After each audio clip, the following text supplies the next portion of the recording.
Modi is attending G7 summit in Canada, and this is a top story we're tracking the entire day. Remember that this is PM Modi's 6th time taking part in the annual gathering. We can expect many more updates throughout the day. All right, so back to updates coming in right now. Viewers of Republic TV, PM Modi just landed in Canada for the G7 summit. Pictures coming in of the Prime Minister just touching down and landing there, meeting the top officials in Canada and top leaders there. They're greeting him with a lot of enthusiasm. PM Modi has landed at the Calgary International Airport in Canada to attend the G7 summit that is taking place at a nearby village in Alberta. This is Prime Minister Modi's first visit to Canada since 2015, following an official invitation from the Canadian Prime Minister Mark Carney.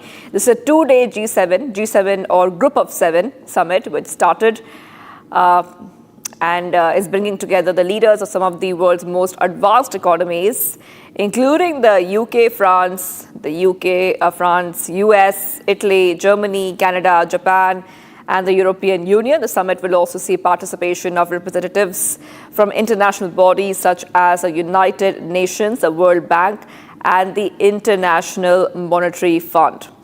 So it's a short tour. It's a 23-hour tour, but the Prime Minister has a very important and a very tight schedule where the Prime Minister will hold bilateral meetings with global leaders and attend the outreach sessions at the G7 summit. And very important to know that this is coming, the summit meeting is coming just 1 month, approximately over a month after India's Operation Sindoor that targeted terror infrastructure in Pakistan and Pakistan-occupied Kashmir in retaliation for the April 22nd Pahalgam attacks. And Prime Minister, before leaving, he made a statement before leaving for Canada. He said that as vibrant democracies are bound by deep people-to-people ties, India and Canada will work together with renewed vigor, guided by mutual respect and shared interests. Look forward to a meeting at the summit. That was Prime Minister's message before he landed in Canada. All right, let's go straight across to my colleague who's joining us right now. We have with us Deepak from a Republic newsroom. Deepak, Prime Minister Modi's schedule is out. He is in Canada right now. He will be holding bilateral meetings, and what we will be looking out for is a G7 outreach summit session, which the Prime Minister Modi will be addressing. Deepak. That's right, Shivangi, and it couldn't come at a better time than now because there's a lot of conflicts happening in the Middle East, in West Asia, between Russia and Ukraine.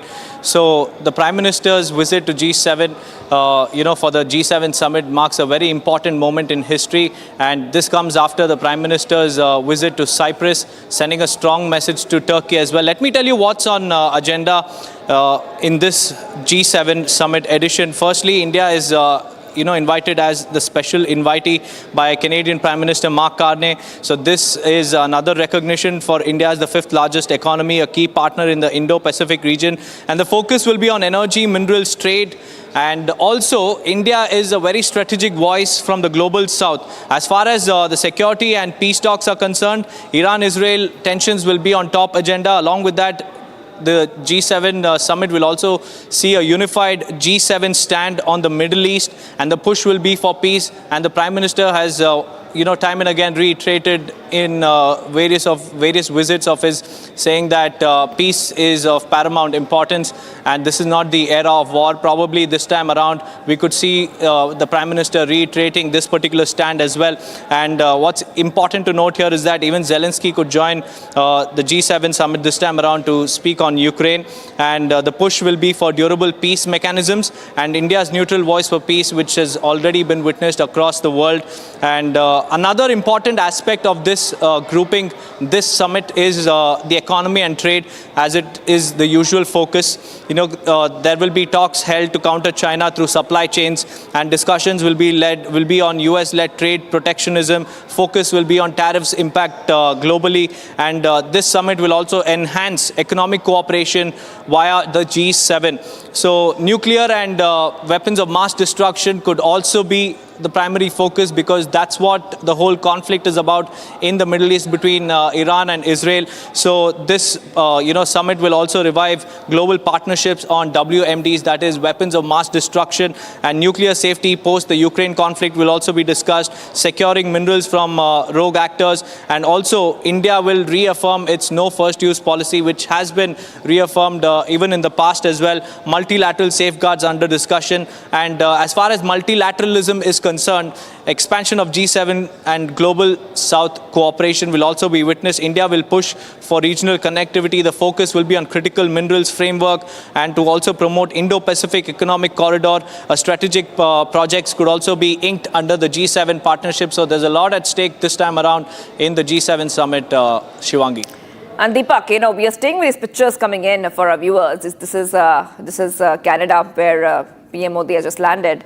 And as we stay on these pictures and you explain to us why this summit is important, I also want to ask you and talk a little bit more about how this is being seen. This is also being seen as a way for Canada to repair ties with New Delhi, with India, especially after we saw a fraying of bilateral relations when it comes to the Niger case, Deepak.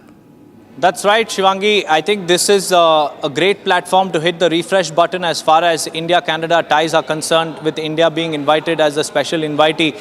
Focus will be on how India and Canada will look to better their already strained ties because of the Trudeau regime. Ever since Niger killing came to the fore, Trudeau has been accusing India with no proof, no substantial evidence, but that could be completely, refreshed with this particular engagement. So all eyes will be on how Prime Minister Modi and Mark Carney will probably iron out the differences and refresh the India-Canada ties.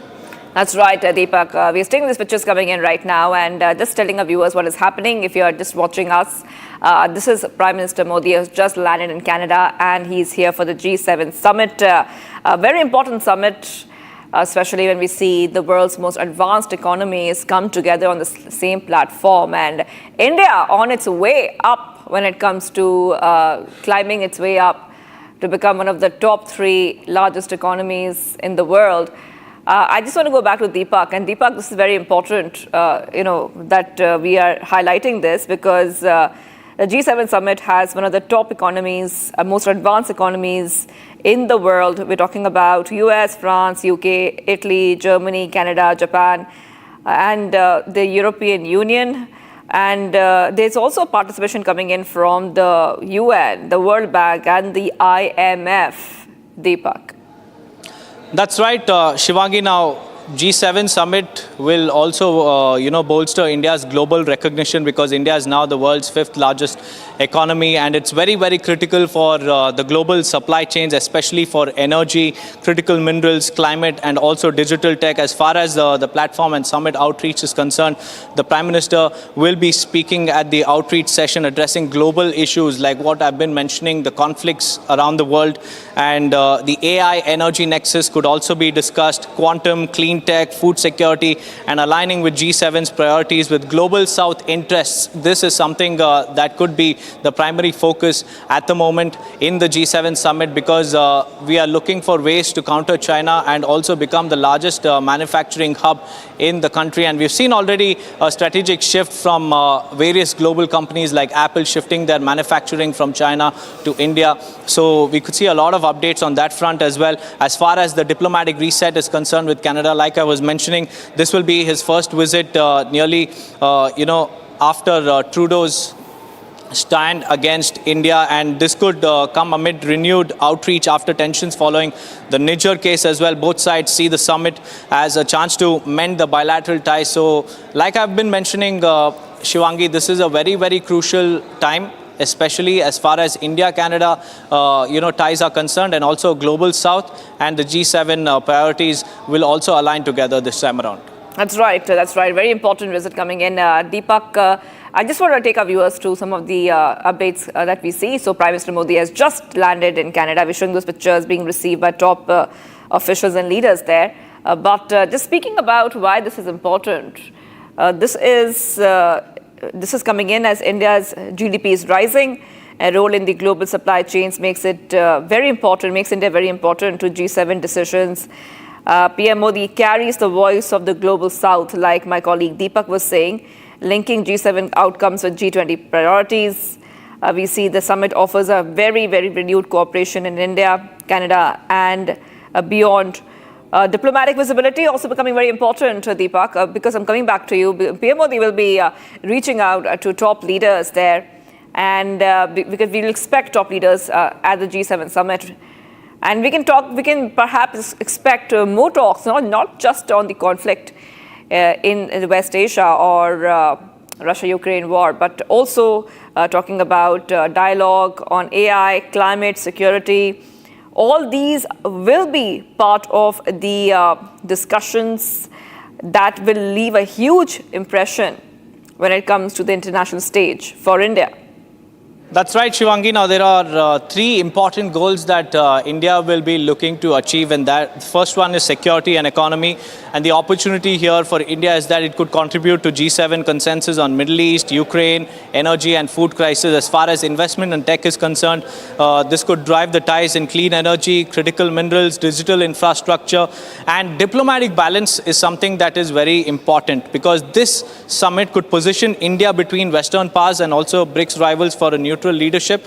And in short, the Prime Minister's presence in Alberta is not very ceremonial. It is strategic to say at this point in time. It confirms India's role as a major voice on key global challenges, strengthens our bilateral ties, especially with Canada, and advances India's vision for a multipolar, equitable world as well. So this G7 summit is very, very crucial, Shivangi. That's right. Deepak, you're telling our viewers exactly about what's happening right now.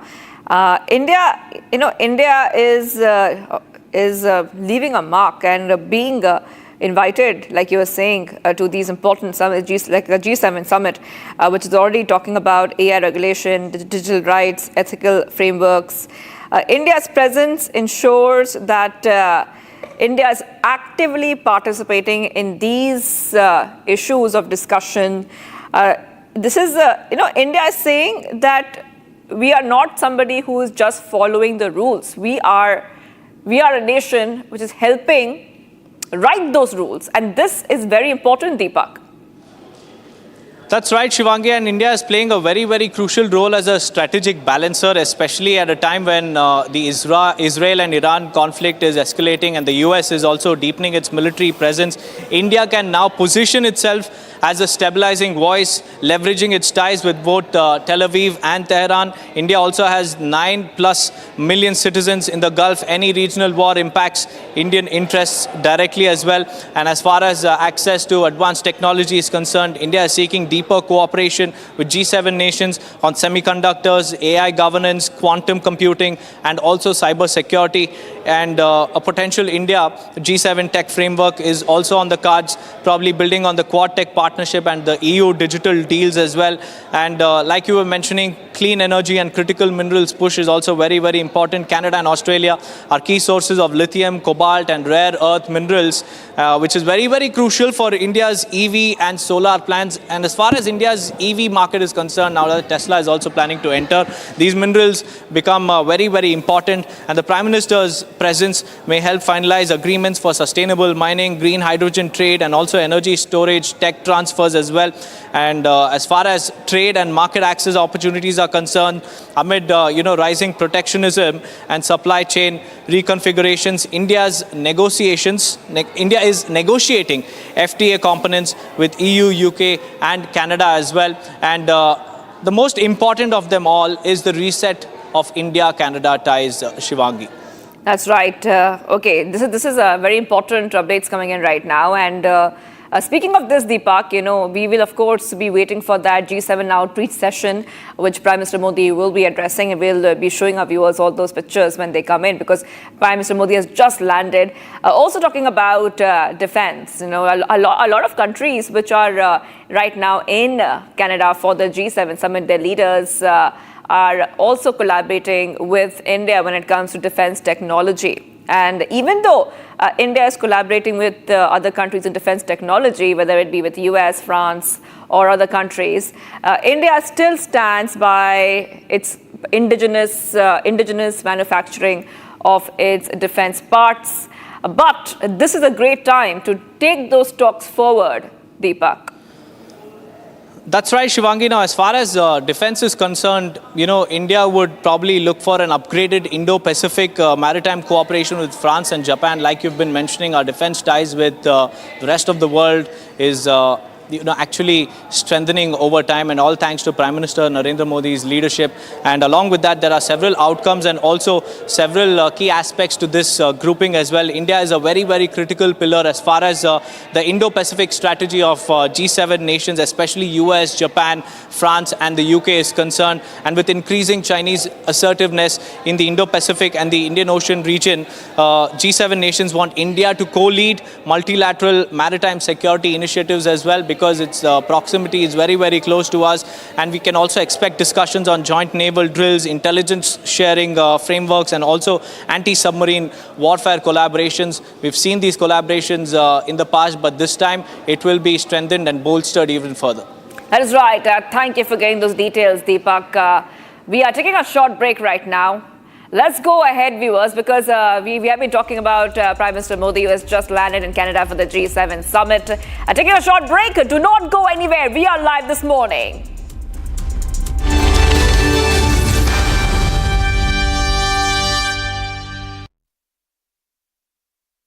Amity has been ranked India's #1 not-for-profit private university for 11th year, with top 10 ranked institutions in management, engineering, biotech, law, mass comm, telecom, hospitality, fashion and more. Yet another top ranking for Amity University. अब छोलिया हो या लोबिया, सफेद चने या काले चने, सब कुछ मजेदार बने।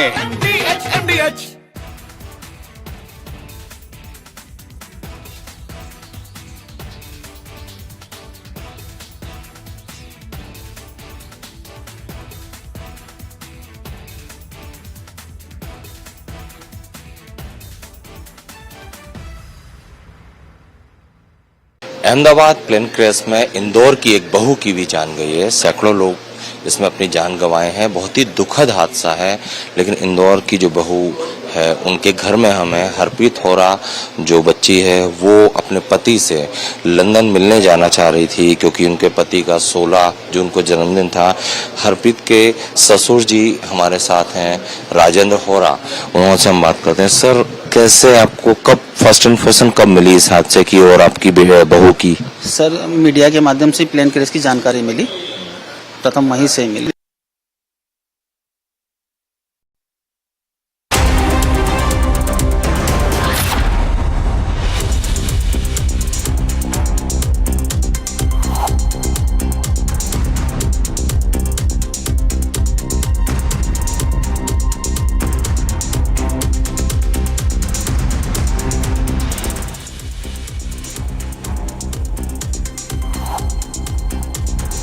Viewers, getting us some more updates coming in right now. Starting off with JP MP and former Union Minister Anurag Thakur has BJP MP and former Union Minister Anurag Thakur has conducted a mega roadshow as part of an election campaign for the Ludhiana West Assembly by-election.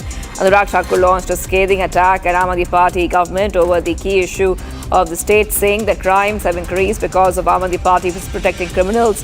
And instead of making Punjab drug-free today, drug abuse has spread its footprints across the state of Punjab. Taking a swipe at Kejriwal, the BJP MP said as soon as Arvind Kejriwal lost the CM chair in Delhi, his entire team and he have camped in Punjab.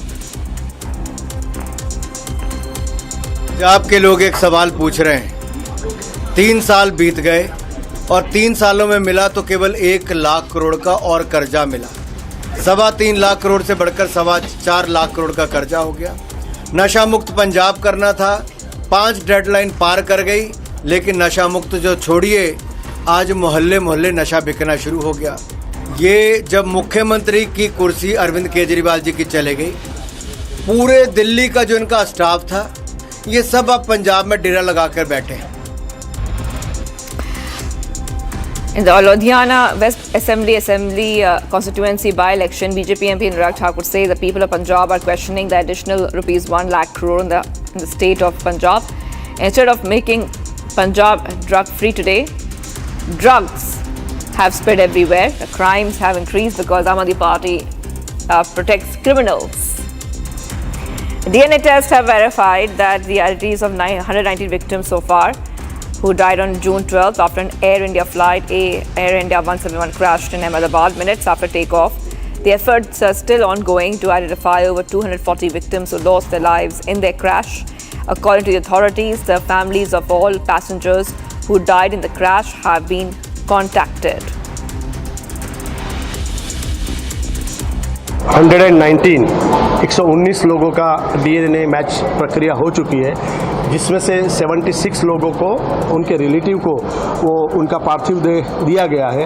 जैसे जैसे matching बढ़ता जाएगा वो result थोड़े fast आएंगे और ऐसे panic call या उनकी वो सिचुएशन को ठीक करने के लिए हमने काउंसलर रखे हैं।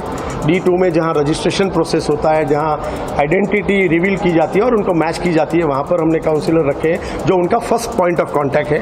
दूसरा उनका सिटिंग अरेंजमेंट है, वहां पर हमने रखा है। Around Bhavnagar district administration team rescued 40 people stranded in flood waters. The students of Model High School were on the road when in the village of Bhavnagar's Mahavuva Taluka when there was a sudden spike in the water level and a flood current in the river. According to the data shared by the State Emergency Operations Centre, 195 of the 251 talukas received rainfall on Monday. Bhavnagar and Amreli being the worst hit districts, with some talukas recording more than 11 inches of rainfall measuring. Heavy rain shower lashed Himachal Pradesh, Shimla and other parts of the state. The Met Department has predicted a wet spell for Himachal Pradesh.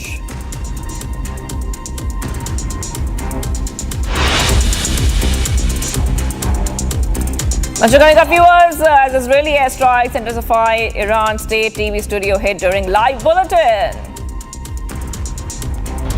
Plus, US President Trump calls Russia's removal from G8 a mistake, backs China's inclusion in the grouping. Stay tuned, viewers. We're live this morning.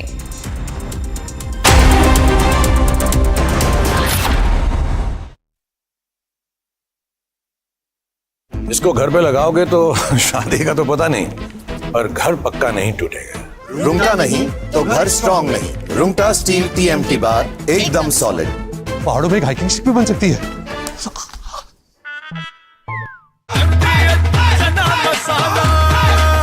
अब छोलिया हो या लोबिया, सफेद चने या काले चने, सब कुछ मजेदार बने। 15 साल हो गया उनको वहाँ पे, 10-15 साल से। और इंडिया में कब से आए थे? इंडिया यहाँ पे उनके मम्मी का हार्ट हो गया था बोल के उनको मिलने आए थे। हाँ। तो 6 दिन में रिटर्न था उनका जाने का, तो 6 दिन में ये हादसा हो गया।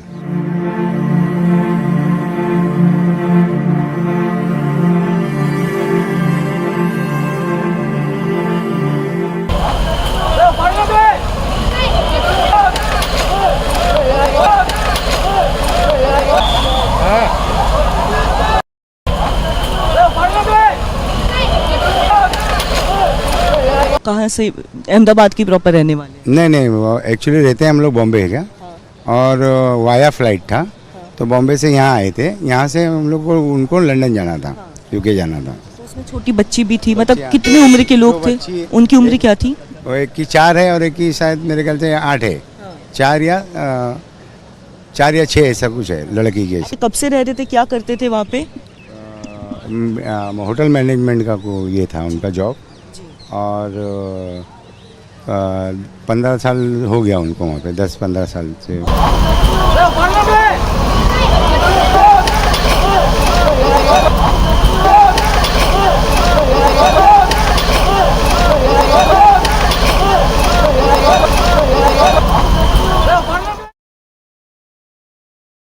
अहमदाबाद प्लेन क्रैश में इंदौर की एक बहू की भी जान गई है। सैकड़ों लोग इसमें अपनी जान गंवाए हैं। बहुत ही दुखद हादसा है, लेकिन इंदौर की जो बहू है उनके घर में हमें हरप्रीत होरा जो बच्ची है वो अपने पति से लंदन मिलने जाना चाह रही थी, क्योंकि उनके पति का 16 जून को जन्मदिन था। हरप्रीत के ससुर जी हमारे साथ हैं, राजेंद्र होरा, उनसे हम बात करते हैं। सर, कैसे आपको कब फर्स्ट इन्फॉर्मेशन कब मिली इस हादसे की और आपकी बहू की? सर, मीडिया के माध्यम से प्लेन क्रैश की जानकारी मिली, प्रथम वहीं से मिली। अब बिटिया उसी प्लेन में जा रही थी तो नैसर्गिक रूप से मन में डाउट हुआ, पर एक उम्मीद की किरण थी, क्योंकि पहले 30 लोगों का सुना, फिर 50 लोगों का, फिर संख्या बढ़ती चली गई। फिर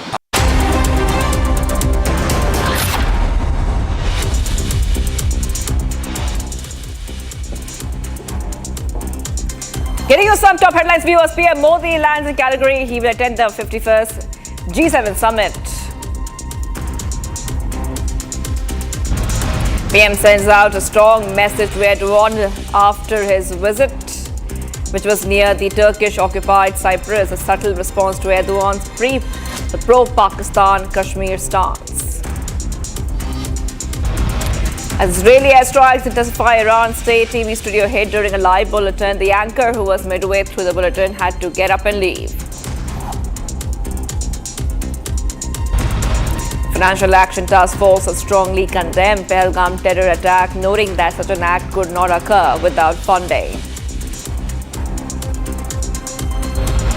US President Trump calls Russia's removal from G8 a mistake, backs China's inclusion in the grouping.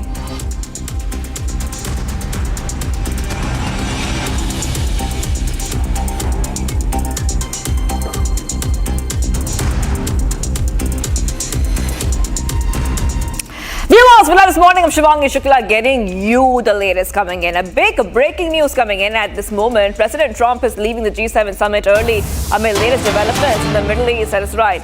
Back-to-back updates coming in, viewers, on Republic TV, where we see that Trump is now, I repeat, Trump is now leaving the G7 summit post the developments that we see in the Middle East. And this is coming in as Donald Trump is leaving the G7 summit early, and he's scheduled to depart Canada very, very soon. So President Trump has cut short his visit at the G7 summit, departing very early. And this is coming amid the escalation between Israel and Iran. The decision comes as Trump has made a dramatic statement calling for the immediate evacuation of Tehran, further intensifying the crisis which is unfolding.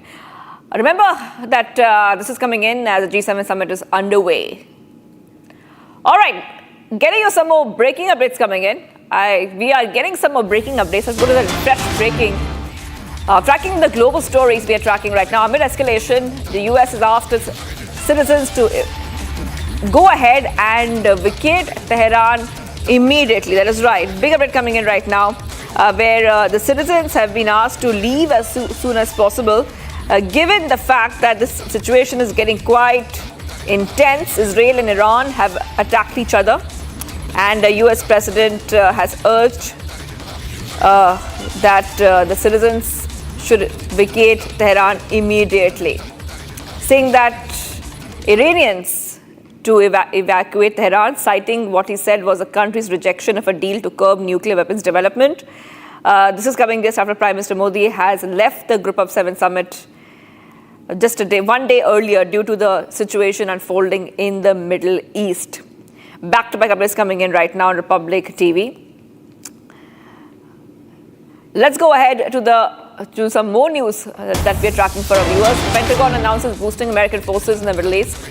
Trump orders National Security Council meet in the White House. So, a huge update coming in, where we see that the US is ordering a National Security Council meet.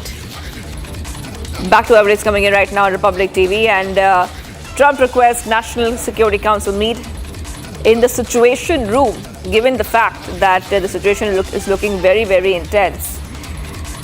This will happen once he reaches the United States after leaving Canada he has left the G7 summit midway. The White House says that Trump was leaving a day earlier to return to Washington because of what's going on in the Middle East.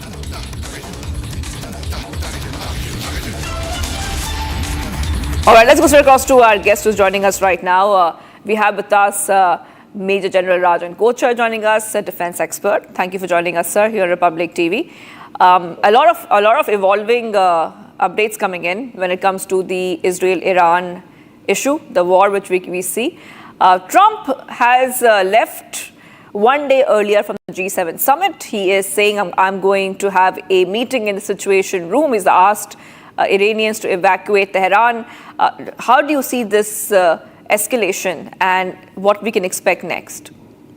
Today is the fifth day of the war, and things are not de-escalating. Things are escalating, and there are three important developments as far as the G7 is also concerned. The first is that there was supposed to be a joint communique signed by all the G7 countries, which Trump has refused to sign.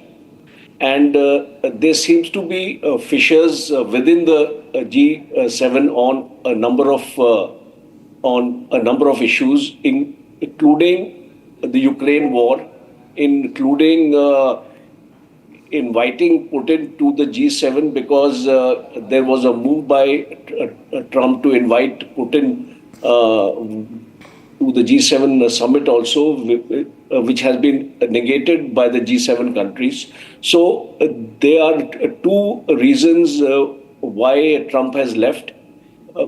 First is that he was not able to get his way through the G7. So he, as his usual style is, that if he doesn't get his way through, he just takes a drastic decision. So at the world stage, the whole world is watching that the G7 is also sort of a breaking now with Trump's kind of attitude. And the second is he has called for evacuation in Tehran. That means that something more escalatory is in the store right now. And a third important aspect is he is beefing up his military forces in the Middle East. All the 8 bases which Trump has in the Middle East, which America has, 5 of them are very vulnerable because they are within a radius of 600 kilometers from Tehran or from Iran. So, and presently, if you would recollect, Qatar is one of its strong military bases.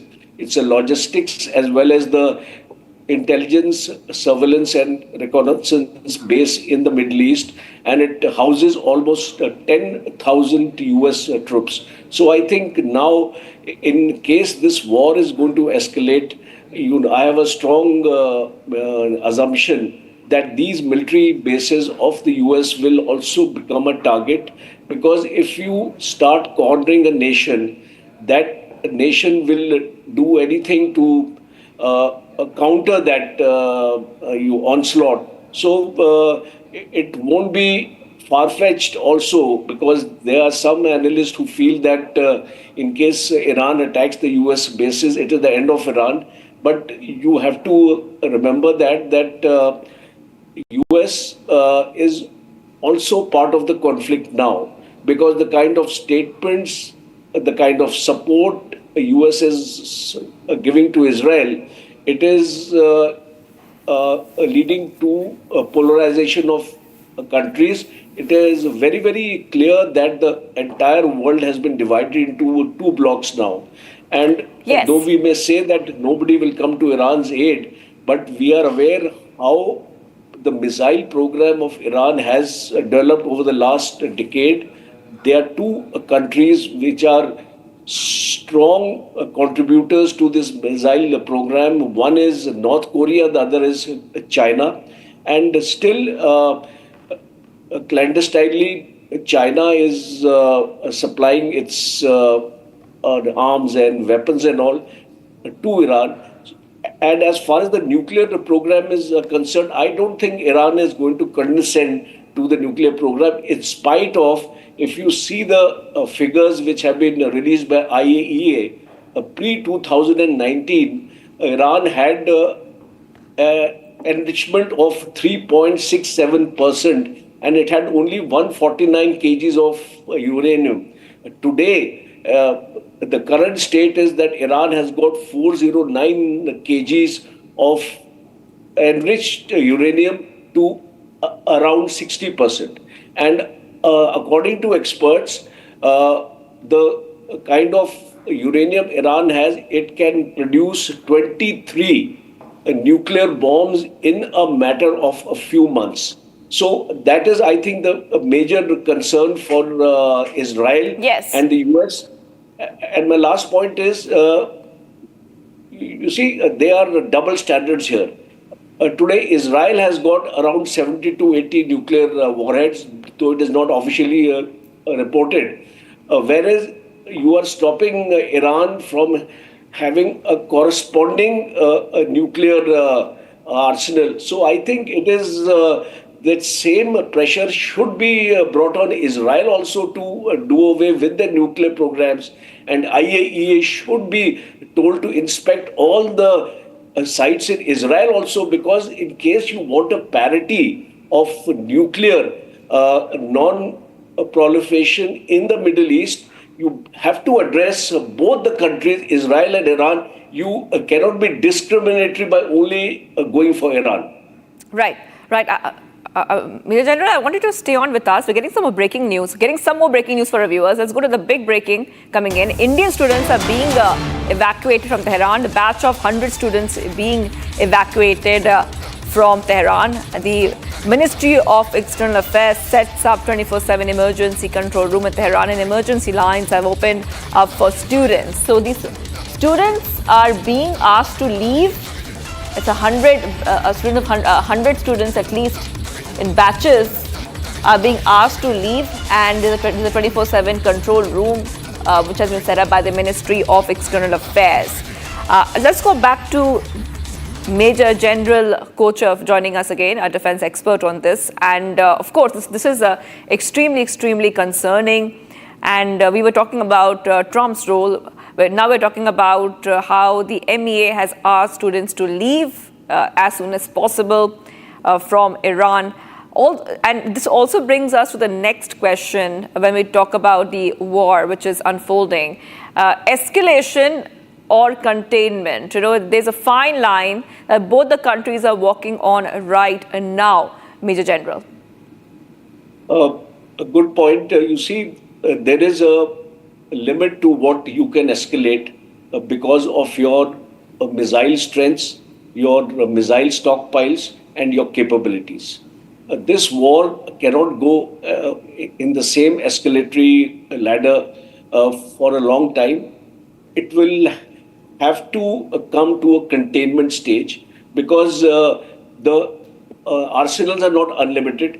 And every day, if you're going to fire 200 odd missiles, and Israel also doesn't have a very great stockpile of missiles, so America will have to pitch in. And how much America can also pitch in? See, it is also involved in the Ukraine and a supply of rockets, bombs, and missiles to Ukraine also. So having two fronts for America will also be difficult. And the third aspect is America also has to deal with China. So America also needs reserves of these weapons for its own use in the Indo-Pacific. So if you look at this entire matrix and on how this weapon industry is playing up, you will find it very interesting that this gives an opportunity for the American weapon industry also to shore up its production, because what I've been reading is, says in the last 2-3 years, the American defense industry has doubled up its capacity of manufacture, and that is what these wars are bringing us, that these defense industries are thriving. And with regard to destruction, you see, Israel is a small country. Any little destruction or buildings and all, it has a huge impact on the psyche of the people of Israel. Whereas Iran is a very big country, even if you may devastate it to some extent, it still has the resilience. But Israel being a small country, the resilience will not be there, the impact will be stronger. And my last point is that you have not been able to degrade his nuclear arsenal, in the sense that uranium has so far not been destroyed or degraded, because it is deep inside the mountains, it is deep inside the tunnels, and Israel does not have that bunker busting bombs and those kind of B-2 bombers, B-52 bombers which the Americans have, which have the capability to address this issue. Because if you have started this war, what is your aim of this war? The aim of this war has been twofold. The first is to finish the nuclear capability of Iran. I get your point. But I just want to get a short answer from you before we move on to some of the other stories we're tracking. I just want to talk a little bit about the humanitarian angle, because a lot of students, we are seeing a lot of students are being evacuated from Iran, and these students, and we had showed these pictures to our viewers, and early in Republic TV, have been enduring a lot. We're talking about blackouts, missile explosions, extreme anxiety. Some of them have not slept for so many days. The MEA is trying to get them relocated right now. That's a short answer for you, especially a message from you when it comes to these Indian students who are studying medicine. Some of them are studying other subjects in Iran, before we move on. A message to all the students that the Indian government is with you. Be rest assured that we will get you evacuated at the soonest. Please do not panic. Please get into those shelters wherever you are. Make yourself secure. Don't expose yourself to any kind of a danger right now. And there are two routes which are being explored. One is through Armenia, and the other is through Turkey. So be rest assured that the Indian government is making sterling efforts, as you would have seen we have done in Ukraine also. The same way we will get you out from that country. Yes. Okay. Thank you so for joining us there, Major General Kocher there, defense expert on this escalation between Israel and Iran, which we're tracking very close in Republic TV. We move ahead right now because the tensions between Israel and Iran are flaring. US President Trump, who is in Canada for G7 summit, has left a short while back. Is at the same time backing Israel and said that Iran is not winning the war and the country should negotiate before it's too late. The meeting comes as the world leaders gathered for the G7 summit. Take a look. As the group of 7 nations begin their annual summit in Canada, US President Donald Trump voiced his support for Israel amid its ongoing conflict with Iran. Trump said that Iran will not win amid rising tensions with Israel, and they should get back to negotiations before it is too late. Notably, this comes a day after Trump said that he hopes Israel and Iran can broker a deal just before leaving for the G7 summit. Trump reaffirmed America's support for Israel's defense. To talk, but they should have done that before. I had 60 days and they had 60 days, and on the 61st day I said, we don't have a deal. They have to make a deal, and it's painful for both parties, but I'd say Iran is not winning this war, and they should talk, and they should talk immediately before it's too late. At the G7 summit, while other leaders from Britain, Canada, France, Germany, Italy and Japan and the European Union are seeking unity on global crisis, Trump has refused to endorse a joint statement calling for de-escalation. Trump's comment comes as Israel bombarded Iran's state TV in a fresh escalation on Monday. The conflict between Israel and Iran has drawn global attention with growing international calls for de-escalation.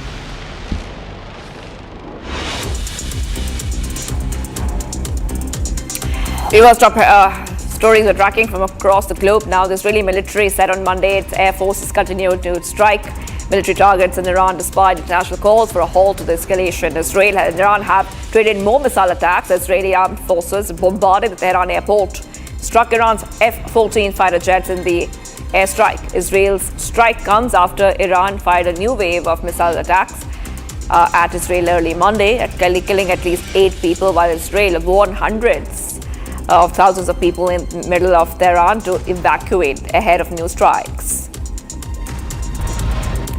As Iran-Israel conflict enters day 5, Israeli Prime Minister Benjamin Netanyahu strongly defended IDF's attack on Iranian soil. In an interview to ABC News, Netanyahu says, "We're not just fighting our enemy, we're fighting US's enemy." Netanyahu further said that the Israeli strikes have set Iran's nuclear program back a very, very long time. We're not just fighting our enemy, we're fighting your enemy.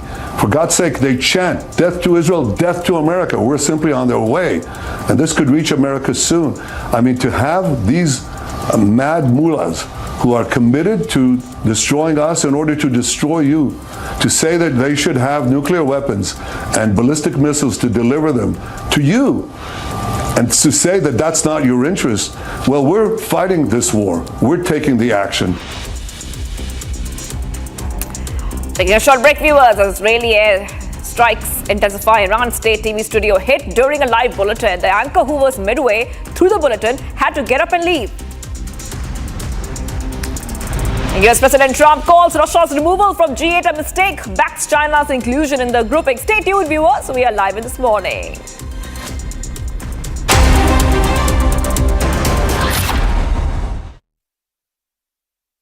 Amity has been ranked India's #1 not-for-profit private university for 11th year, with top 10 ranked institutions in management, engineering, biotech, law, masscom, telecom, hospitality, fashion and more. Yet another top ranking for Amity University. दादी के हाथों का जादू और खुशबू से महकता घर, माँ की मुस्कुराहट और खाने की सुगंध। MDH गरम मसाला, क्योंकि हर रिश्ता है स्वाद से जुड़ा।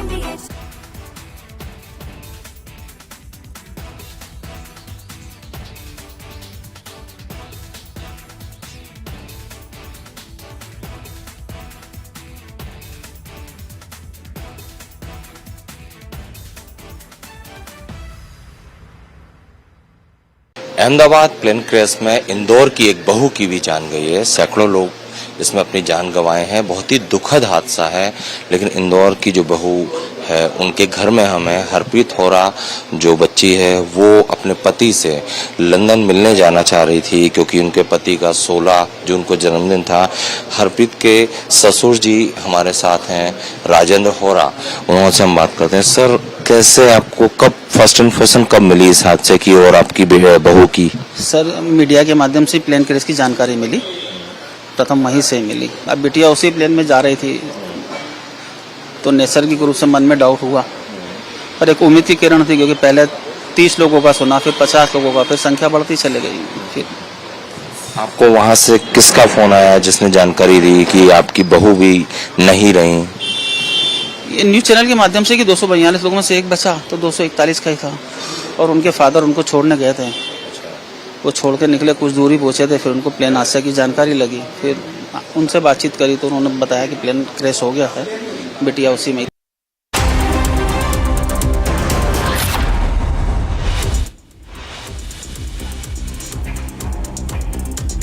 Viewers, getting some updates coming in right now. And a notable policy shift, the BCCI has introduced an additional bone age test at the junior level to prevent young cricketers from being unfairly ruled out of an extra season due to the marginal impact of the +1 factor. Currently used in age calculations under existing guidelines, players undergo age verification using the bone test method with an extra year added to determine their eligibility for the next season in the same age group. However, this adjustment has occasionally disqualified players by the slimmest of margin. Legendary spinner Harbhajan Singh has backed wrist spinner Kuldeep Yadav to feature in India's playing 11 for the first time against England. Partnering with Ravindra Jadeja, the series opener set to commence at Leeds on June 20th, where conditions have historically favoured pace bowlers over spinners. Fast bowling all-rounder Harshit Rana will reportedly remain with the Indian Test squad in England. Rana was part of the India A team featuring in 2 four-day matches against the England Lions, an intra-squad game. And the India A players are not included in the main Test squad or have yet to secure the county contracts. During his stint in England, Rana played in the first match against England's Lions at Canterbury. Other news, England's fast bowler legend James Addison said that he relished his duels with Indian icons Sachin Tendulkar and Virat Kohli throughout his remarkable 21-year career, but found Kohli to be the more challenging opponent. Addison, who made his Test debut in 2003, retired last season, concluding an illustrious journey in international cricket. he has achieved notable success against both Indian greats, dismissing Tendulkar 9 times and Kohli 7 times. India will begin their Women's World Cup campaign in Bengaluru against Sri Lanka, who will also benefit from hosting duties, playing 5 matches in Colombo.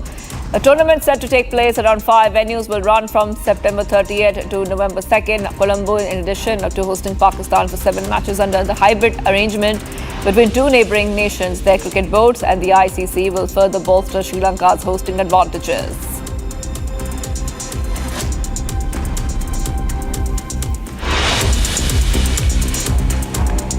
Viewers, much more coming up. PM Modi lands in Canada. He will attend the 51st G7 summit. And PM sends out a message to Erdogan with a visit near the Turkish-occupied Cyprus, a subtle response to Erdogan's pro-Pakistan Kashmir stance. Stay tuned, viewers. We're live this morning.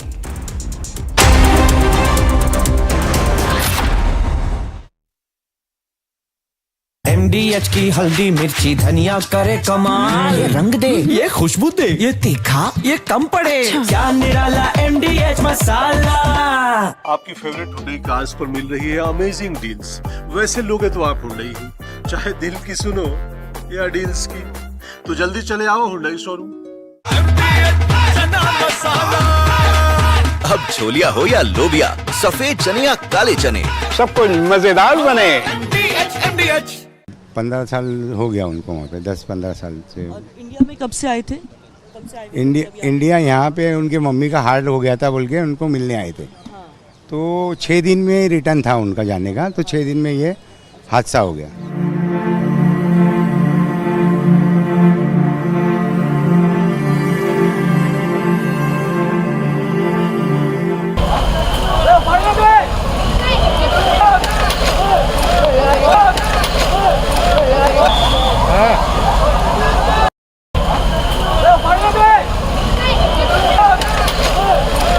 कहाँ से?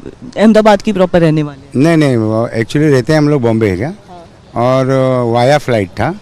तो बॉम्बे से यहाँ आए थे, यहाँ से हम लोग को उनको लंदन जाना था। हाँ। यूके जाना था। तो उसमें छोटी बच्ची भी थी, मतलब कितनी उम्र के लोग थे? उनकी उम्र क्या थी? वो एक की 4 है और एक की शायद मेरे ख्याल से 8 है। 4 या 6 ऐसा कुछ है लड़की के। कब से रह रहे थे, क्या करते थे वहाँ पे? होटल मैनेजमेंट का ये था उनका जॉब। और 15 साल हो गया उनको वहाँ पे, 10-15 साल से।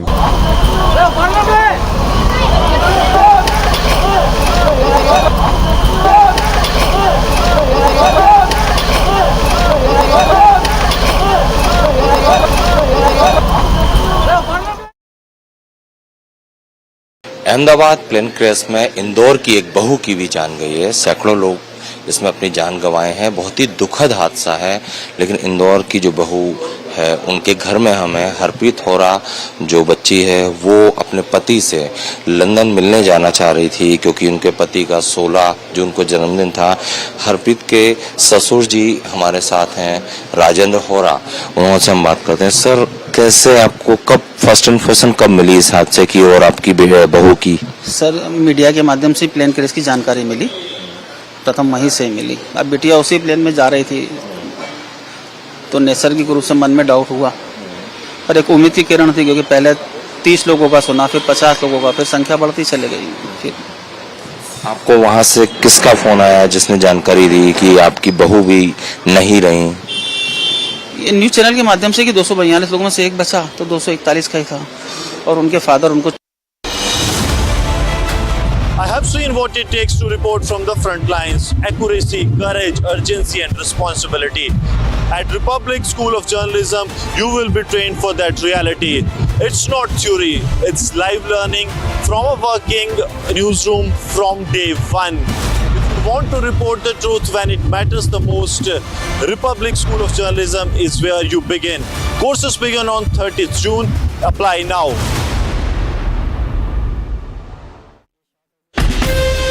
From Asia's largest news headquarters,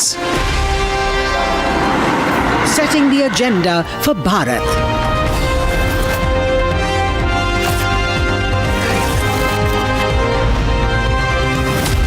You're watching Republic.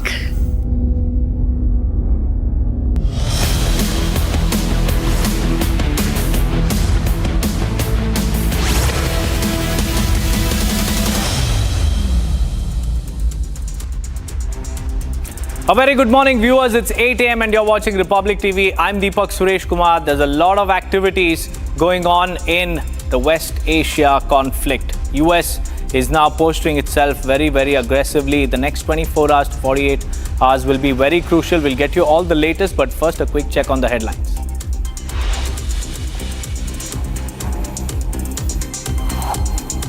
Prime Minister Narendra Modi lands in Canada. He will attend the 51st G7 summit.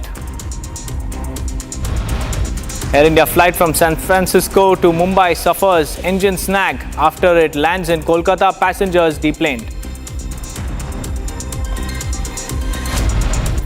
Air India Express flight diverted back to Delhi due to technical issue. Flight was heading to Ranchi. Amid rising conflict in Middle East, US President Donald Trump leaves G7 summit midway, orders National Security Council meet in the White House. Fierce fighting between Iran and Israel continues. Trump says everyone should evacuate Tehran immediately.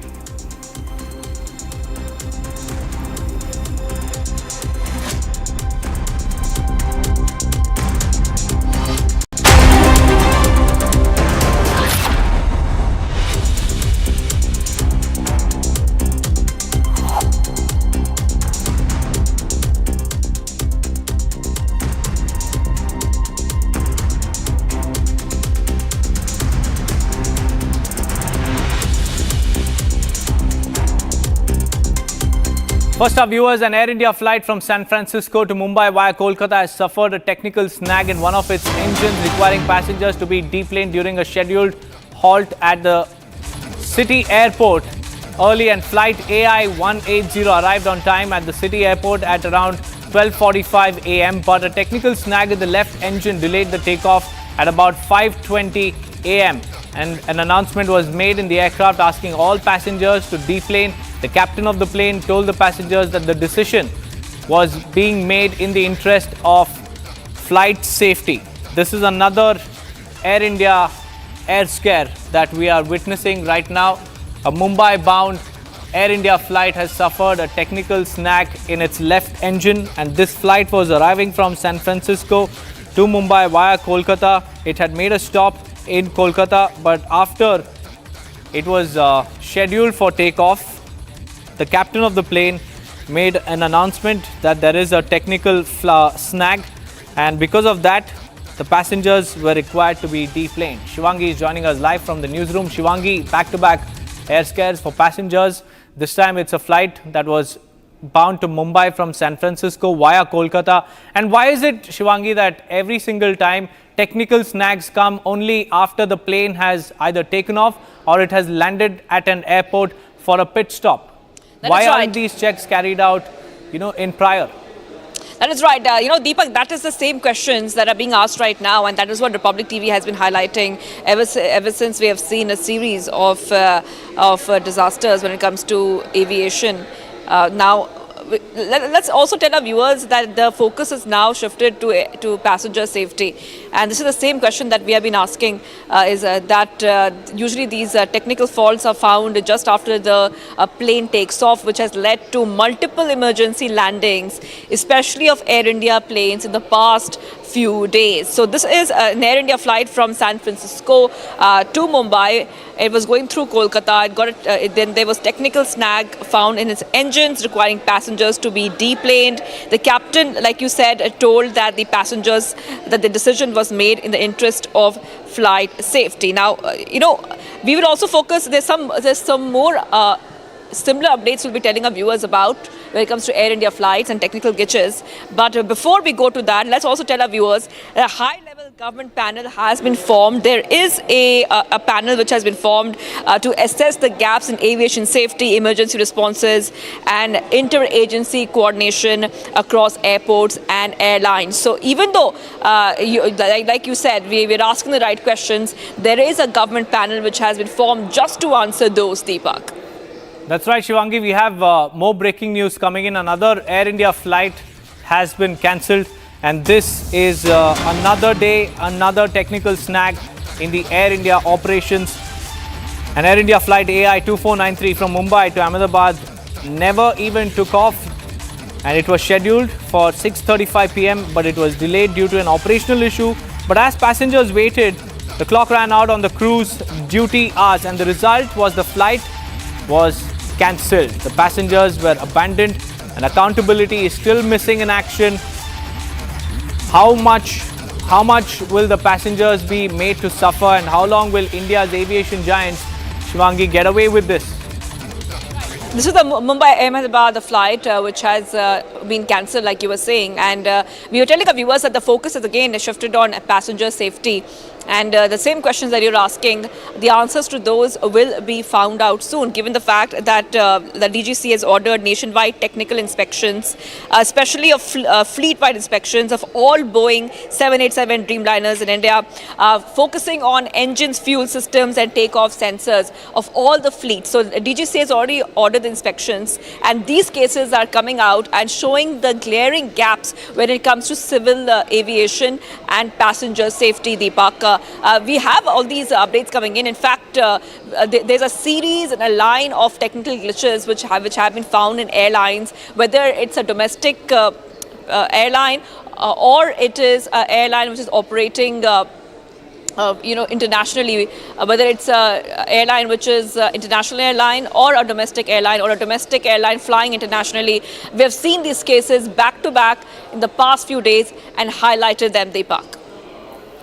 Right, Shivangi, we have more breaking news as far as the technical snags are concerned. Another flight which was bound to Ranchi was made to take a U-turn after a technical snag was found on this particular flight as well. It was a Delhi to Ranchi Air India Express flight which was forced to return after takeoff. A suspected technical snag led to an abrupt U-turn, leaving flyers anxious and stranded and left in the lurch. It was scheduled to land in Ranchi by 6:20 p.m. but the plane never really made it to Ranchi because a U-turn was ordered after a suspected technical snag was found. And Shivangi, this is another case where the question is the same. It's pretty clear, bold and loud.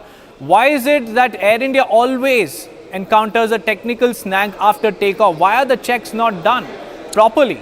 That is right. And, what we see right now is even though these flights are diverted or they are making emergency landings and not taking off, which is a better scenario than flying with a technical snag and a disaster waiting to happen. Now remember that the Air India fleets and the Air India planes are under intense scrutiny because, like we told our viewers, the DGCA has already ordered a probe. We also have a high-level government panel looking at issues, and we also have safety SOP review underway. So when you talk about pilot training, cockpit response, maintenance schedule to detect any kind of systemic issues, so it is of course there are technical snags, but at the same time the scrutiny is so high right now that the Air India itself is either diverting flights, making emergency landings, or not letting the planes take off. And this is coming in after the centre has ordered a high-level probe, and a report will also be published very soon with all the findings. Deepak, I'm handing it back to you.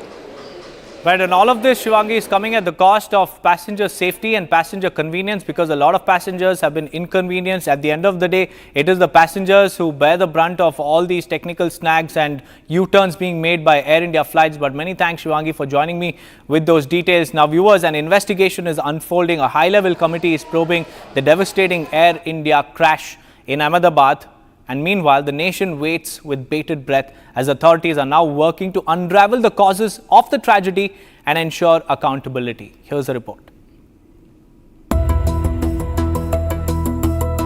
A high-level committee led by the Union Home Secretary convened to probe the devastating Air India crash in Ahmedabad that claimed 274 lives.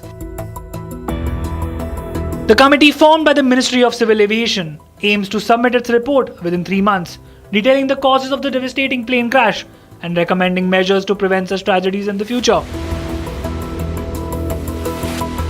The meeting was attended by the Aviation Secretary, Gujarat government officials, DGCA and Intelligence Bureau representatives.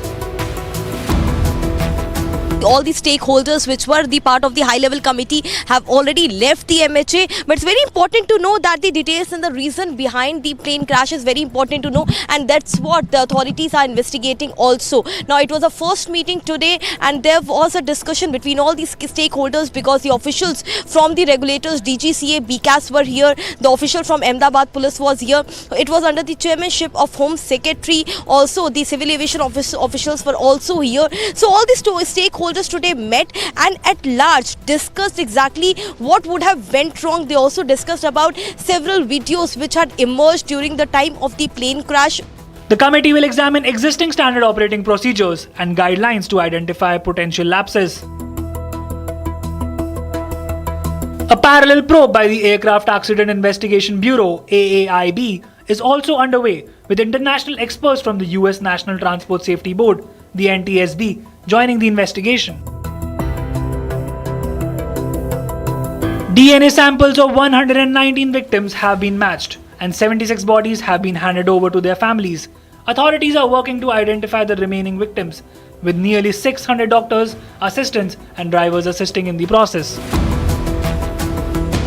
As the investigation unfolds, questions linger upon the aircraft's airworthiness and the response to the emergency. The lone survivor's testimony and eyewitnesses' account will be vital in piecing together the events leading up to the crash. With international experts involved, the investigation is expected to provide a comprehensive understanding of the incident, ensuring that lessons are learned and implemented to enhance aviation safety.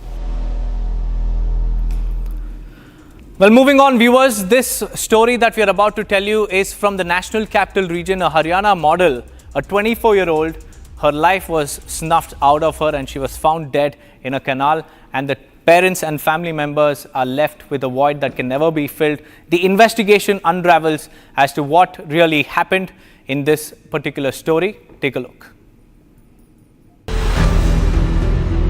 In a spine-chilling incident, the body of a young woman found in the NCR canal between Khanda and Jharoti villages of Haryana.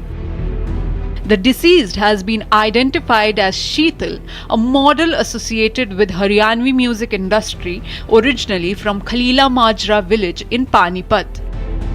Sheetal's body was later found in a canal, and her family performed her last rites, refusing to comment on the incident. ये वही नहर है, आप देखिए ये वही spot है, सबसे एक्सक्लूसिव तस्वीर आपको दिखा रहे हैं। यहीं से वो बॉडी जो है इसी जगह से उठा करके इस तरफ लाई गई थी और यहाँ पर बताया जा रहा है, जो स्थानीय लोग हैं यहाँ पर, उन्होंने कहा कि यहीं पर वो जो लाश है वो यहाँ पर रखी गई थी, काफ़ी देर तक वो लाश जो है यहाँ पर रखी गई थी। ये तस्वीरें सबसे अहम हो जाती है। आप देखिए दूर दूर तक आपको कोई भी यहाँ पर रिहायशी घर नज़र नहीं आएगा। ये पूरा एरिया जो है एक तरह से जंगल नुमा एरिया है और इस वक्त आपको ये नहर नजर आ रही होगी। फिलहाल यहाँ पर आप बहाव देखिए, पानी का बहाव भी यहाँ पर बहुत तेज है। The mother is inconsolable.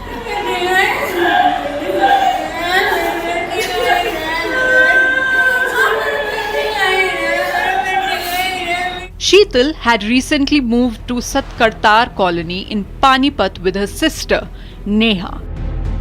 She reportedly went to Ahar village for a music album shoot. She even met BJP leader Balwant Sharma and visited a cow shed. Little did she know that night would be her last.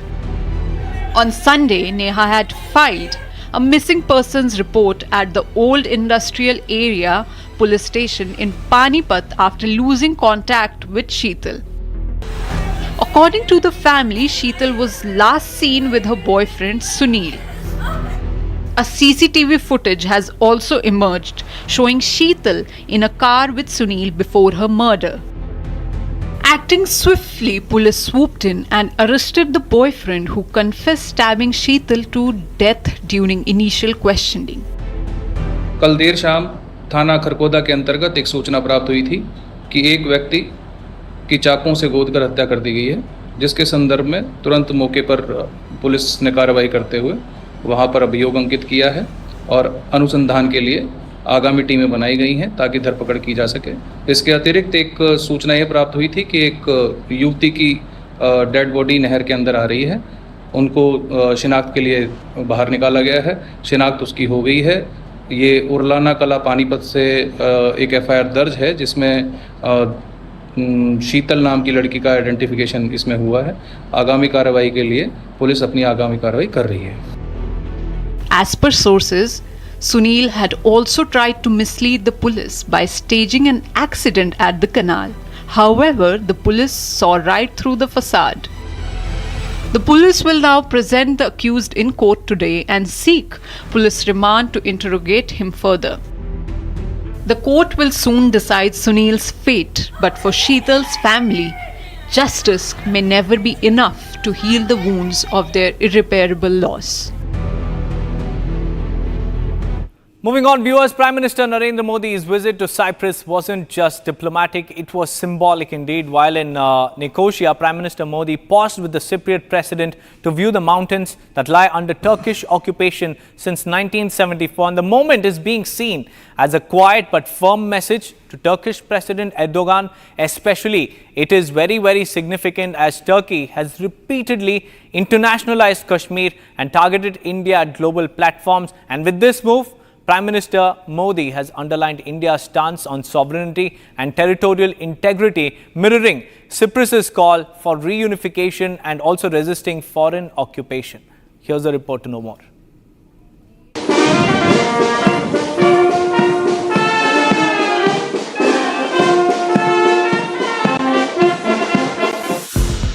On his visit to Cyprus, PM made a striking gesture, standing alongside Cyprus President, viewing the Kyrenia mountain range in the island's north, an area under illegal Turkish occupation since 1974.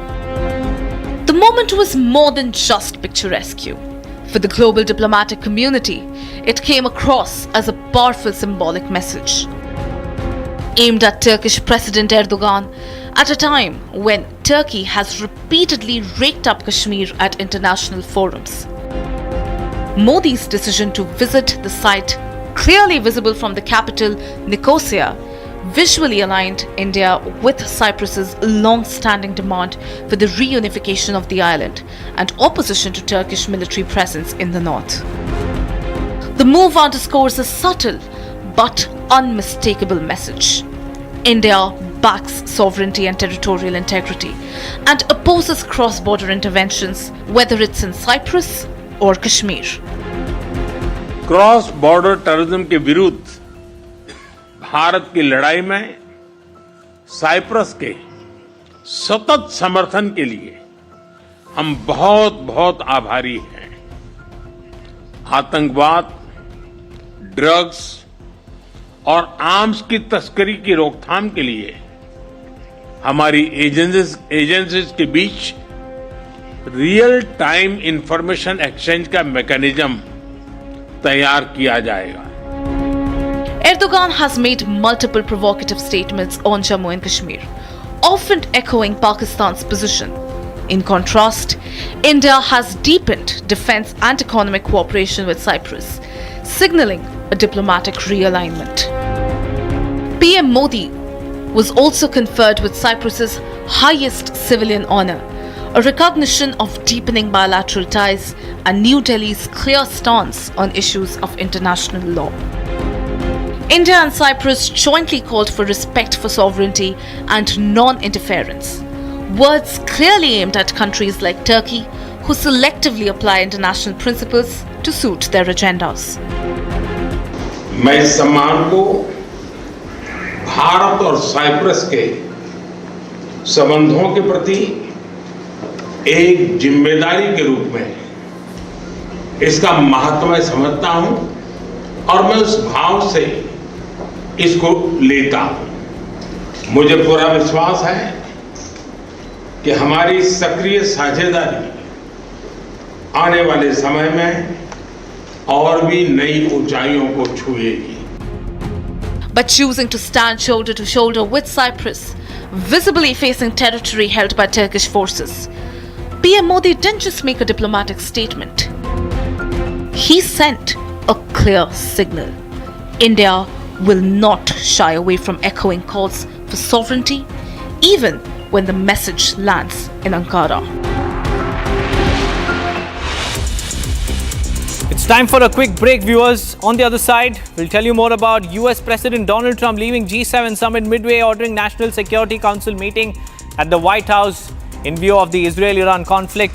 Along with that, let's also tell you about fierce fighting between Iran and Israel continues. Trump says everyone should evacuate Tehran immediately. Stay tuned for more on these two stories on the other side of the short break.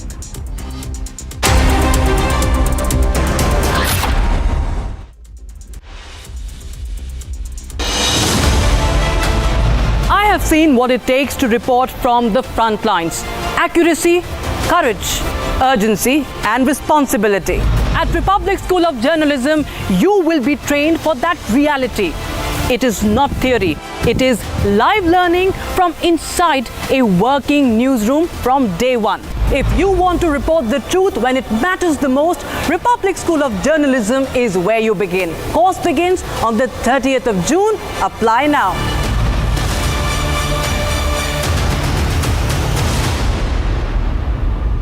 Amity has been ranked India's #1 not-for-profit private university for 11th year, with top 10 ranked institutions in management, engineering, biotech, law, mass comm, telecom, hospitality, fashion and more. Yet another top ranking for Amity University. MDH की हल्दी मिर्ची धनिया करे कमाल, ये रंग दे, ये खुशबू दे, ये तीखा, ये कम पड़े, क्या निराला MDH masala.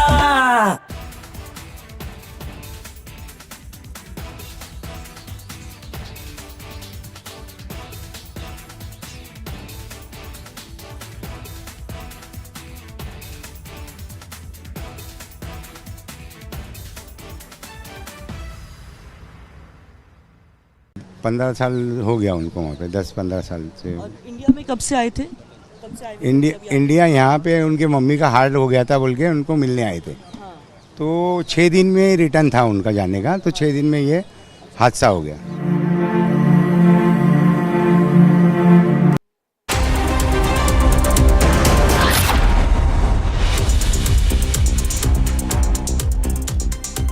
Welcome back, viewers. Let's now take a look at the other top stories that we are tracking from across the nation. Let's get started.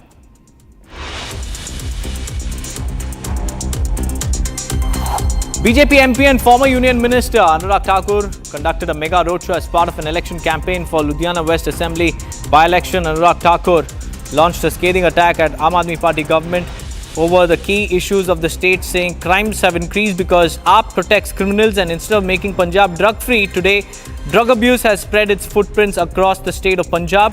Taking a swipe at Kejriwal, the BJP MP said, and I quote, "As soon as Arvind Kejriwal lost the Chief Minister's chair in Delhi, his entire team and he have camped in Punjab." Punjab के लोग एक सवाल पूछ रहे हैं। 3 साल बीत गए और 3 सालों में मिला तो केवल 1 लाख करोड़ का और कर्जा मिला।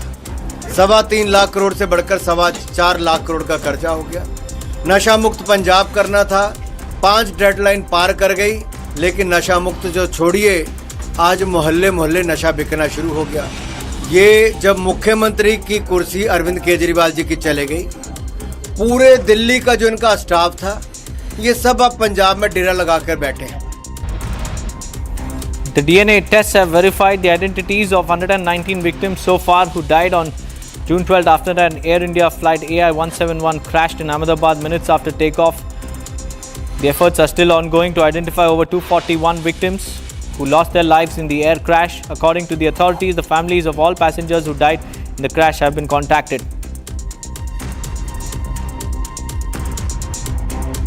119 लोगों का DNA मैच प्रक्रिया हो चुकी है, जिसमें से 76 लोगों को, उनके रिलेटिव को वो उनका पार्थिव देह दिया गया है।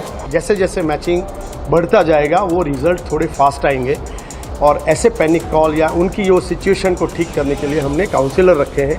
D2 में जहाँ रजिस्ट्रेशन प्रोसेस होता है, जहाँ आइडेंटिटी रिवील की जाती है और उनको मैच की जाती है, वहाँ पर हमने काउंसलर रखे हैं जो उनका फर्स्ट पॉइंट ऑफ कॉन्टैक्ट है। दूसरा उनका सिटिंग अरेंजमेंट है, वहाँ पर हमने रखा है। Around Bhavnagar district administration team rescued 40 people stranded in floodwaters. The students of Model High School were on the Rathol Talgajarda road near Talgajarda village of Bhavnagar's Maua Taluka when there was a sudden spike in the water level and a flood current in the Rupao river. According to data shared by State Emergency Operations Centre, 195 of the 251 talukas received rainfall. Bhavnagar and Amreli being the worst hit districts, with some talukas recording more than 11 inch of rainfall.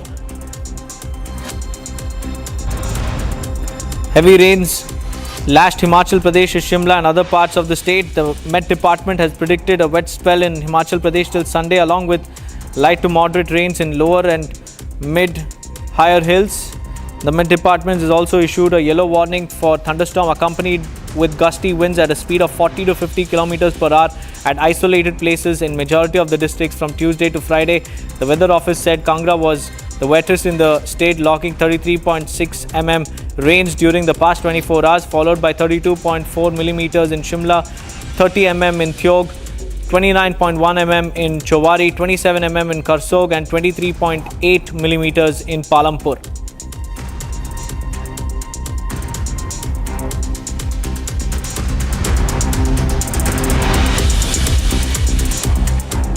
Well, viewers, that was the quick roundup of the top stories we are tracking from across the nation. With that, we'll slip into a very short break. On the other side, we'll tell you more about the Prime Minister landing in Canada for the crucial G7 summit. He will attend the 51st G7 summit in Kananaskis, Alberta. Along with that, we'll also tell you about Air India flight from San Francisco to Mumbai suffering an engine snag in Kolkata. Passengers have been deplaned. Stay tuned for more.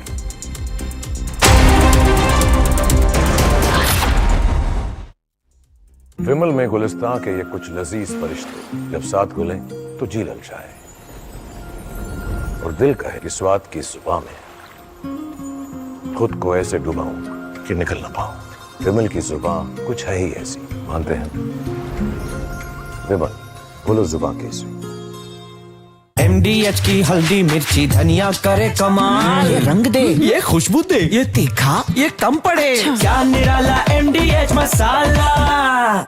Ahmedabad plane crash में इंदौर की एक बहू की भी जान गई है। सैकड़ों लोग इसमें अपनी जान गंवाए हैं। बहुत ही दुखद हादसा है, लेकिन इंदौर की जो बहू है उनके घर में हमें हरप्रीत होरा जो बच्ची है वो अपने पति से लंदन मिलने जाना चाह रही थी, क्योंकि उनके पति का 16 जून को जन्मदिन था। हरप्रीत के ससुर जी हमारे साथ हैं, राजेंद्र होरा, उनसे हम बात करते हैं। सर, कैसे आपको कब फर्स्ट इन्फॉर्मेशन कब मिली इस हादसे की और आपकी बहू की? सर, मीडिया के माध्यम से प्लेन क्रैश की जानकारी मिली, प्रथम वहीं से मिली। अब बिटिया उसी प्लेन में जा रही थी तो नैसर्गिक रूप से मन में डाउट हुआ, पर एक उम्मीद की किरण थी, क्योंकि पहले 30 लोगों का सुना, फिर 50 लोगों का, फिर संख्या बढ़ती चली गई। फिर आपको वहां से किसका फोन आया जिसने जानकारी दी कि आपकी बहू भी नहीं रही? ये न्यूज़ चैनल के माध्यम से कि 242 लोगों में से एक बचा, तो 241 का ही था, और उनके फादर उनको छोड़ने गए थे। वो छोड़ के निकले, कुछ दूरी पहुँचे थे, फिर उनको प्लेन हादसे की जानकारी लगी। फिर उनसे बातचीत करी तो उन्होंने बताया कि प्लेन क्रैश हो गया है, बिटिया उसी में ही थी। 16 तारीख को शायद हरप्रीत के जो हस्बैंड हैं रॉबी, उनका बर्थडे था, उनसे मिलने जा रही थी। जी, पहले 19 को जा रही थी, 16 को बर्थडे था, तो बेटे के साथ उसने प्लान किया कि यूरोप भी घूमेंगे साथ में हम, तो वो इस हिसाब से 12 तारीख को निकल गई थी। 15 तारीख को यूरोप घूमने की तैयारी थी उनकी। जी, हादसे के लिए आप सर किसको जिम्मेदार मानते हैं? एयर इंडिया में पहले भी कई शिकायतें आती रही हैं, तो इस हादसे का जिम्मेदार किसे मानते हैं आप? सर, ये तो मैं नहीं कह सकता, पर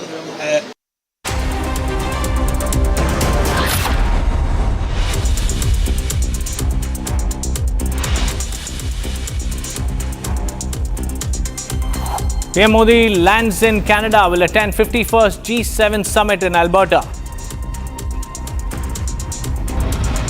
Air India flight from San Francisco to Mumbai suffers engine snag in Kolkata, passengers deplaned.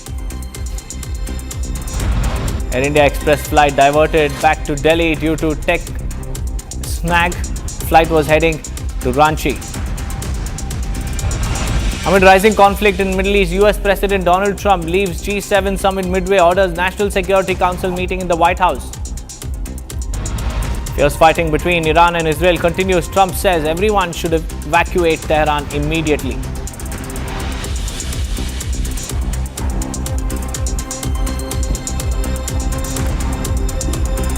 A very good morning, viewers. It's 8:30 and you're watching Republic TV. I'm Deepak Suresh Kumar. First up, we have some big breaking news coming in as far as the air scares are concerned.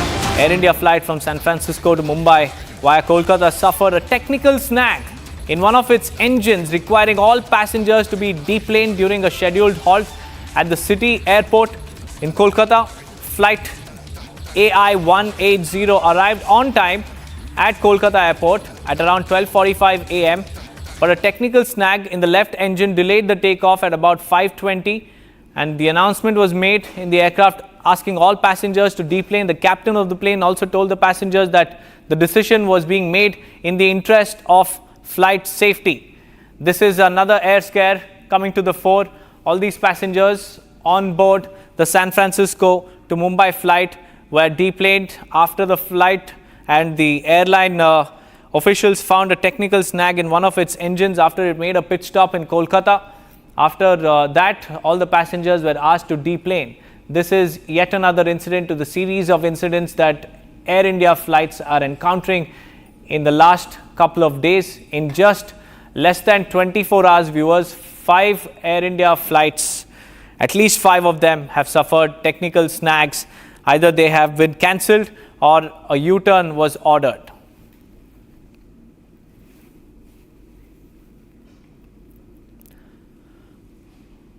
Moving on, viewers, we have a big update as far as Iran-Israel conflict is concerned. Ceasefire offer has been made, says Macron, as Trump exits G7 summit early. Donald Trump dramatically left the G7 summit in Canada a day early to rush back to Washington, with the French President Emmanuel Macron now claiming the US leader was considering the prospect of a ceasefire between Israel and Iran.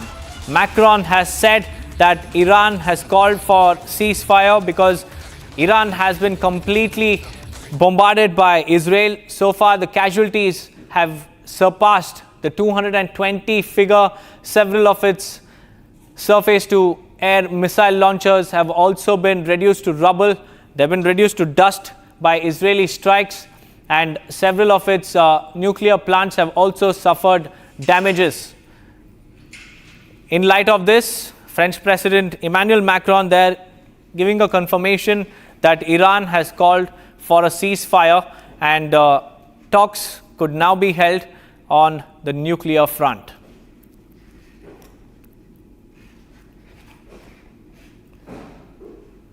In a major escalation, viewers, amid the ongoing conflict between Iran and Israel, Israeli forces launched a new wave of attacks on Iran, targeting its state TV. A dramatic video online showed the attacks on Iran's studio during the live broadcast, and the attack came after Israeli Defense Minister warned that Iran's state television and radio were about to disappear completely after an evacuation warning was also issued in Tehran, where the broadcaster is based. The video clearly shows how Israeli strikes forced them to vacate. In a major escalation between Israel and Iran, Israeli forces struck Iran's state TV during the live broadcast. The blast occurred as the presenter was live on the television, lambasting Israel moments before scurrying for safety. Israel's defense minister has confirmed that the Israeli military has attacked Iran's broadcasting authority. Lashing out at Iran, Israeli defense forces said that the Israeli citizens do not get evacuation warnings before running to shelters, adding that it had published a warning in Farsi for its citizens of Tehran. Earlier, Israeli defense minister stated that Iran's state television and radio were about to disappear after an evacuation warning was issued in Tehran, where the broadcaster is based. Meanwhile, Israeli Prime Minister Benjamin Netanyahu visited the Tel Aviv Air Base on Monday with Defense Minister Israel Katz and IDF chief. During his visit, Netanyahu claimed that Tel Aviv has gained full aerial control over Tehran. חיל האוויר הישראלי שולט בשמי טהרן. זה שינוי של כל המערכה. אנחנו בדרך להשיג את שני היעדים שלנו. חיסול האיום הגרעיני, חיסול האיום הטילאי. כשאנחנו שולטים בשמי טהרן, אנחנו פוגעים במטרות האלה, במטרות של המשטר. He said that Israel is on the way to achieving its goals of destroying the Iranian nuclear and ballistic missile threats. Netanyahu called on Iranian civilians living in Tehran to evacuate the city amid fears of further escalation. The remarks came after Tehran launched a wave of attacks targeting major Israeli citizens, killing 24 people. On Sunday, the IDF eliminated 4 senior Iranian intelligence officials, including the head of IRGC's intelligence organization. On the same day, fighter jets guided by precise IDF intelligence struck a structure in Tehran housing top Iranian intelligence officials. As both the nations continue to trade blows, fears of wider regional war looms large, even as diplomatic efforts in a ceasefire remain uncertain.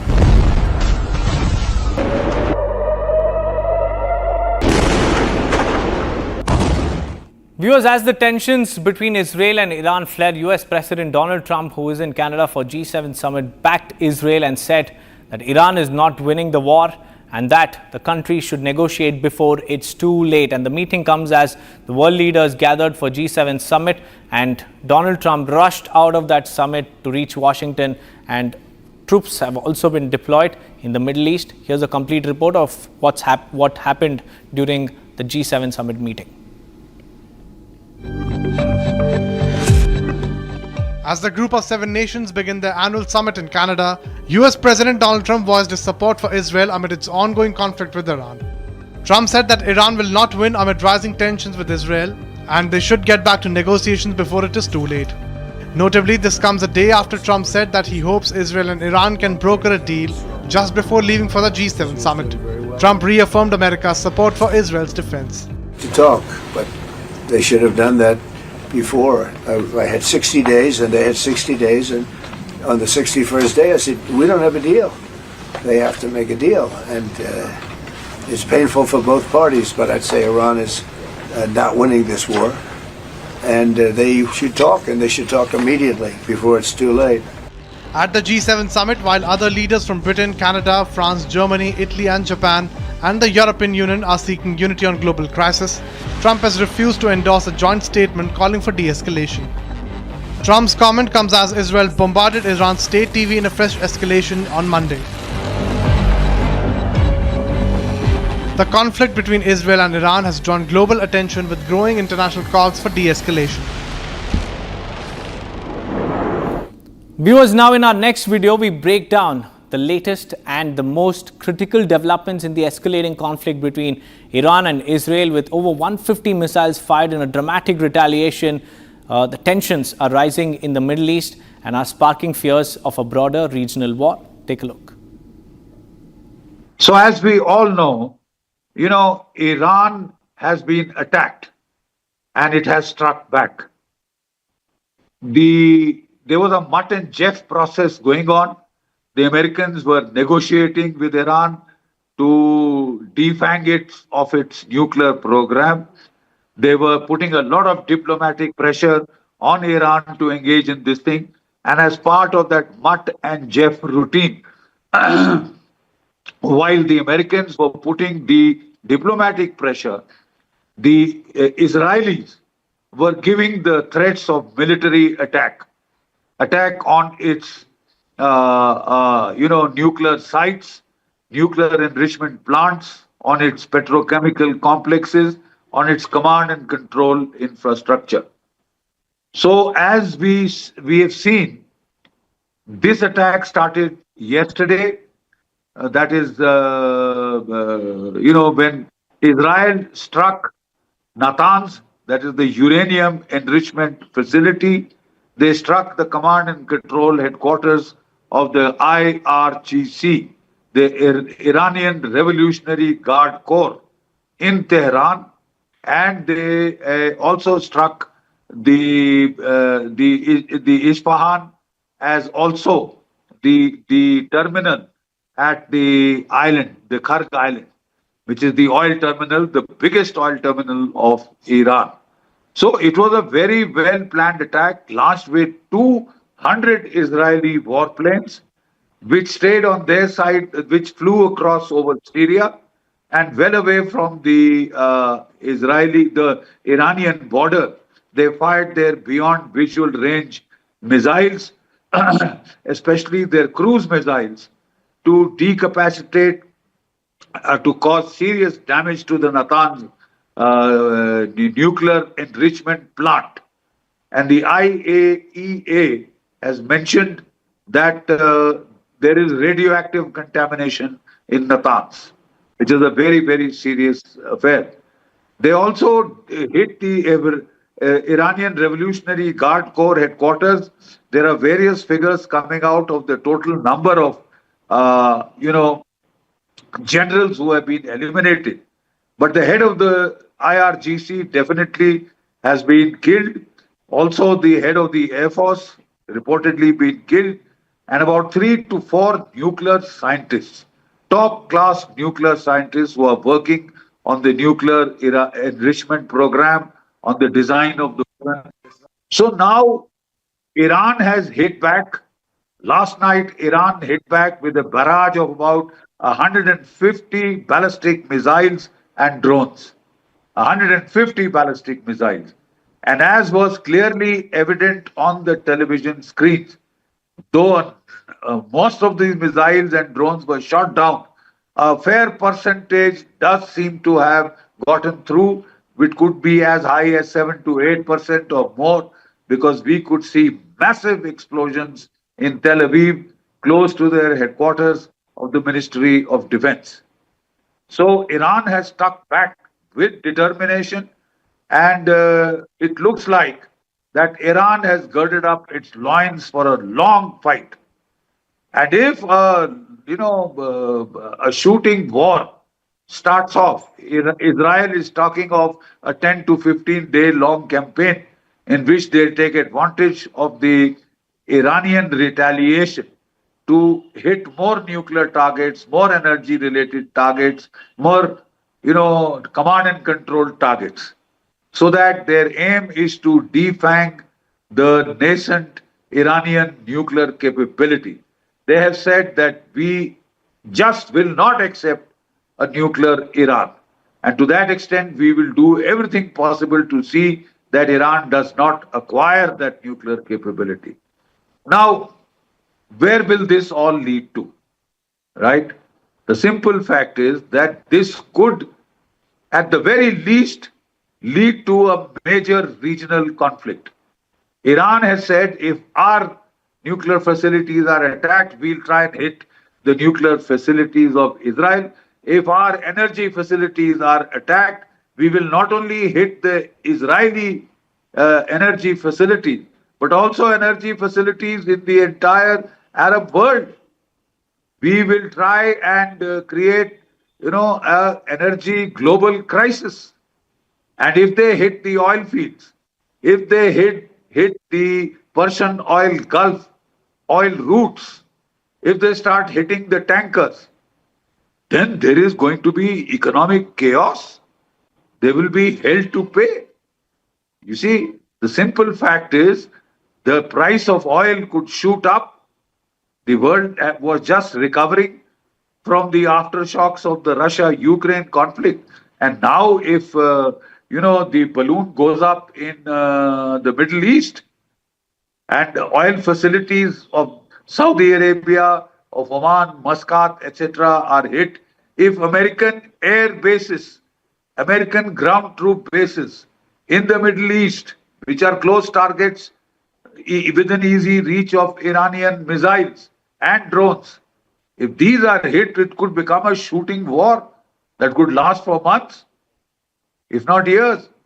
Yes, Iran will lose finally, but Iran, their pain tolerance threshold is extremely high. 8 years they fought the Iran-Iraq war when they were, technologically far inferior in strength and capability. Today their capabilities are very high. They almost have 10,000 ballistic missiles, thousands and thousands of Shahid drones, which the Russians have used with such good effect in Ukraine. So it is a proven design which they have done. They've already hit Israel twice. You know, the first time with drones and some missiles. The second time primarily with missiles. And even then 7 to 8% of their missiles had gotten through. The Fatah missile series and, the Shahbaz kind of series of missiles, they had been able to penetrate to targets in Tel Aviv. Even the Houthis have been able to penetrate. So when you attack in the mass, at least about 10% and less, despite Iron Dome, despite the Arrow missiles, despite the third Patriots, they will get through. And they are already causing a bit of consternation and alarm in Israel proper. Will America come into the fray? Yes, if Iran keeps hitting at Israel and if Iran escalates vertically and horizontally to widen the spread of the war to the petrol oil refineries in Saudi Arabia, in Oman, Muscat, Bahrain, etc., and also targets the American bases where American troops are staying, are based currently, then it could, all bets are off. China is likely to support Iran. Russia, though bogged down in its own war in the Ukraine, has already provided Iran a fair amount of high-tech weapons and equipment. They are not a match with the Israelis. But the fact is, they do give Iran the capability to inflict damage of a very, very serious order. So that exactly is the problem. And if it lengthens out, then you can be sure that over a period of time, other actors could join the conflict. You may destroy Iran. You may try and carry out regime change there. But the threshold of tolerance of the Iranian people, their pain thresholds are extremely high. Even in the past, like I said, in the Iran-Iraq war, 8 years of mayhem and massacres they withstood, but they almost defeated Iraq, and Iran took the war back to inside Iraq. That was the level of the tenacity of their defense. So this is a very, very grim and foreboding scenario. Donald Trump was very keen to have, an era of peace and quiet in which he could consolidate, his economy, build up his military strength, and then get on to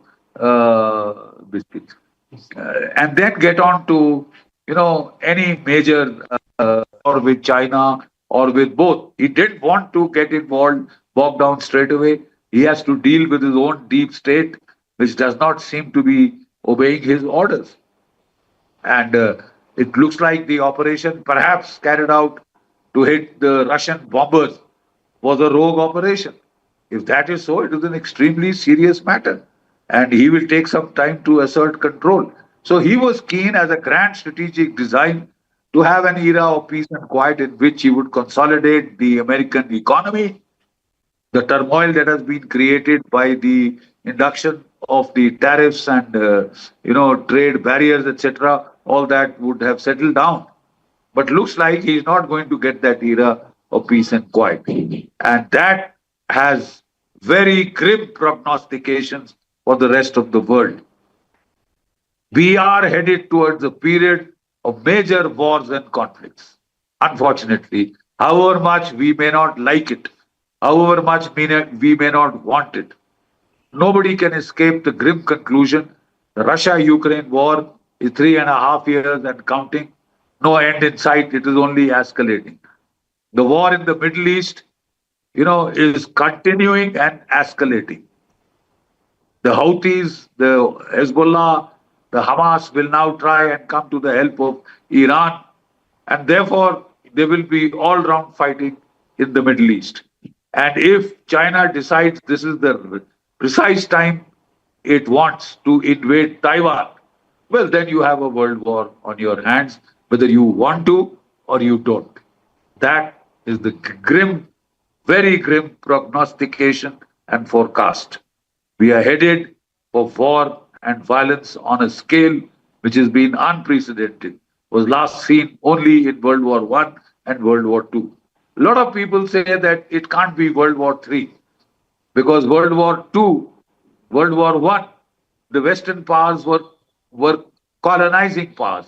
They had their colonies in Asia and Africa, which were forced to join the war, whether they liked it or not. I fully understand that things have changed. But if the thing escalates to nuclear levels, that will affect the whole globe. Please understand this. A lot of people try and teach me history, current history. I'm well aware of current history. I'm saying that World War I was a multipolar conflict. World War II was a multipolar conflict. Today, again, we have a multipolar global environment with America, Russia, China, India, Japan, Brazil, South Africa, etc. as the major global powers. And Europe, of course, still a center of power, though it can't operate entirely on its own without American help. We are in a multipolar environment. And historically, multipolar environment for scale of global conflicts. We hope it doesn't turn out to be that, but I'm sorry, the way things are headed, the prognostication seems grim. Thank you.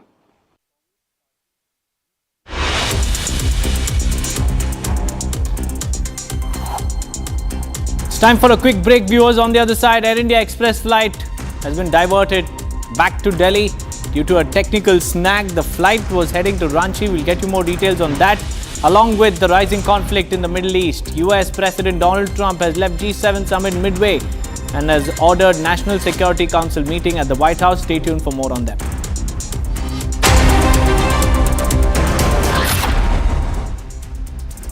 Amity has been ranked India's #1 not-for-profit private university for 11th year, with top 10 ranked institutions in management, engineering, biotech, law, masscom, telecom, hospitality, fashion and more.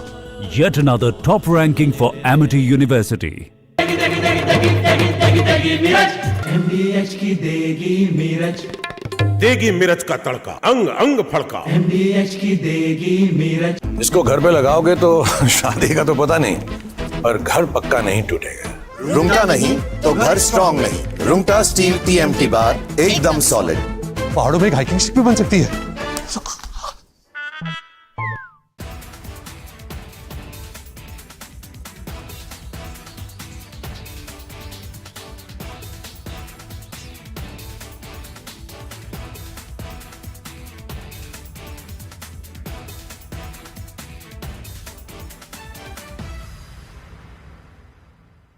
पंद्रह साल हो गया उनको वहाँ पे, 10-15 साल से। और इंडिया में कब से आए थे? इंडिया यहाँ पे उनके मम्मी का हार्ट हो गया था बोल के उनको मिलने आए थे।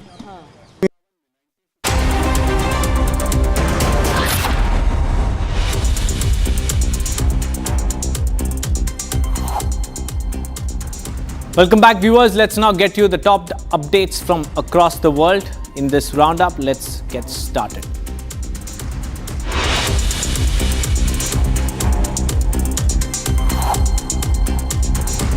The Israeli military said its air force is continuing to strike military targets in Iran despite international calls for a halt to the escalation. Israel and Iran have traded more missile attacks. The Israeli armed forces bombarded the Tehran airport and struck Iran's F-14 fighter jets in an airstrike. Israel's strike comes after Iran fired a new wave of missile attacks at Israel early Monday, killing at least 8 people, while Israel warned hundreds and thousands of people in the Middle East of Tehran to evacuate ahead of the new strikes. As Iran-Israel conflict enters day 5, Israeli Prime Minister Benjamin Netanyahu strongly defended IDF's attack on Iranian soil. In an interview to Western media, Netanyahu said, and I quote, "We are not just fighting our enemy, we are fighting US's enemy." Netanyahu further said, the Israeli strikes have set Iran's nuclear program back very, very long time. We're not just fighting our enemy, we're fighting your enemy. For God's sake, they chant, death to Israel, death to America. We're simply on their way. And this could reach America soon. I mean, to have these mad mullahs who are committed to destroying us in order to destroy you, to say that they should have nuclear weapons and ballistic missiles to deliver them to you, and to say that that's not your interest. Well, we're fighting this war. We're taking the action. Chinese President Xi Jinping arrived in Kazakhstan for a 3-day visit, during which he'll attend the second China Central Asia Summit. Xi landed and he was welcomed by Kazakh President. The leaders of Uzbekistan, Turkmenistan, Tajikistan and Kyrgyzstan are also expected to attend the summit in Astana, according to China's foreign ministry. The summit aims to deepen regional cooperation and advance the country's multi-billion-dollar Belt and Road Initiative across Central Asia. LOT Polish Airlines placed a firm order with Airbus, marking the first time Poland's national carrier selects the European aircraft manufacturer as part of its fleet modernization.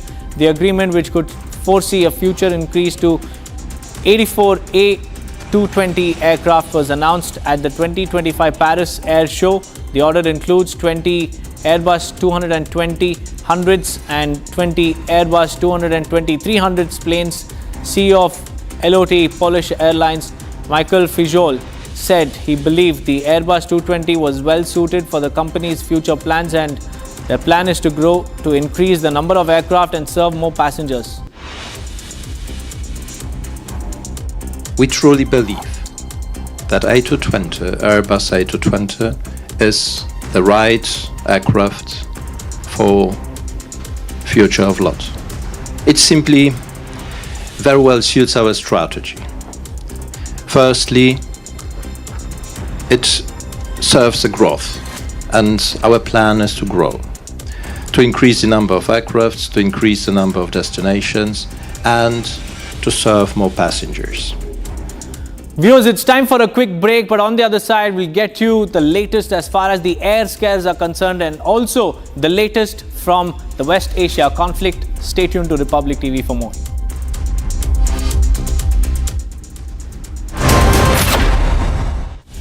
आधे bowl दही में 4 चम्मच MDH चटनी पुदीना मसाला डाला, stir करो, पुदीना चटनी तैयार। MDH चटनी पुदीना मसाला।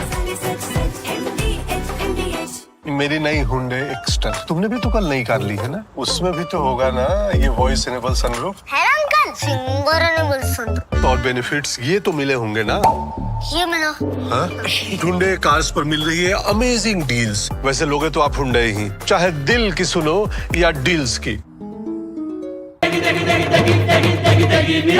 MDH की देगी मिर्च, देगी मिर्च का तड़का, अंग अंग फड़का। MDH की देगी मिर्च। अहमदाबाद प्लेन क्रैश में इंदौर की एक बहू की भी जान गई है। सैकड़ों लोग इसमें अपनी जान गंवाए हैं। बहुत ही दुखद हादसा है, लेकिन इंदौर की जो बहू है उनके घर में हमें हरप्रीत होरा जो बच्ची है वो अपने पति से लंदन मिलने जाना चाह रही थी, क्योंकि उनके पति का 16 जून को जन्मदिन था। हरप्रीत के ससुर जी हमारे साथ हैं, राजेंद्र होरा, उनसे हम बात करते हैं। सर, कैसे आपको कब फर्स्ट इन्फॉर्मेशन कब मिली इस हादसे की और आपकी बहू की? सर, मीडिया के माध्यम से प्लेन क्रैश की जानकारी मिली, प्रथम वहीं से मिली। अब बिटिया उसी प्लेन में जा रही थी तो नैसर्गिक रूप से मन में डाउट हुआ, पर एक उम्मीद की किरण थी, क्योंकि पहले 30 लोगों का सुना, फिर 50 लोगों का, फिर संख्या बढ़ती चली गई। फिर आपको वहां से किसका फोन आया जिसने जानकारी दी कि आपकी बहू भी नहीं रही? ये न्यूज़ चैनल के माध्यम से कि 242 लोगों में से एक बचा, तो 241 का ही था, और उनके फादर उनको छोड़ने गए थे। वो छोड़ के निकले, कुछ दूरी पहुँचे थे, फिर उनको प्लेन हादसे की जानकारी लगी। फिर उनसे बातचीत करी तो उन्होंने बताया कि प्लेन क्रैश हो गया है, बिटिया उसी में ही थी। 16 तारीख को शायद हरप्रीत के जो हस्बैंड हैं रॉबी, उनका बर्थडे था, उनसे मिलने जा रही थी। हाँ जी, पहले 19 को जा रही थी, 16 को बर्थडे था, तो बेटे के साथ उसने प्लान किया। I don't just report from courtrooms on verdicts, I decode them. From breaking news to complex legal verdicts, every word is backed by law. At the Republic School of Journalism, you will learn how to report on legal issues with accuracy and speed. The RSJ Diploma, starting on the 30th of June. Apply now.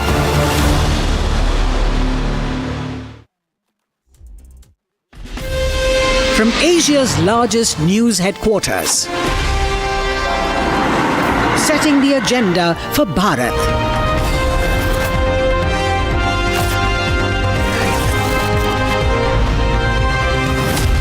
You're watching Republic.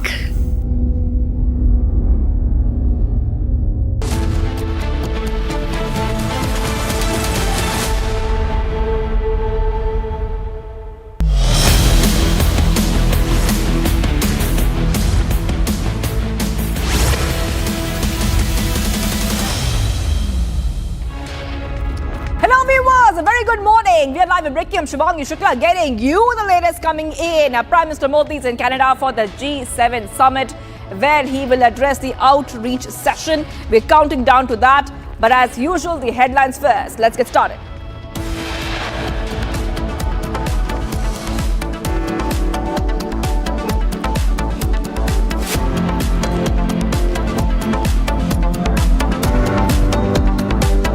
PM Modi lands in Canada to participate in the 51st G7 summit in Canada.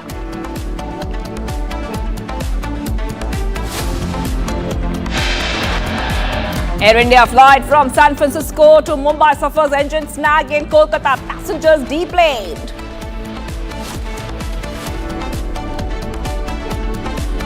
Air India Express flight diverted back to Delhi due to technical issues. Flight was heading to Ranchi.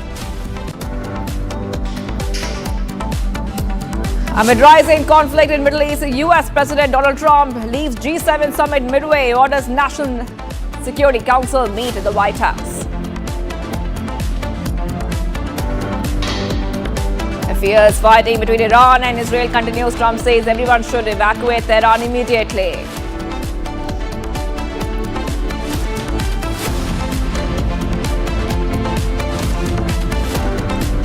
MBA begins evacuation of 10,000 Indian students in Tehran. Batch of 100 Indian students being evacuated through Armenia.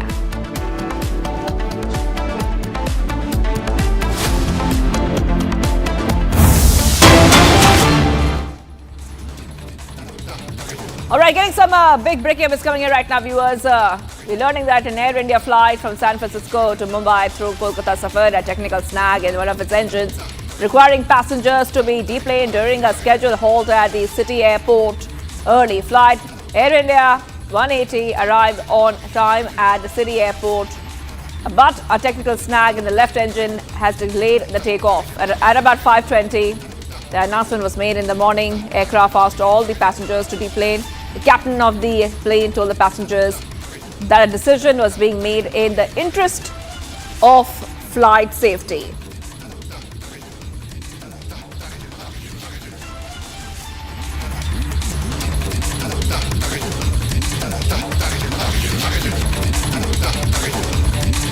All right, let's go straight across to our guest who's joining us right now. Mr. Sanat Kaul is joining us live here. He's an aviation expert. And Mr. Kaul, you know, we have seen back-to-back cases of technical snags where flights have to be diverted or they make an emergency landing. Once again, we see a Air India flight facing technical issues, and then they have to either be deplaned or they have to make an emergency landing or make a stop. Now, what, according to you, is leading to these back-to-back issues? We know that Air India is already in pressure because the probe is highlighting and trying to look for more gaps when it comes to passenger safety, Mr. Kaul.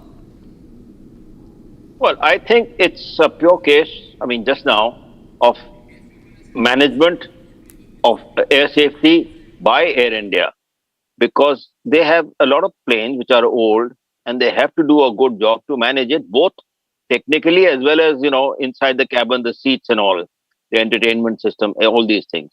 There is an issue which they are not able to resolve. And now I read in the morning paper, they are appointing McKinsey to look into it. Now, McKinsey is a consultant, not specialized in aviation.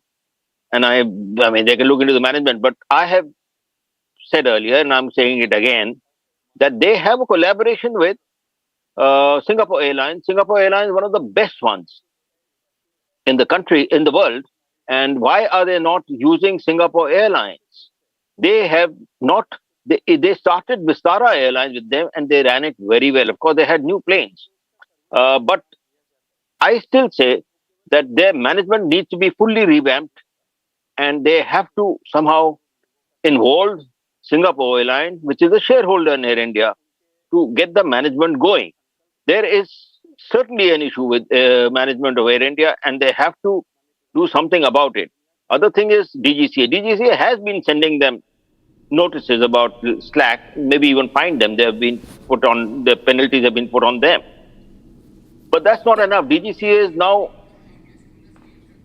got a huge passenger, lot of fleet in India, big fleet. India is one of the, considered to be the third biggest passenger traffic in the world. And they have not grown with the traffic. There is a need to increase the staffing of DGCA, bring in more professionalism, reduce the political interference, if any. But there was a proposal to have a CAA, meaning a authority, a civil aviation authority, which has not been done. It was approved by the cabinet long time back, but it's not been done. I think there is a need now to revamp DGCA, which is the safety regulator, which is the main body. Thanks. Mr. Call, I wanted to hold on because one more case is coming out. Air India flight from San Francisco to Mumbai through Kolkata has also suffered a technical issue. This is what we're learning of right now, viewers. Air India flight from Mumbai to Ahmedabad was in fact, we already told you that's happened. Now we see one more case coming in right now. Air India flight from Mumbai to Ahmedabad operated by Airbus was cancelled on June 16th. According to sources, the flight was initially delayed due to an operational issue. However, during the delay window, the cruise flight duty time limitation came into effect, resulting in the cancellation. The flight was scheduled to depart at 6:35 p.m. and arrive at 7:55 p.m. and did not depart. Okay, this is Mumbai-Ahmedabad flight cancelled over some issues that we have seen. This flight was cancelled. It did not even take off. And I'm being joined once more by Mr. Sanat Kaul, aviation expert, joining us here on Republic TV. And you were mentioning about DGCA, but DGCA is also conducting a fleet-wide survey of the Air India flights of their airlines. We also see that there are some SOPs which are being looked at, being revised. But what do you really make out of these back-to-back technical snags that we are seeing? Are things getting better? That is a question. Well, it's very difficult to give you an answer on that because maybe the inspection is much better now and therefore they're finding more snags. But the fact is that the maintenance of these airlines, maybe 10-year-old planes of of the Boeing fleet, and Boeing is already under a lot of investigation, a lot of stress, as you know. In the US, the US Congress has taken Boeing to task and fired their CEO, which is out in the public in a video. So everything is going wrong, but Air India has to put its act right. They have to do something about it. It is not working out. I don't think a consultancy organization like McKinsey, which will take about 6 months to 1 year to give a report, is the answer to it. I think they need to do it themselves. Sit down and do it. Management is something which they have to do it. Maybe McKinsey can help them also. I am not criticizing McKinsey, but I'm saying I've already said what I wanted to say, that Singapore Airlines is a shareholder of Air India today. Why is Singapore Airlines not being given proper management task? They are the top people in managing airlines. They can help, in my view, and that is where I hold myself, that this is what should be done immediately. All right, Mr. Kaul, I will be coming back to you because we're getting one more story is coming in right now. Air India Express flight from Delhi to Ranchi, scheduled to land at Birsa Munda Airport, was also diverted back to Delhi. One of our flights, this is the statement coming in, one of our flights returned to the Delhi after takeoff due to suspected technical issues. The post-inspections and clearance, the aircraft has continued the scheduled operation. Air India Express spokesperson has said this. Delhi-Ranchi flight had to return after a technical snag. And I want to go straight across to our aviation expert who's joining us live on Republic TV. Mr. Sanat Kaul continues to be with us. Mr. Sanat Kaul, you said what you had to say, but these cases are not stopping. Now, we have also highlighted to our viewers, and we'll show that later on, about all the emergency landings which have been made or flights being diverted or they might be have to stop at a stopover city because there's something which was found wrong. Now, this applies to both domestic flights, international flights, and domestic flights from India which are flying internationally. Now, do you really think that Air India, you were saying, should review its own situation, because already the centre has formed a probe? But is it time for Air India to ask itself some tough questions? Absolutely. Absolutely. Air India is not able to manage the new Air India which they've got. They have to do something about it. I have made a suggestion that they should involve Singapore Airlines much more, and not, first they wanted to recruit somebody from Turkey, which was politically not acceptable, so the person didn't come. They've got somebody else who's probably not familiar with the Air India culture. And Singapore Airlines already handled Vistara. They know the Indian system. So that is how I say that but they can do their own management review. I'm not making any suggestions. But all I'm saying is Air India's management today is really, really down in the dumps. They are not able to manage a fleet which they have, and they have done things which obviously have gone wrong. So they have to do something about it, and they are not coming out with any statement.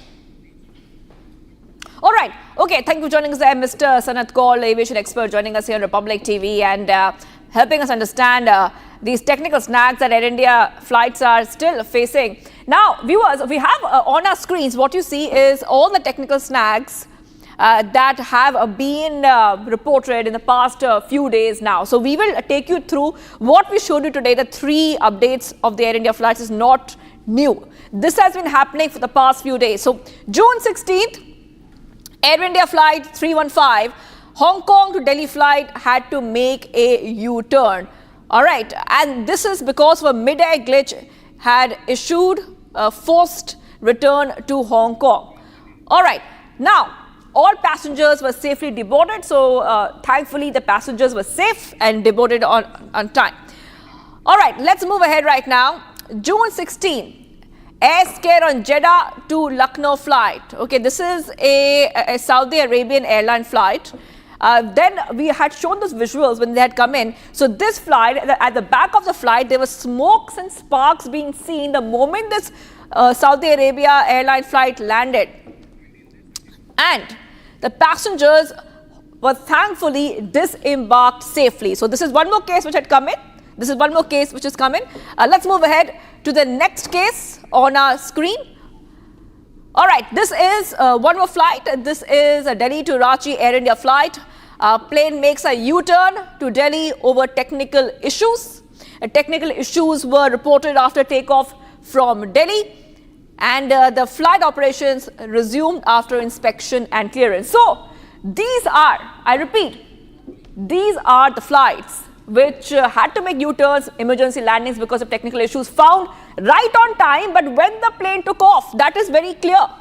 Okay, this is also one more flight. This is one of the air scares. Air India 2493 flight, June 17th, air scare on Mumbai Ahmedabad plane, and the operational issue delays flights once again. So this is one more flight. Flight was cancelled as well because of the operational issues which were found. And let's move ahead right now to Air India flight 180. That is right. The technical snag on San Francisco to Mumbai. Now this flight was flying through Kolkata. Kolkata was a stopover for this flight. We told you about this flight a short while back. Technical snag was reported in the left engine this time around, and the snag delayed takeoff from Kolkata. So, like we said, it's a series of incidents, viewers, series of incidents. However, it's very important to note that the panel formed by the centre, the DGCA, and the other investigation agencies are looking into these issues, trying to come up with more SOPs and really focus on passenger safety. All right, breaking news coming in, viewers. We're getting some more breaking news coming in. Let's go to the top updates. We're shifting our focus right now. Multiple encounters took place in Uttar Pradesh. And this is coming in as we are getting our viewers more updates on the story. From what we understand is that encounters have happened in a couple of areas This is Operation Langda, which is completely in full swing. Multiple encounters in Uttar Pradesh. Operation Langda in full swing. Operation Langda is when it's the same operation where we see that the police are looking for criminals, history cheaters, shooting them in the leg. That's why the name Operation Langda. Now, multiple encounters have happened in different places. Kushinagar among one. A daring encounter unfolded between the police and these criminals who were attempting to escape after firing at the police team. The accused was shot in the leg during the exchange of gunfire and is currently receiving treatment in the hospital. That is right.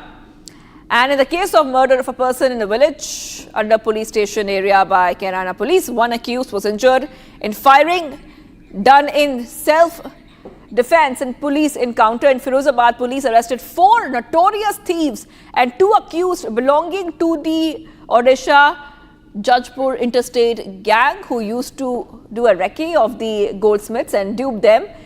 They were injured in a police encounter as well. And I want to go straight across to my colleague who's joining us right now. We have with us Ajay Dubey.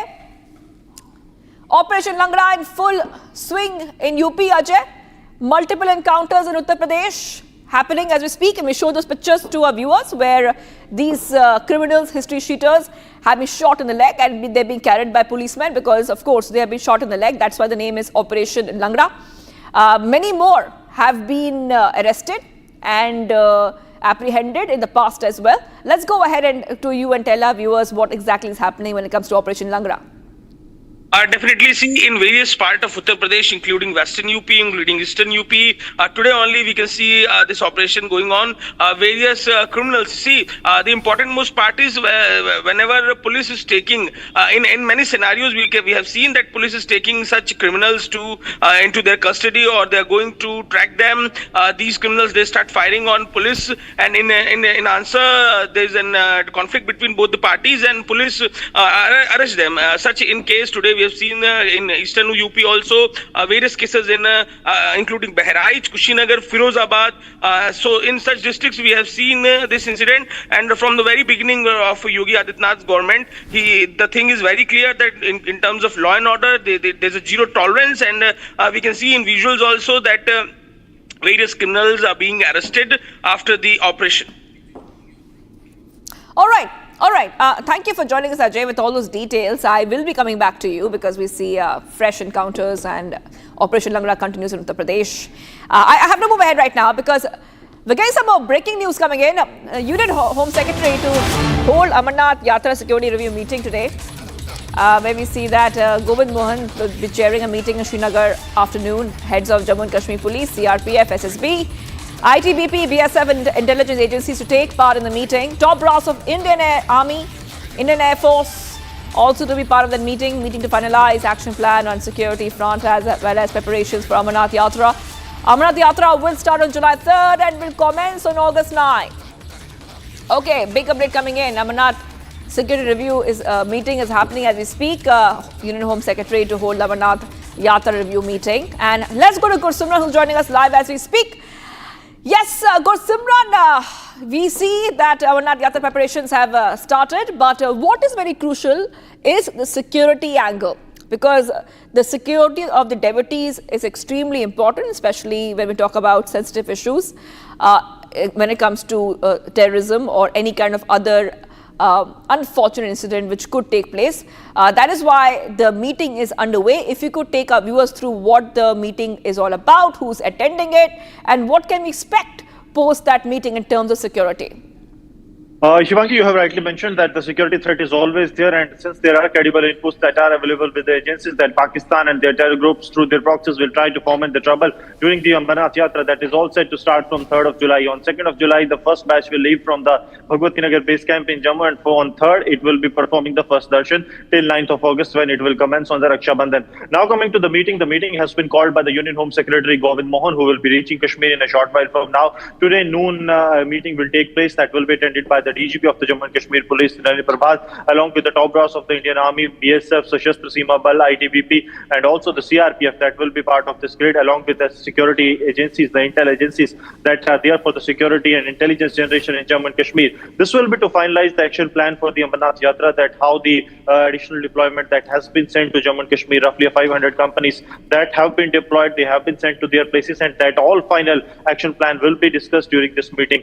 Apart from this, we are told that the Jammu and Kashmir Home Secretary Chandrakar Bharti and the J&K Chief Secretary Atal Dulu, they will also be part of this meeting, which also means that the preparations and the arrangements will also be discussed during this meeting. And it is believed that after this meeting, Union Home Secretary will be briefing the Union Home Minister with regards to the arrangement for the Amarnath Yatra, so that a foolproof action plan can be devised. Because what we have seen in Pahalgam and the way Pakistan has brutally been smashed by the Indian side, now rattled Pakistan will try to foment the trouble, and we have seen that there has been a persistent threat on the Amarnath Yatra, where the terrorists always try to target the Yatris so that they can instill a sense of fear among them.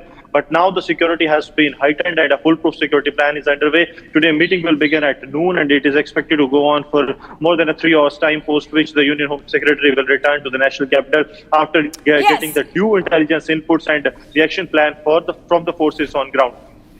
Yes, absolutely, absolutely, Gursimran. Thank you for joining us with all those details. And like you said, the security of the devotees is the most important, and a special review meeting is taking place on that.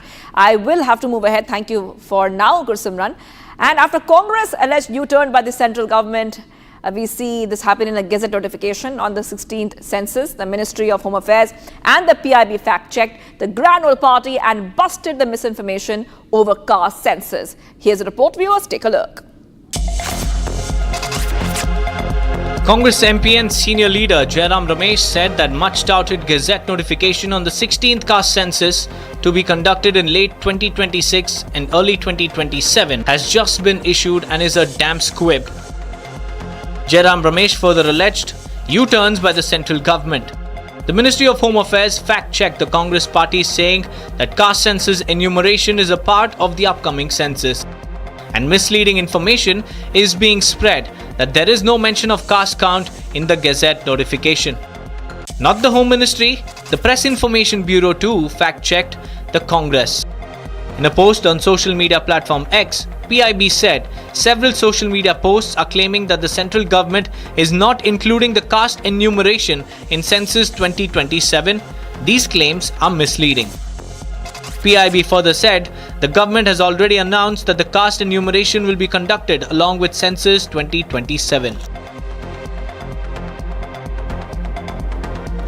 Viewers, let's move ahead. A very heart-wrenching tragedy unfolded in the National Capital Region as the body of a young model, Sheetal, is found in a canal. 24-year-old's life was brutally cut short, leaving a family and loved ones in shock and grief. As the investigation begins, the police unravel the dark details surrounding her murder. Take a look. In a spine-chilling incident, the body of a young woman found in the NCR canal between Khanda and Jharoti villages of Haryana. The deceased has been identified as Sheetal, a model associated with Haryanvi music industry, originally from Khalila Majra village in Panipat. Sheetal's body was later found in a canal, and her family performed her last rites, refusing to comment on the incident. ये वही नहर है, आप देखिए ये वही spot है। सबसे एक्सक्लूसिव तस्वीर आपको दिखा रहे हैं। यहीं से वो बॉडी जो है इसी जगह से उठा करके इस तरफ लाई गई थी और यहाँ पर बताया जा रहा है, जो स्थानीय लोग हैं यहाँ पर, उन्होंने कहा कि यहीं पर वो जो लाश है वो यहाँ पर रखी गई थी। काफ़ी देर तक वो लाश जो है यहाँ पर रखी गई थी। ये तस्वीरें सबसे अहम हो जाती है। आप देखिए दूर दूर तक आपको कोई भी यहाँ पर रिहायशी घर नज़र नहीं आएगा। ये पूरा एरिया जो है एक तरह से जंगल नुमा एरिया है और इस वक्त आपको ये नहर नजर आ रही होगी। फिलहाल यहाँ पर आप बहाव देखिए, पानी का बहाव भी यहाँ पर बहुत तेज है। The mother is inconsolable.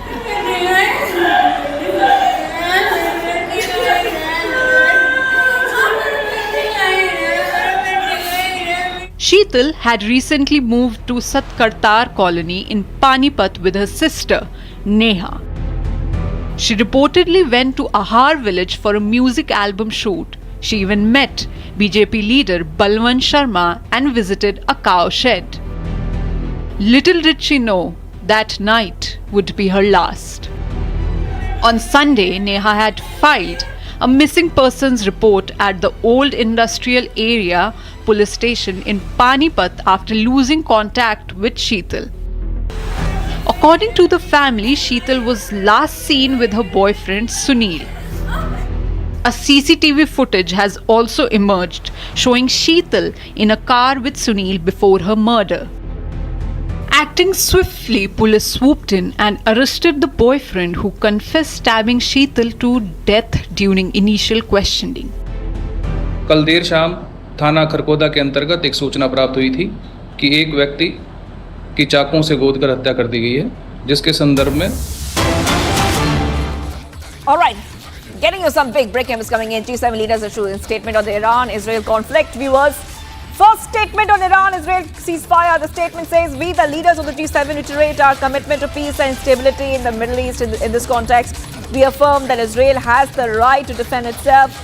We reiterate our support for Israel's security. We also affirm the importance of protecting civilians. Iran is the main source of instability and terrorism in the region. We have always been clear that Iran can never have a nuclear weapon.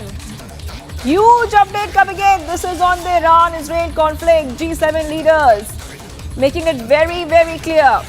Iran, I repeat, this is a very important part. Iran is the main source of instability and terrorism in the region. We have always been clear that Iran can never have a nuclear weapon. These are back-to-back updates coming in right now, viewers on Republic TV.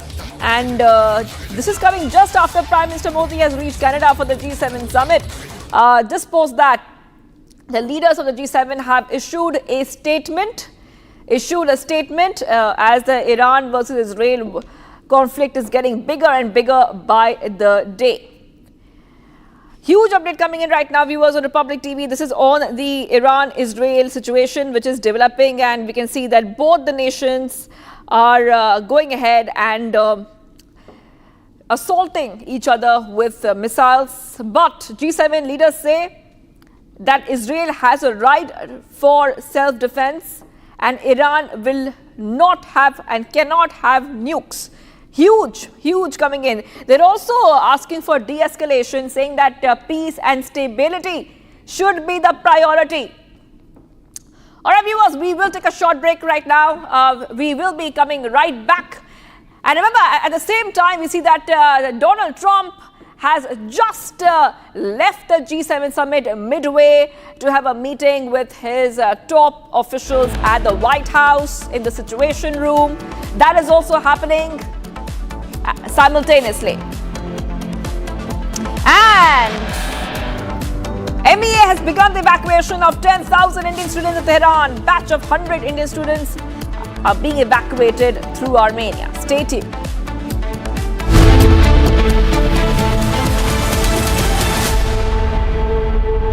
Powered by Century Ply Club Prime. रहो बेफिक्र. पैसा लगाना है तो century ply club prime पे लगाओ. डूबेगा नहीं, जलेगा भी नहीं, कोई खा नहीं जाएगा, धोखा नहीं देगा, ऊपर नीचे भी नहीं होगा, सेफ रहेगा, सिक्योर्ड मिनिमम 30 साल का रिटर्न देगा. अब इससे बेटर इन्वेस्टमेंट है तो बताओ. सेंचुरी प्लाई क्लब प्राइम, रहो बेफिक्र. ये है सीक्रेट रेसिपी MDH का जीरा सिप जल जीरा मसाला. सिप सिप जीरा सिप MDH का जल जीरा सिप MDH का जल जीरा सिप. आपकी फेवरेट हुंडई कार्स पर मिल रही है अमेजिंग डील्स. वैसे लोगे तो आप हुंडई ही, चाहे दिल की सुनो या डील्स की, तो जल्दी चले आओ हुंडई शोरूम.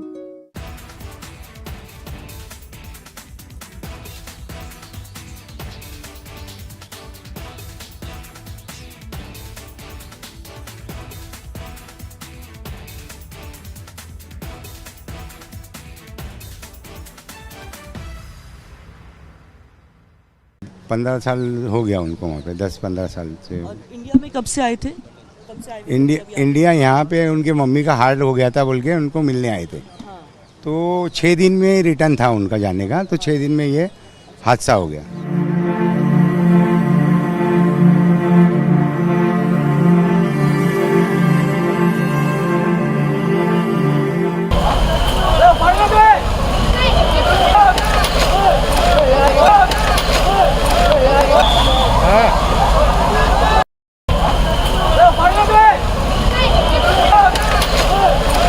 कहाँ से? अहमदाबाद की प्रॉपर रहने वाले? नहीं नहीं, वो एक्चुअली रहते हैं हम लोग बॉम्बे है क्या, और वाया फ्लाइट था.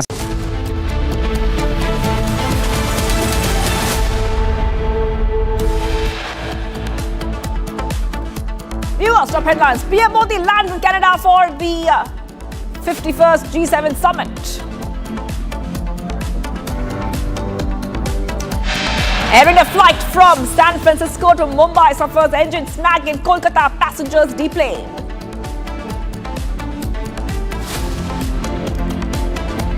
Air India Express flight diverted back to Delhi due to tech issues. Flight was heading to Ranchi. Amid rising conflict in Middle East, US President Trump leaves G7 summit midway, orders National Security Council meet in the White House. Fierce fighting between Iran and Israel continues. Trump says everyone should evacuate Tehran immediately. MEA begins evacuation of 10,000 Indian students at Tehran. Batch of 100 Indian students are being evacuated through Armenia.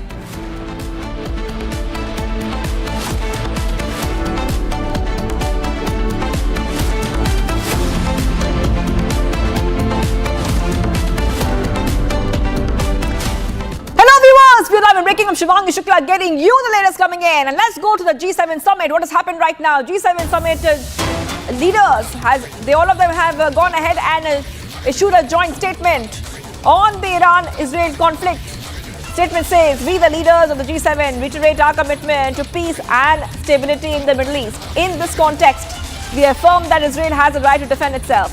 We reiterate our support for Israel's security. We also say the importance of protecting civilians. Iran is the main source of instability and terrorism in the region. We have always been clear that Iran can never have a nuclear weapon. Now, huge update coming in. Also, very important to note that that Trump is not there. Trump is not there. He has left. He has left and gone back to the White House to have a meeting in the Situation Room. Very important to note. But after that, after Trump has left Canada, G7 leaders have issued a statement. And let's go straight across to my colleague, our senior executive editor, Abhishek Kapoor, who's joining us. Abhishek, you know, there's so many questions which I want to ask you. One is obviously about the G7 statement on the Iran-Israel conflict. Second is, it looks like Trump was not very keen on this joint statement. Is that true? He left midway and has gone back to the White House. Well, absolutely. Trump has gone back to the White House, and it might be related with the joint statement because, remember, he had made it clear that he's not going to be agreeing with the Israel-Iran part of the statement because while the statement blames Iran as the source of instability, it also asks for restraint. It also asks or calls for Israel to pull back and de-escalate. So that's contrary to the position that the United States has taken with all the increased deployment, with the fact that the poster of President Donald Trump was very aggressive, and it was suggesting that the Americans are running out of patience, that they really want Iran to take it or leave it, the deal. But the deal is obviously that the Iranians have to completely give up on the nuclear option. I think it's building up towards more like America might get militarily involved. So obviously they would not want to be part of a statement which calls for immediate de-escalation and restraint. That's why perhaps you are seeing this is also part of the larger fracture that we have seen in the developed world, Shivangi, from the time of taking over of President Trump, and the manner in which the United States has clearly made the Europe war to be a European problem, and the fact that traditionally Trump has been very anti-NATO and has opened direct lines of communication with President Putin of Russia. And so this typically is also the marker of the larger fracture that we have seen within what earlier used to be called the developed West. And We have seen, for example, the United Kingdom calling for de-escalation, but sending in its military aircraft, while the likes of France and Germany, they have kept a little distance from theater of war in the Middle East, even as they are bolstering up their own defenses, bolstering their own contribution to the war in Europe. So the statement is more a reflection of the geopolitics of the day, particularly when it comes to the West. G7, remember, otherwise, if you look at it, Russia is not part of it, China is not part of it, India is not part of it. If you look at the top 5 economies, China not being there, India not being there, is clearly indicative of the decreasing clout anyway of G7. Earlier, together they would take a decision and that would effectively represent the worldview of the most powerful nations in the world taken together. Now, typically, they do not represent the worldview of the most powerful nations in the world, A, and B, within themselves there is a huge fracture, as this latest development suggests. Yes, I'm getting some breaking updates coming in, Abhishek. This is huge.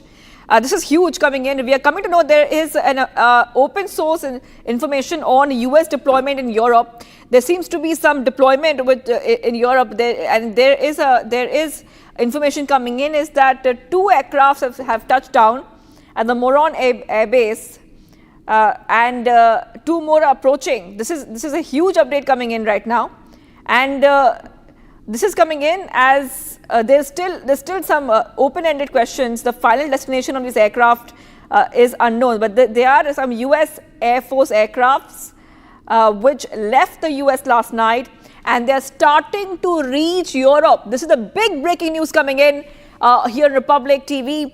But we don't know where are these US aircrafts headed. However, these US aircrafts have just reached Europe. Abhishek, if you could just help our viewers understand this is the breaking news and a developing story that we are understanding is coming in.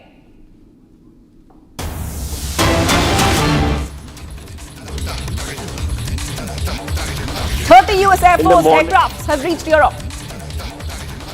Yes, in the morning, Shivangi, remember, we broke the story of how the Department of Defense, the Pentagon has announced that they are bolstering their defensive posture in the Middle East by sending in reinforcements, by sending in more fighter jets, by sending in more warships. And this seems to be in line with that, which basically means that what constitutes defensive posture for the U.S. might also include some offense to sort of de-escalate the situation, in the sense that what is called escalate to de-escalate. While we have seen the theater of war has sort of hit a stalemate between Iran and Israel, and surprisingly, the Iranians have hit back at Israel every day of last 5 days with equal number of missiles, and they have succeeded in breaching the air defense shield of Israel and hit the ground with their missiles and target some installations, including the Haifa port, including some oil refineries and some other facilities, and as Israel claims, also some civilian areas. So the strikes have been massive at that. So about 400 missiles have been hit, have been sent in by Iran towards the Israelis, and many of them succeeded in hitting their targets. So obviously, perhaps the United States believed that this time maybe the Iranians were more prepared, and to get the situation out of a logjam, they need to get into it militarily. Maybe that's the message, or maybe it's a little more aggressive posturing than earlier, just so that Iran backs off. Whatever the case, the situation is fluid, and we would know more perhaps when Trump is back in the White House and the National Security Council meeting that he has called in the Situation Room happens. Remember also that Situation Room is generally associated with the monitoring of ongoing operations. So whether the meeting has been called because Trump wants America to get militarily involved in the situation in the Middle East is something we would have to wait to see. But obviously things are building up to some kind of military action and hence the escalation. All right, thank you, Abhishek, for getting those details for us. Open source information on US deployments. Some US aircrafts have now gone ahead and they've reached Europe. I will have to move ahead. Because we're getting some more information coming in. Iran-Israel ceasefire offer has been made, viewers. This is what Macron is saying. As Trump exits the G7 summit early, Donald Trump dramatically left the G7 summit in Canada a day early to rush back to Washington with the French President Emmanuel Macron claiming the US leader was considering the prospect of a ceasefire between Israel and Iran. Okay. Huge update coming in right now, and I want to go across to a guest who's joining us, Major General P.K. Sehgal, defense expert, joining us here on Republic TV. Thank you for joining us, Major General. Now, there's a lot of speculation which is doing the rounds right now, whether there was a ceasefire offer made. Macron is saying that it was made. At the same time, we see Donald Trump leaving midway, going back to the U.S., having a meeting in the Situation Room at the White House. How do you see this situation evolving, given the fact that the G7 summit leaders are right now holding talks, and PM Modi as well is at the G7 summit? Situation is extremely dangerous and becoming increasingly something which could lead to either way. Personally, I don't think the ceasefire agreement is going to be accepted either by Israel or by Iran. As far as Israel is concerned, Israel is hell-bent to completely wipe out their nuclear capability. The biggest capability that for now, so far they're absolutely intact. They've not been able to hit it out. And unless the Americans join in, there is no way that they can neutralize or incapacitate this installation, because it's almost about 100 meters below the mountains. And Israel does not have the capability of reaching it there. The only capability has the B-52 bombers with a certain type of GU-754 guided bomb. Unless and until America makes that available, or unless America participates, it is an impossibility which cannot be achieved. Their contention that they will deprive Iran of nuclear capability, it may in fact turn around the other way around. Iran will now go flat out to ensure that it has a nuclear weapon, because it feels that now Iran has an existential threat from Israel. While the G7 says that they will not permit Iran for a nuclear weapon, and that Iran is the greatest troublemaker in the Middle East. Middle Eastern countries, the OIC and Arab countries and the rest of the global south feel that it is Israel which is the cause for all the genocide, the confusion and the chaos that has taken place in the Middle East, particularly in Syria, in Lebanon, in Yemen, and in West Bank, and as well as Gaza. So it's two different scenarios. And as far as G7 is concerned, they are mostly Western nations who always been anti-Iran. And under the circumstances, their statement, really speaking, will not carry any convictions either with Iran or with Russia or China or with the global south. Because this sort of a statement from the G7 was expected. Anything contrary would have been something of a surprise. Israel had the initial advantage of a surprise, wherein they not only neutralized 6 of their nuclear sites, but they were able to assassinate quite a few of their senior commanders, both of the IRGC as well as the military, plus certain professors, nuclear scientists, as well as certain important political leaders. That notwithstanding, Iran is beginning to hit back and hit back very, very strongly. Right. Iran is not by itself. Iran is going to be supported by, in a very major way, by China, by Russia and North Korea. Should America delve in, it will be a situation will become extremely, extremely dangerous, with very major consequences for the entire world. The consequences are going to be far more severe than what is happening between Ukraine and Russia, or between Israel and Hamas. Yes, Major General P.K. Sehgal, thank you for joining us here on Republic TV, and we will be right back. Viewers, time for a short break, but we'll put a focus on the rising conflict in the Middle East. U.S. President Donald Trump leaves G7 summit, and he has ordered a National Security Council meet in the White House now. And the MEM begins evacuation of 10,000 Indian students at Tehran. Batch of 100 Indian students are being evacuated through Armenia. Stay tuned, viewers. We are live and breaking.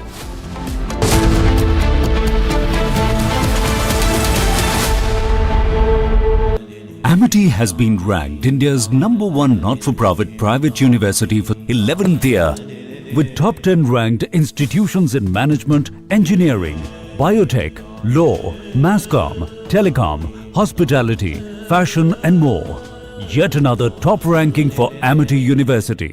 पैसा लगाना है तो century ply club prime पे लगाओ, डूबेगा नहीं, जलेगा भी नहीं, कोई खा नहीं जाएगा, धोखा नहीं देगा, ऊपर नीचे भी नहीं होगा, सेफ रहेगा, सिक्योर्ड मिनिमम 30 साल का रिटर्न देगा। अब इससे बेटर इन्वेस्टमेंट है तो बताओ।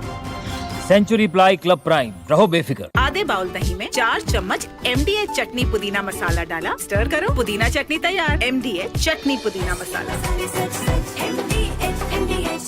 अहमदाबाद प्लेन क्रैश में इंदौर की एक बहू की भी जान गई है। सैकड़ों लोग इसमें अपनी जान गंवाए हैं। बहुत ही दुखद हादसा है, लेकिन इंदौर की जो बहू है उनके घर में हमें हरप्रीत होरा जो बच्ची है वो अपने पति से लंदन मिलने जाना चाह रही थी, क्योंकि उनके पति का 16 जून को जन्मदिन था। हरप्रीत के ससुर जी हमारे साथ हैं, राजेंद्र होरा, उनसे हम बात करते हैं। सर, कैसे आपको कब फर्स्ट इन्फॉर्मेशन कब मिली इस हादसे की और आपकी बहू की? सर, मीडिया के माध्यम से प्लेन क्रैश की जानकारी मिली, प्रथम वहीं से मिली। अब बिटिया उसी प्लेन में जा रही थी तो नैसर्गिक रूप से मन में डाउट हुआ और एक उम्मीद की किरण थी, क्योंकि पहले 30 लोगों का सुना, फिर 50 लोगों का, फिर संख्या बढ़ती चली गई। फिर आपको वहां से किसका फोन आया जिसने जानकारी दी कि आपकी बहू भी नहीं रही? ये न्यूज़ चैनल के माध्यम से कि 242 लोगों में से एक बचा, तो 241 का ही था और उनके फादर उनको छोड़ने गए थे। वो छोड़ के निकले, कुछ दूरी पहुंचे थे, फिर उनको प्लेन हादसे की जानकारी लगी, फिर उनसे बात।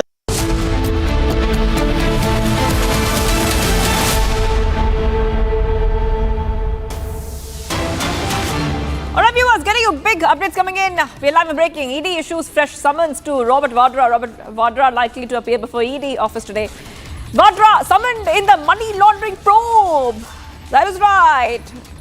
Vadra to appear before ED in arms dealer linked money laundering case. He has skipped earlier summons as usual, citing ill health. And the latest coming in, Robert Vadra will appear before the ED for questioning in a money laundering case. I'll try to go across to a colleague in a short while to understand more details of the case. But remember, he has been skipping the June 10 summons, saying he was not well and had to take a COVID-19 test. Okay, let's go straight across to my colleague who's joining us, who will help us understand more on the story. Riyanka is joining us live. Riyanka, Robert Vadra will be appearing once again before the ED. He skipped the previous summons. Just take our viewers through what this money laundering case is all about. Riyanka. Robert Vadra once again under the dock right now, where we see that the Enforcement Directorate had issued summons to Robert Vadra once as he could not, attend the summons which was sent to him previously. He cited that he had flu-like symptoms and he also underwent a COVID-19 test as per protocol. And his advocate, in fact, last time said that he had no intention to miss or skip the summons, which is why we expect Robert Vadra to be at the Enforcement Directorate office for the line of questioning. Now, this case is related to the PMLA, the money laundering case in links with Sanjay Bhandari, who is a fugitive arms dealer currently in the United Kingdom. And it is said that Robert Vadra and Sanjay Bhandari have been very close aides of each other, which is why Robert Vadra's statement is very crucial to be recorded at this point in time.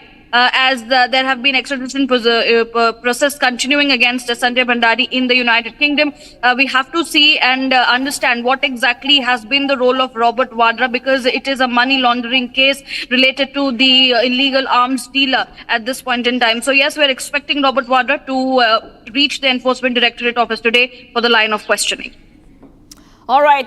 Thank you for joining us, Riyanka. I will be coming back to you for more on that story. But let's move ahead. After Congress alleged U-turn by central government in the Gazette notification on the 16th census, the Ministry of Home Affairs and the PIB fact-checked the Granule Party and busted the misinformation over caste census. Here's more. Take a look. Congress MP and senior leader Jairam Ramesh said that much touted Gazette notification on the 16th caste census to be conducted in late 2026 and early 2027 has just been issued and is a damn squib. Jairam Ramesh further alleged U-turns by the central government. The Ministry of Home Affairs fact-checked the Congress party, saying that caste census enumeration is a part of the upcoming census. And misleading information is being spread that there is no mention of caste count in the Gazette notification. Not the Home Ministry, the Press Information Bureau too fact-checked the Congress. In a post on social media platform X, PIB said several social media posts are claiming that the central government is not including the caste enumeration in Census 2027. These claims are misleading. PIB further said the government has already announced that the caste enumeration will be conducted along with Census 2027. Some pickup is coming in right now, viewers. In a significant decision, the Shiromani Gurdwara Prabandhak Committee has announced that it will not send a group of Sikh pilgrims to Pakistan to mark the death anniversary of Sher Punjab Maharaja Ranjit Singh, which is observed annually on June 29. Sikh pilgrims not to visit Pakistan for Maharaja Ranjit Singh's death anniversary. Let's go straight across to Lalit, who's joining us right now. SGPC cancels Pakistan pilgrimage due to border tensions. Lalit, just take our viewers through the latest coming in. It's a significant step which has been taken by the Shiromani Prabandhak Gurdwara Committee, SGPC. Every year, a number of groups of the Sikh devotees visits the Sher Punjab Maharaja Ranjit Singh death anniversary in Lahore. But this time, amid tensions between the India and Pakistan, this time the SGPC have taken decision that they will not go to Pakistan amid tensions between the two countries. Apart from that, if we talk about last year, 509 pilgrims have visited the death anniversary of Maharaja Ranjit Singh, which falls on 29th June. If we talk about Maharaja Ranjit Singh, who is also known as the Sher Punjab, he was born in Gujranwala, which now falls in Pakistan, and every year to commemorate the number of functions of Maharaja Ranjit Singh, a group of pilgrims always visits to Pakistan. Yes. But this time, due to the amid tensions between the two countries, the SGPC have scrapped off this decision. Back to the studio. That is right. Thank you for joining us, Lalit, with all those details. I'm taking a very short break now, viewers, but much more coming up. We are live and breaking. Coming up next, we'll talk about Prime Minister Modi, who is in Canada for the G7 summit. Plus, Air India flight from San Francisco to Mumbai suffers engine snag in Kolkata. Passengers deplaned. Stay tuned, viewers.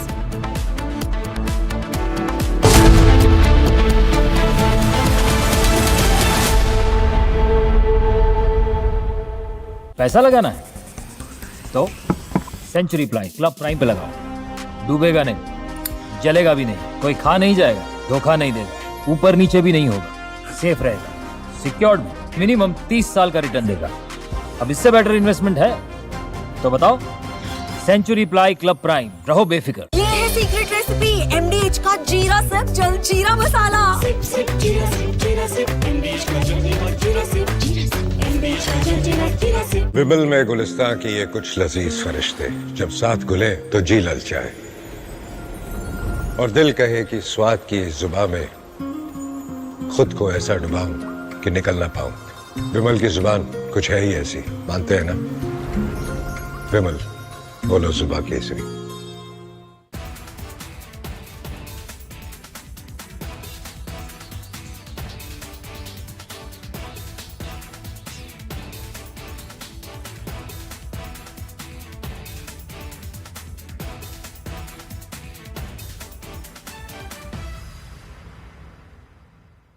पंद्रह साल हो गया उनको वहाँ पे, 10-15 साल से। और इंडिया में कब से आए थे?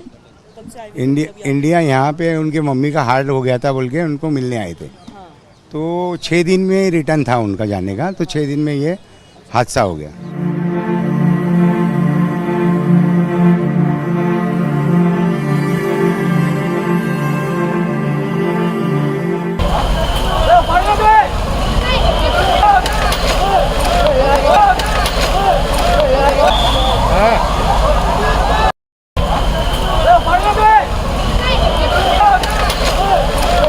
कहाँ से, अहमदाबाद की प्रॉपर रहने वाले? नहीं, वो एक्चुअली रहते हैं हम लोग बॉम्बे है और वाया फ्लाइट था, तो बॉम्बे से यहाँ आए थे। यहाँ से हम लोग को उनको लंदन जाना था, यूके जाना था। तो उसमें छोटी बच्ची भी थी, मतलब कितने उम्र के लोग थे, उनकी उम्र क्या थी? वो एक की 4 है और एक की शायद मेरे ख्याल से 8 है। 4 या 6 ऐसा कुछ है लड़की की। कब से रह रहे थे, क्या करते थे वहाँ पे?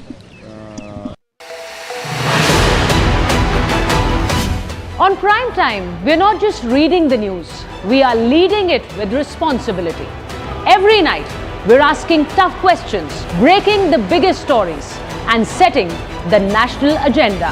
At Republic School of Journalism, you will learn how to front the news with confidence, clarity, and conviction. RSJ Diploma begins June 30th. Your prime time starts here.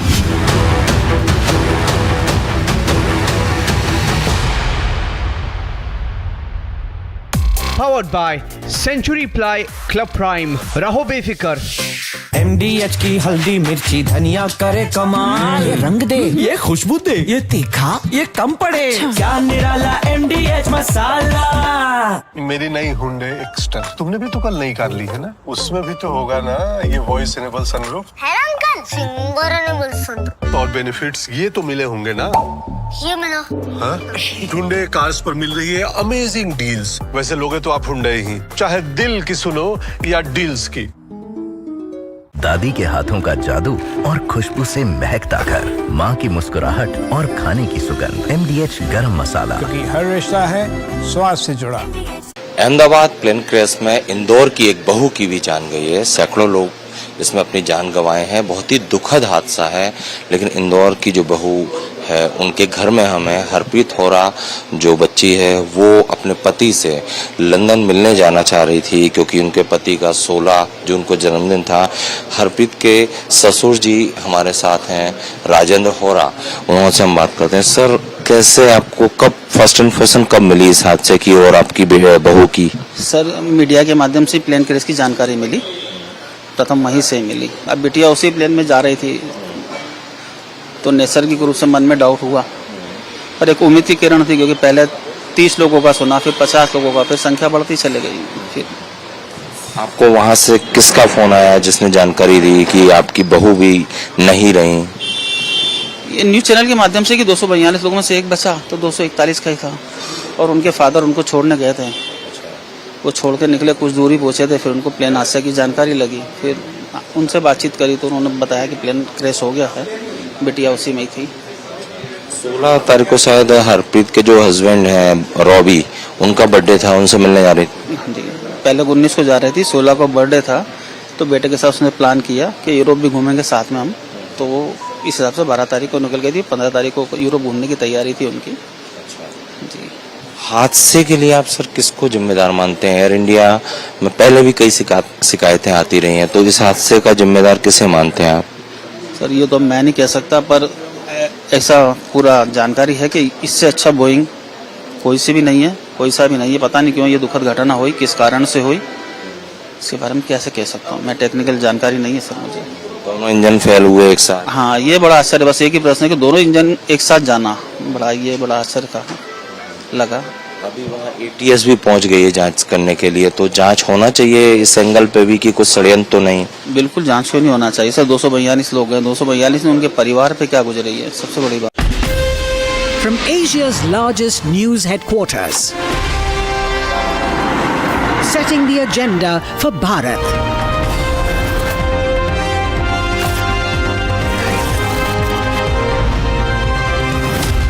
You're watching Republic.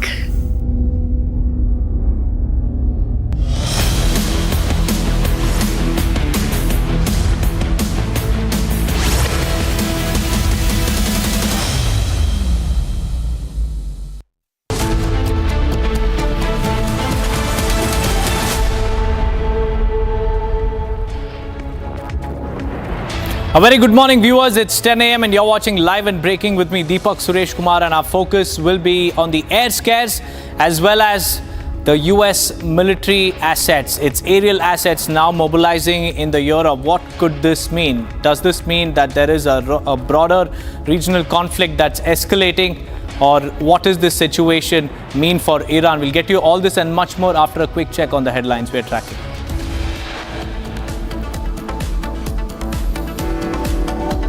PM Modi lands in Canada to participate in the 51st G7 summit.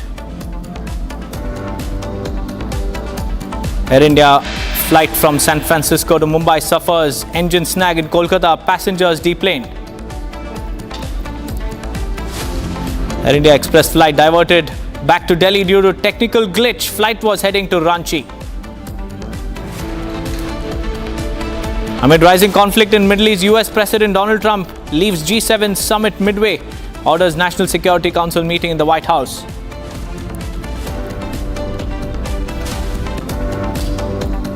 Fierce fighting between Iran and Israel continues. Trump says everyone should evacuate Tehran immediately.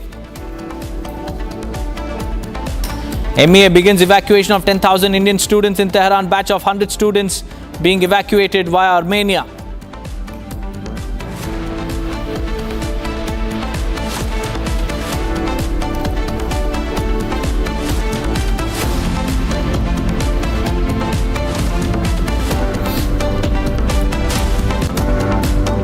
First up, viewers, another air scare to the string of air scares involving Air India flights. This one from San Francisco to Mumbai via Kolkata. This Air India flight has encountered a technical glitch when it made a pit stop in Kolkata.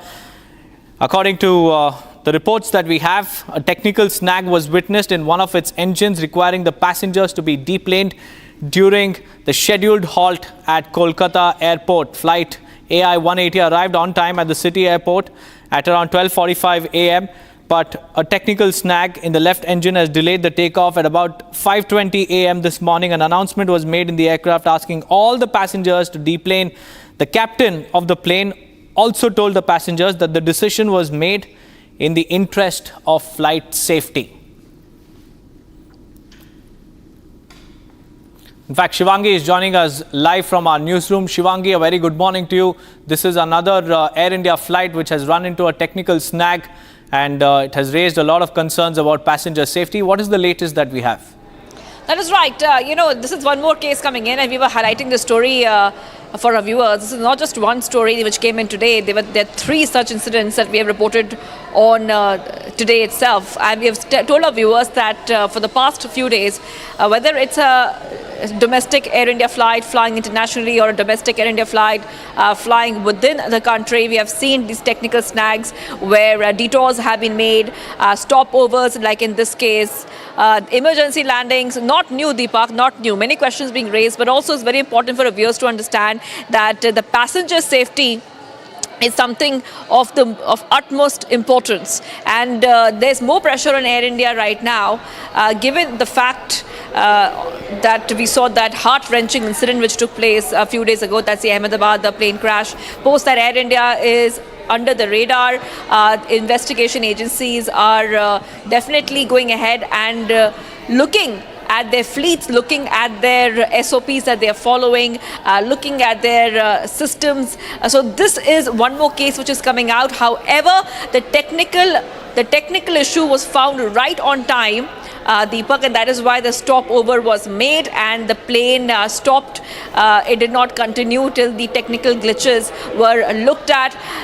Even though this is good in terms of early scanning of technical glitches, the big question remains that why are these technical glitches happening in the first place, Deepak? Right, Shivangi, stay on with me. Let's also help our viewers understand what the situation has been in the last 24 hours for those dozens of passengers who have chosen Air India to commute to their destinations. First, yesterday we told you all about Hong Kong to Delhi flight which made a U-turn. This after a technical snag was witnessed on the airplane, and it was a mid-air glitch that has forced it to return to Hong Kong. A landing was made in Hong Kong before it reached the national capital. All the passengers were safely deboarded. Now, while this is about AI315, let's also tell you about SV3112.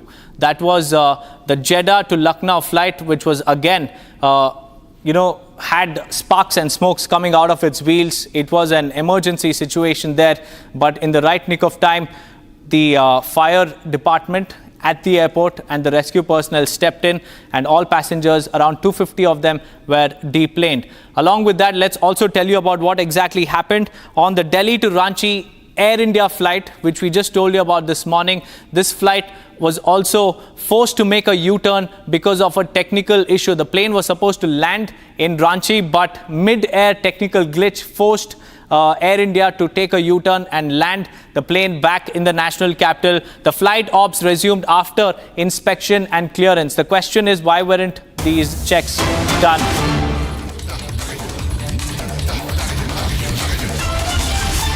Now, viewers, moving on to some more breaking news that we are tracking. The United States has been bolstering its military presence in the Europe and the Mediterranean amid rising tensions. Recently, the US deployed dozens of aerial refueling tankers to Europe as it weighs options for potential involvement in the Israel-Iran conflict. Additionally, the Navy has dispatched the USS Nimitz aircraft carrier to the Middle East from the Pacific. Strategic bombers, including B-52 Stratofortress, are also being deployed to the US-European Command's area of responsibility for military exercises with NATO allies and partners, demonstrating the US's commitment to global security and stability. This is the US there bolstering its presence, moving its aerial assets to Europe. And what we understand is that this is a major escalation in the Middle East. Is the US preparing for a direct military strike if Iran chooses to cross the red line?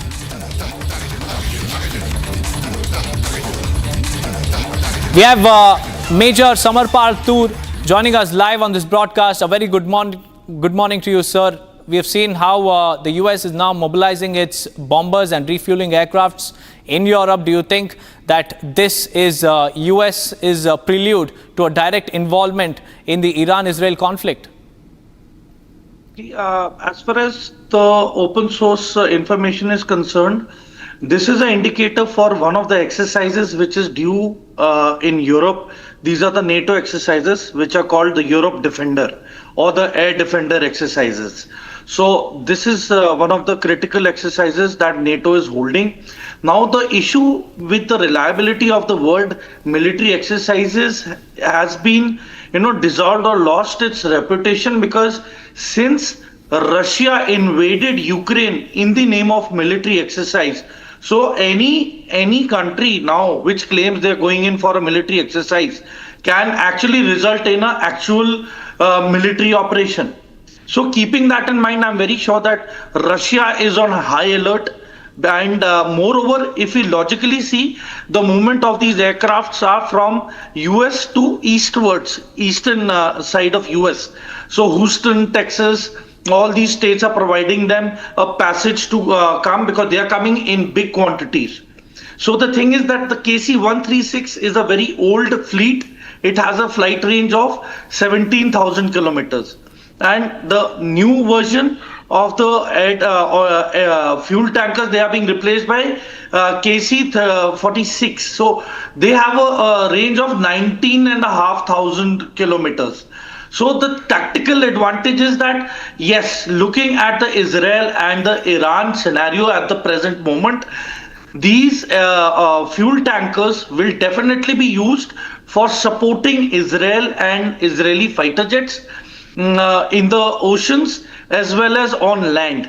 So this is one priority. Second is, in case if Israel gets overwhelmed in the coming days by the barrage of missile launches by Iran, then probably 101% these fuel tankers are going to be used by the B-1 and B-2 strategic bombers, and probably they are going in for greater depth in terms of targeting key strategic locations and assets in Iran by the United States of America. Major Samarpal Tur, how do you think Iran will perceive this? Do you think it's perceiving this as deterrence or provocation? See, this is definitely being perceived as a scene of provocation. And the second aspect is that, Iran is left out in terms of allies.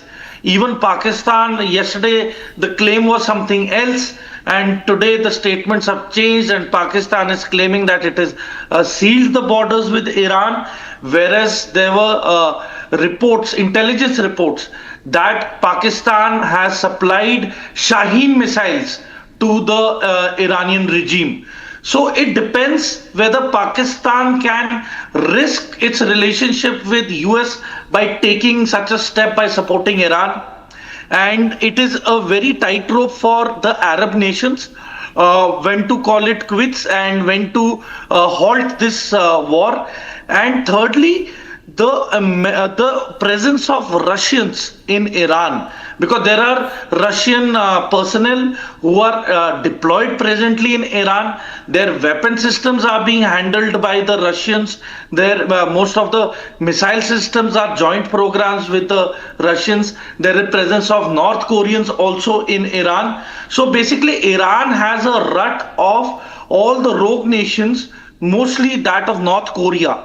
So let's see what is there in the coming days, because as you would connect that the missiles that are dropping in Ukraine are of North Korean origin, the K-10 missiles.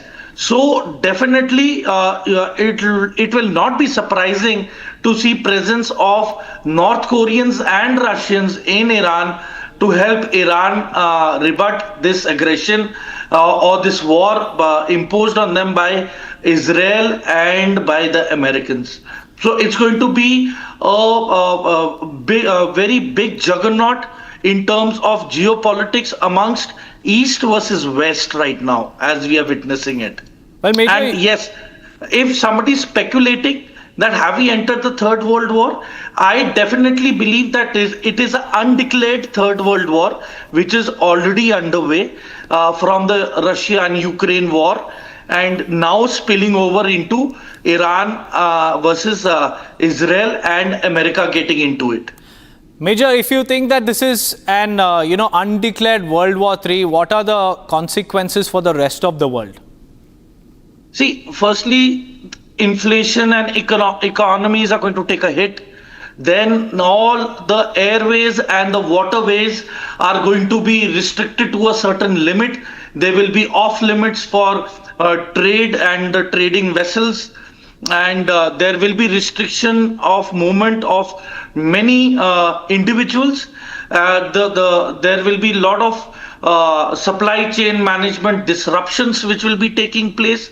As we have witnessed, Haifa has taken a lot of hit, and Iran's oil supplies have definitely taken a hit. There have been called the black tankers or the undeclared sea tankers, which used to take the fuel and go and distribute it midway to other oil tankers in the middle of the ocean. So that was something like, the biggest black marketing of the Iranian oil, which used to get Iran $60 billion in a year. So Iran was actually developing its, public infrastructure as well as the military infrastructure and the nuclear program through this oil smuggling. And now that is going to take a hit. There is going to be a restriction. There's going to be a naval blockade. There is, Israel is claiming that it has air superiority right now as we speak over Tehran. So many things in question.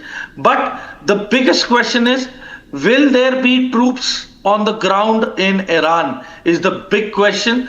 And contemplating all this, USS Nimitz and its fleet has moved towards Iran. So definitely there is something brewing. 101% Israeli troops are not going to land into Iran, but US troops, yes, they have all the very chances of doing that in the coming week. Major, the next 24 hours are very, very crucial. And, although we might think that this is a NATO exercise, but it also seems like Pentagon is activating its contingency plans for a wider Middle East conflict. You see, Israel has a limitation. The Arrow, David Sling, the Iron Dome, they have the limitations. They have already been stretched beyond their limits, and there is a certain extent to which they can be again, replenished and brought back into action at the earliest.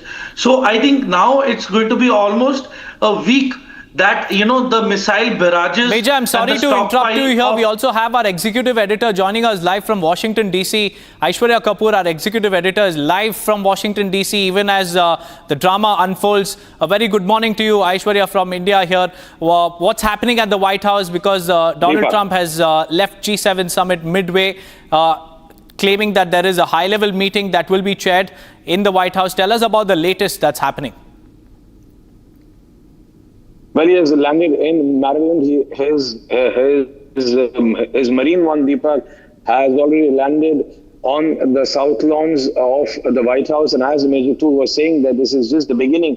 And here in White House, I can just confirm you, it's midnight, but then you can see the top officers of the White House who are there, present in the Oval, and then in different offices.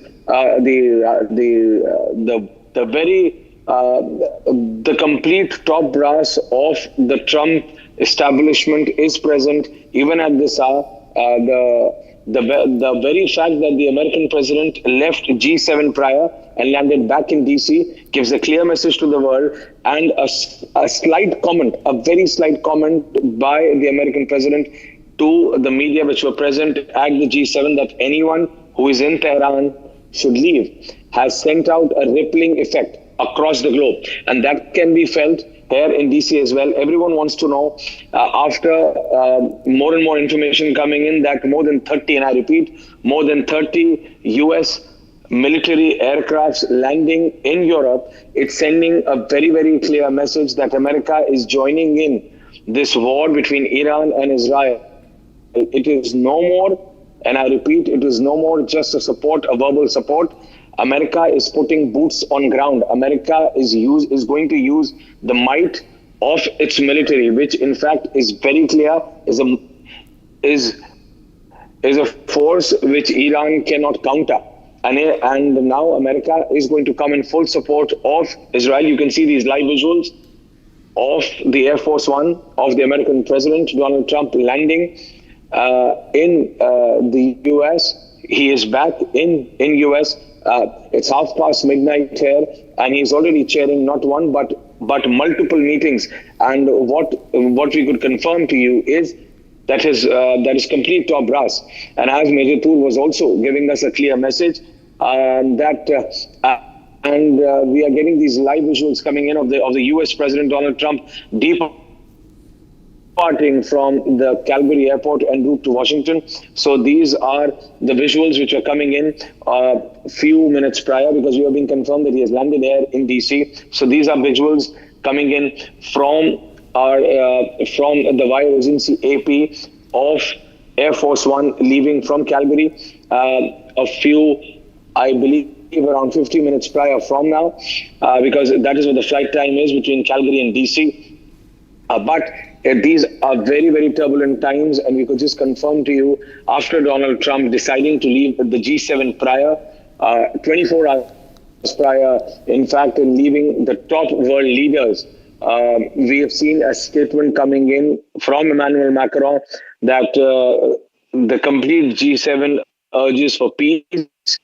But it's a clear message with 30 plus US military planes landing in Europe and the American president landing back in DC, leaving G7 right in the middle, that US and Donald Trump are not taking it lightly after the last 24 hours. What we've seen, the kind of devastation we've seen in Tel Aviv, and also the whole and the very fact that the refinery of Israel was directly hit by Iran. Now, what we are being told, that America is not only going to provide verbal support, but open military support.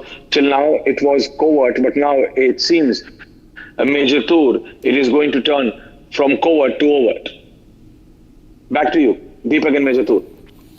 Right, Aishwarya, many thanks for joining us, but stay on with us. We also have Major Samarpar Tour also with us. Major, do you think that the CENTCOM is now silently activating its southern Europe base for any potential escalation? And do you think that all of this is Iran's own doing? Because Sunday there was a second round of talks on its nuclear front, and it called it meaningless. And now Donald Trump there issuing a warning, an evacuation warning, and then mobilizing his air assets there. How do you look at this going forward? See, this is definitely, the reason being why America is getting suddenly activated is because Iran has already been stockpiling its ballistic missile program for n number of years. I mean, nuclear program was one of their main objectives, but simultaneously they were already stockpiling and making massive stockpiles of intercontinental ballistic missiles, and they have a good technology to back them, and a majority of the scientists who are working hand in glove with the Iranian scientists were the North Korean scientists. And now, as I told you earlier, that North Korean missiles are being used by the Russian forces against the Ukrainians. So definitely there has been you could say arms race, and it is a cause of great concern, and it is going to spill over. Well, Major, this could also be seen as a pressure on Iran to, let go of its military nuclear program. But do you think that Iran will give in to this pressure? If you could please repeat your question, please. Major, this is seen as, the US, Israel building pressure on Iran, to stop working on its nuclear program. But the question is, will Iran really give in to this pressure? See, Iran, Ayatollahs and the Islamic regime, it is with great difficulty that they had overthrown the Shah. And I don't think that they will go down without a fight. Even if they are going to go down in the fight, they will ensure that the maximum destruction is going to take place, because the local populace of Iran itself is against the rulers of Iran. They are very well aware of it. That is one of the major reasons why Mossad got the maximum support of the Iranian people. And keeping this in mind, the Ramstein air base in Germany and the Lakeheath Major, sorry to interrupt you. Our executive editor Aishwarya Kapoor also has a question for you. Today. Major, a lot of questions are being asked around the world today, and here in DC as well, and back across the globe, that what about the mighty Iron Dome? What about all that bravado of Israel, all that bravado of Benjamin Netanyahu, and all that military? Yes, Israel has been in support of India. India has made it clear that we want peace. Prime Minister Modi is at the G7. Prime Minister Modi and our Foreign Office has already spoken to both Iran and Israel. But the manner in which in the last 36 hours, Iran has hit out on Israel in Tel Aviv, on their military and their social important institutions, including their reactors, including their oil refineries. America, it's a desperate move, because what Iran and the supporters of Iran are trying to propagate in the international media as a PR is that, look, we are forcing the American president to leave the G7, Deepa. That is the message which the pro-Iranian supporters are trying to propagate, that we are forcing the American president to leave the G7 in the middle of it. That is what the Iranian power is today. That is their message, Major Tool. That is what they are trying to propagate. And these are live visuals, by the way, coming in from the Calgary airport. Yeah. But Major, your comments. As far as Iran is concerned, they have one of the largest oil reserves and natural gas reserves in the world. And when a country owns such natural resources, it is evidently clear that it is for humankind, for all of the world to consume it. So definitely all the countries in the West would definitely not be in sync with the United States or in favor of United States getting into war. We have seen the destruction of Syria. We have seen the overnight smuggling of billions of liters of oil by the Americans. So definitely the G5 is not going to take the war of Iran getting exaggerated by the participation of US. Yes, as far as the nuclear point is concerned, they have decimated their nuclear sites, and IAEA has confirmed that there has been a radioactive leak also in few locations. So keeping all this in mind, what Israel wanted to achieve has been achieved. But you see, look at the modern warfare. the drones took out 40 bomber aircraft of Russia, which missiles could not do it. So see, warfare is totally changed. The drones, it takes 9 hours from Iran for the drones to reach Israel. So that is the first wave. Simultaneously, by the time these drones reach Israel, the world is watching. The world is also watching that the American president has been forced by Iran to leave the G7 meeting in Canada in the middle. You cannot negate that. We are seeing a flurry of information which is being propagated on both social media and on proper national media of several countries, beg your pardon, that how they are propagating this fact that how Iran in the last 36 hours, by decimating certain cities in Israel, by decimating their power plants, by decimating certain high-rise buildings in Tel Aviv, has literally pushed Donald Trump, the American president, the so-called most powerful man in the world, Deepak, the so-called most powerful president of a country which thought that it could just remove Iran from the global map in a whiff, has forced Donald Trump to leave G7, which is single-handedly one of the single most important international meetings, in the middle, and come back and address this situation. For them, it's a victory, because that is what they are trying to say. Measure 2. So something is, basically according to them, something is right that they've done. That is what Iran, if you see, social media is full of it. Iran is trying to propagate this point that, look, we have done this right. We have forced Donald Trump to leave G7 in the middle and come back to DC. We all know what is going to happen now. Once the wrath of the American army, bombings that have taken place last night in Israel on Iran, has almost decimated Haifa. Yes, Rajatu, sorry. I got the information yesterday from my friends who are posted there. They've informed me, they've told me that Haifa has taken a major hit, and majority of the trading operations have been halted in Israel, in Haifa. The key locations, the key bridges, the key hangars which were there for lifting of the containers, the cranes have been destroyed. There has been massive damage, and you see, there is a certain limit, there is a certain turnaround time for the Arrow, David Sling and Iron Dome to be replenished. So it's been almost 5 days non-stop, and so there will be a time where there will be a time when it will be overwhelmed. There will be delay in replenishment of these defense systems, and mind you, Iran is also getting support from Russia, it is getting support from North Korea, it is getting support from China. So it is mainly undeclared war amongst East versus West. These are just platforms or territories where the weapon systems of the East versus West are meeting against each other.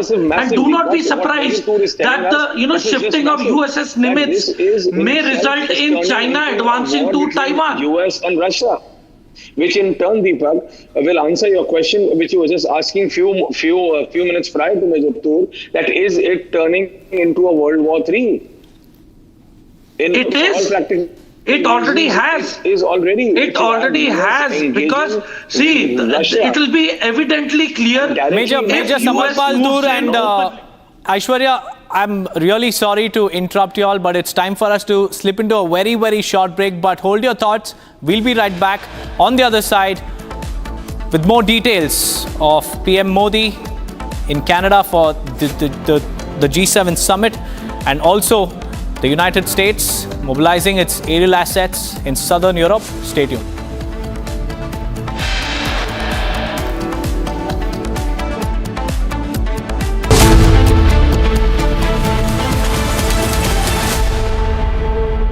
आपकी favourite Hyundai cars पर मिल रही है amazing deals. वैसे लोगे तो आप Hyundai ही, चाहे दिल की सुनो या डील्स की, तो जल्दी चले आओ हुंडई शोरूम। दादी के हाथों का जादू और खुशबू से महकता घर, माँ की मुस्कुराहट और खाने की सुगंध, MDH गरम मसाला, क्योंकि हर रिश्ता है स्वाद से जुड़ा। विमल में गुलिस्तां के ये कुछ लजीज फरिश्ते जब साथ घुलें तो जी ललचाए और दिल कहे कि स्वाद की जुबां में खुद को ऐसे डुबाऊं कि निकल ना पाऊं। विमल की जुबान कुछ है ही ऐसी, मानते हैं? विमल, बोलो जुबान कैसी?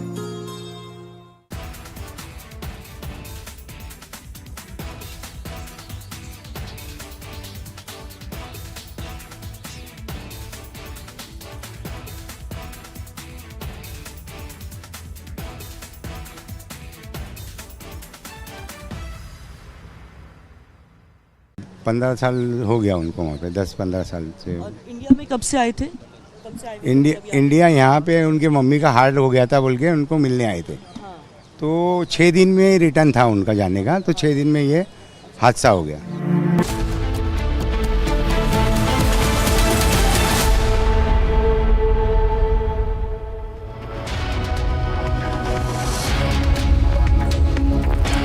Viewers, very good morning. We are live and breaking up. Shivangi Shukla getting you the latest coming in. The Israel-Iran conflict enters day 5.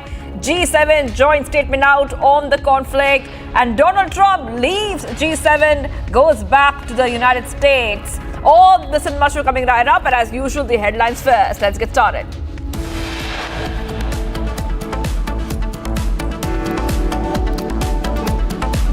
United States moves 30 Air Force bomber aircraft closer to Europe.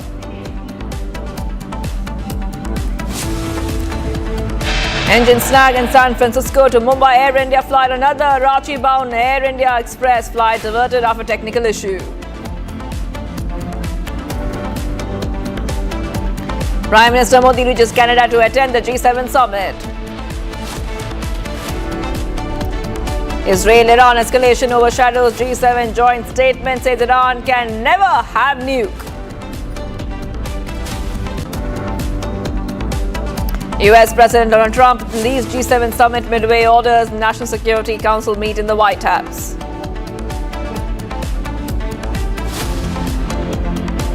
Evacuation of 10,000 Indian students at Tehran begins. Batch of hundreds Indian students being evacuated through Armenia.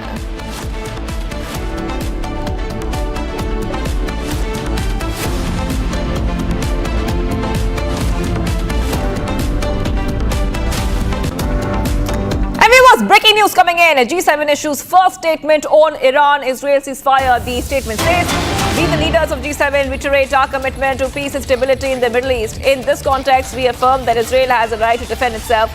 We reiterate our support for Israel's security. We also affirm the importance of protecting civilians. Iran is a main source of instability and terrorism in the region. We have always been clear that Iran can never have a nuclear weapon. This is a huge update coming in, viewers, where we see that there's a joint statement which has now been released, and it's a big warning to Iran. Very clearly, G7 is saying no nuclear weapons are allowed. That is right. G7 is also backing Israel. That's the second highlight of this statement, where we see that a group of 7 nations express support for Israel and label its rival Iran as a source of instability in the Middle East. The statement is also calling for peace and stability in that region. Now, remember that it's been 5 days that we are seeing a back-to-back escalation with Iran and Israel. Israel has attacked Iran with airstrikes, raising alarms in the region, and Iran has also struck Israel back. And we'll get our viewers more updates on this story.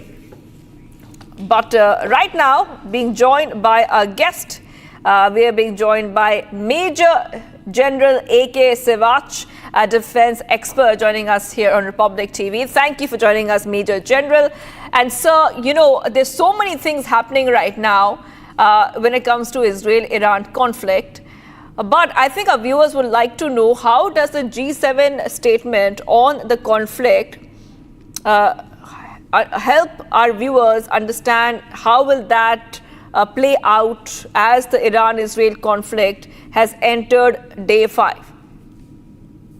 You know, one thing is very clear, that the statement is loud and clear as far as G7 is concerned. They have all joined together to state that the Iran can never have a nuclear weapon. And basically why the Israel has attacked on Iran is to neutralize those nuclear weapons because Iran was on the verge of, preparing a nuclear weapon. So the point, this issue becomes very clear that the whole world is now, and especially the top 7 nations, they want that Iran should not have a nuclear weapon because this will increase the instability in Middle East and in the whole world. So I suppose this is a very bold statement, and first time that they have joined together, everyone is speaking the same language as far as Iran is concerned, and this will go a long way. Now, will the war stop? Will the war continue? It all depends as to how much US will play a role. I feel as far as Iran is concerned, it wants now a negotiation, it wants a ceasefire, because the point is that Iran is now battered completely by Israel. Israel has a much stronger air power. It is able to neutralize its nuclear installation, energy facilities, as well as its fighting capability. And I suppose whether Israel accepts this or not, the time will tell. But the pressure is on US now that they are the one which hold the key to this problem. But certainly one can say now the G7 meeting, one thing is very clear, that the whole world is of one voice, that Iran must not have a nuclear weapons in near future. That's right. Okay, we're getting some more breaking updates coming in. But before that, these are pictures of Donald Trump leaving the G7 summit midway. Remember that Donald Trump has decided to leave the summit, go back to the White House and hold a meeting in the Situation Room. So pictures coming in of Trump cutting short the G7 visit, urging Iranians to evacuate Tehran immediately, and also leaving Canada to rush back to Washington as the conflict has entered the 5th day. The White House has said that US President was leaving the gathering of world leaders because of what's going on in the Middle East. So that is what the White House said, that he is leaving, quote unquote, because of what's going on in the Middle East. But from what we understand, Trump has instructed his national security team to be ready in the White House when he arrives, be ready in the Situation Room. Situation Room is a crisis management center that serves as a hub for US intelligence and national security decision making. So he's asking his team to be ready there once he arrives. He will be holding a meeting. And like the White House has dropped a hint there, this will be regarding what's going on in the Middle East. Speaking of that, remember that Donald Trump had asked Iranians to evacuate Tehran immediately. Now, that statement had come in a short while back. He had reiterated that Iran should have signed a nuclear deal with the United States. First on Republic TV, visuals of the US President Donald Trump, who is now leaving, I repeat, leaving the G7 summit midway. This is the departure from Canada, and he will be moving towards Washington, D.C. And Donald Trump waving to the cameras as he's leaving. And remember that he's cut his visit extremely short. And this announcement has come just moments before the G7 joint statement, which is leading to speculations that Donald Trump is not very happy with the joint statement. That is right. This is also one of the indications coming in, that has Trump signed the joint G7 statement on Iran, because the G7 statement on Iran is already out, and Donald Trump has left just when the G7 statement is released by the leader. So this is a back-to-back updates coming in here, Republic TV, where Trump is leaving G7 summit due to the Middle East situation. The G7 is already finding unity when it comes to conflicts in Ukraine and between Israel and Iran, as Trump has expressed support for Putin, and he has urged Iranians to leave Tehran as soon as possible. So Trump has made his stance clear. Now he has left the G7 summit midway. Yes, let's go straight across to Major General A.K. Sivach, defense expert, joining us right now. G7 has been having some trouble trying to find unity over the conflicts, whether it be the Middle East conflict, the Israel-Iran conflict, or the Russia-Ukraine war. It looks like that Trump is really not on the same page like the other leaders. Major General. Two, three issues. One, as far as Russia-Ukraine war is concerned, it is not on the same page. In fact, the other G7 countries are always demanding that we need to support Ukraine more. And also the US should also support now. There he may not be on the same page. He is reluctant to support Ukraine unconditionally. But as far as you can say Israel and Iran conflict, which is now entering on the 5th day.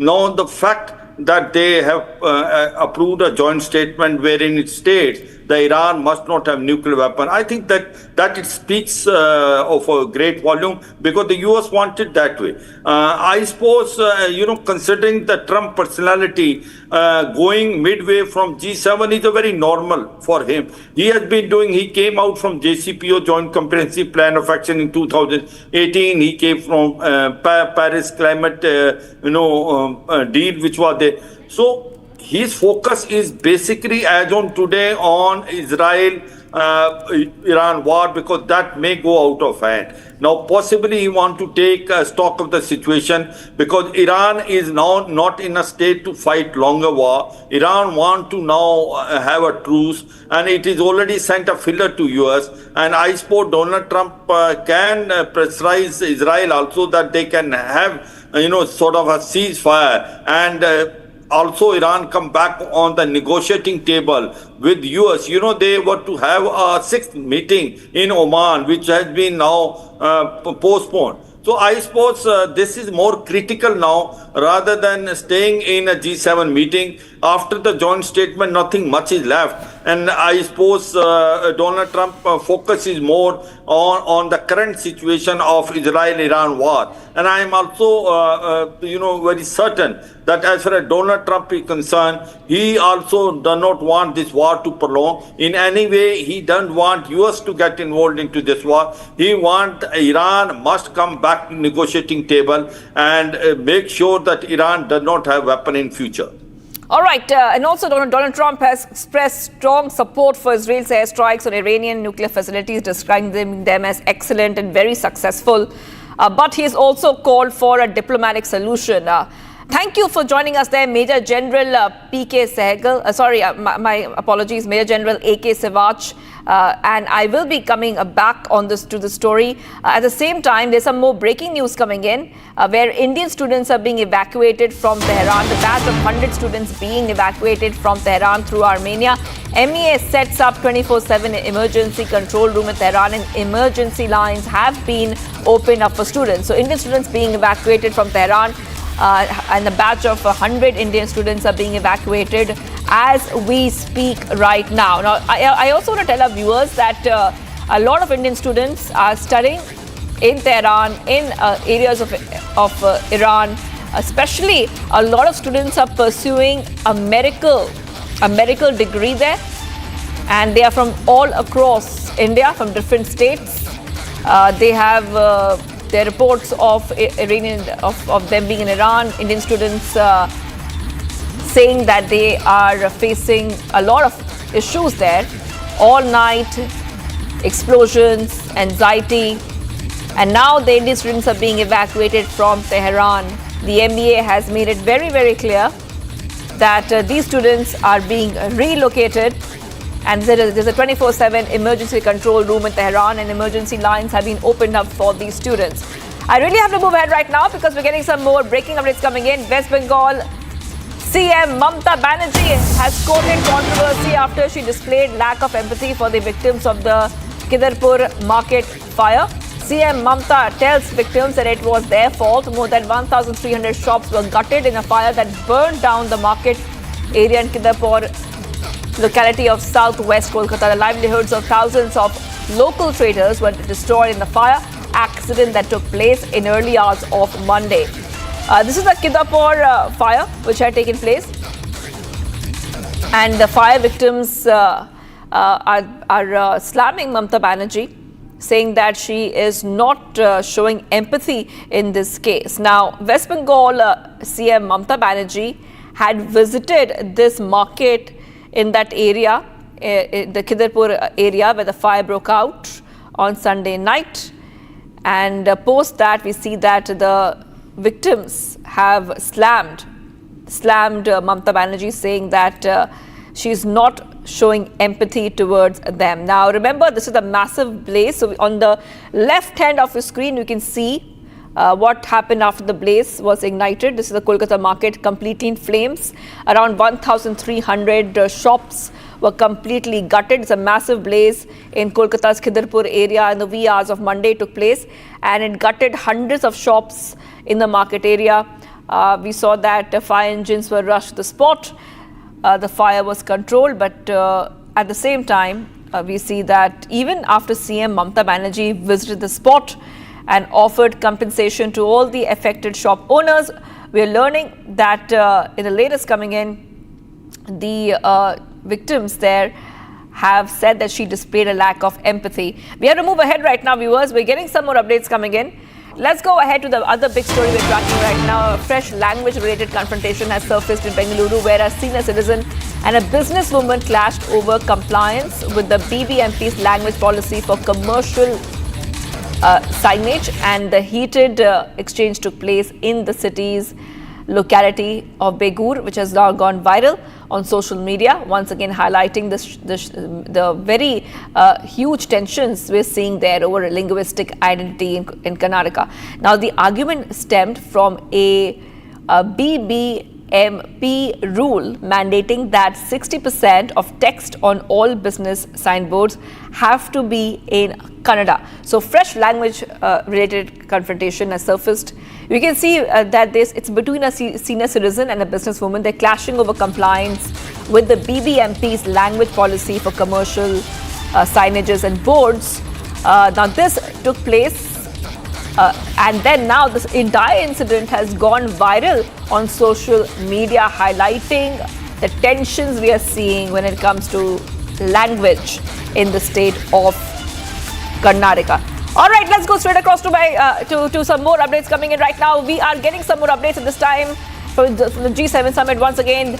PM Modi to meet Zelensky on the sidelines of the G7 summit. Huge update coming in right now. My colleague and a senior executive editor, Abhishek Kapoor, joins us on the phone line. Abhishek, Prime Minister Modi will be meeting Zelensky in Canada, and this is very important to note because bilateral meetings are going to happen between Prime Minister Modi and other world leaders, but especially Zelensky meeting is very important given the fact that the Russia-Ukraine war is ongoing, and Prime Minister Modi will be meeting Zelensky very soon. Well, yes. The few bilaterals that have been planned or that have got till now that are to take place on the sidelines of G7 summit for Prime Minister Modi. The one that caught our attention was the one with Zelensky. Prime Minister is having a bilateral with him. And then, of course, he's going to meet Canada's Prime Minister Mark Carney. And apart from that, there are a couple of more bilaterals, including with Germany Chancellor Merz and Giorgia Meloni of Italy. These are the confirmations that we have. So 4 bilaterals with Zelensky, Chancellor Merz, with Prime Minister Meloni, and Prime Minister Carney. And maybe there would be a couple of more depending on time available. And we will have to see how it pans out. But Prime Minister getting into the business of hectic engagements there after landing, and as the day firms up here and of course overnight there, depending on what all can be achieved, more engagements would be squeezed. Of course, it's unlikely that a meeting with President Trump is possible now, given the fact that he's already announced that he's leaving Canada for the situation in Middle East and to monitor it close. from the White House. So that was one big meeting that was expected and has not taken place. But yes, these 4 meetings that I mentioned are going to take place. The one with the Canadian Prime Minister Carney and Ukrainian President Zelensky taking their own tally. That is right. And you know, Abhishek, we're getting some more information that it's not just Zelensky that Prime Minister Modi is meeting. So bilateral meetings are going to take place. And we're talking about with Germany, Canada, Ukraine, Italy. Multiple world leaders will be meeting Prime Minister Modi, Abhishek, and that too. This is G7 summit, a summit of all major advanced economies. All right, we will connect back with Abhishek on that. But PM Zelensky meet due at the G7 summit. Bilateral meetings to be taking place in Canada as the G7 summit continues. We are taking a short break. Viewers, do not go anywhere. We are tracking the biggest stories here. United States moves 30 Air Force bomber aircraft closer to Europe. Plus, engine snag in San Francisco to Mumbai Air India flight. Another Ranchi-bound Air India flight has been diverted after technical issue.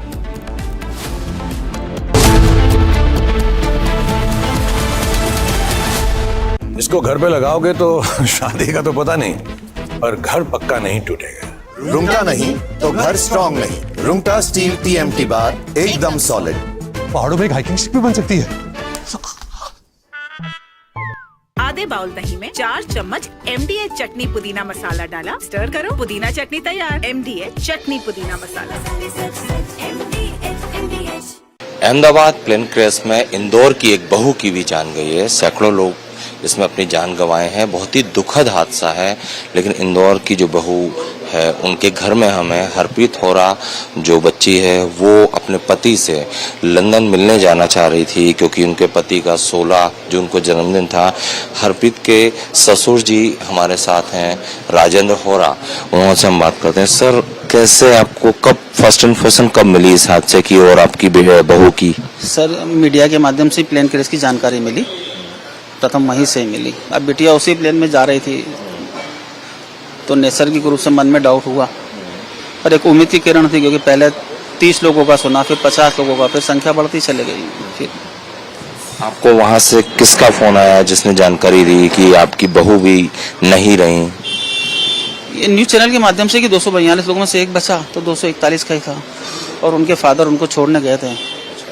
वो छोड़ के निकले, कुछ दूरी पहुंचे थे, फिर उनको प्लेन हादसे की जानकारी लगी। फिर उनसे बातचीत करी तो उन्होंने बताया कि प्लेन क्रैश हो गया है, बिटिया उसी में ही थी।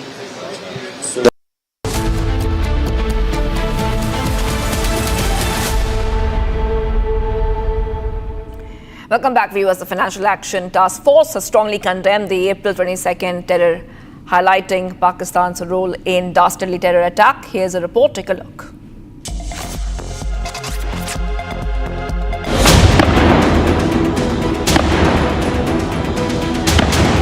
The Financial Action Task Force, or the FATF, has strongly condemned the April 22nd terror attack in Jammu and Kashmir's Pahalgam that killed 26 people. The FATF highlighted that the attack couldn't have happened without financial backing and the ability to move funds across terror networks. FATF's latest reaction on Pahalgam terror attack is significant and could help India push to include Pakistan in the grey list. Notably, Pakistan was on FATF's grey list from 2018 to 2022 due to its terror activities. India has been pushing for Pakistan's return to the grey list, citing Islamabad's failure to fully implement anti-terror laws. New Delhi has also provided FATF with evidence related to Islamabad's terror infrastructure. The global terror financing watchdog, FATF, is yet to release a detailed report on terror financing patterns of Pakistan.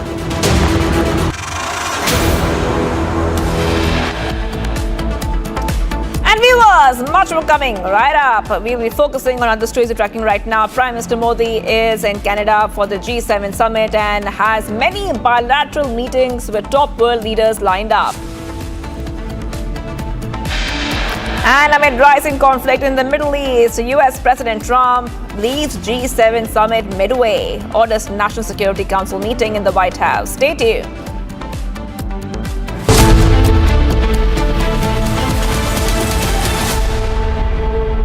आपकी favourite Hyundai cars पर मिल रही है amazing deals. वैसे लोगे तो आप Hyundai ही, चाहे दिल की सुनो या डील्स की, तो जल्दी चले आओ हुंडई शोरूम। विमल में गुलिस्तां की ये कुछ लजीज फरिश्ते जब साथ घुले तो जी ललचाए और दिल कहे कि स्वाद की इस जुबान में खुद को ऐसा डुबाऊं कि निकल ना पाऊं। विमल की जुबान कुछ है ही ऐसी, मानते हैं ना? विमल, बोलो जुबान केसरी। ये है सीक्रेट रेसिपी MDH का जीरा सिप जल जीरा मसाला। सिप सिप जीरा सिप जीरा सिप MDH का जल जीरा सिप MDH का जल जीरा सिप।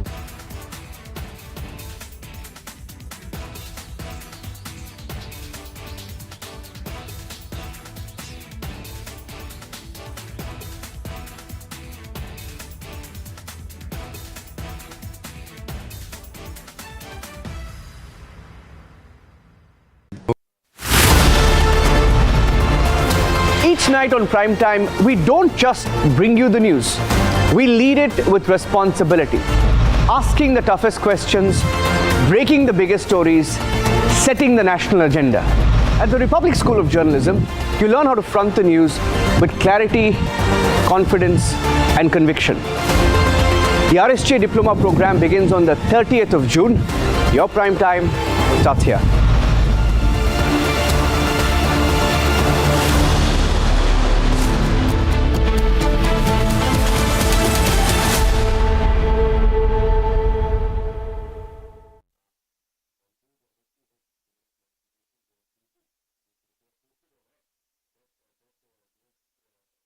विमल में गुलिस्तां के ये कुछ लजीज फरिश्ते जब साथ घुले तो जी ललचाए और दिल कहे कि स्वाद की जुबान में खुद को ऐसे डुबाऊं कि निकल ना पाऊं।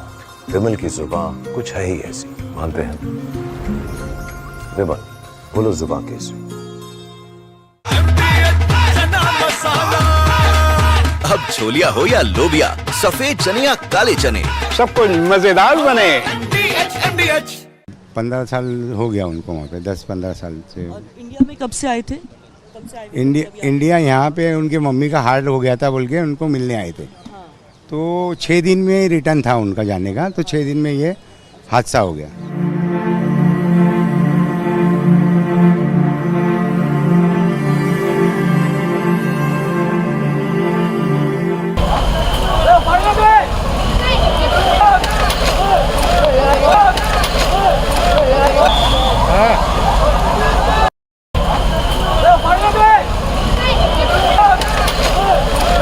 कहाँ से? अहमदाबाद की प्रॉपर रहने वाले? नहीं, वो एक्चुअली रहते हैं हम लोग बॉम्बे का। हाँ। और वाया फ्लाइट था। हाँ। तो बॉम्बे से यहाँ आए थे, यहाँ से हम लोग को उनको लंदन जाना था। हाँ। UK जाना था। तो उसमें छोटी बच्ची भी थी, मतलब कितने उम्र के लोग थे? उनकी उम्र क्या थी? वो एक की 4 है और एक की शायद मेरे ख्याल से 8 है। 4 या 6 ऐसा कुछ है लड़की के। कब से रह रहे थे, क्या करते थे वहाँ पे? होटल मैनेजमेंट का ये था उनका जॉब। और 15 साल हो गया उनको वहाँ पे, 10-15 साल से।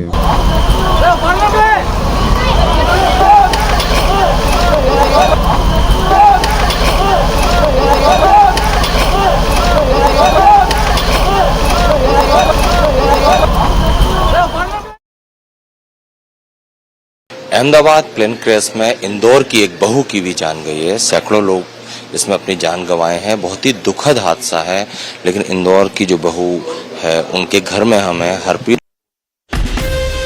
From Asia's largest news headquarters,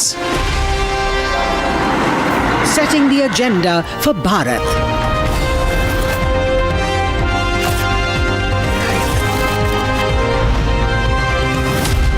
You're watching Republic.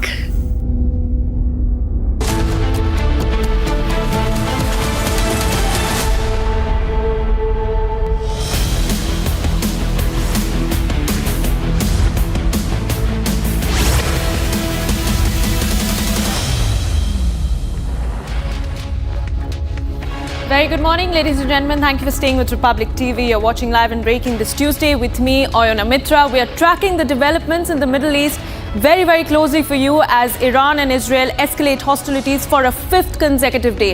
Tracking that and a lot more for you, but first the headlines at 11 a.m.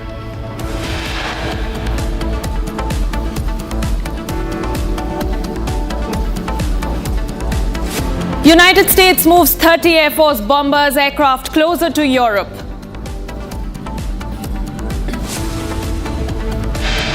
Engine snag in San Francisco to Mumbai Air India flight. Another Ranchi-bound Air India Express flight diverted after technical issue.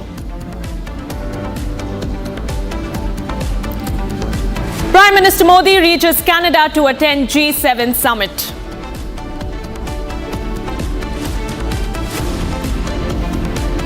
Israel-Iran escalation overshadows G7 summit. Joint statement says Iran can never have nukes.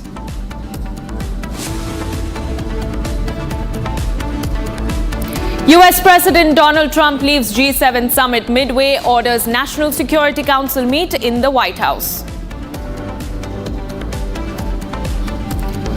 Evacuation of 10,000 Indian students in Tehran begins. Batch of 100 Indian students being evacuated via Armenia.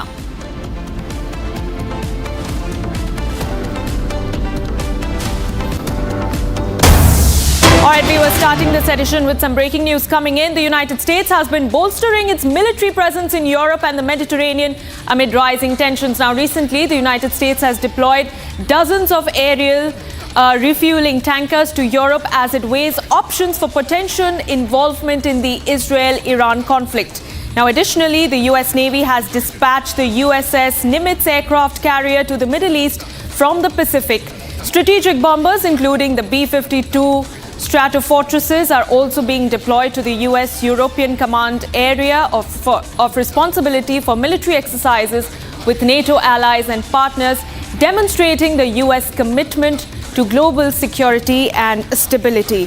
This is the latest breaking news that we're tracking in. The U.S. has mobilized more. We have the U.S. mobilizing more reinforcements to the Middle East amid escalating tensions. And joining me live on this broadcast for more is Terry Newman. He's a geopolitical expert. And we also have our executive editor, Aishwarya Kapoor, joining me live from Washington, D.C. Aishwarya, my first question goes to you. The U.S. has rushed more reinforcements to the Middle East. This as President Donald Trump has cut short his G7 summit and is headed back to D.C. as we speak. How do you read this given the escalating situation in the Middle East? Well, absolutely, Iona. It's 1:30 in the morning at this very point of time in DC, but the White House lights are on. White House is active. The White House press office is working as their president is en route. It's a 4-hour, 30-minute flight from Calgary, from where Donald Trump has just left. But the very fact that the American president had to leave a very important G7 meeting in Canada and come back to DC is a clear message that there is something big and massive in the offering. And the information which you just broke a few seconds prior, and that's an open source because there is yet no confirmation from the White House that the American military has activated more than 30 to 35 of their aerial assets in Europe, and they're already in the European airspace. That in itself is a massive, massive deployment. Though there is a massive American presence in Europe, but their very presence in that very area gives a clear sign. And Donald Trump leaving G7, that is just not any other meeting. It's one of the most important multilateral international events, and the American president leaving that and coming back to DC is a clear message. DC is active with those big black GMCs getting in and out of the North Lawns. It is very clear that White House is active even this late. It's 30 minutes past 1 in the morning. Donald Trump will reach at around 4.5 hours from now, so it makes around 6 a.m. US time. So very clearly, America is planning something massive, and it's a clear message that it's no more a verbal support to Israel. America is ready to put the might of the American army right next to Benjamin Netanyahu. Back to you, Anna. Right. All right, Aishwarya, stay on with us. We also have Terry Newman. He's a geopolitical expert. He's joining us live on this broadcast. broadcast. Terry, my question to you is, given the recent escalation which has been going on for the last 5 days in the Middle East, Israel is of course not backing down, and Iran, we have seen, has essentially escalated its offensive on Israel to the extent that yesterday there was a strike that happened near the US embassy, causing some minor damage to the building. My very simple question to you is, how do you assess this, and what do you believe will be the unintended consequences, larger consequences, for global geopolitics if there's no sign of a ceasefire anytime soon? Well, whilst your colleague is at 1:30 in the morning in Washington, we are 8:30 in the morning here. We've just had another night of sirens and sleeping in the bomb shelter.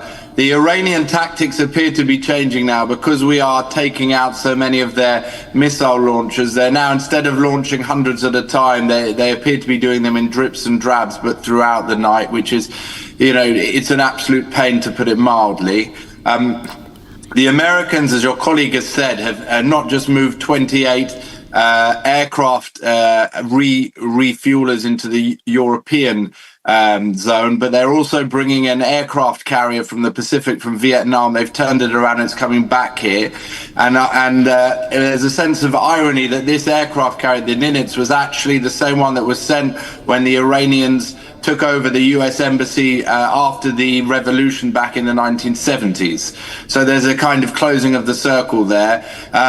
I think the America leadership, including even parts of MAGA movement, realized that when in Iran they shout that Israel is the small Satan and America is the big Satan, they understand that Israel is fighting not just for itself, but it's fighting for the United States and for the free world.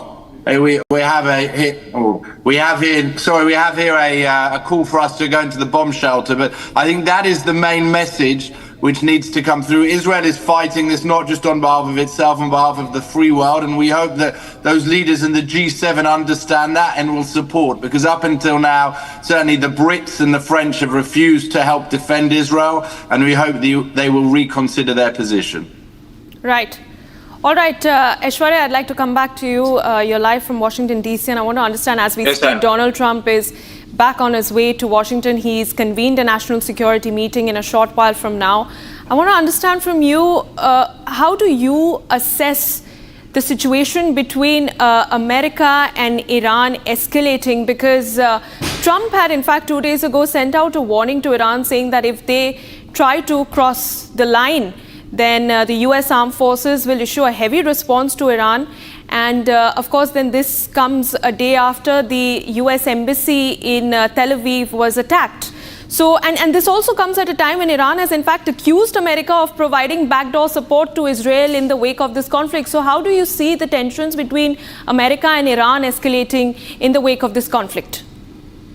Well, Iona, it is way past the warning stage. With the American president leaving the G7 and coming back to DC, it's a clear message. He has called the national security meeting at 6 a.m. in the morning, US time, which is around 5.5 hours from now. And that is exactly the time which he takes from Calgary back to DC. But the point is, it is way past the warning stage.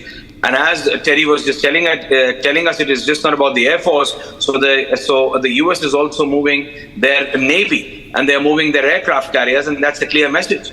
Otherwise, there was no need for Donald Trump to basically cut short his Canada visit, and it's just not a bilateral meeting. It's a G7 meeting.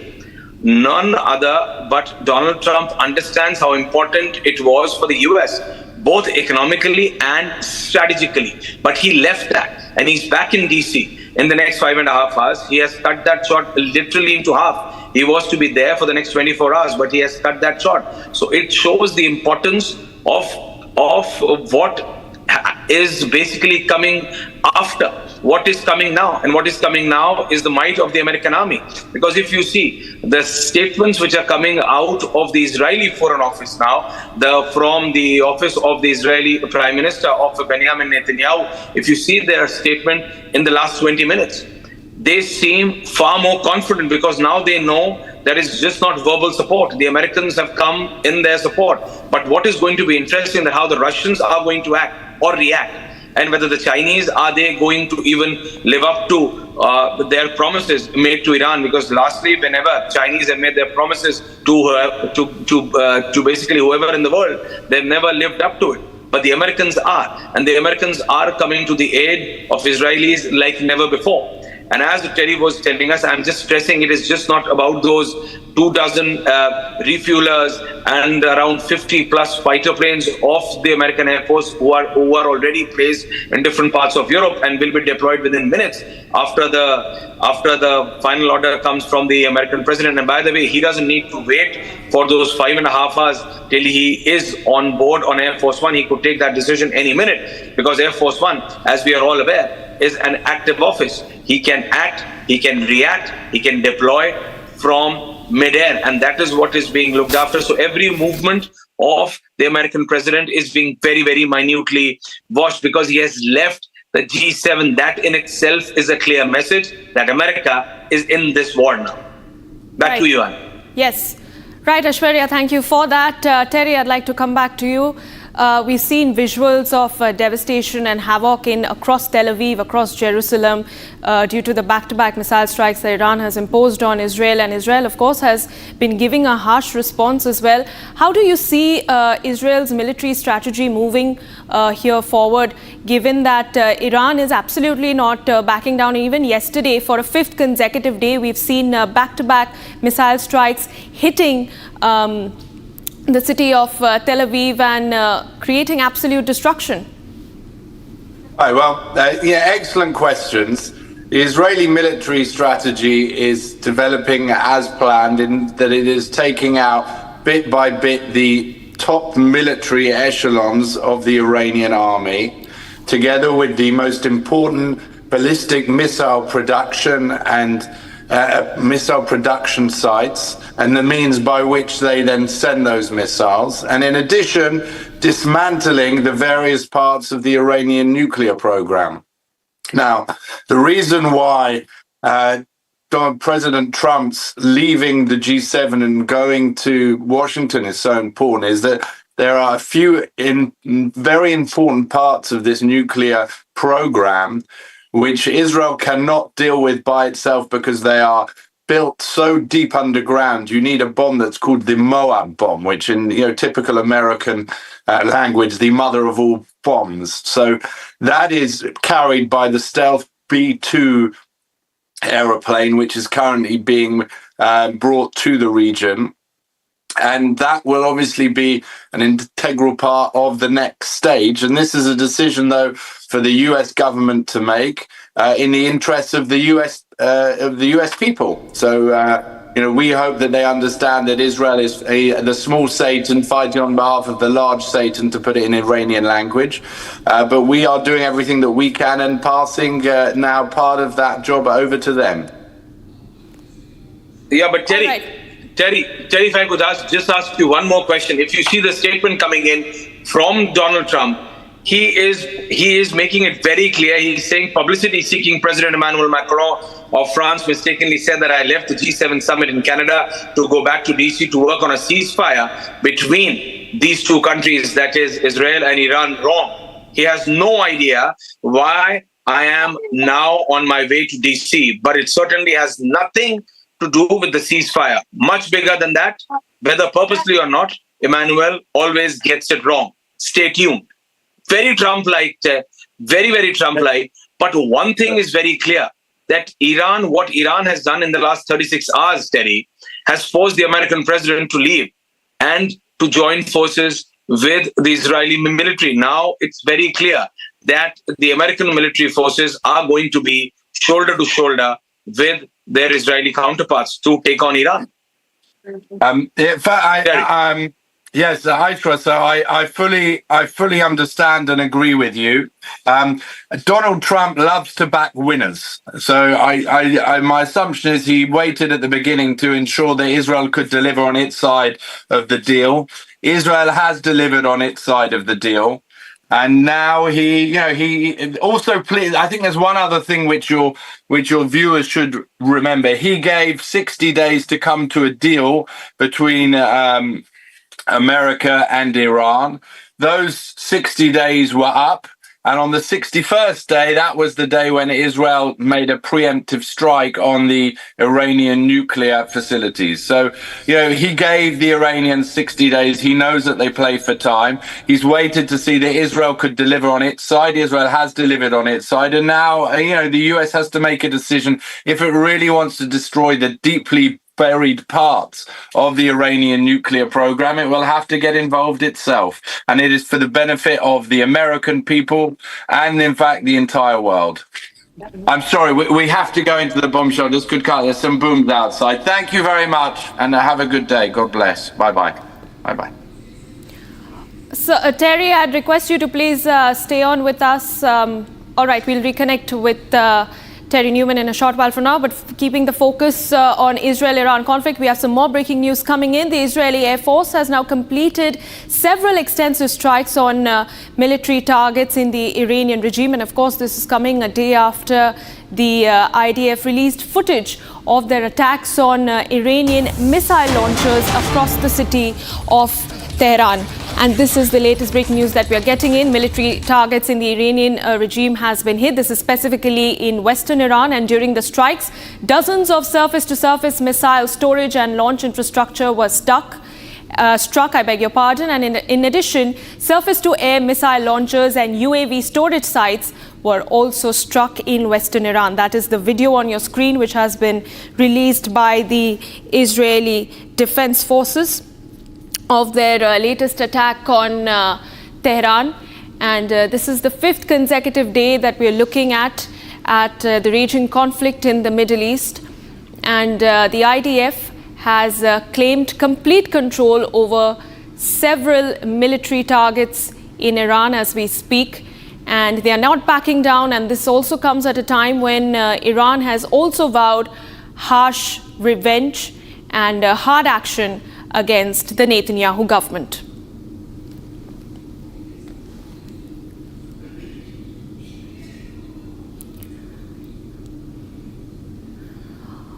All right, viewers, let's now get to you more visuals from across Iran and Israel, which puts into perspective just how devastating the situation has been over the course of the last 5 days.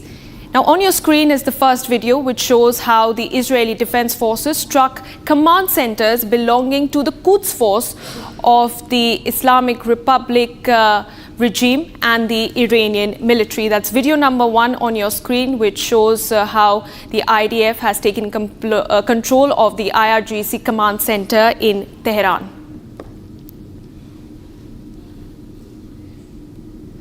And now on your screens, we have the second video, which shows how the Israeli Air Force identified and eliminated surface-to-air missile launch troops seconds before they reached a launcher south of Tehran. Now, the troops were eliminated and the launcher, the Iranian surface-to-surface missile launcher, was completely dismantled. This is a footage that has been released by the IDF. Moving on, these are visuals from Tel Aviv in Israel, which essentially captures the aftermath of an Iranian missile strike. These are visuals from the city of Tel Aviv, which you can see is up in flames after a repeated offensive by Tehran. And emergency workers are working round the clock on war footing to evacuate citizens, to take control of the situation and to douse the flames. Meanwhile, we also have pictures of residential buildings across Tel Aviv in Israel, which have been completely damaged in the aftermath of Iranian missile strikes. The city has been reduced, parts of the city, has been reduced to rubble and debris as response teams and quick relief teams work round the clock to evacuate citizens and to ensure that they are moved to safer locations.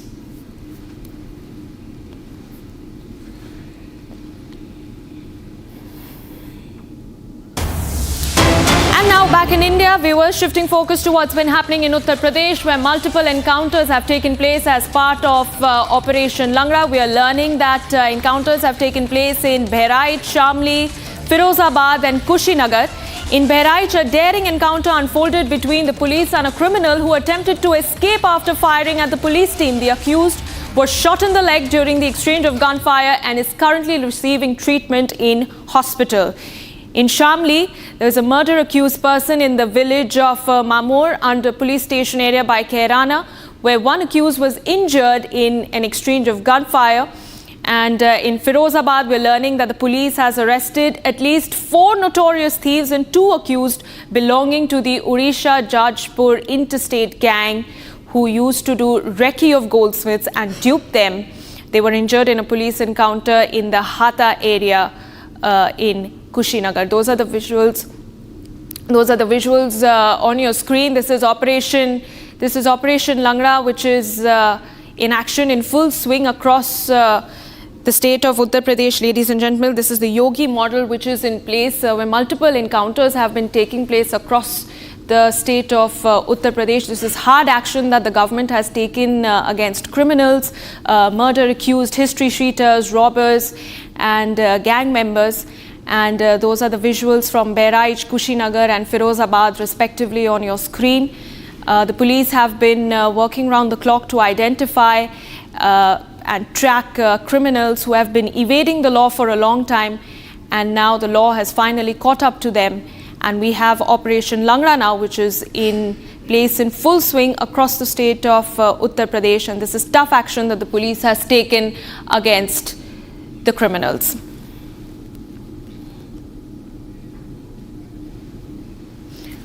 All right, viewers, now after the Congress alleged a U-turn by the central government in the Gazette notification on the 16th caste census, the Ministry of Home Affairs and the Press Information Bureau has in fact fact-checked the Grand Old Party and busted the misinformation over caste census. Here's a quick report. Take a look. Congress MP and senior leader Jairam Ramesh said that much-touted Gazette notification on the 16th caste census to be conducted in late 2026 and early 2027 has just been issued and is a damn squib. Jairam Ramesh further alleged U-turns by the central government. The Ministry of Home Affairs fact-checked the Congress party, saying that caste census enumeration is a part of the upcoming census. And misleading information is being spread that there is no mention of caste count in the Gazette notification. Not the Home Ministry, the Press Information Bureau too fact-checked the Congress. In a post on social media platform X, PIB said several social media posts are claiming that the central government is not including the caste enumeration in Census 2027. These claims are misleading. PIB further said the government has already announced that the caste enumeration will be conducted along with Census 2027. All right, viewers, now stay with us as we take a quick check of everything else that is making news across the country. This is Bharat in 5 minutes.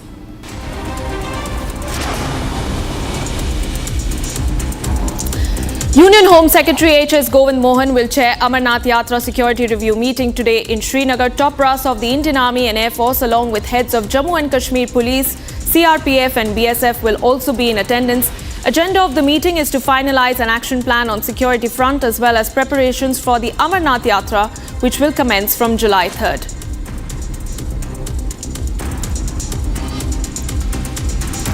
Locals have staged a protest over the building collapse incident in the Govindnagar police station area limits of Mathura, which happened yesterday. SSP Shlok Kumar said that the kin of those who died in the incident have filed a case. The police are searching for the accused, and SSP Kumar stated that he has declared a prize money of 25,000 rupees on a person who was named in the matter. He said that the accused will soon be arrested and strict action will be taken. 4 boys have passed away after a truck hit them and drove off in Sitapur of Uttar Pradesh. Superintendent of Police Ankur Agarwal said that the 4 boys were standing near a motorcycle on the roadside. Suddenly, a truck coming from the front went out of the driver's control and overturned. All 4 of the boys got crushed under the truck. The police took them to the hospital where they later passed away due to injuries. An FIR has been lodged. The police have assured that the truck driver will be found and arrested. A fresh language-related confrontation has surfaced in Bengaluru, where a senior citizen and a businesswoman clashed over compliance with the language policy for commercial signage. The heated exchange has now gone viral on social media, highlighting the simmering tensions over linguistic identity in Karnataka. The argument stemmed from a rule mandating that 60% of text on all business signboards be in Kannada language. Angered by frequent power cuts, two youths entered the substation and set a table on fire by pouring petrol on it. These two unidentified youths also attempted to attack the operator on duty. However, the furniture inside the office was set ablaze. West Bengal Chief Minister Mamata Banerjee courted controversy after she displayed lack of empathy for the victims of the Khidirpur market fire. CM Mamata told victims that it was their fault. More than 1,300 shops were gutted in a fire that burned down the market area in Khidirpur locality of southwest Kolkata. The livelihoods of thousands of local traders were destroyed in the fire accident that took place in the early hours of Monday.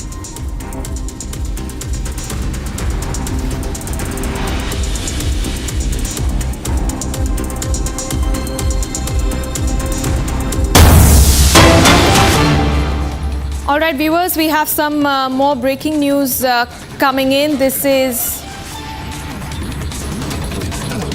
the MEA statement that has been released by the Ministry of External Affairs on the evolving situation in the Middle East. The MEA has said that Indian students in Tehran have been moved out of the city for reasons of safety through arrangements made by the embassy. Other residents who are self-sufficient in terms of transport have also been advised to move out of the city in view of the developing situation. This is a statement that is now coming in from the Ministry of External Affairs as tensions continue to simmer in Iran and in Israel in the wake of the rising conflict in the Middle East. And now the MEA has taken quick action and urged its citizens to maintain caution while also evacuating Indian students out of Tehran. And just to bring you more details on what the MEA has said, viewers, the MEA has said that separately some Indians have been facilitated to leave Iran through the border with Armenia, and that the embassy remains continuously in touch with the Indian community, with the Indian diaspora in Tehran, with a view to extending all feasible assistance to Indian nationals in the country. And further advisories will be issued by the MEA in accordance with the situation.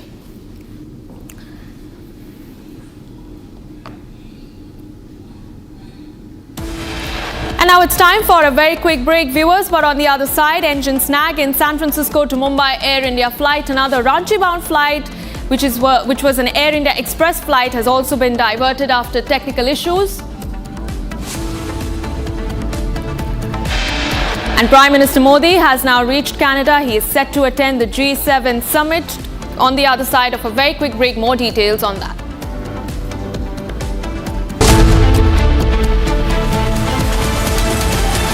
विमल में गुलिस्तां की ये कुछ लजीज फरिश्ते जब साथ गुले तो जी ललचाए और दिल कहे कि स्वाद की जुबान में खुद को ऐसा डुबाऊं कि निकल ना पाऊं।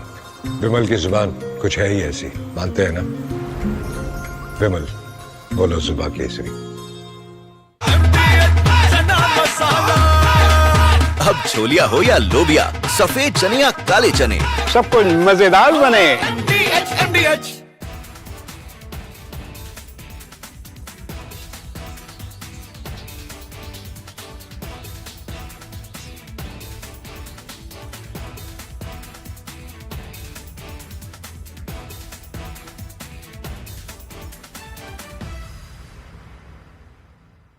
अहमदाबाद प्लेन क्रैश में इंदौर की एक बहू की भी जान गई है। सैकड़ों लोग इसमें अपनी जान गंवाए हैं। बहुत ही दुखद हादसा है, लेकिन इंदौर की जो बहू है उनके घर में हमें हरप्रीत होरा जो बच्ची है वो अपने पति से लंदन मिलने जाना चाह रही थी, क्योंकि उनके पति का 16 जून को जन्मदिन था। हरप्रीत के ससुर जी हमारे साथ हैं, राजेंद्र होरा, उनसे हम बात करते हैं। सर, कैसे आपको कब फर्स्ट इन्फॉर्मेशन कब मिली इस हादसे की और आपकी बहू की? What it takes to report from the front lines. Accuracy, urgency, courage and responsibility. At Republic School of Journalism, you will be trained for that reality. It's not theory, it's a live learning inside a working newsroom from day one. If you want to report the truth when it matters the most, RSJ is where you begin. Courses begin on June 30th. Apply now.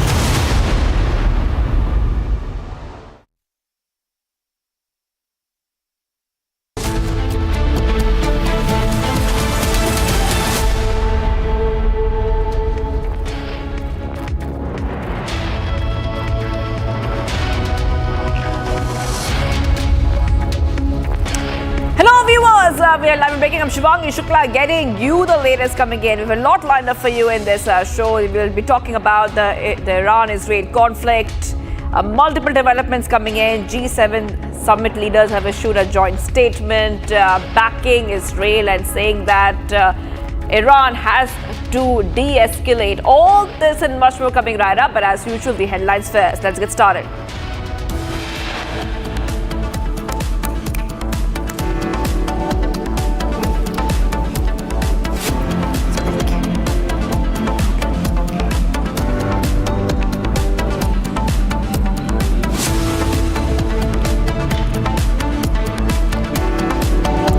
US moves 30 Air Force bombers aircraft closer to Europe.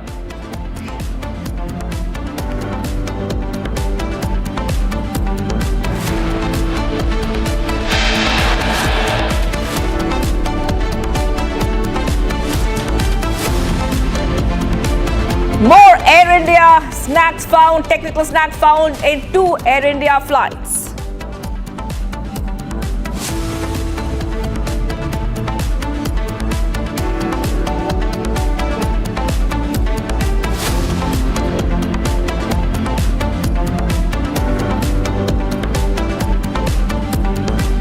Prime Minister Modi reaches Canada to attend G7 summit.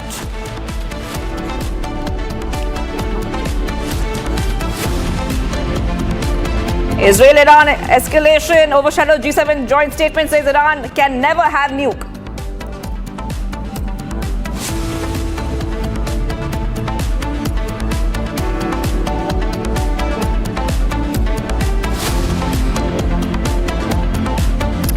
US President Trump leaves G7 summit midway, orders National Security Council meet in the White House.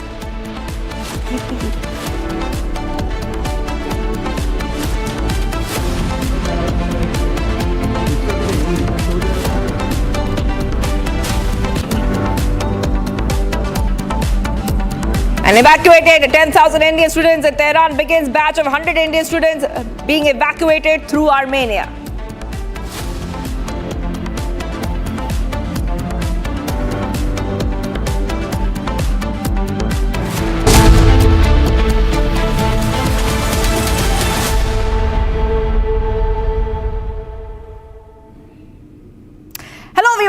Pakistan FM rejects Iran's official claims that Pakistan will use its nuclear weapons on Israel if the latter uses it on Iran. Yesterday, diplomatic sources in Pakistan had denied these claims. Now it has been formally confirmed by the Pakistan FM. That is right. Big update coming in right now. Viewers on Republic TV, Pakistan rejects Iran's nuclear weapon claims. And remember that this is coming in just after the joint statement that has come in from the G7 leaders, where they have spoken about Iran and its nuclear weapons, saying that Iran cannot and never have a nuclear weapon. And now we see Pakistan going ahead and endorsing Iran in this case. Back-to-back updates coming in right now on Republic TV. The leaders of the G7 countries have issued a joint statement saying Iran should not have nuclear weapons and affirming Israel's right to defend itself. After this, Pakistan going ahead and reaffirming, I repeat, reaffirming what and rejecting the G7 leader statement. That is right. So back-to-back updates coming in right now. So let's go ahead and hear what the Pakistan FM Ishaq Dar had to say. Pakistan endorsing Iran after G7 leaders say Iran can never have a nuclear weapon.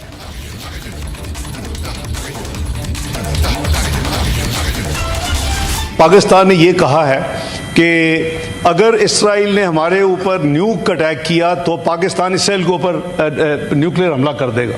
ये गैर ज़िम्मेदाराना और इतनी झूठी खबर है, और वो social media में चलती चलती अभी मुझे थोड़ी देर पहले पता चला कि डेली मेल ने पिक कर लिया इंग्लैंड में। तो मैं और पाकिस्तान का डिटरेंस इज ऑब्वियसली अल्लाह ताला ने इस मुल्क को ना सिर्फ न्यूक्लियर कुव्वत बनाया बल्कि मिसाइली कुव्वत भी बनाया हुआ है और कई ममालिक को तकलीफ भी होती है, लेकिन ये हमारी अपनी सिक्योरिटी के लिए है, हमारी अपनी स्टेबिलिटी के लिए है, इस रीजन में स्टेबिलिटी के लिए है। वरना 9/11 के बाद दोनों फौजें 11 महीने eyeball to eyeball खड़ी रही। अगर ये ना होता तो शायद पता नहीं क्या हो जाता उस वक्त, क्योंकि इंडिया को तो कोई मौका चाहिए था। तो मैं सिर्फ ये क्लैरिफाई करना चाहता हूँ, चूँकि अभी भाई ने बात भी की है, तो मैंने सोचा कि मैं हाउस को जो अब तक की डेवलपमेंट्स हैं बैठा हूँ तो मैं शेयर कर लूँ। तो हमने कोई ऐसी स्टेटमेंट हमारी तरफ से कोई ना स्टेटमेंट किसी ने दी है, इसको फैब्रिकेट किया गया है इसको। और मैंने आपको एक वो मिसाल दे दी है कि कल प्रेसिडेंट ट्रंप की चल रही थी और वो जब हमने 3 जगह से चेक करवाए तो वो AI जनरेटेड यानी वो फेक थी वो जो क्लिप था।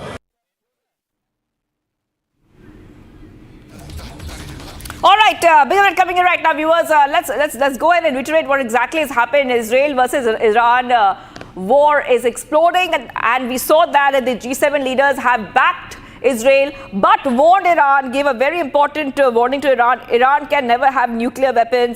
But Pakistan coming out and going ahead and rejecting the nuclear threat claim against Israel.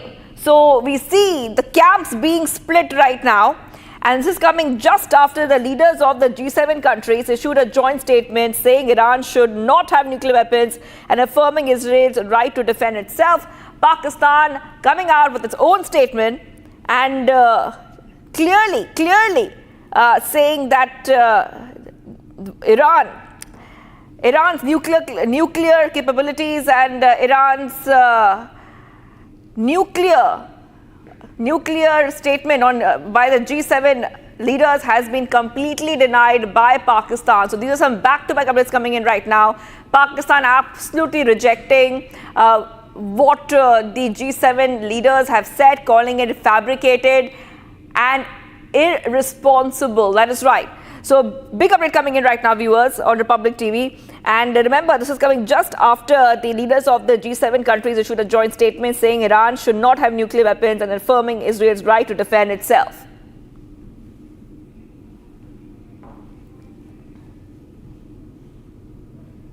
Generals को कोट करके कि जी पाकिस्तान ने ये कहा है कि अगर इसराइल ने हमारे ऊपर न्यूक अटैक किया तो पाकिस्तान इसराइल के ऊपर न्यूक्लियर हमला कर देगा। ये गैर ज़िम्मेदाराना और इतने झूठी खबर है, और वो सोशल मीडिया में चलती अभी मुझे थोड़ी देर पहले पता चला कि डेली मेल ने पिक कर लिया इंग्लैंड में।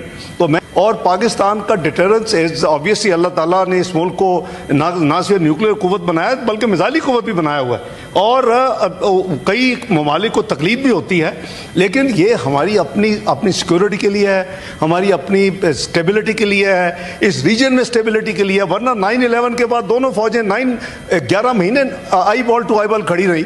अगर ये ना होता तो शायद पता नहीं क्या हो जाता उस वक्त, क्योंकि इंडिया को तो कोई मौका चाहिए था। तो मैं सिर्फ ये क्लैरिफाई करना चाहता हूँ, चूँकि अभी भाई ने बात भी की है, तो मैंने सोचा कि मैं हाउस को जो अब तक की डेवलपमेंट्स हैं बैठा हूँ तो मैं शेयर कर लूँ। तो हमने कोई ऐसी स्टेटमेंट हमारी तरफ से कोई ना स्टेटमेंट किसी ने दी है, इसको फैब्रिकेट किया गया है इसको। और मैंने आपको एक वो मिसाल दे दी है कि कल प्रेसिडेंट ट्रंप की चल रही थी और वो जब हमने 3 जगह से चेक करवाए तो वो AI जनरेटेड यानी वो फेक थी वो जो क्लिप था। All right, big updates coming in right now. I just want to go across to our guest who's joining us for more. We have with us Colonel Malik, a defense expert, on the phone line. Thank you for joining us, Colonel. What do you make of this statement which is coming in where Pakistan is rejecting Iran's claims? And remember that this is coming in as the G7 leaders have clearly said that Iran cannot have nuclear weapons. The G7 leaders have backed Israel, and it looks like that Pakistan once again has rejected the threats that Iran poses to Israel and the West Asia region. Okay, ma'am, thank you for inviting me. I'm Colonel Malik, just to want to contribute with my views. Ma'am, first thing, Pakistan saying that we will nuke Israel and vice versa, I think this story does not stand its ground. Reason being, if you go to the roots of this issue, The root is that Israel is not threatened by Pakistan. And Pakistan is a well-known nuclear power today and for the last 25 years. Iran is always threatening Israel based on its proxies. Because the modus operandi of Pakistan and the Israel look similar. Like if Pakistan believes that let India suffer through its 1,000 cuts, let India bleed through its 1,000 cuts. Similarly, without employing its manpower, its equipment, Iran also thinks let Israel also die through our proxies. That is why the Israel feels always threatened from the proxies, and he sees the root cause in Iran. Iran is openly saying that we don't want to see Israel on this mother earth. So that is the reason that Israel is always looking the decimating Iran in all terms, economic terms, nuclear terms, and resources and energy terms also. They are not looking at Pakistan, although they also see that Pakistan is the epicenter of the terrorism all over the world.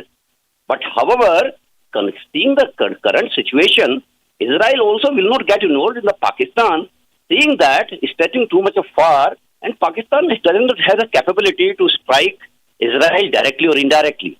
Neither Pakistan has the allies of those kind of, that कहने की बात अलग होती है, but when it comes on the ground and operationability, Pakistan does not have that capability to strike Israel. So this is my say on this, ma'am. All right. Thank you for joining us. Pakistan FM has said very clearly that if Israel nukes and attacks Iran, then Pakistan will attack Israel with nuclear weapons. He said this is irresponsible and false news, adding that the claims had become viral on the internet, and says that from our side there has been no such statement made. It was fabricated. Thank you for joining us there, Colonel Malik. I am getting some more updates coming in right now, where the Air India flight from San Francisco to Mumbai through more updates in terms of what is happening. Now, this was going through Kolkata, and it suffered a technical snag as usual. That is right. Back-to-back updates coming in right now, where we see that Mumbai-bound flight has hit technical snags. And not the first time that we have seen this. There are 3 cases already of technical issues being reported from an Air India plane. Air India flight from San Francisco to Mumbai through Kolkata suffered a technical snag in one of its engines, requiring passengers to be deplaned during a scheduled halt at the city airport early.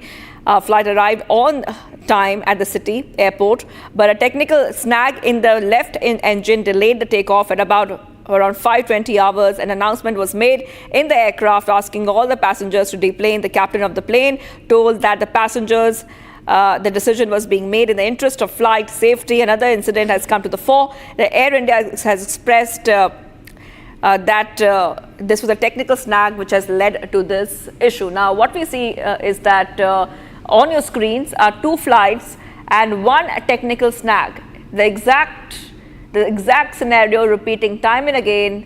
There's Air India flight AI-180, Air India Express flight, both the flights facing technical snags, one which has led to the travel plans of the passengers being disrupted. All right, we have with us our guest, Group Captain JP Bajpai, aviation expert, joining us right now. Thank you for joining us, Group Captain. I just want to ask you a simple question, and that is that more cases of snags and technical snags coming out when it comes to Air India planes. But it is also important to note for our viewers that a center has formed a high committee, a panel, where these issues are being looked at. The fleets of Air India are being scanned, especially to understand why these technical glitches are happening in the first place. Madam, on backdrop of such a massive air crash which took place at Ahmedabad, everybody, not only public at large, media, and all the people associated with the aviation becomes very critical on our observation with respect to any flight disruptions.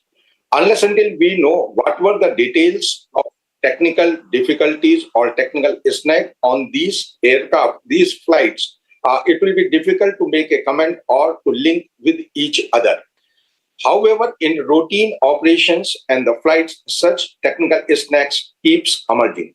But one thing I would like to mention, which is of paramount importance over here, what happens when such a massive air crash takes place, though the original equipment manufacturer, OEM, recommends certain equipment or certain system which are having redundancy, or if they are unserviceable, their flight can still go on, and the list of such system and such equipment gets compiled and is provided to the captain of the aircraft on board the aircraft, that is known as MEL, minimum equipment list.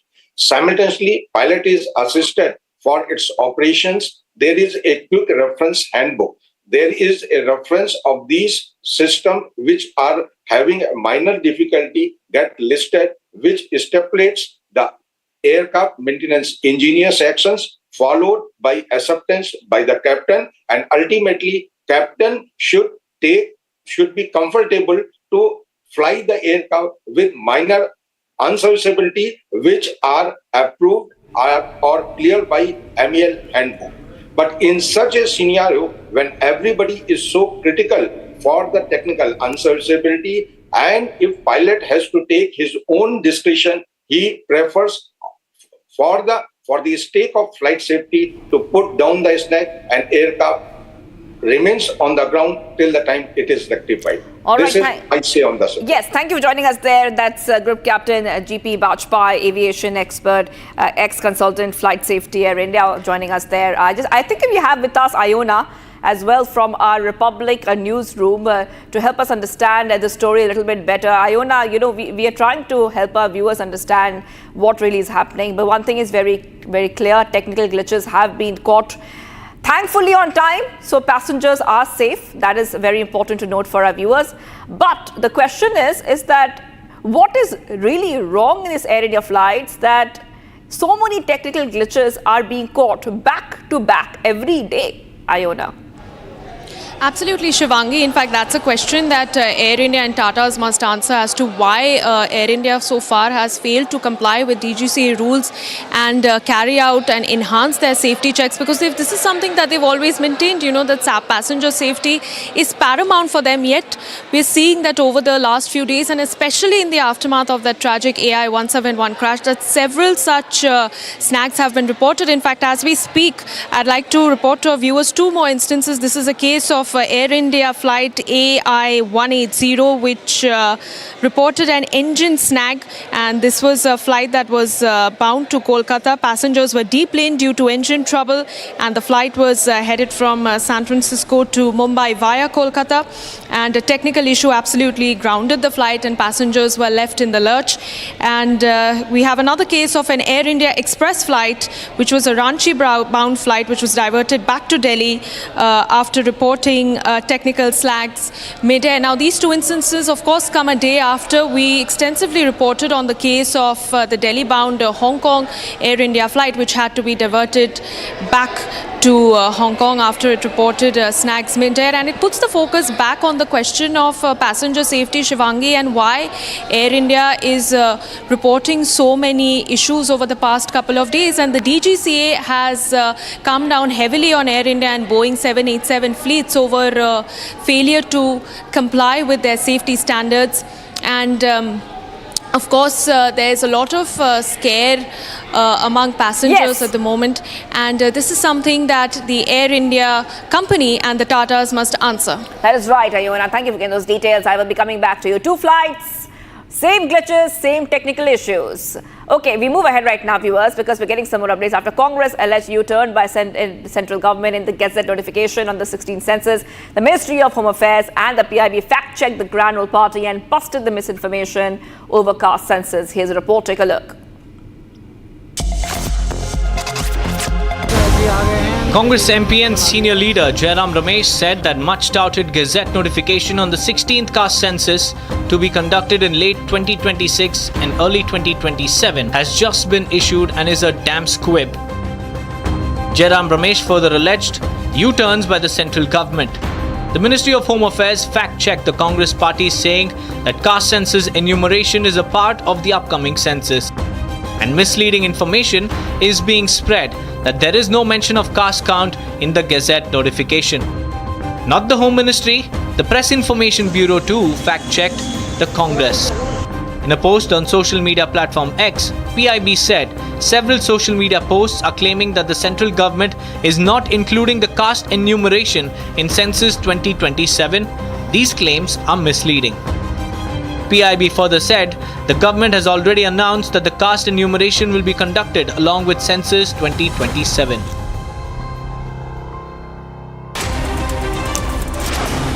All right, getting some of it's coming in. Home Secretary HS Govind Mohan will chair Amarnath Yatra Security Review meeting in Srinagar, and top brass of Indian Army and the Air Force along with heads of Jammu and Kashmir Police, CRPF, BSF will also be in attendance.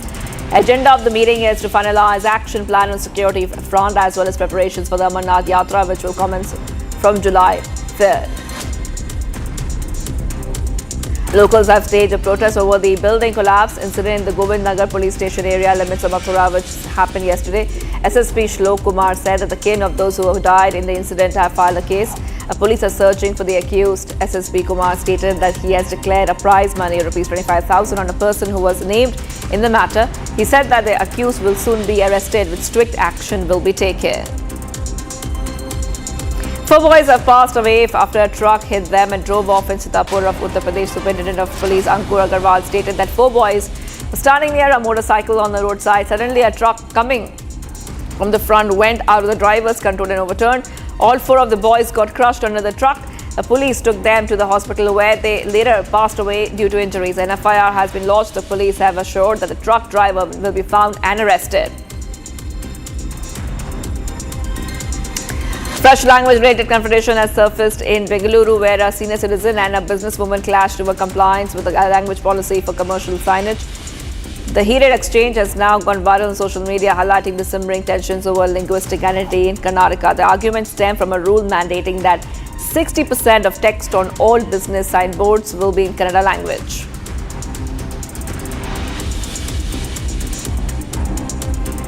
Angered by frequent power cuts, 2 youth entered the substation and set a table on fire by pouring petrol on it. These 2 unidentified youths also attempted to attack the operator on duty. However, the furniture inside the office was set ablaze. West Bengal CM Mamata Banerjee courted controversy after she displayed lack of empathy for the victims of the Khidirpur market fire. CM Mamata Banerjee has said that 2 victims said it was their fault. More than 1,300 shops were gutted in a fire that burned down the market area in Khidirpur locality of southwest Kolkata. The livelihoods of thousands of local traders were destroyed in the fire, the accident that took place in early hours of Monday. Heavy rainfall has been witnessed in parts of Shimla. Shobit Katiyar, senior scientist IMD Himachal Pradesh, stated that in the last 24 hours, light to moderate rain has been observed at many places in Himachal. In the last 24 hours, thunderstorms have been recorded in some areas. Heat wave conditions have not been recorded in anywhere. He informed that today and tomorrow, light to moderate rain with thunderstorms and showers can be seen in Shimla and other areas of the north and west eastern Himachal area. A yellow alert has been issued in all these districts. Operation Langra is in full swing in UP. Another encounter took place in Kanpur between miscreants who demanded extortion from trader and Kanpur police. Miscreants opened fire on the police when they were stopped during checking. During the encounter, 1 miscreant was shot on the leg and another miscreant tried to flee from the spot. Police seized 1 pistol, 1 mobile and cartridge shells from the spot. में हमारी checking कर रही थी, उसी समय 2 बदमाश bike से आते दिखाई दिए, जिनको पुलिस पार्टी द्वारा रोकने का प्रयास किया गया, लेकिन उन बदमाशों ने पुलिस पार्टी पर 2 फायर किए और मुड़कर भागने लगे। हमारी पुलिस की टीम ने भी अपने बचाव में फायर किया, जिसमें 1 गोली बदमाश के पैर में लगी और वो बदमाश बाइक सहित गिर गया, लेकिन दूसरा बदमाश वहां से भागने में सफल रहा।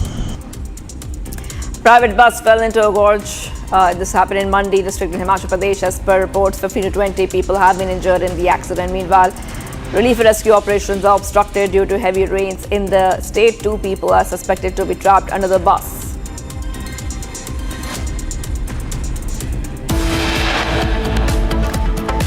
Viewers, engine snag in San Francisco to Mumbai Air India flight. Another Ranchi-bound Air India Express flight diverted after technical issue.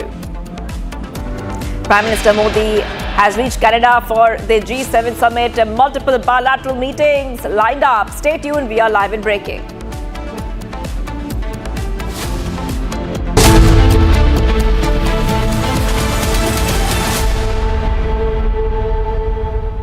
आधे बाउल दही में 4 चम्मच MDH चटनी पुदीना मसाला डाला, स्टर करो, पुदीना चटनी तैयार। MDH चटनी पुदीना मसाला।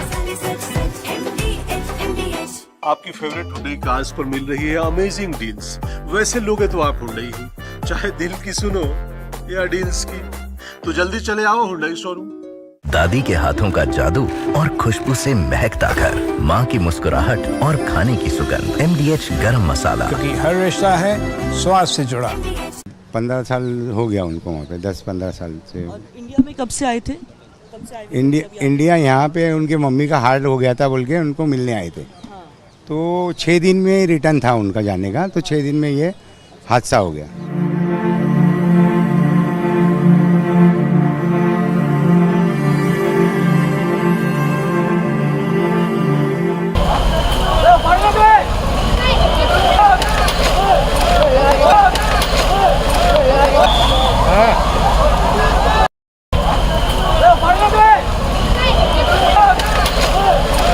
कहाँ से?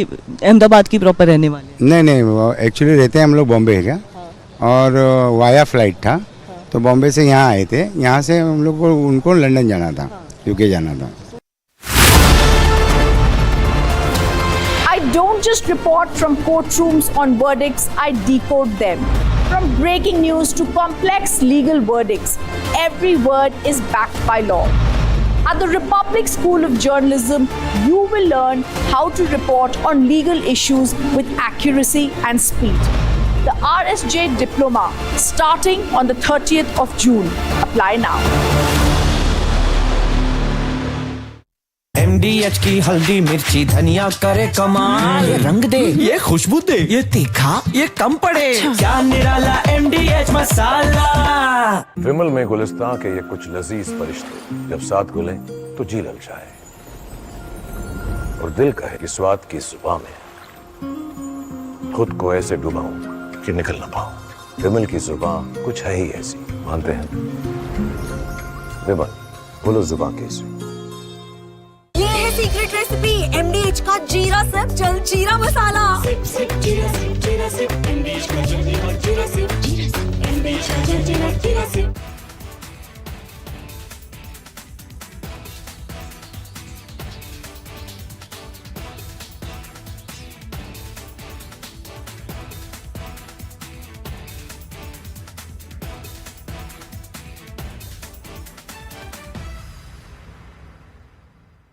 पंद्रह साल हो गया उनको वहाँ पे, 10-15 साल से। और इंडिया में कब से आए थे? इंडिया यहाँ पे उनके मम्मी का हार्ट हो गया था बोल के उनको मिलने आए थे। तो 6 दिन में रिटर्न था उनका जाने का, तो 6 दिन में ये हादसा हो गया।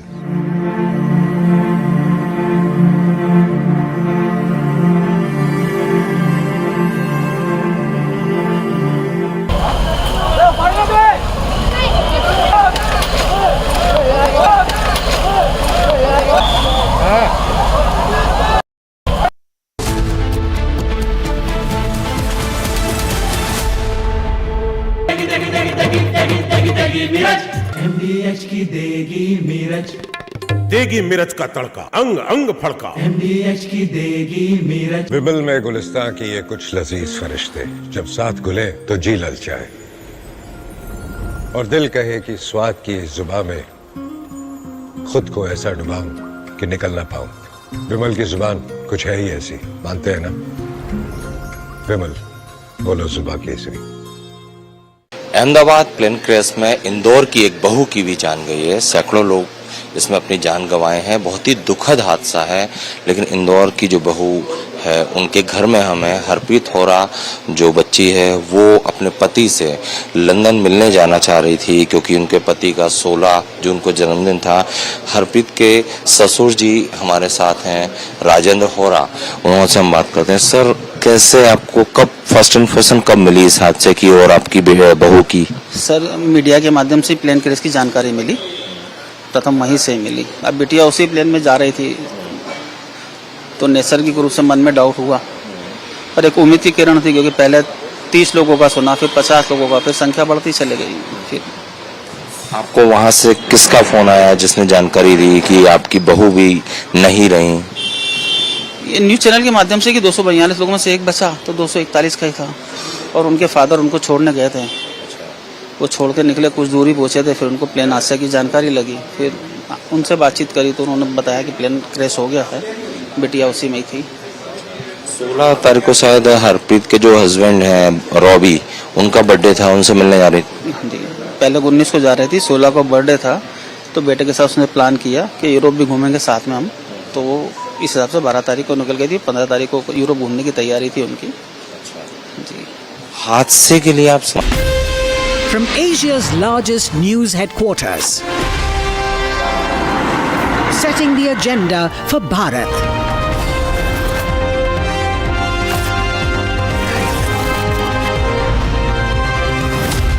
You're watching Republic.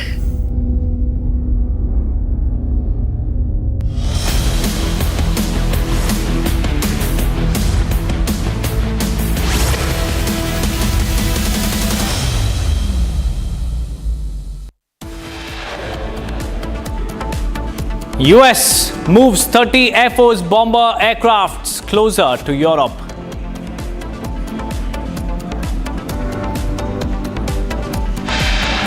Engine snag in San Francisco to Mumbai. Air India flight, another Ranchi-bound Air India Express flight diverted after technical glitch.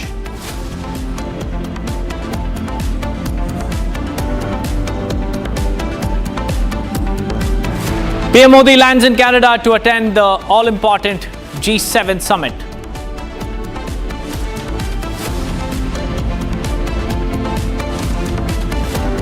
Israel-Iran escalation overshadows G7 joint statement, says Iran can never have nukes.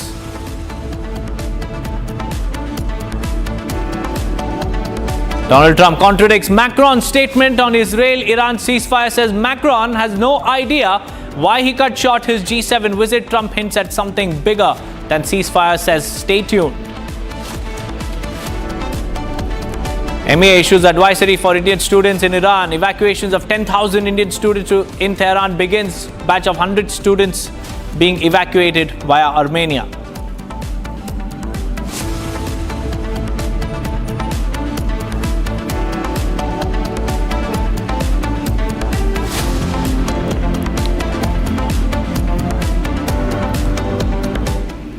Hello and thank you for tuning into Republic TV viewers. I'm Deepak Suresh Kumar and we are live and breaking at 12, and we have some big breaking news coming in. After Macron had said Trump has offered to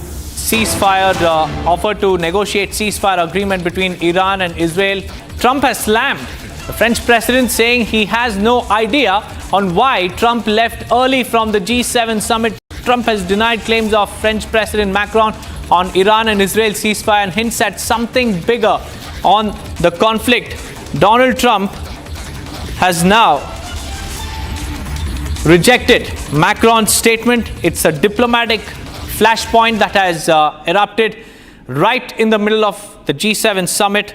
And US President Donald Trump has fired a direct shot at French President Emmanuel Macron on Truth Social, calling him a publicity seeker who has no idea why Donald Trump abruptly left the G7 summit in Canada. Macron claimed it was to broker a ceasefire between Israel and Iran, but Trump says wrong.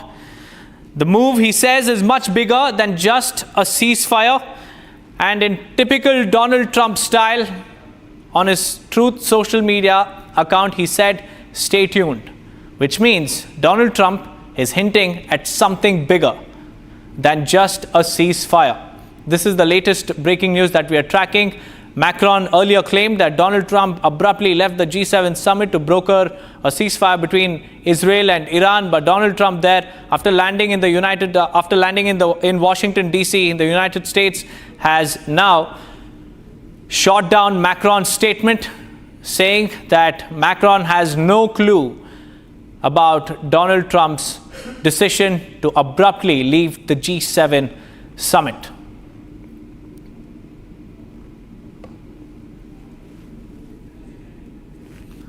Donald Trump has contradicted Macron's statement, calling him a publicity seeker who has no idea why he left the G7 summit in Canada. It's a diplomatic rift that we are seeing bang in the middle of the G7 summit. We have Akanksha also joining us live. Akanksha, it's a diplomatic flashpoint. in between the G7 summit. Macron issued a statement first, then Donald Trump shot it down, saying that this is more than just ceasefire. Tell us more.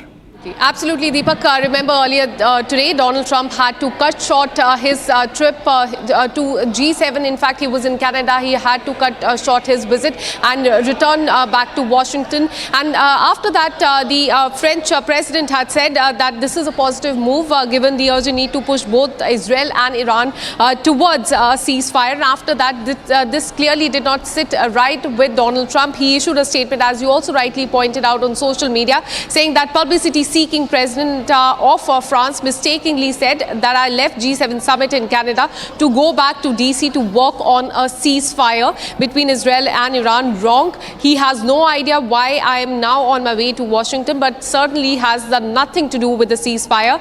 Much bigger than that. Whether purposely or not, French president always gets it wrong. Stay tuned. So this is what he had posted on social media, countering the French president, saying that he has gone back to United States for something much bigger, but definitely it is not about the ceasefire. Deepak. Right, Akanksha, stay on with me because we have more breaking news coming in. The Ministry of External Affairs has now issued an advisory for Indian students living in Tehran. MEA has said that Indian students have been relocated to safer locations and have been advised to move out of the city in view of the developing situation. Separately, some Indians have been facilitated to leave Iran through the border with Armenia. This is India now beginning to move out its citizens from Iran. The embassy has confirmed that Indian students have been evacuated from Tehran amid fears of escalations in the Iran-Israel conflict. Other Indian nationals have been told to leave the city immediately if possible. And in a sign of growing tensions, some Indians have already crossed the border into Armenia to leave the conflict zone. Akanksha, coming back to you. Take our viewers through the statement issued by the Ministry of External Affairs. Well, absolutely, Deepak. You see, West Asia is on the edge again. And given that situation, now India has issued this advisory. There are as many as 10,000 people in Iran. 6,000 of them are students. So what India is trying to do is trying to relocate them within Iran, moving them to safer places. And also some of them have also been moved to the Armenian border. And that is why External Affairs Minister, he took to social media to inform that he has discussed the ongoing developments in the region with the Armenian counterpart, Armenian foreign minister. He's also discussed the role of diplomacy with the foreign minister of UAE as well. So India is trying to move their people in Iran to a safer place within Iran, and some of them have also been moved to the border area adjoining Armenia, and that is why India is also seeking out help from Armenia as well. There are as many as 10,000 people. That's a huge number. 6,000 of them are students, and that is why it is very important for them to move to a safer location. Right, Akanksha, thank you for joining us with those details. Akanksha, we have some pictures coming in from Bengaluru where BJP leaders who are protesting against the Congress government are being detained by the Bengaluru police. And this is the protest that is being staged by the BJP leaders in Bengaluru over the stampede that was witnessed outside the KSCA or the Chinnaswamy Stadium, which also saw 11 people being crushed to death while RCB was celebrating its historic milestone of achieving the IPL title after 18 long years. But that celebration turned out to be deadly for 11 RCB fans. And now you can see the BJP workers there staging a protest. And what we also understand is that on ground zero, BJP leaders are being detained by the police. The Congress government so far has no answers. It's just blame game that's going on. In fact, just a couple of days back, former Chief Minister of Karnataka and Congress's own Veerappa Moily had also called out the Siddaramaiah government over its decision to sack the former Bengaluru top cop Dayanand, saying that the decision must be re-looked at. Now, to give us more insights about what's happening on ground zero, we have Abhishek joining us live from Bengaluru. Abhishek, we can see visuals of BJP leaders in large numbers protesting in Bengaluru, and some of them are even being detained. Take us through the latest that's happening. Well, these are the BJP leaders who were protesting against the Karnataka state government for the dereliction of their duties, which was directed to the June 4th incident, the stampede incident that happened in front of Chinnaswamy Stadium. on the 4th of June. Now we see P.Y. Vijayendra, the state leader of BJP, who has been detained, has been produced in front of the Donosa police station. So how do you feel when the Congress government has taken into custody for making or protesting against them?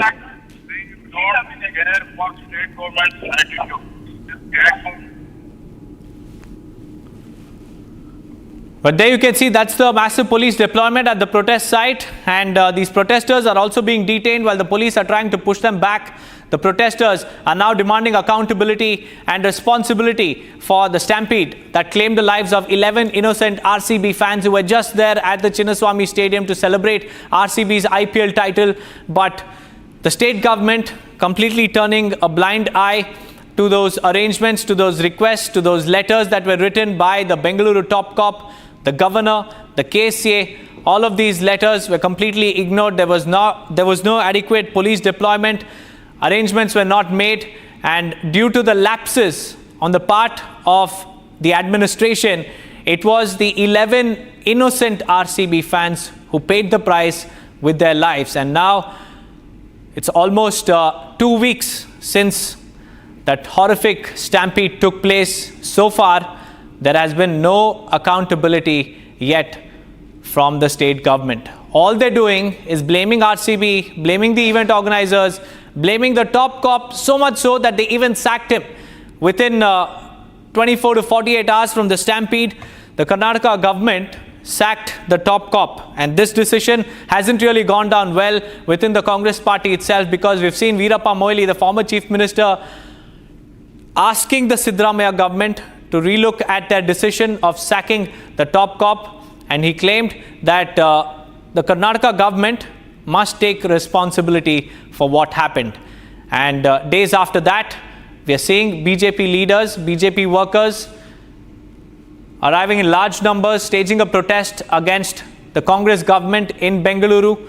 And while they stage a protest, police are now detaining these protesters. There you can see several of these women protesters being taken away in a bus, and more crackdown is to follow, is what we understand from what's happening on ground zero. The mood clearly indicates that the police will be detaining all these protesters in Bengaluru, and the protesters continue to demand the resignation of Chief Minister Siddaramaiah and Deputy Chief Minister D.K. Shivkumar, who are having a gala time inside the Chinnaswamy Stadium and outside the Vidhana Saudha while ignoring public safety. We also have Abhishek live with us. Abhishek, BJP workers are being detained. Tell us about this protest, their demands and the crackdown.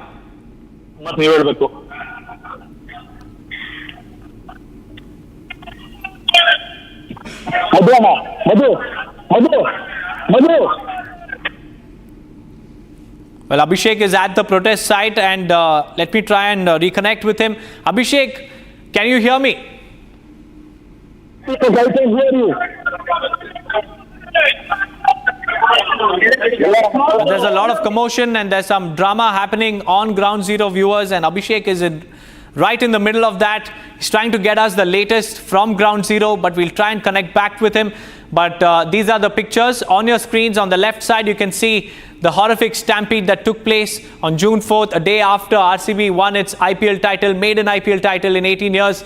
And on the right side of your screens, you can see BJP women protesters holding up placards against the state government by launching a massive protest against the Siddaramaiah government over the negligence, the lapses, and the attempt to cover up by sacking the Bengaluru top cop, the former Bengaluru top cop Dayanand, and the other police officials as well. Heads have rolled, but Veerappa Moily believes that the right ones haven't really rolled.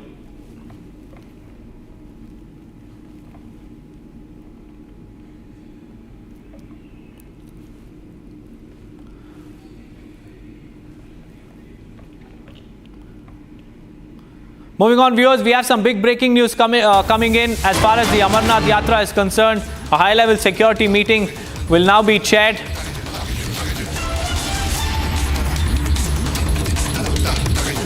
And this is the review meeting, a security review meeting that will take place today just ahead of the Amarnath Yatra. The Union Home Secretary is all set to hold the Amarnath Yatra security review meeting today. And the Union Home Secretary will get an update about the security deployment, the security grid, and also whether or not additional forces will be required to bolster the security or not. All of this will be discussed in the security review meeting today that the Union Home Secretary will be chairing. Moving on, viewers, we have more breaking news coming in, this time from Telangana, where the Chief Minister Revanth Reddy has admitted that the state has no funds for Lakshmi scheme. Just a couple of days back, we've told you how bus fares were hiked, bus pass fares were hiked, and now comes the admission. In damage control mode, Revanth Reddy has openly admitted that there is no fund for Lakshmi scheme. This is a massive failure of the Khatakat model of Telangana, and we are seeing the ripple effect in the state, where the state doesn't have any more funds left to implement a scheme that was promised by them before they came to power. And similar is the situation in Karnataka as well. They tried to replicate the Karnataka model in Telangana, but it seems like it has fallen flat. The Telangana government clearly, they're having no funds for the implementation of those various schemes that they had promised. We have Aneri also joining us live from Hyderabad. Aneri, this is an open admission by Telangana Chief Minister Revanth Reddy that the state government doesn't have any funds left to implement the Lakshmi scheme. Well, that's right, Deepak. What we see is that earlier also the Revanth Reddy government and Chief Minister himself had openly stated that they do not have funds to implement the schemes, or let it be the fees reimbursement for the students and pensions for the ones who have retired. But now once again we see that Telangana Chief Minister Revanth Reddy during a program he has stated that for the loans, for the debts that have been taken back then by the BRS regime, by KCR, that is the reason why they have been facing a lot of problems in implementing these schemes and promises. And also at the same time we have been seeing that how Chief Minister Revanth Reddy has very clearly stated that they are facing the difficulties which they have been facing today. They have been facing a lot of difficulties like reimbursement of the students' fees, pensions, and also implementation of Shadi Mubarak or Kalyan Lakshmi scheme, which provides financial assistance to the girl who during her marriage. And now very clearly we see that Chief Minister Revanth Reddy coming out in open and admitting that how Telangana has been facing financial crisis amid the ongoing situation. Well, similar like situation we have been seeing in Karnataka as well. Right, Aneri, thank you for joining me with those details. This is proof of Khatakat model once again failing, and Telangana Chief Minister openly admitting that they have no funds. Now let's move on and shift our focus back on Washington DC, where US President Donald Trump, after leaving the Group of 7 summit abruptly in Canada, has arrived in Washington DC. Here's a quick report on that.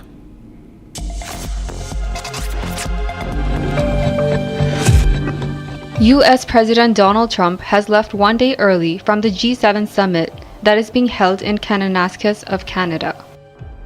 Due to the Israel-Iran conflict and the current situation in the Middle East, President Donald Trump headed back to the White House early. Speaking with the press at the G7 summit, Trump shared that he will be heading back after having dinner with the leaders. Well, I have to be back. Very important. I want to just thank our great host. You did a fantastic show. Thank you, Canada. But you probably see what I see. I have to be back as soon as I can. I'm going to have dinner with these wonderful leaders, and then I get on the plane. I have to be back early. President Trump reflected on the meeting and said that a lot got done. He said that the other leaders understand that he has to leave early. Trump was seen boarding an airplane at Calgary Airport to head back to the United States. Viewers, Ambassador Deepak Vora has explained India's balanced stand on the Israel-Iran conflict. With strong ties with both the nations, India promotes dialogue and diplomacy without choosing sides. He also highlights India's strategic autonomy, its role as a voice for the global south, and the importance of peace in global affairs. Vande Mataram. My name is Ambassador Deepak Vora and I am Special Advisor on some African countries. We are going to talk today about an issue that is exercising a lot of minds, and I read a lot of stuff in the Indian and international media about the challenge that India's diplomacy faces because of the conflict between Israel and Iran, both friends of India. Let me set this in perspective. We never allow our relationship with any one country to determine our relationship with another country. Chanakya had said something very interesting 2,400 years ago, that my enemy's enemy can be my friend. He did not say that my friend's enemy must also be my enemy. We are friends with both. We compartmentalize our relationship. As far as Israel is concerned, the relationship has a very strong defense component. It has a very strong agricultural component and education and high technology. With Iran, we were major importers of oil, but because of American pressure and sanctions, we do not import oil from Iran at the moment. So that can be ruled out. Anybody who says that we're not going to be able to get oil from Iran and oil prices in India therefore will rise as a result of that is talking nonsense. Essentially, I'm sorry to be rough, but that doesn't make any sense. However, the Chabahar port, which we have invested in and which was to provide an alternative route to Central Europe and beyond, bypassing Atankistan. Now that is a major issue. Nevertheless, some time ago there was an attack on the port. Some people, some Baloch rebels or some others attacked the port. There were some people who died. Nevertheless, it bounced back. As far as the present conflict is concerned, we've made it clear to all concerned that this is not a way out. When the Israeli Prime Minister spoke to his Indian counterpart, and they respect each other enormously, we said very clearly that we have to find a solution through dialogue and diplomacy. And since we know both, if you would like us to help in any way, it doesn't mean mediation. That's a very dangerous term. But we are ready to talk to both sides and say, okay, tigers, it's time for you to cool down. So, as far as Iran is concerned, we are not going to dilute our relationship because of Israel. As far as Israel is concerned, we are not going to compromise our relationship with Israel because of Iran. Now, those who understand this about India have understood the essence of Indian diplomacy, which is the best in the world. Take it from me, Chanakya had said, the first thing for any nation to be a great power, and he was talking 2,400 years ago. First is leadership. We have the best in the world. And second, its influence that comes through its diplomacy. Here again, we have the best diplomacy in the world. I have been in diplomacy 52 years and counting. I'm 74 years young. Let me assure you, I've never seen this kind of cohesion as far as our diplomatic efforts are concerned than I am seeing now. It's no longer just the Ministry of External Affairs, or it's no longer the other ministries. It's no longer all of government. It's an all of people approach. And today I find, as the Prime Minister had said, there should be Jan Bhagdari in diplomacy. I find that the people are very interested in what India is doing and its reputation overseas. Let me also tell you that Prime Minister Narendra Modi is going to attend the G7 meeting. Of course, the Israel-Iran issue will be discussed at this meeting in Canada, but the Prime Minister has also made it clear that he will be representing the voice of what we refer to as the global south. 125 countries. No one listens to them. He will be their ambassadors. This is the strength of Indian diplomacy. When we speak to the world, it's not just as Bharat. We're also speaking on behalf of another 125 countries. And I conclude by saying that on my WhatsApp group, an American general, a former general, we have a large group, academics, professors, we have military people, I have Congress people all across the world. One of them sent me a message saying, Mr. Ambassador, the Iran-Israel conflict can either be resolved bilaterally or with the intervention of one of the four superpowers of the world. Listen to this carefully. He said, of course, the United States is very partisan, so nobody will listen to them. Russia is involved in Ukraine, so that dilutes its credibility. Nobody trusts China. That's number 3. He said that leaves one superpower that everybody respects, and he used the name Bharat. I can tell you that I'm 6 feet 2. At that moment, I stood 6 feet 8 inches tall. All I'll say is, we will find a solution. We will help. They have to resolve it bilaterally, but we are ready to do what we can. India's target is a developed nation by 2047. We would like to achieve that. We don't want the world to be in conflict, the world to be in war. We want a peaceful world that helps everybody, including India. Thank you for your attention. Moving on, viewers, Meghalaya police is all set to recreate the crime scene of murder of Indore tourist Raja Raghuvanshi. An accused wife Sonam Raghuvanshi will also be present on the spot. Here's a quick report. Days after the heinous murder of Indore tourist Raja Raghuvanshi, the Meghalaya Special Investigation Team is set to recreate the crime scene of the murder. The murder scene is expected to be recreated by the SIT at a parking lot in Sohra in the presence of accused wife Sonam Raghuvanshi, her partner Raj Kushwaha and 3 other accused in the case. Raja Raghuvanshi murder case की जांच कर रही Meghalaya police आज crime scene को recreate करेगी। तमाम तैयारियां जो है वो पुलिस के द्वारा कर ली गई है। तस्वीरें मैं आपको दिखा रहा हूं, ये वो स्पॉट है, देखिए वो पार्किंग है जहां पर सोनम और राजा ने अपनी स्कूटी पार्क की थी और उसके बाद उस सेल्फी पॉइंट पर पहुंचते और पूरी वारदात को अंजाम देते हैं। अब से कुछ देर में पूरे क्राइम सीन को रिक्रिएट किया जाएगा और आप तस्वीरें देखेंगे कि पुलिस की गाड़ियां वहां पर खड़ी हुई है। तमाम जो बैरिकेड्स ब्लॉक्स लगाकर उस पूरी जगह को कॉर्डन ऑफ कर दिया गया है और तकरीबन 1 किलोमीटर पहले से ही तमाम वो रास्ते बंद कर दिए गए ताकि कोई भी टूरिस्ट या कोई शख्स उस स्पॉट पर ना पहुंच सके। We have some big breaking news right now. High alert at Nagpur Airport. An Indigo flight has made an emergency landing after a bomb threat message was reportedly discovered, and the aircraft landed safely in Nagpur. All passengers have been safely deboarded. Security agencies have rushed to the spot. The entire aircraft is now being checked, and this is the developing situation, viewers. Sources say that the threat message was found mid-flight. The exact origin of the threat and the sender is still unclear.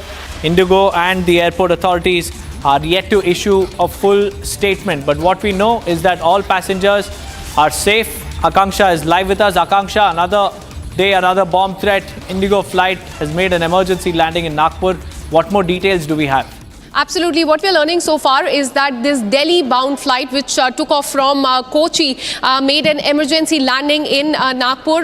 It was all because there was a bomb threat. The entire where was this bomb threat, whether it was a letter, a note, etc., was found is something that remains to be seen. But very concerning news coming in as far as this Indigo flight is concerned. It made an emergency landing in Nagpur. What we're learning so far is that all the passengers have been deboarded, and the plane has been taken to safety. Inspection is going on. The probe has started in this entire incident. But where was this bomb threat found? Whether there was a note or where there was an email or something, it remains to be seen. Details are still awaited, Deepak. Right, Akanksha, thank you for joining me with those details. With that, viewers,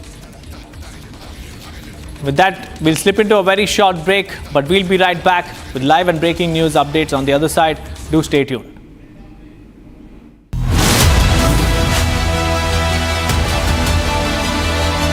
Amity has been ranked India's #1 not-for-profit private university for 11th year, with top 10 ranked institutions in management, engineering, biotech, law, masscom, telecom, hospitality, fashion and more. Yet another top ranking for Amity University. अब छोलिया हो या लोबिया, सफेद चने या काले चने, सब कुछ मजेदार बने। MDH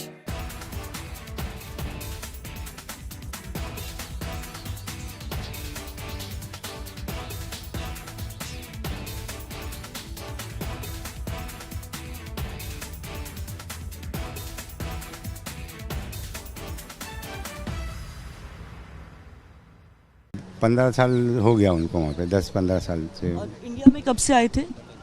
इंडिया यहाँ पे उनके मम्मी का हार्ट हो गया था बोल के उनको मिलने आए थे। तो 6 दिन में रिटर्न था उनका जाने का, तो 6 दिन में ये हादसा हो गया।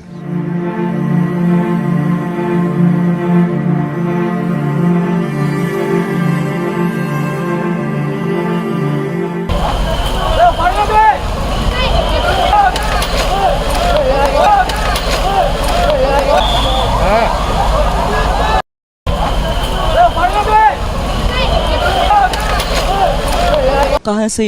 अहमदाबाद की प्रॉपर रहने वाले? नहीं, एक्चुअली रहते हैं हम लोग बॉम्बे है क्या, और वाया फ्लाइट था, तो बॉम्बे से यहाँ आए थे। यहाँ से हम लोग को उनको लंदन जाना था, यूके जाना था। What it takes to report from the front lines. Accuracy, urgency, courage and responsibility. At Republic School of Journalism, you will be trained for that reality. It's not a theory, it's a live learning inside a working newsroom from day one. If you want to report the truth when it matters the most, RSJ is where you begin. Courses begin from June 30th. Apply now.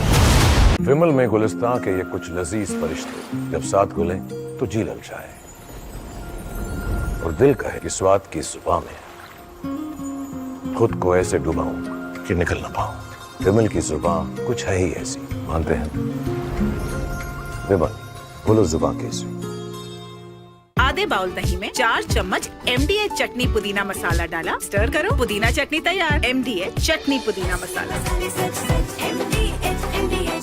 Ahmedabad plane crash में इंदौर की एक बहू की भी जान गई है। सैकड़ों लोग इसमें अपनी जान गंवाए हैं। बहुत ही दुखद हादसा है, लेकिन इंदौर की जो बहू है उनके घर में हमें हरप्रीत होरा जो बच्ची है वो अपने पति से लंदन मिलने जाना चाह रही थी, क्योंकि उनके पति का 16 जून को जन्मदिन था। हरप्रीत के ससुर जी हमारे साथ हैं, राजेंद्र होरा, उनसे हम बात करते हैं। सर, कैसे आपको कब फर्स्ट इन्फॉर्मेशन कब मिली इस हादसे की और आपकी बहू की? सर, मीडिया के माध्यम से प्लेन क्रैश की जानकारी मिली, प्रथम वहीं से मिली। अब बिटिया उसी प्लेन में जा रही थी तो नैसर्गिक रूप से मन में डाउट हुआ, पर एक उम्मीद की किरण थी, क्योंकि पहले 30 लोगों का सुना, फिर 50 लोगों का, फिर संख्या बढ़ती चली गई। फिर आपको वहां से किसका फोन आया जिसने जानकारी दी कि आपकी बहू भी नहीं रही? ये न्यूज़ चैनल के माध्यम से कि 242 लोगों में से एक बचा, तो 241 का ही था, और उनके फादर उनको छोड़ने गए थे। वो छोड़ के निकले, कुछ दूरी पहुंचे थे, फिर उनको प्लेन हादसे की जानकारी लगी, फिर उनसे बात।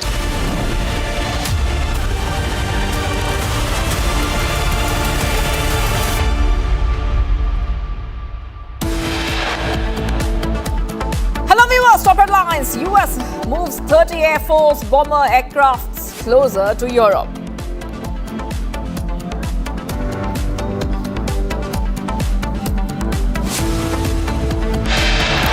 Engine snag in San Francisco to Mumbai Air India flight. Another Ranchi-bound Air India Express flight diverted after technical issues.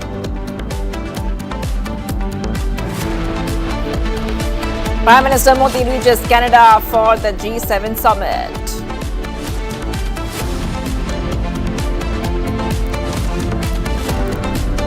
Israel-Iran escalation overshadows G7 joint statement, says Iran can never have nuke.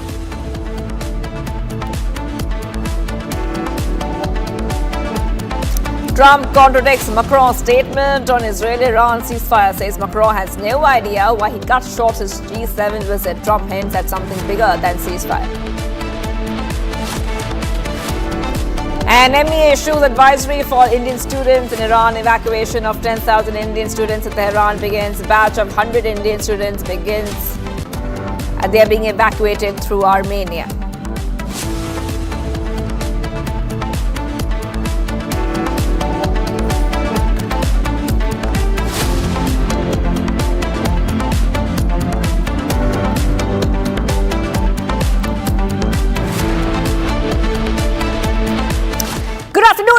We'll have been breaking up Shivangi Shukla, getting you the latest coming in. Okay, big update. An Air India flight from San Francisco to Mumbai through Kolkata suffered a technical snag in one of its engines, requiring passengers to be deplaned during a scheduled halt at the city airport. Early flight at, this was Air India 180 arrived on time at the city airport. It arrived on time, but a technical snag there in the left engine delayed the takeoff at about 5:20 hours. That means around 5:20 in the morning. An announcement was made in the aircraft asking all the passengers to deplane. The captain of the plane told the passengers that the decision was being made in the interest of flight safety. Another incident has come to fore.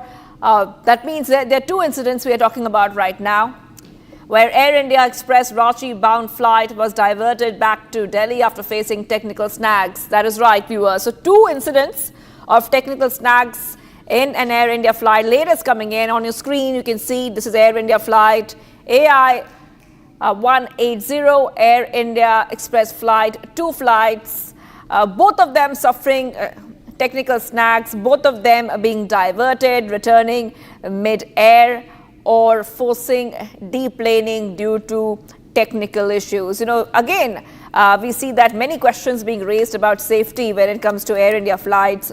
Already, the centre has formed a high-level probe when it comes to making sure that the issues are solved, or what exactly is lacking in terms of technical safety in this Air India flight. So that probe has already been ordered by the central government. Yes. Okay. So we have with us, my colleague is joining us live right now. We have Deepak with us, with me. And Deepak, you know, not the first, not the second, not the third, not the fourth. Many similar incidents being reported in the past few days itself. And please take our viewers through what has been happening when it comes to Air India flights, technical glitches, diversions, deplaning, or emergency landings. That's right, Shivangi. In 24 hours alone, there have been 5 flights that have encountered technical glitches, and most of them were Air India flights, and among them, there are Airbus and Boeing. Let's now take our viewers quickly through what has happened in the last 24 hours. On June 16, that is yesterday, AI 315, Air India 315, Hong Kong to Delhi flight, there was a mid-air glitch, and this had forced the flight to return to Hong Kong. It made a landing, all passengers were safely deboarded, but checks were conducted only after it made a landing back in Hong Kong. Now let's tell you what exactly happened on the Saudi airline. This is the SV3112. It's an air scare that was witnessed on the Jeddah to Lucknow flight, where about 250 passengers who were there, and on that particular flight, sparks and smoke was seen from the wheels of the plane, and following that, it was moved to the taxiway, and passengers of the SV3112 were disembarked safely. Also, Shivangi, we have more such incidents. This was another incident that we came across yesterday. A plane that was forced to make a U-turn to Delhi over technical issue, and it was upon landing that they took care of it. They found the issue, they fixed it, and after that the takeoff was given a green signal from Delhi. And all of these passengers were made to first leave the plane, then the checks were carried out, and then they got back on the plane, after which the plane successfully left from the Delhi airport. And let's also tell you what happened today, because today there were multiple air scares also. Air scare on Mumbai Ahmedabad plane. This was the AI 2493, another Air India plane. The operational issue had delayed the flight, and what we also understand is that the flight was cancelled because of the flight duty time limit. That means the flight personnel, they have a fixed time, and after it exceeded that time, it was cancelled. And another AI 180, Air India 180, that's another plane that we saw today, another technical snag on the San Francisco to Mumbai via Kolkata. And after they landed the plane in Kolkata, a technical snag was reported in the left engine. Again, passengers were made to leave the plane. The technical snag delayed the takeoff from Kolkata because necessary checks had to be conducted. But the big question is, Shivangi, why aren't these checks done prior to takeoff and landing? Back to you. Thank you, Deepak, for helping our viewers understand what really is happening when it comes to technical glitches. But let's tell our viewers passenger safety comes first. All right, let's move ahead, viewers. We're getting some more updates coming in. Let's move ahead to some more breaking updates we're getting for our viewers right now. And what we are seeing is the Israeli Air Force. In fact, we're getting some more updates. Indigo flight is making an emergency landing in Nagpur. The bomb threat message was found in the flight. All passengers, I repeat, all passengers have been deboarded. More details are awaited. Now, big update coming in right now. Indigo flight makes emergency landing in Nagpur. And Indigo flight is making an emergency landing in Nagpur as a bomb threat message was found in the flight. Not the first time we have seen such incidents of bomb threat messages being found in flight. Some of them turn out to be hoaxes. But latest, all passengers have been deboarded. More details are awaited in this case. All right, I want to come across to you, Deepak. One more bomb threat. That this is an Indigo flight. This is an Indigo flight. It has forced this Indigo flight to make an emergency landing. We're still waiting for more updates, but we understand this is a Kochi-Delhi Indigo flight making emergency landing in Nagpur. Deepak. That's right, Shivangi. First, they had received a bomb threat message. We'll have to wait for the details, whether there was a note that was found on the plane or whether it was a threat email that was received. But what we know is that after the flight made the emergency landing in Nagpur, necessary scanning was done by the authorities. And what we understand is that the DCP of Nagpur has also issued a statement. And the latest statement as per the DCP is that an Air Indigo flight 6E2706 from Muscat, Kochi, Delhi made an emergency landing at Nagpur airport after a bomb threat was received. All passengers have been deboarded. Investigation is underway. Nothing suspicious has been found so far. So this is the confirmation coming in from the DCP of Nagpur that nothing suspicious was found on the Nagpur plane.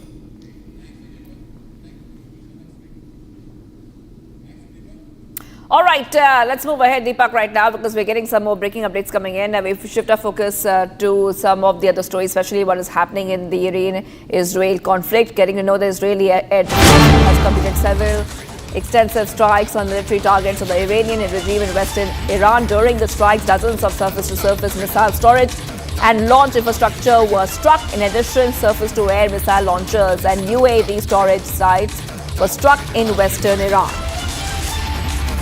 That is right. Big update coming in right now, viewers. Things are getting a little intense in that escalation. Already we have seen that the G7 has come out with a joint statement.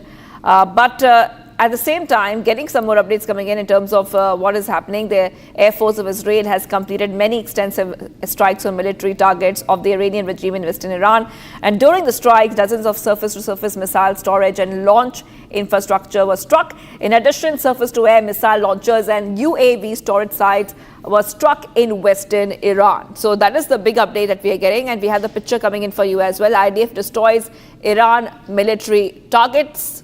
You can see those pictures coming in, and the entire war is getting more and more intense. For the second time, the IDF has eliminated Iran's wartime chief of staff as well.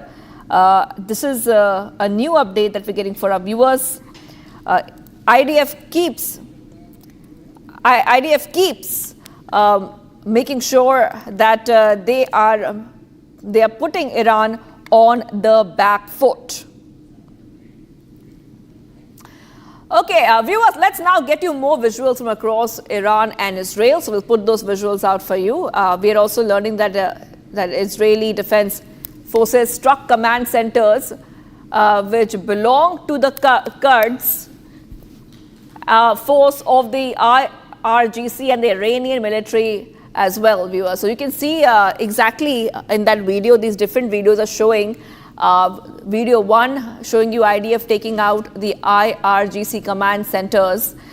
Very important because we have seen how Israel has targeted multiple areas, which are important strategically to Iran. So what is Iran's IRGC? And Iran's IRGC is a very important group of commanders. This is the Islamic Revolutionary Guard Corps, IRGC commanders. and Israeli strikes have killed at least 4 senior Islamic Revolutionary Guard Corps IRGC commanders, including the chief Hussein Salami.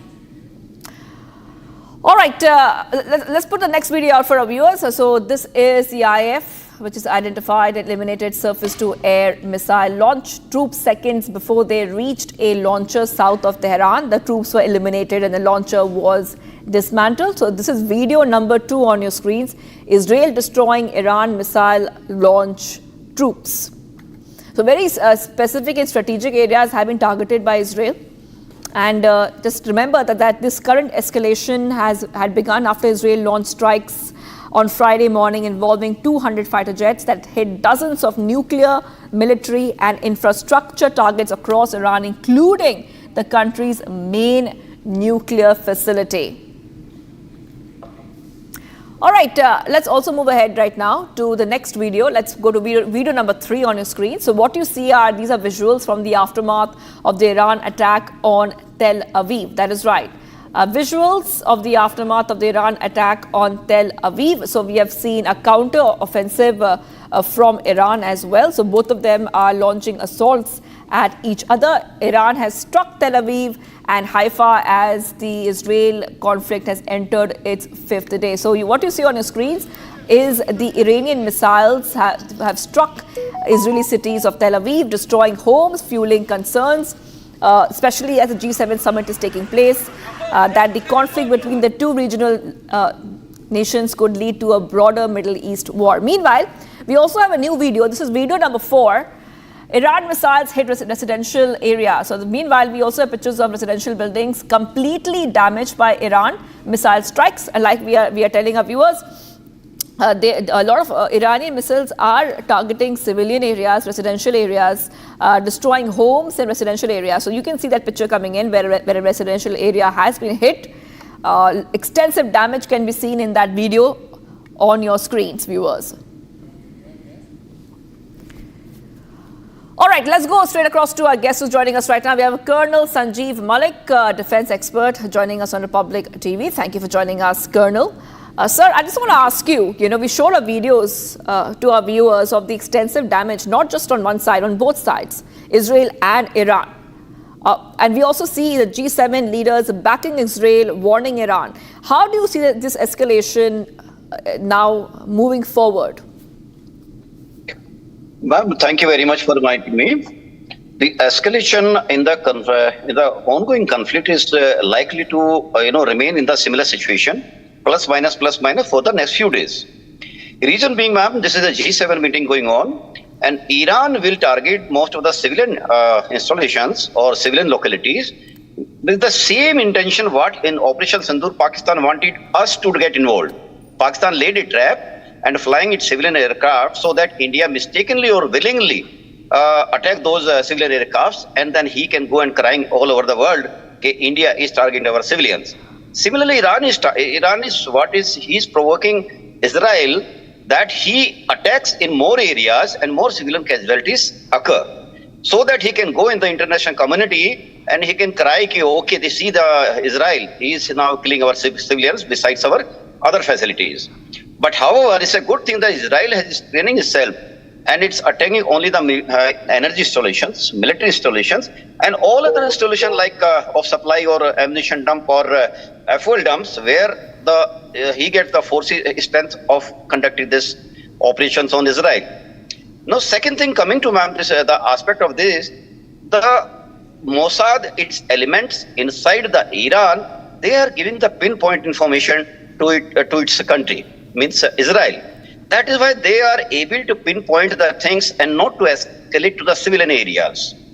Now, coming to the G7 thing, we have seen in the morning itself, the G7 countries are backing Israel in the very core, because logic stands with Israel, not with Iran. When a country says that we don't want to see this country, means Israel, on this earth, it means they are basically working with some malefied intentions. This is well known. But however, seeing the current situation, Israel also is well aware that it cannot sustain very prolonged conflict with Iran without the backup of US. Now the role of after G7, the US probably, if this conflict continues, the America has to come in support of Israel. In case, for example, in giving the cover of the defense, air defense against the Israel missiles, because this is well-known fact that Iran manufactures a lot of the Iran manufactures a lot of missiles, and it has a huge stockpile of that.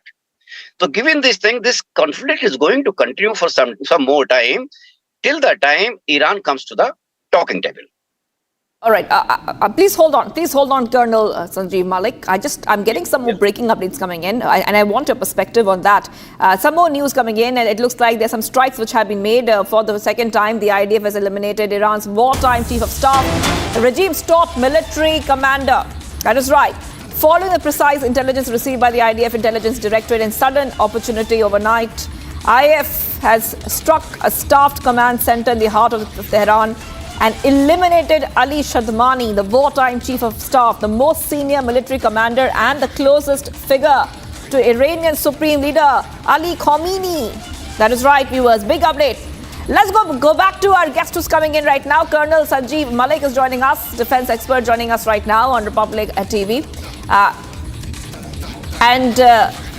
This is an update coming in on Republic TV, but we have some more breaking news coming in. Let's go to the next breaking news. We have to cut across, viewers, because there is a fresh update that we are getting for our viewers. And the Air India 159 flight has been cancelled after a snag.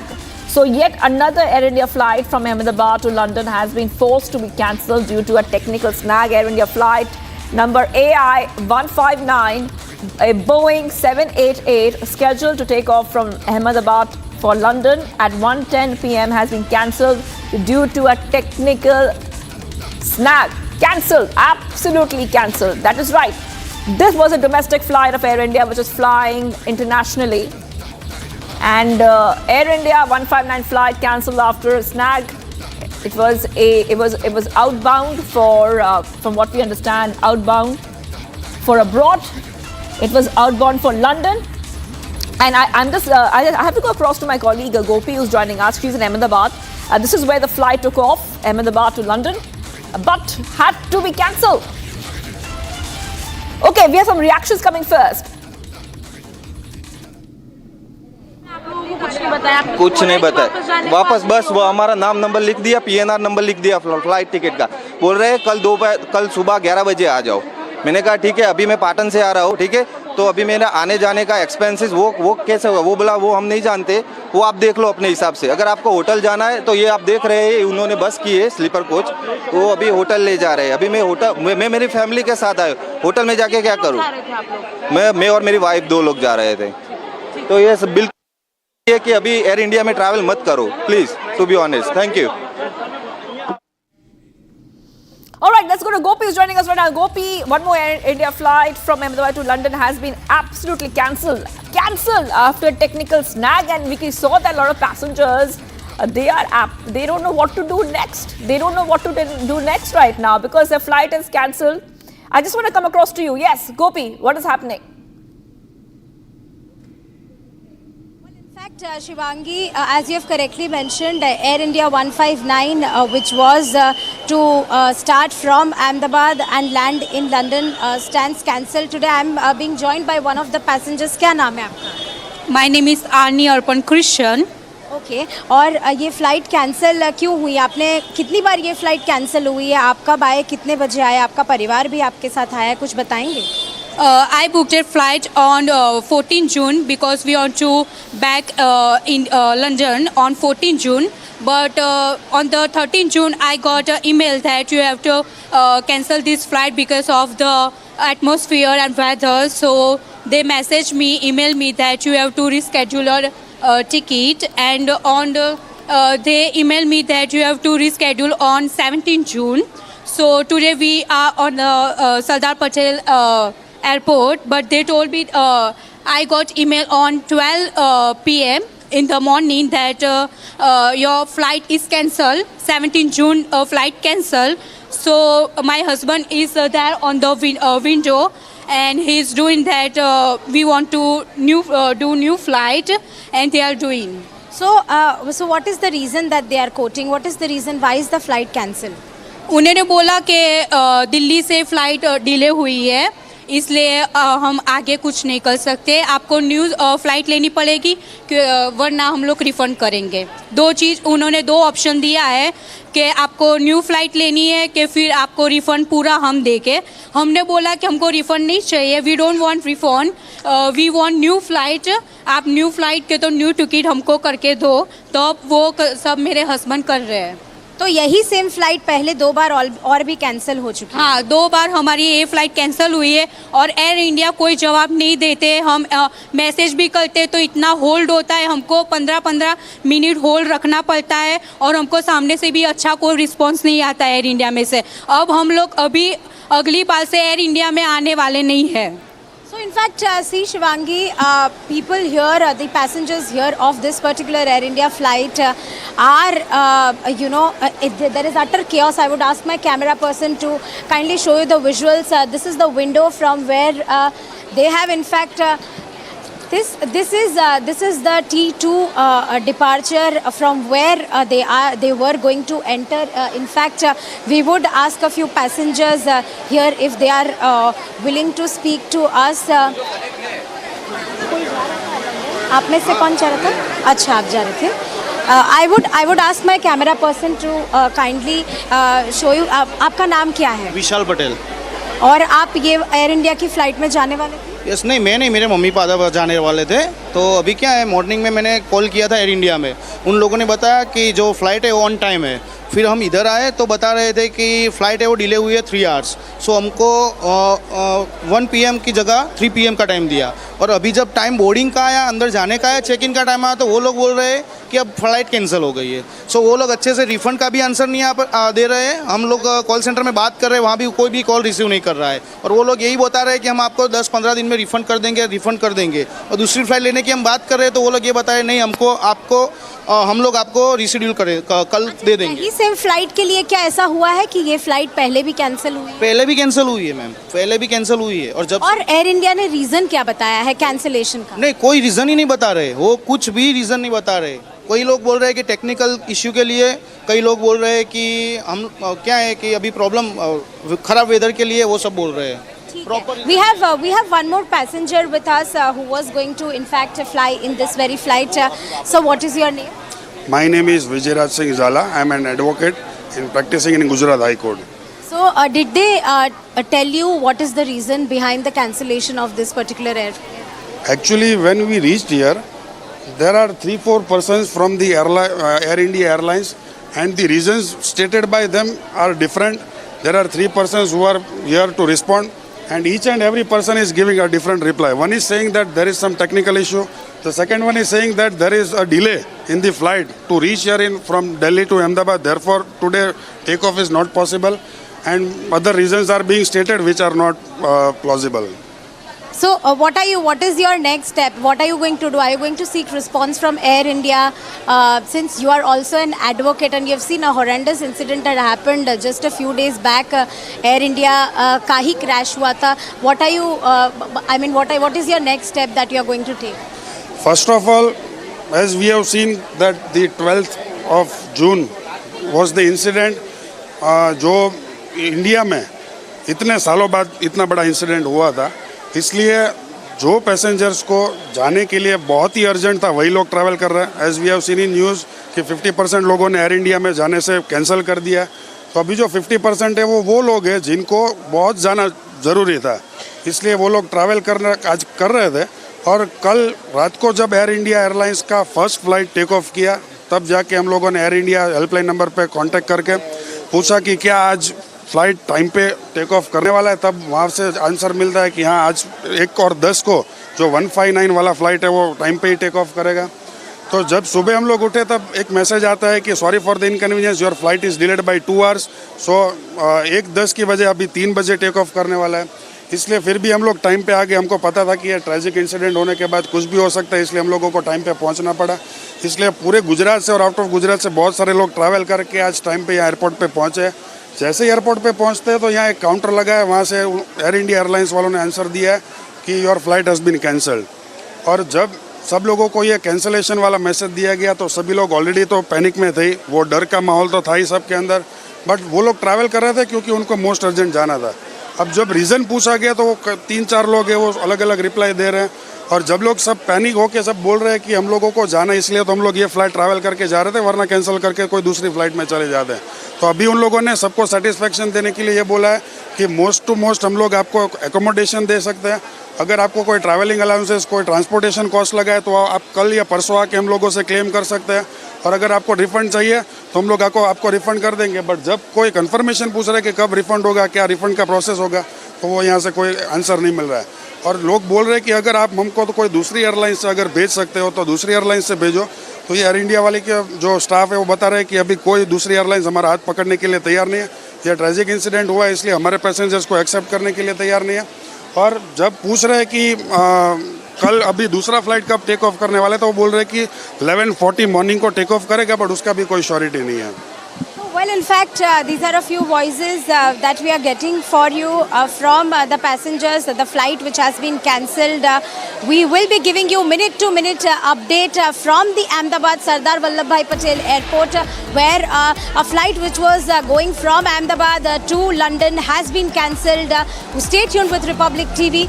We will be back after a short commercial break.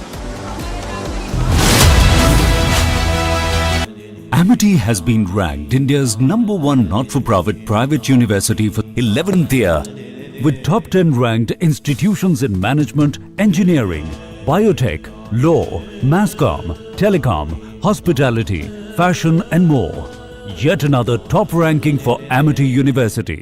दादी के हाथों का जादू और खुशबू से महकता घर, माँ की मुस्कुराहट और खाने की सुगंध, MDH गरम मसाला, क्योंकि हर रिश्ता है स्वाद से जुड़ा।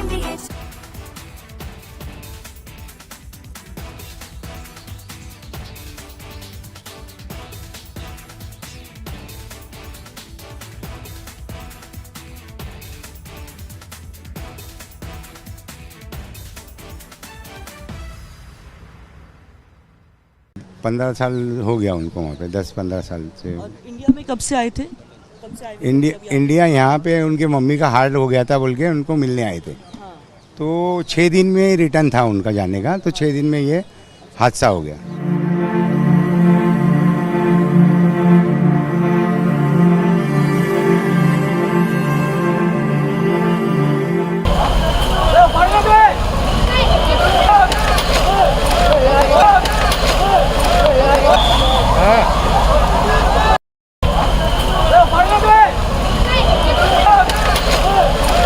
कहाँ से?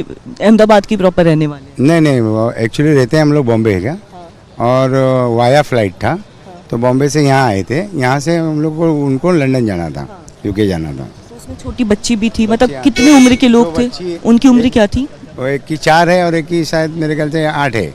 4 या 6 ऐसा कुछ है लड़की के। कब से रह रहे थे, क्या करते थे वहाँ पे? होटल मैनेजमेंट का को ये था उनका जॉब, और 15 साल हो गया उनको वहाँ पे, 10-15 साल से। From Asia's largest news headquarters, setting the agenda for Bharat.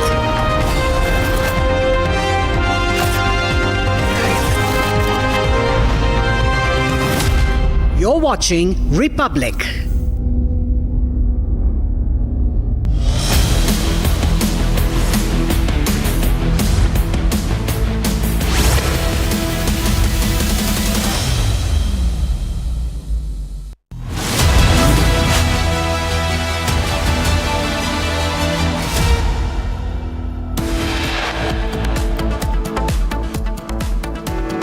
US moves 30 Air Force bomber aircrafts closer to Europe.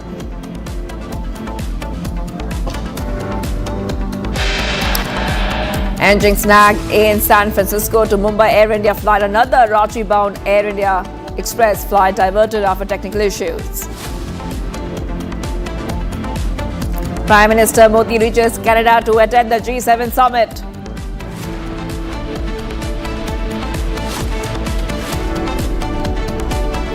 Israel-Iran escalation overshadows G7 joint statement, says Iran can never have nuke.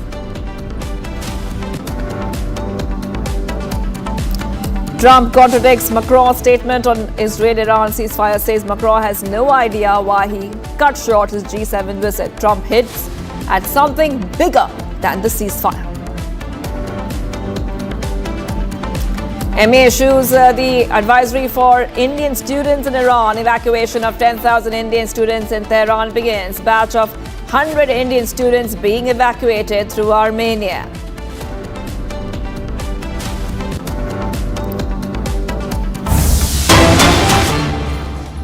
An Indigo flight 602706 from Muscat to Kochi, Delhi made an emergency landing at Nagpur airport after a bomb threat was received. All passengers have been deboarded.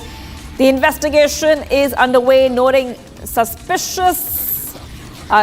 suspicious has not been found so far. This is what the DCP there is saying, Nagpur. So this is the update coming in where we see this is the Indigo flight, by the way. It has deboarded. All passengers have been deboarded after a bomb threat was received. Investigation is underway. So far, nothing suspicious has been found inside that plane. The pictures coming in of the plane, first on Republic TV. Indigo is making an emergency landing. You can see the plane there. It has deboarded. This plane was on its way from Muscat, Kochi and Delhi. That was a route that this plane was taken. And as we keep getting our viewers more updates, let's tell you that this plane right now has been deboarded.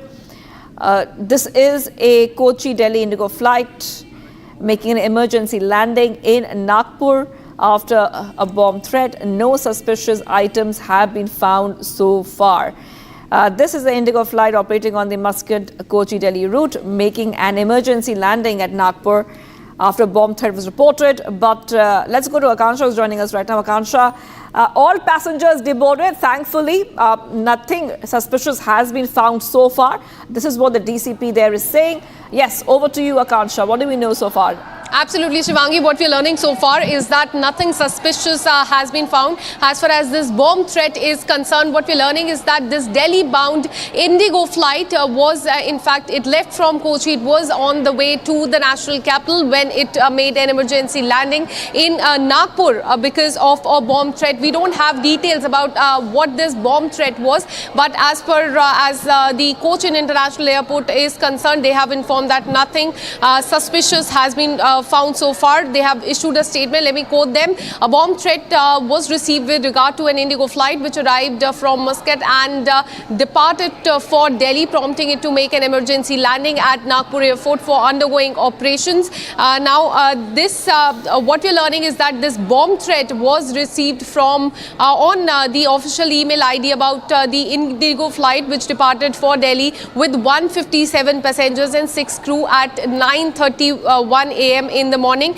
And after that, a bomb threat assessment committee, which is BTAC, was convened and the threat was declared as specific, but nothing so far has been found. So what we know so far is that this threat was given through the email. Nothing suspicious has been found so far. Passengers have been reboarded. This flight has been sent to a safer place and the inspection of this flight is underway, Shivangi.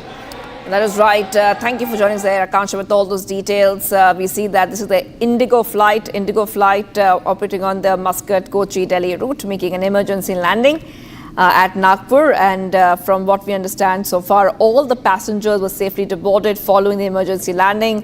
A thorough investigation was immediately launched by the airport security and bomb disposal teams. All right, let's go to the next big update we're getting for our viewers. Now we have one more Air India flight which was cancelled. Yet another Air India flight from Ahmedabad to London has been forced to be cancelled due to a technical snag. Air India flight number AI-159 Boeing 788 scheduled to take off from Ahmedabad for London at around 1:10 p.m. has been cancelled due to a technical snag. That is right. We're still trying to get our viewers more updates on what really happened so far, but the passengers are stranded in Ahmedabad, and we see Gopi. Okay, let's go to Gopi. Yes, Gopi is there with the passengers. And Gopi, you were talking about this a short while back. This is a flight which has been cancelled. Ahmedabad to London flight cancelled. But the question is, What about the passengers? Well, in fact, this is about the AI 159, which was about to start from Ahmedabad and land in London. We are joined by, in fact, a few passengers. Sir, आपका नाम क्या है? मेरा नाम अनिरुद्ध सिंह जाला, advocate, member bar council of Gujarat. क्या आप ये फ्लाइट में ट्रैवल करने वाले थे? यस, आज मैं लंदन जाने वाला था, हमारे यहाँ लीगल कॉन्फ्रेंस है, तो मैंने टिकट आज 10 बजे की थी, मैं 9 बजे यहाँ टाइम सर आ गया। बीच में मैसेज आया था कि 2 घंटा लेट है, मगर तो भी मैं टाइम सर आ गया। यहाँ आया तो बोला कि आज की फ़्लाइट कैंसिल है। और आपको वो रीज़न क्या बता रहे हैं, क्यों कैंसिल? पहले तो रीज़न कोई बताया नहीं, मगर मैंने थोड़ा सा किया कि कोई रीज़न तो चाहिए, तो उसने बोला कि यहाँ से लंदन से आने वाली फ़्लाइट डिले है, शाम को आएगी, और शाम को जो यहाँ से लंदन जाएगी तो रात को लंदन में लैंड नहीं होती, इसलिए वो कैंसिल होगी। आपको कल 11:40 बजे की टिकट हम ट्रांसफ़र कर देंगे, ऐसे बोलता है। रद्द होगी तो अगर रिफ़ंड की बात करें तो उन्होंने कुछ बोला है, रिफ़ंड वगैरह देंगे आपको कि नहीं? नहीं, वो बोला था कि किसी को जो रिफ़ंड चाहिए तो आपको यहाँ से मेरे को काउंटर के ऊपर इन्फॉर्म कर दो, और जो किसी को 24 घंटा ठहरना है तो भी मेरे को इन्फॉर्म कर दो, मगर सभी पैसेंजर बहुत अभी परेशान हो गया है। आपका कॉन्फ्रेंस है तो आप लेट नहीं होंगे उसके लिए? तो मैंने बोला कि मैं एडवोकेट हूँ, मैं लीगल कॉन्फ्रेंस में जाने वाला हूँ, और जो ये टाइम में फेरफार आपकी वजह से हो गया, तो मैं अभी आपको नोटिस देता हूँ और कल आपको कोर्ट में मैं खड़ा कर दूँगा। तो मैंने को बोला है कि अभी आपका अरेंजमेंट कर देता हूँ, शाम को मेरे को दूसरा अरेंजमेंट कर दे जाए, ऐसा मेरे को आश्वासन दिया है। क्या आप सोच रहे हैं कोई लीगल एक्शन लेने का? हाँ, जो मेरे को तो परेशानी पड़ेगी, और कोई पैसेंजर भी मेरे पास जो आएगा तो मैं उसके ऊपर लीगल एक्शन अवश्य लूँगा, वो मेरा फ़र्ज है। ये we have one more passenger who is joining us. आपका नाम क्या है? मेरा नाम सावन बारोड है। और आप भी यही फ्लाइट में ट्रैवल कर रहे हैं? हाँ जी, मैं यही फ्लाइट में ट्रैवल करने वाला था। क्या आप पहली बार जा रहे हैं कि वहीं के हैं? मेरा 5 और 6 बार है, 6 बार ट्रैवल कर रहा हूँ ऑलरेडी। मतलब ऐसा हुआ है पहले कभी? ऐसा तो पहले कभी हुआ नहीं है, ये मेरा खुद के एक्सपीरियंस में ये पहली बार है।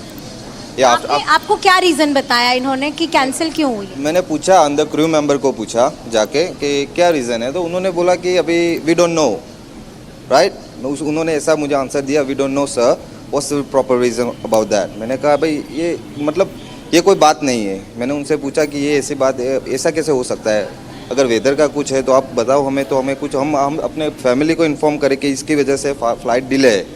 फिर एक घंटे बाद उन्होंने डिक्लेयर किया अंदर कि भाई फ़्लाइट कैंसिल है, अभी नहीं, उड़ान नहीं भरेगी आज। तो अभी आगे उन्होंने क्या बोला है? कल फ्लाइट है, ये कौन सी कब रीशेड्यूल हुई है? कब?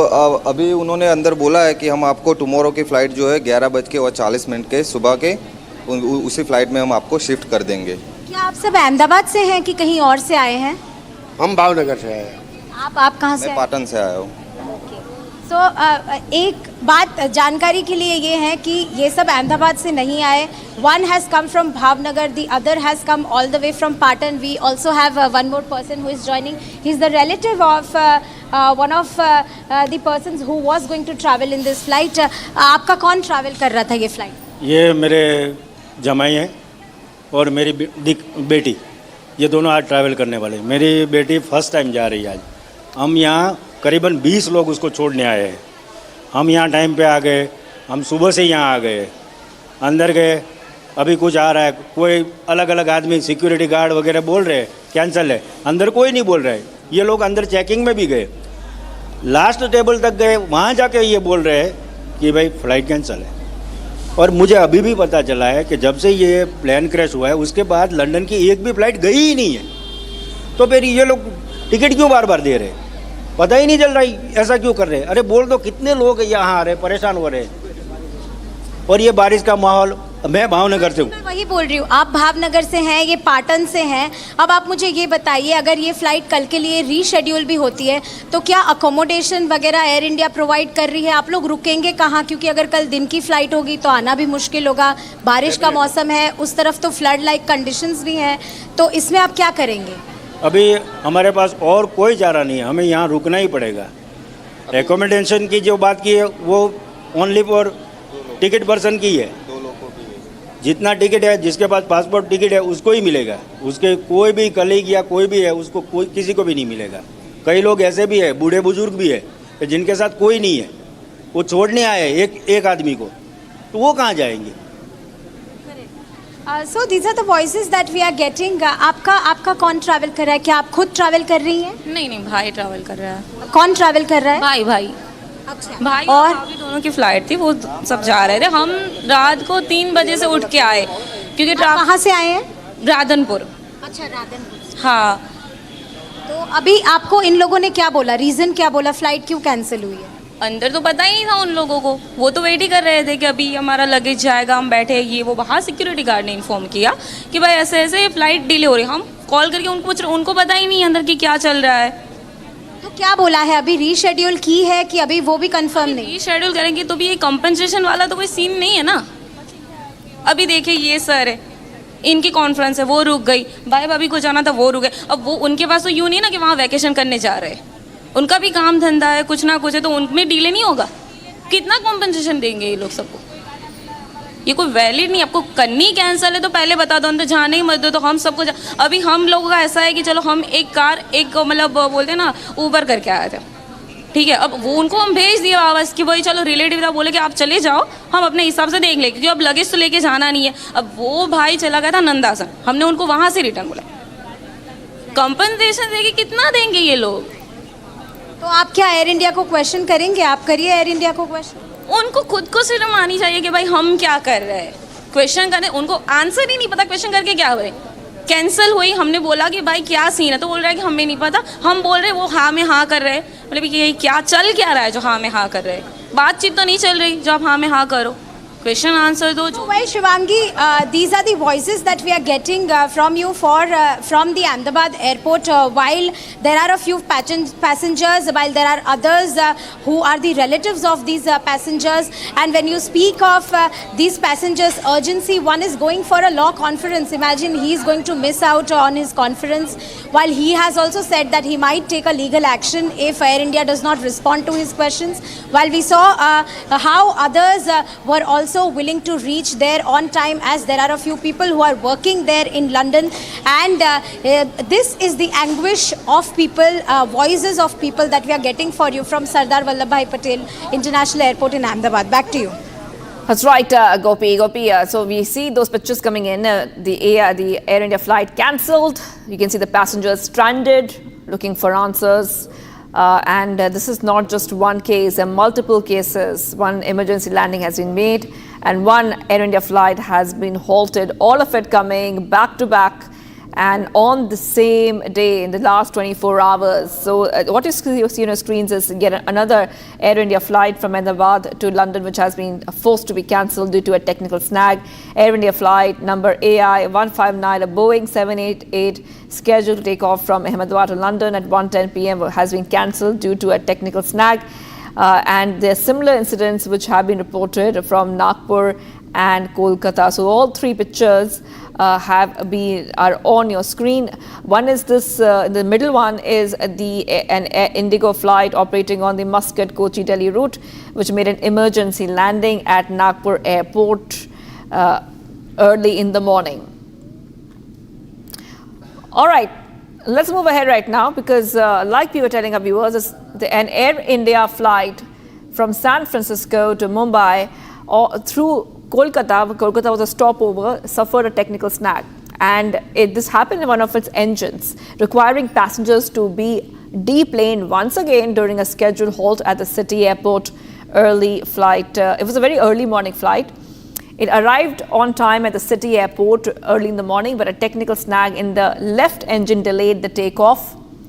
An announcement was made in the aircraft asking all the passengers to deplane. The captain of the plane told the passengers that the decision was being made in the interest of the flight safety. Another incident has come to the fore where Air India Express Ranchi-bound flight was diverted back to Delhi after facing a technical snag. Okay, so you can see the two flights that we have been talking about. One is the Air India flight AI-180 and Air India Express flight. Both of them have have been not been able to take off or were grounded or had to return due to technical issue which were found on that plane. We'll try to go across to our colleague in just a short while from now. And we have Iona joining us from our newsroom to help us understand more on the story. Now, Iona, you know, already Air India is being scanned very closely because a probe has been ordered to have a look at its fleets, its operations, its SOPs, its systems.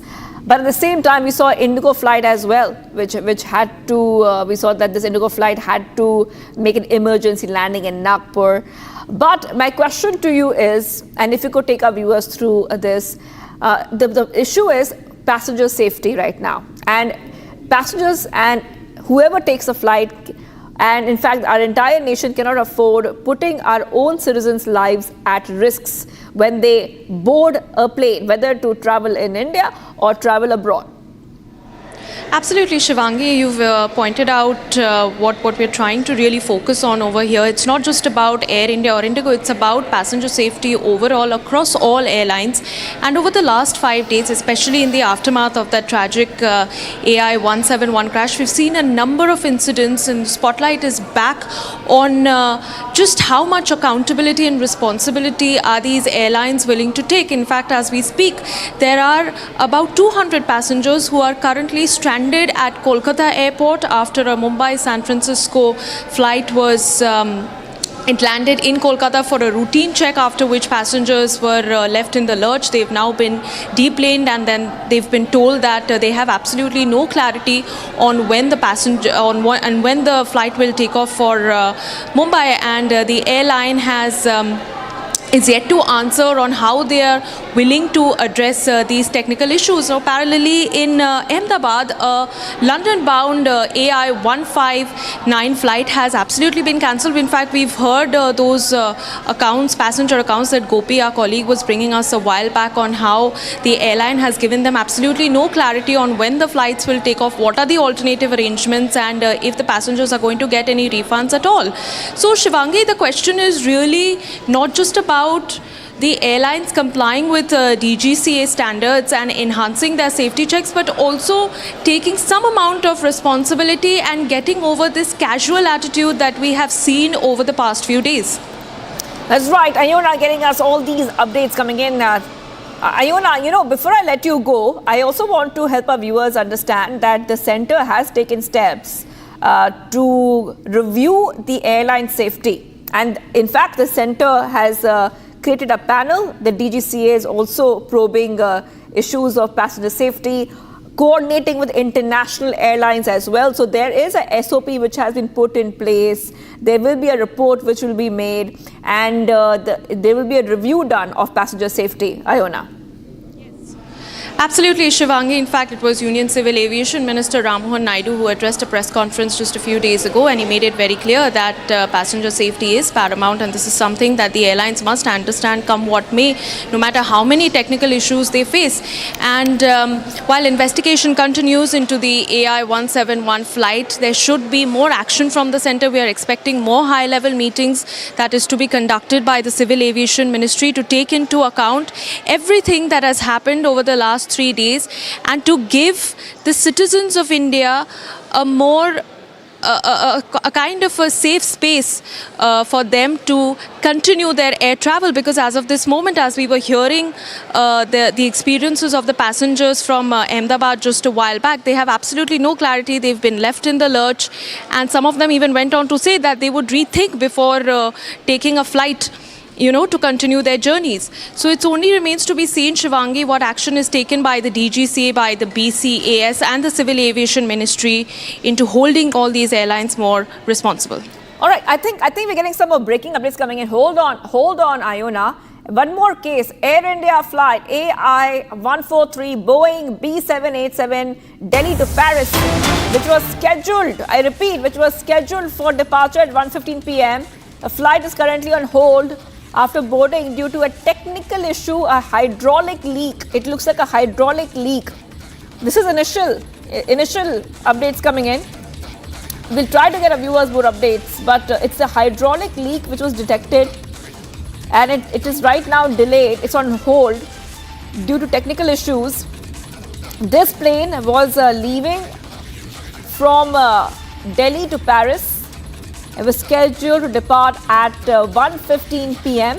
The flight is currently on hold after boarding due to technical issues or a hydraulic leak. So one more case coming in. Within the past 24 hours, viewers, we have told you about back-to-back cases of technical glitches of Air India flights making emergency landings, of being cancelled, of many other issues due to technical problems.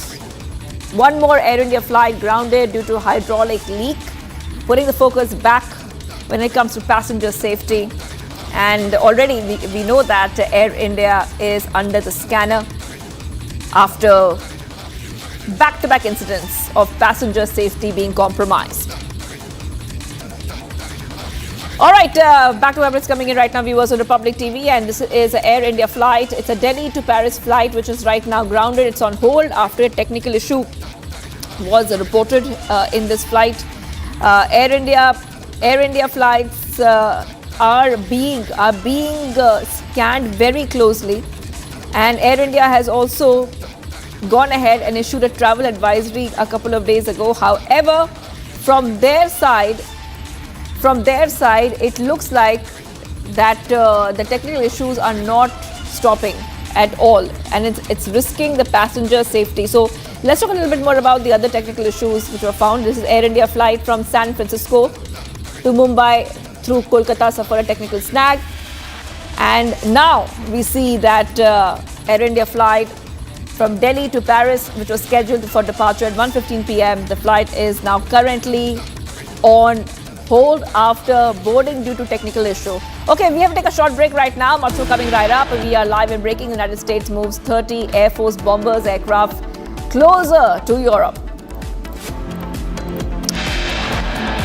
Plus, Prime Minister Modi reaches Canada to attend the G7 summit. Stay tuned. We are live and breaking.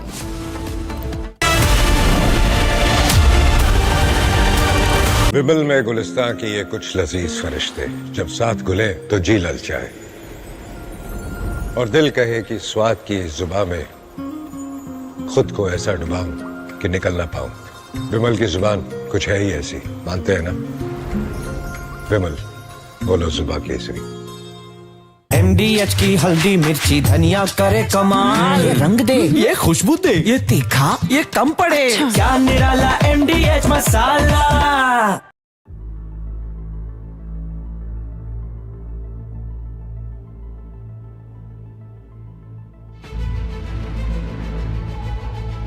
With technical reasons, sir, would like to stay closer to Hong Kong.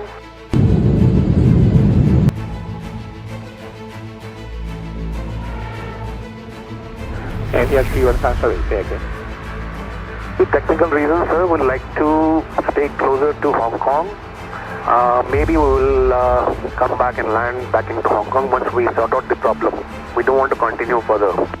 And yes, you are maintain passion level advance and able for right turn to Hong Kong. Able right turn right now in the 315.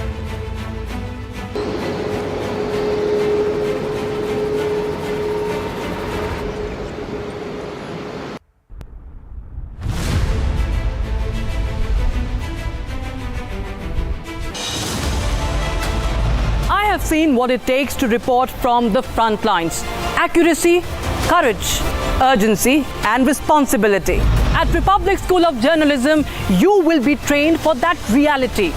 It is not theory. It is live learning from inside a working newsroom from day one. If you want to report the truth when it matters the most, Republic School of Journalism is where you begin. Course begins on the 30th of June. Apply now.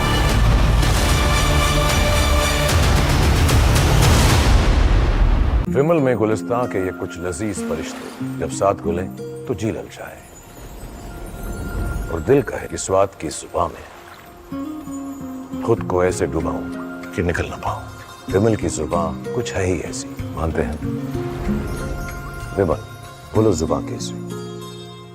ये है secret recipe MD MDH का जीरा SIP जल जीरा मसाला। SIP SIP जीरा SIP जीरा SIP MDH का जल जीरा सिप एमडीएच का जल जीरा SIP.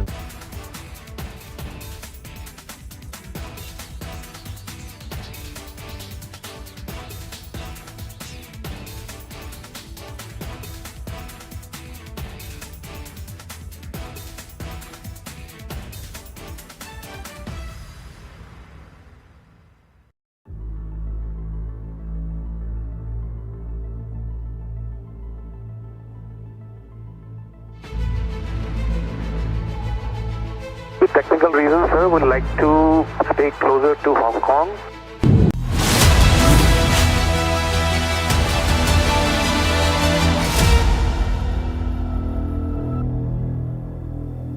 Amity has been ranked India's #1 not-for-profit private university for 11th year, with top 10 ranked institutions in management, engineering, biotech, law, masscom, telecom, hospitality, fashion and more. Yet another top ranking for Amity University. MDH की देगी मीरज, देगी मिर्च का तड़का, अंग अंग फड़का। MDH की देगी Miraj. Vande Mataram. My name is Ambassador Deepak Vora and I am Special Advisor on some African countries. We are going to talk today about an issue that is exercising a lot of minds, and I read a lot of stuff in the Indian and international media about the challenge that India's diplomacy faces because of the conflict between Israel and Iran, both friends of India. Let me set this in perspective. We never allow our relationship with any one country to determine our relationship with another country. Chanakya had said something very interesting 2,400 years ago, that my enemy's enemy can be my friend. He did not say that my friend's enemy must also be my enemy.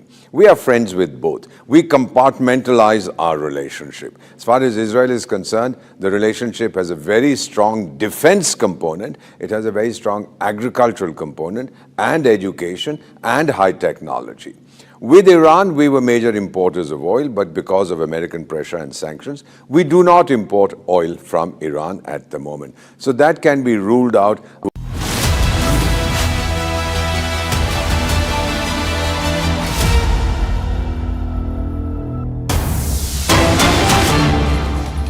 जवाब तलब किया कि संभवतः शायद 91 में 73 जातियां मुस्लिम समाज की थीं।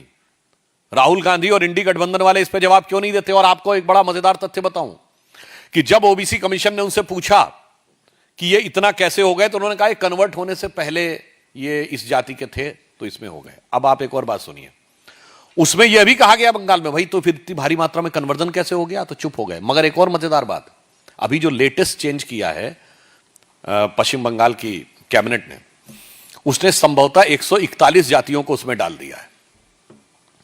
अब मजे की बात क्या है, हिंदू समाज में 71 जातियां हैं एज पर वेस्ट बंगाल, और मुस्लिम समाज में 100 से अधिक ओबीसी जातियां हैं। भाई अगर कन्वर्ट होने से पहले थे 71, तो ये कन्वर्ट होने के बाद 71 से ज्यादा कैसे हो गए? यह साफ दर्शा रहा है कि आरक्षण के नाम पर वोट बैंक की राजनीति करके पिछले दरवाजे के द्वारा पिछड़े वर्ग के आरक्षण में सेंध ही नहीं लगाना, जिसे कहते हैं ना पूरी की पूरी दीवार ढहा देने का काम इंडी गठबंधन की सरकारों के द्वारा किया जा रहा है। इसीलिए प्रधानमंत्री मोदी जी के नेतृत्व में हमारी एनडीए की सरकार ने जो एक सकारात्मक निर्णय लिया है, उसके द्वारा होने वाले इस सकारात्मक पक्ष को वो स्वीकार करने को तैयार नहीं रह रहे हैं।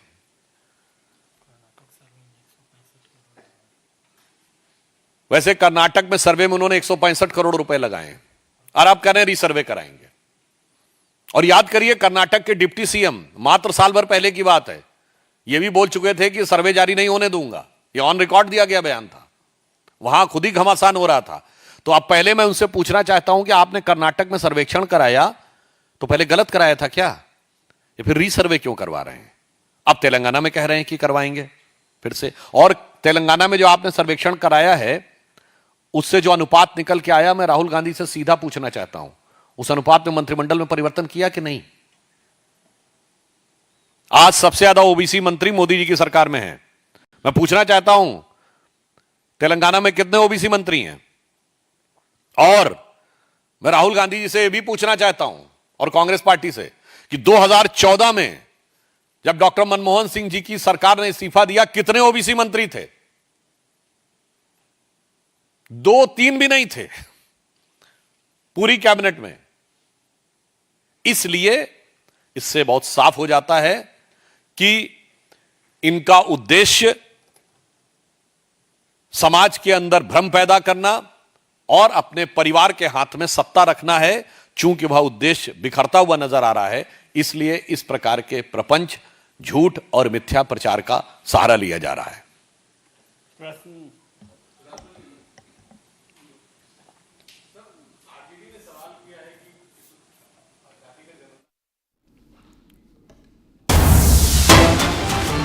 We have a breaking news coming in for you. Another Air India Boeing 787 aircraft operating from the national capital to Dubai AI915, which was to depart at 4:50 p.m. in the evening and return time of the departure from Dubai stands cancelled for the day. This is in fact another Air India technical snag that has come to the fore, the third one in the last few hours. In fact, in the last 12 hours, this is the third technical snag in the Air India flight.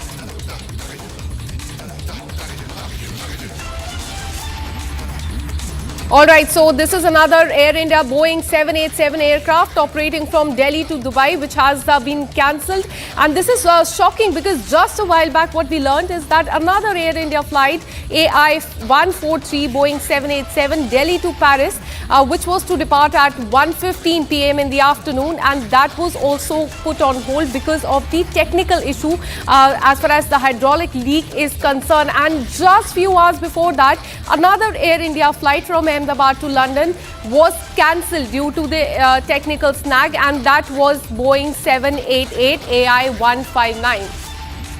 Let me go across to my colleague Madhurima, who joins us from the newsroom. Madhurima, back to back we are seeing technical snags as far as Air India is concerned, not just one but multiple in the last 24 hours. Well, absolutely, Akanksha. What needs to be seen here is that in less than 24 hours, this is the fifth incident coming in from Air India. And in this particular incident, it's a 787 Boeing, which is under the scanner for multiple technical snags, especially ever since that crash that took place in Ahmedabad. What needs to be seen here is that the past few days have been exemplary embarrassing for Air India, though they have been issuing a very AI-generated, very typical statements for a very long time, but there has been no concrete reason given on the part of Air India as to why these multiple delays. We just spoke to multiple passengers as well there in Ahmedabad, where a flight, yet another flight got cancelled and of Air India, and just in few minutes that of that flight being cancelled in Ahmedabad, we have yet another incident. It appears like Air India is going all down south. Akanksha, the details as to why this flight was cancelled is yet to be ascertained. We'll bring that as well for viewers. Absolutely big embarrassment for Air India since morning. Not just one but three incidents have come to the fore as far as technical snag is concerned. Madhurima, has any reaction, any statement, be it templated statement, come from Air India so far? No, Kanksha, no early statement has come from the side of Air India. But remember, even when Air India is issuing statement, they are issuing that templated statement that they send out every time. But nothing seems to be improving, because we've seen multiple cancellations, multiple technical snags, and in just less than 24 hours, this is the fifth case pertaining to Air India where a flight either has been cancelled or delayed, or there were technical snags. So it appears like Air India has multiple issues that they need to deal with, Akanksha. Absolutely. Madhurima, keep tracking those details for us. We'll keep coming back to you for more on this. Very shocking news, in fact, coming in that back to back we are seeing that Air India Boeing 787 are being cancelled or put on hold. Now we are shifting our focus to the plane crash tragedy that took place on June 12th. Students jump off buildings to escape. Now video has gone viral, and let us show you the video. In fact, the Ahmedabad plane crash incident was marred by a massive explosion and a terrible fire. Video of the incident are coming out one after the another. Students and staff jumped off the unbelievable building to escape the fire caused by the plane crash. Heartbreaking videos from the scene have gone viral on social media, as well as you can see in the visuals there. Students, teachers jumping off that building after plane crashed in the vicinity of that area. Very disturbing visuals of people trying to save their life. Clearly had happened.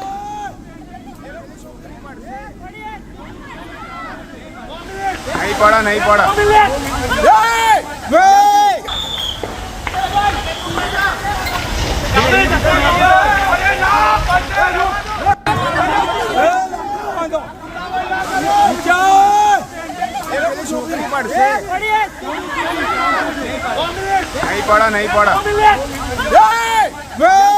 Let me go across to my colleague Gopi, who joins us from Ahmedabad and who's been tracking this story very closely. Gopi, we have the visuals on the screen right here of students jumping off. First, give us clarity. How far was this building from the place where the crash took place? Tell us about this incident.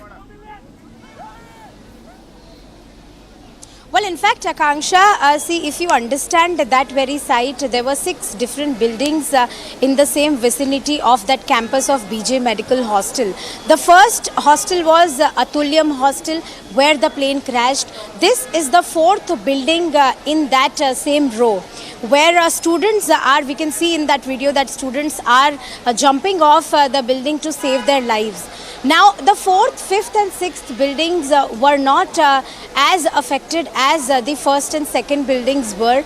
But yes, obviously, the fear, the trauma and the, in fact, voice of that plane crash was horrendous, and precisely why students would have decided to save their life and to jump off that building. As you can see in that video, that was a horrific incident. But yes, let's tell our viewers that the first building, which was the Atulyam building hostel of BJ Medical, there were around 156 students, out of which 50 to 60 were having their meals in the ground floor of that particular building, where the roof fell on those 50 to 60 students. And as per the JDA, which is the Juniors Doctors Association, only 4 students have lost their lives, while 11 were rescued from that very site. But as you can see, this is the 4th building in that same row from the crash site, where students are jumping off the building to save their lives. Back to you.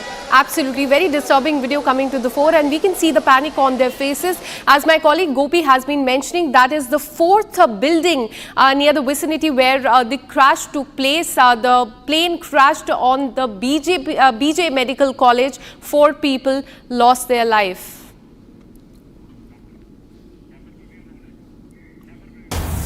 In fact, we have another breaking news coming in. As far as Air India is concerned, Air India flight AI-143 Boeing B787 Delhi to Paris, which was to depart at 1:15 p.m. Just a while back. The flight is currently on hold after boarding due to the technical issue. What we know so far is hydraulic leak. This flight, Paris-bound Boeing, got cancelled. Another technical snag, as far as Air India is concerned, has come to the fore. As my colleagues have been mentioning, this is the 5th incident in the last 24 hours. 5 flights so far have witnessed the technical snag, and right now we are telling you about Air India flight AI-143 Boeing 787. Remember, Boeing 787 Dreamliner, a different flight a few days back, crashed in Ahmedabad, leading to loss of life as far as 241 people are concerned. Another Boeing 787 operated by Air India AI-143 from Delhi to Paris, which was to depart at 1:15 p.m. that has been cancelled, and the reason is the hydraulic leak. Very concerning news, and no response whatsoever till now in the last 24 hours from Air India.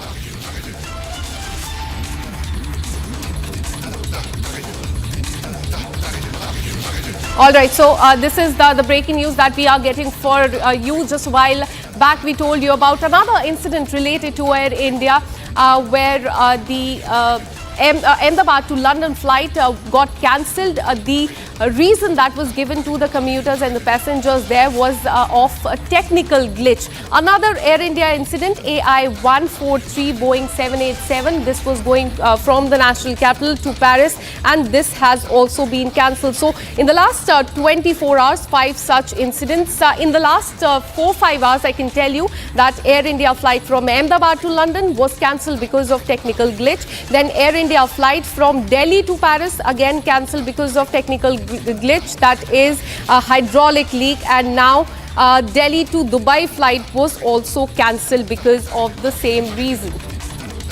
Let me now again bring in my colleague Madhurima. Madhurima, we've been speaking about the technical glitch. No response whatsoever from Air India in the last 24 hours. 5 incidents have taken place. Another incident has come to the fore. AI-143 Boeing 787. Again, that same Dreamliner, Delhi to Paris, has been cancelled, and the reason again is technical snag. Give us more details on this.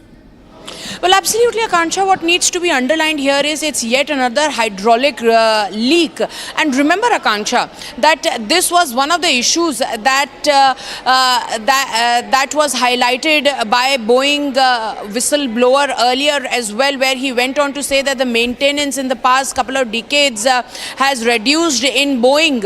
And also remember, he had highlighted that that he is aware of the fact that a lot of pressure is being put by the Boeing staff to manually make these parts work. He had seen people jumping on those parts, Akanksha, to make them fit. So after such statements that were made by the whistleblower in front of the US Senate, and now the way the situation with Air India is unraveling, Akanksha, what needs to be seen here is one after another, whatever claims that whistleblower had made are coming to be true, and yet another hydraulic leak. And this would be the 6th incident in less than 24 hours. An embarrassing day for Air India, as this yet another flight has been put on hold. Interestingly, once again, it is a 787 Boeing Dreamliner. Akansha. Absolutely. 787 Boeing Dreamliner was the one which suffered that tragic incident just 6 days back, and now we are seeing back-to-back technical snags despite being alerted by the whistleblower too last year. Now, West Asia is on the edge again. Ambassador Deepak Vora explains India's balanced stance on Israel-Iran conflict. With strong ties to both the nation, India promotes dialogue and diplomacy without choosing sides. He highlights India's strategic autonomy, its role as a voice for the global south, and the importance of peace in the global affairs. Have a look at this report. Vande Mataram. My name is Ambassador Deepak Vora, and I am Special Advisor on some African countries. We are going to talk today about an issue that is exercising a lot of minds, and I read a lot of stuff in the Indian and international media about the challenge that India's diplomacy faces because of the conflict between Israel and Iran, both friends of India. Let me set this in perspective. We never allow our relationship with any one country to determine our relationship with another country.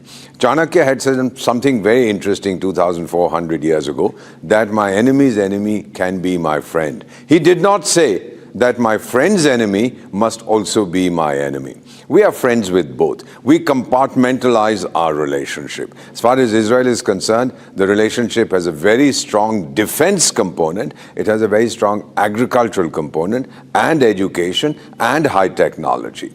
With Iran, we were major importers of oil, but because of American pressure and sanctions, we do not import oil from Iran at the moment. So that can be ruled out. Anybody who says that we're not going to be able to get oil from Iran and oil prices in India therefore will rise as a result of that is talking nonsense. Essentially, I'm sorry to be rough, but that doesn't make any sense. However, the Chabahar port, which we have invested in and which was to provide an alternative route to Central Europe and beyond, bypassing Atankistan. Now that is a major issue. Nevertheless, some time ago there was an attack on the port. Some people, some Baloch rebels or some others attacked the port. There were some people who died. Nevertheless, it bounced back. As far as the present conflict is concerned, we've made it clear to all concerned that this is not a way out. When the Israeli Prime Minister spoke to his Indian counterpart, and they respect each other enormously, we said very clearly that we have to find a solution through dialogue and diplomacy. And since we know both, if you would like us to help in any way, it doesn't mean mediation. That's a very dangerous term. But we are ready to talk to both sides and say, okay, tigers, it's time for you to cool down. So, as far as Iran is concerned, we are not going to dilute our relationship because of Israel. As far as Israel is concerned, we are not going to compromise our relationship with Israel because of Iran. Now, those who understand this about India have understood the essence of Indian diplomacy, which is the best in the world. Take it from me, Chanakya had said, the first thing for any nation to be a great power, and he was talking 2,400 years ago. First is leadership. We have the best in the world. And second, it's influence that comes through its diplomacy. Here again, we have the best diplomacy in the world. I have been in diplomacy 52 years and counting. I'm 74 years young. Let me assure you, I've never seen this kind of cohesion as far as our diplomatic efforts are concerned than I am seeing now. It's no longer just the Ministry of External Affairs, or it's no longer the other ministries. It's no longer all of government. It's an all of people approach. And today I find, as the Prime Minister had said, there should be Jan Bhagdari in diplomacy. I find that the people are very interested in what India is doing and its reputation overseas. Let me also tell you that Prime Minister Narendra Modi is going to attend the G7 meeting. Of course, the Israel-Iran issue will be discussed at this meeting in Canada, but the Prime Minister has also made it clear that he will be representing the voice of what we refer to as the Global South. 125 countries, no one listens to them. He will be their ambassador. This is the strength of Indian diplomacy. When we speak to the world, it's not just as Bharat. We're also speaking on behalf of another 125 countries. And I conclude by saying that on my WhatsApp group, an American general, a former general, we have a large group, academics, professors, we have military people, I have Congress people all across the world. One of them sent me a message saying, Mr. Ambassador, the Iran-Israel conflict can either be resolved bilaterally or with the intervention of one of the four superpowers of the world. Listen to this carefully. He said, of course, the United States is very partisan, so nobody will listen to them. Russia is involved in Ukraine, so that dilutes its credibility. Nobody trusts China. That's number 3. He said that leaves one superpower that everybody respects, and he used the name Bharat. I can tell you that I'm 6'2". At that moment, I stood 6 feet 8 inches tall. All I'll say is, we will find a solution. We will help. They have to resolve it bilaterally, but we are ready to do what we can. India's target is a developed nation by 2047. We would like to achieve that. We don't want the world to be in conflict, the world to be in war. We want a peaceful world that helps everybody, including India. Thank you for your attention.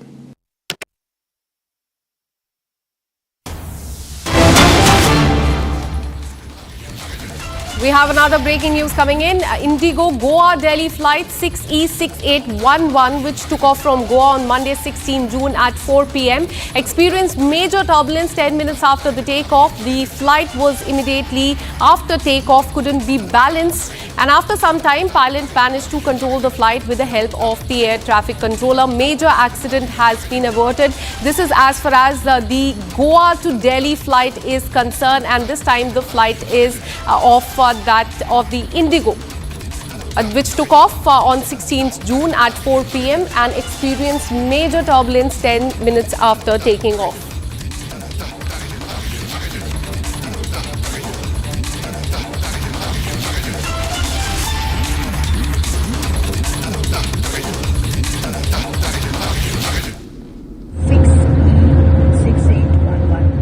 After a short vacation from Goa, returning back to my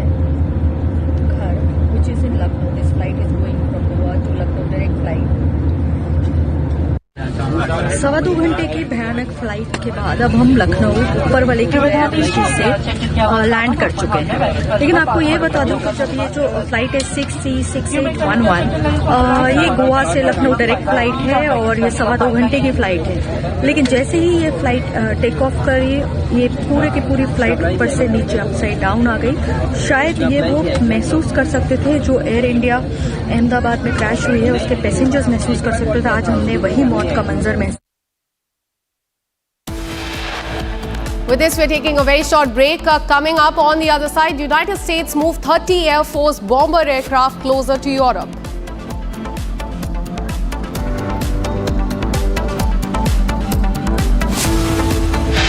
We'll also tell you about Prime Minister's arrival in Canada. He will be attending the G7 summit.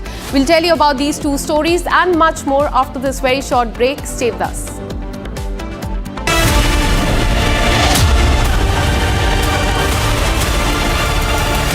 आपकी favourite Hyundai cars पर मिल रही है amazing deals. वैसे लोगे तो आप Hyundai ही, चाहे दिल की सुनो या डील्स की, तो जल्दी चले आओ हुंडई शोरूम। इसको घर पे लगाओगे तो शादी का तो पता नहीं, पर घर पक्का नहीं टूटेगा। रुंगटा नहीं तो घर स्ट्रॉन्ग नहीं। रुंगटा स्टील TMT बार एकदम सॉलिड। पहाड़ों में एक हाइकिंग शिप भी बन सकती है। MDH की हल्दी मिर्ची धनिया करे कमाल। ये रंग दे, ये खुशबू दे, ये तीखा, ये कम पड़े। क्या निराला MDH masala.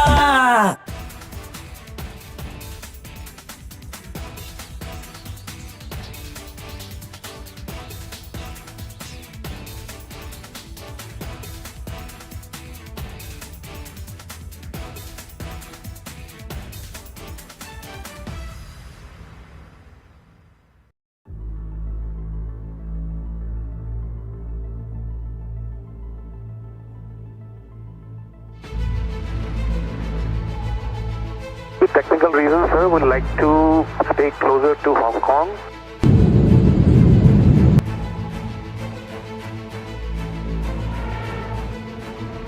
And yes, you are transferring, say again.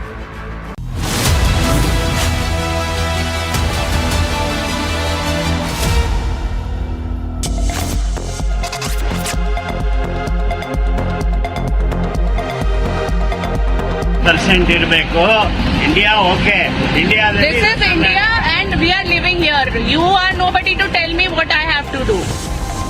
A fresh language-related confrontation has surfaced in Bengaluru, highlighting the ongoing Kannada language debate. An elderly man clashed with a woman shop owner over the compliance of the state government rules for commercial signboards. In the 44-second clip that has now gone viral, the shop owner accuses the elderly man of torture over English signboard, saying, "This is Kannada land." ನಾನು ಕನ್ನಡದವನು, ಈ ನೆಲದವನು, ಕನ್ನಡ 60% ಇರಬೇಕು India okay India. This is India and we are living here. You are nobody to tell me what I have to do. The man then confronted her, demanding to change the signboard to comply with Kannada language rules. This man is torturing me to change the board to Kannada. Already my board is having Kannada. The shop owner insisted that a text in Kannada is already written on the board, but the man continues to argue that the Kannada text must cover 60% of it. The man later threatened the shop owner, saying he will file a complaint against her. In the video, the woman is also seen questioning the elderly man over his request. Who are you to tell me? I will public. I Karnataka. To which he replies that he is a public citizen from Karnataka and has every right to point out the signboard. The Kannada Language Comprehensive Development Act of 2024 requires that 60% of all commercial, industrial, institutional and public signboards in Karnataka be in Kannada, which has previously sparked outrage in the state. The Act also says that the Kannada text must occupy the upper half of the board, with the remaining 40% allowed in any other language. And with this, we're taking a very short break. Coming up on the other side, United States has moved 30 Air Force bomber aircrafts closer to Europe. And Donald Trump has contradicted Macron's statement on Iran-Israel ceasefire, says that Macron has no idea on why he cut short his G7 summit visit. Trump hints at something bigger than the ceasefire. This and much more on the other side. With this, a short break.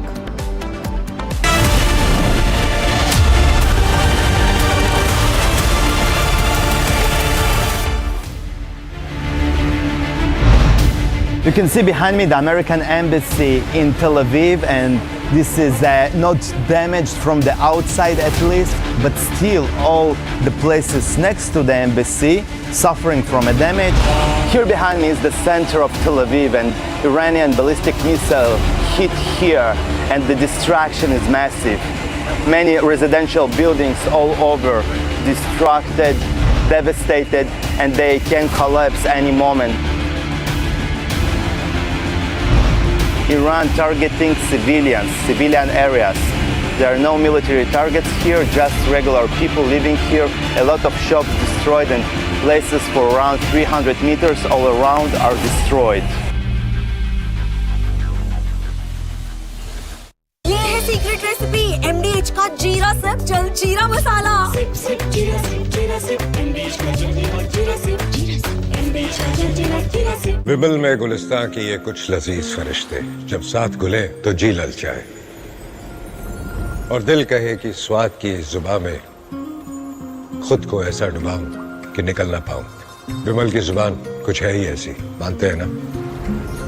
विमल, बोलो जुबान Kesari.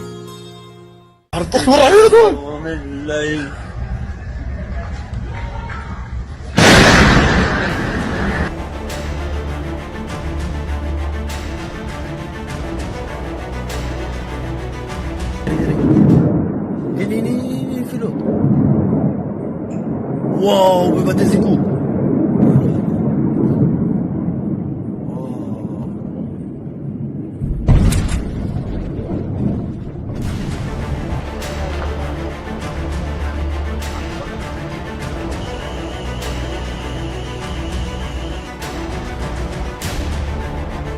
As you can see behind me, this is the result of the latest barrage of rockets fired at our residential communities by Iran.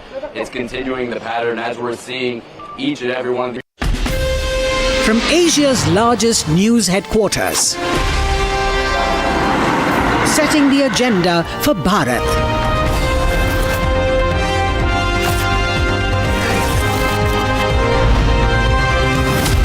You're watching Republic.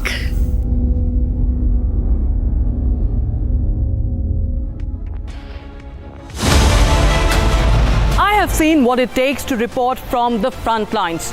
Accuracy, courage, urgency, and responsibility. At Republic School of Journalism, you will be trained for that reality. It is not theory. It is live learning from inside a working newsroom from day one. If you want to report the truth when it matters the most, Republic School of Journalism is where you begin. Course begins on the 30th of June. Apply now.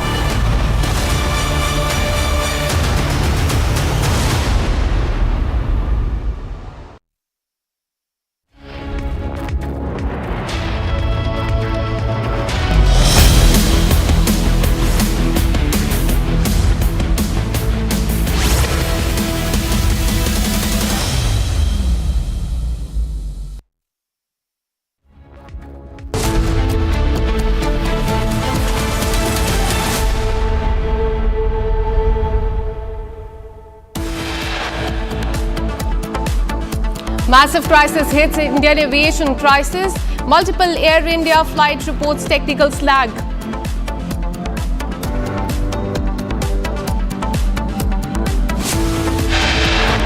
Delhi-bound Indigo flight emergency lands in Nagpur. Passengers deplaned after the technical snag.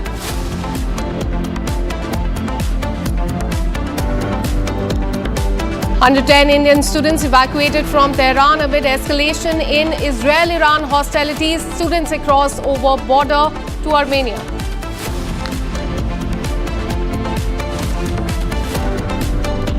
Trump contradicts Macron's statement on Israel-Iran ceasefire, says Macron has no idea what he said and why he has cut short his G7 visit. Trump hints at something bigger than the ceasefire.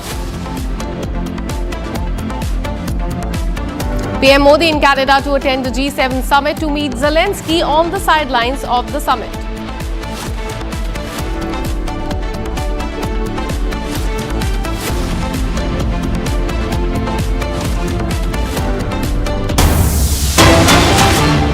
We have a breaking news coming in. Israeli Air Force completes several extensive strikes on the military targets of the Iranian regime in western Iran. And during these strikes, dozens of surface-to-surface missile storages and launch infra was struck. In addition, surface-to-air missiles, launchers and UAV storage site were also stuck in the western Iran. So as you can see in the visuals, these are the attack by the Israeli Defense Forces.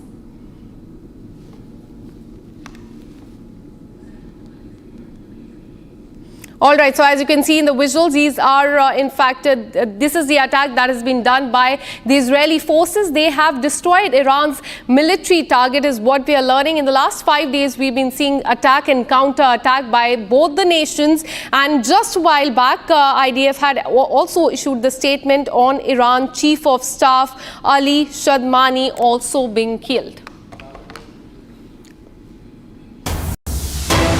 And we have another breaking for you. Iran has issued a fresh statement hours after the G7 nations slammed the country. Iran said that Israel is the main cause of instability and war in West Asia and that they have violated articles under the UN Charter. A statement that has come from Iran as far as the G7 summit is concerned. Remember, earlier in the day, the G7 nations had issued a statement. They had passed a resolution and I quote that, "We, the leaders of G7, reiterate our commitment to peace and stability in the Middle East. In this context, we affirm that Israel has a right to defend itself. We also support for the security of Israel. We also affirm the importance of protection of civilians. Iran is the principal source of regional instability and terror." A big statement that had come from G7 countries. After that, Iran has issued a fresh statement slamming the countries. Iran said that Israel is the main cause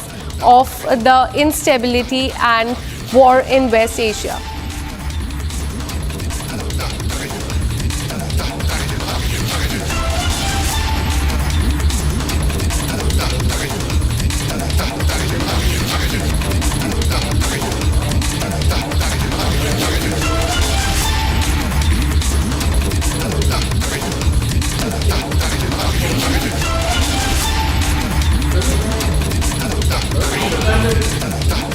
All right, so let's now get you more visuals from across Iran and Israel. As you can see on the screen, that is the video one of IDF taking out the command centers there in Iran. Several places have been targeted by Israel in the last few days, the capital of Tehran and other places as well, the nuclear facilities and the top military commanders as well. Let's now show you another video of the Israeli attack, and this in fact is a video of Israel destroying Iran missile launch troops there. The attack by the Israeli forces of destroying the missile launch troops on the visuals right there.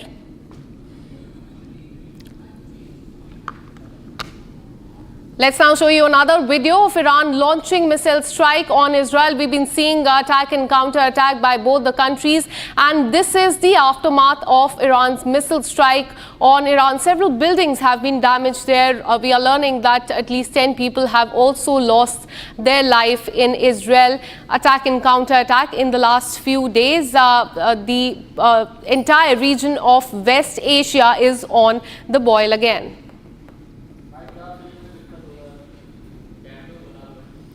Now look at this video, the next one of Israel missiles hitting the residential building. In the last 5 days, several buildings have been hit, starting Friday when the first residential building was hit. There was a lot of chaos in Israel. In fact, the Prime Minister also visited one of the residential area to take the stock of the situation.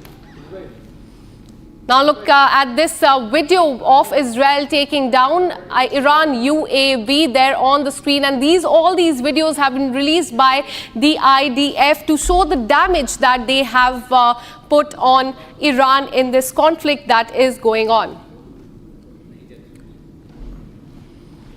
Now look at this video of Israel targeting Tehran airport as well. In the last few days, Israel has targeted not just the main areas but also the nuclear facilities, the airport area as well as the military leaders as well. And that is on your screen. That is Tehran airport that was in target of Israel.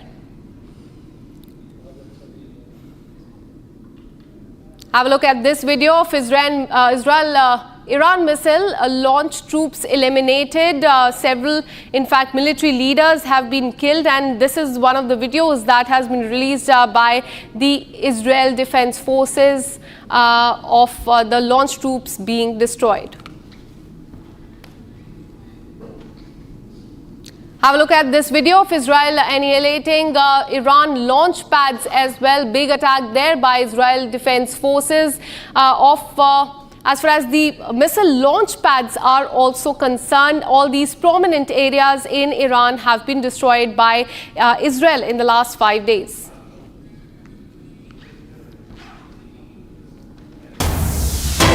In fact, we have breaking news coming in after French President Macron says that Trump has offered ceasefire agreement between Iran and Israel. Trump has slammed Macron, saying that he has no idea on why he is leaving early from the G7 summit. Donald Trump has denied claims of French President Macron on Iran-Israel ceasefire and hints at something bigger on the conflict. And this is what he has said after he had to leave from G7 summit, and then he posted about this on Truth Social.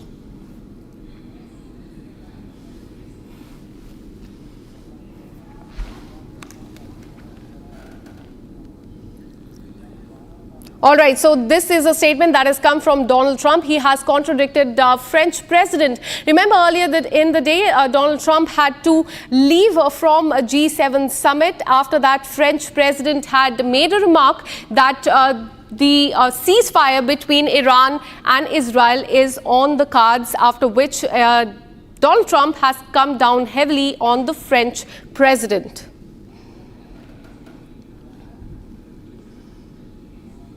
I'm joined by Dan Pfefferman, who joins us live from Tel Aviv.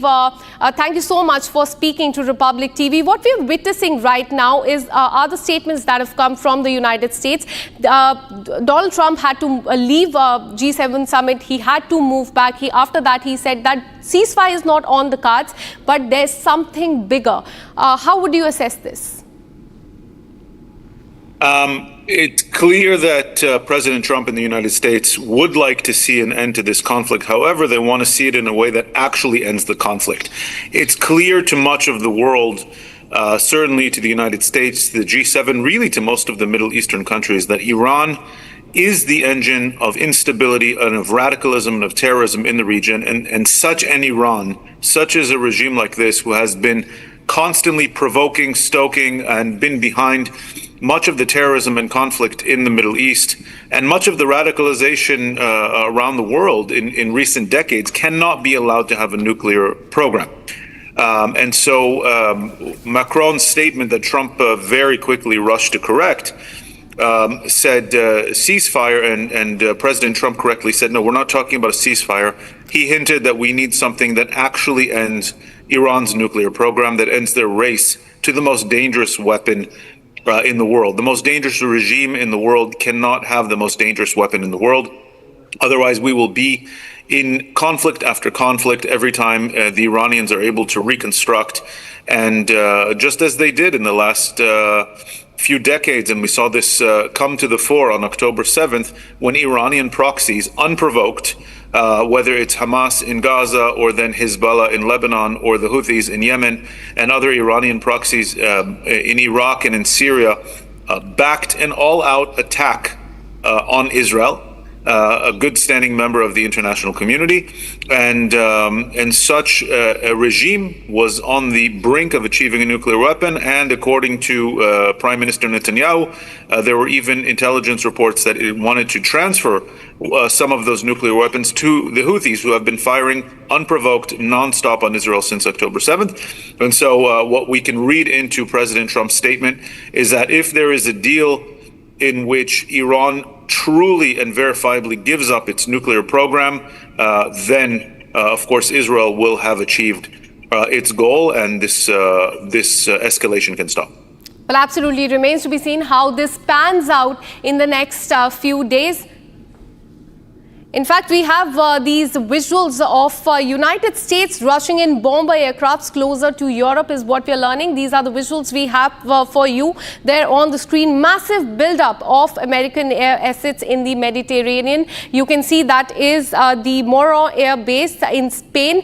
And the shortest distance between this air base to Iran is approximately 3,700 to 4,000 kilometers. And there is a direct flight path as well. A fighter jet traveling at a typical speed of 1,500 to 2,000 kilometers per hour could never cover this. In fact, but what we are learning is that United States has rushed in bomber aircraft closer to Europe. Let me once again bring in Dan. Dan, as we were discussing about the situation in US, now what we're learning is that US has moved a lot of fighter jets toward that region. How do you assess this? I think this is a clear message from the United States that it doesn't wish to escalate, it doesn't wish to get involved, but it's signaling to Iran that Iran better get on board and come to the table in a way that verifiably and once and for all dismantles its nuclear program. The United States and President Trump understand that this is a very dangerous regime that not only speaks in very radical terminology, but has actively been the main engine and backer ideologically, financially, militarily, strategically of radicalism in the Middle East and beyond since the inception of the Islamic Republic in 1979. The United States has so far refrained from entering this conflict, but I think it is clear that if Israel, a much smaller military, a much smaller air force, has achieved complete aerial dominance over the skies of Iran, has taken out all of Iran's air defenses, and has done significant damage to Iran's military and to Iran's nuclear program.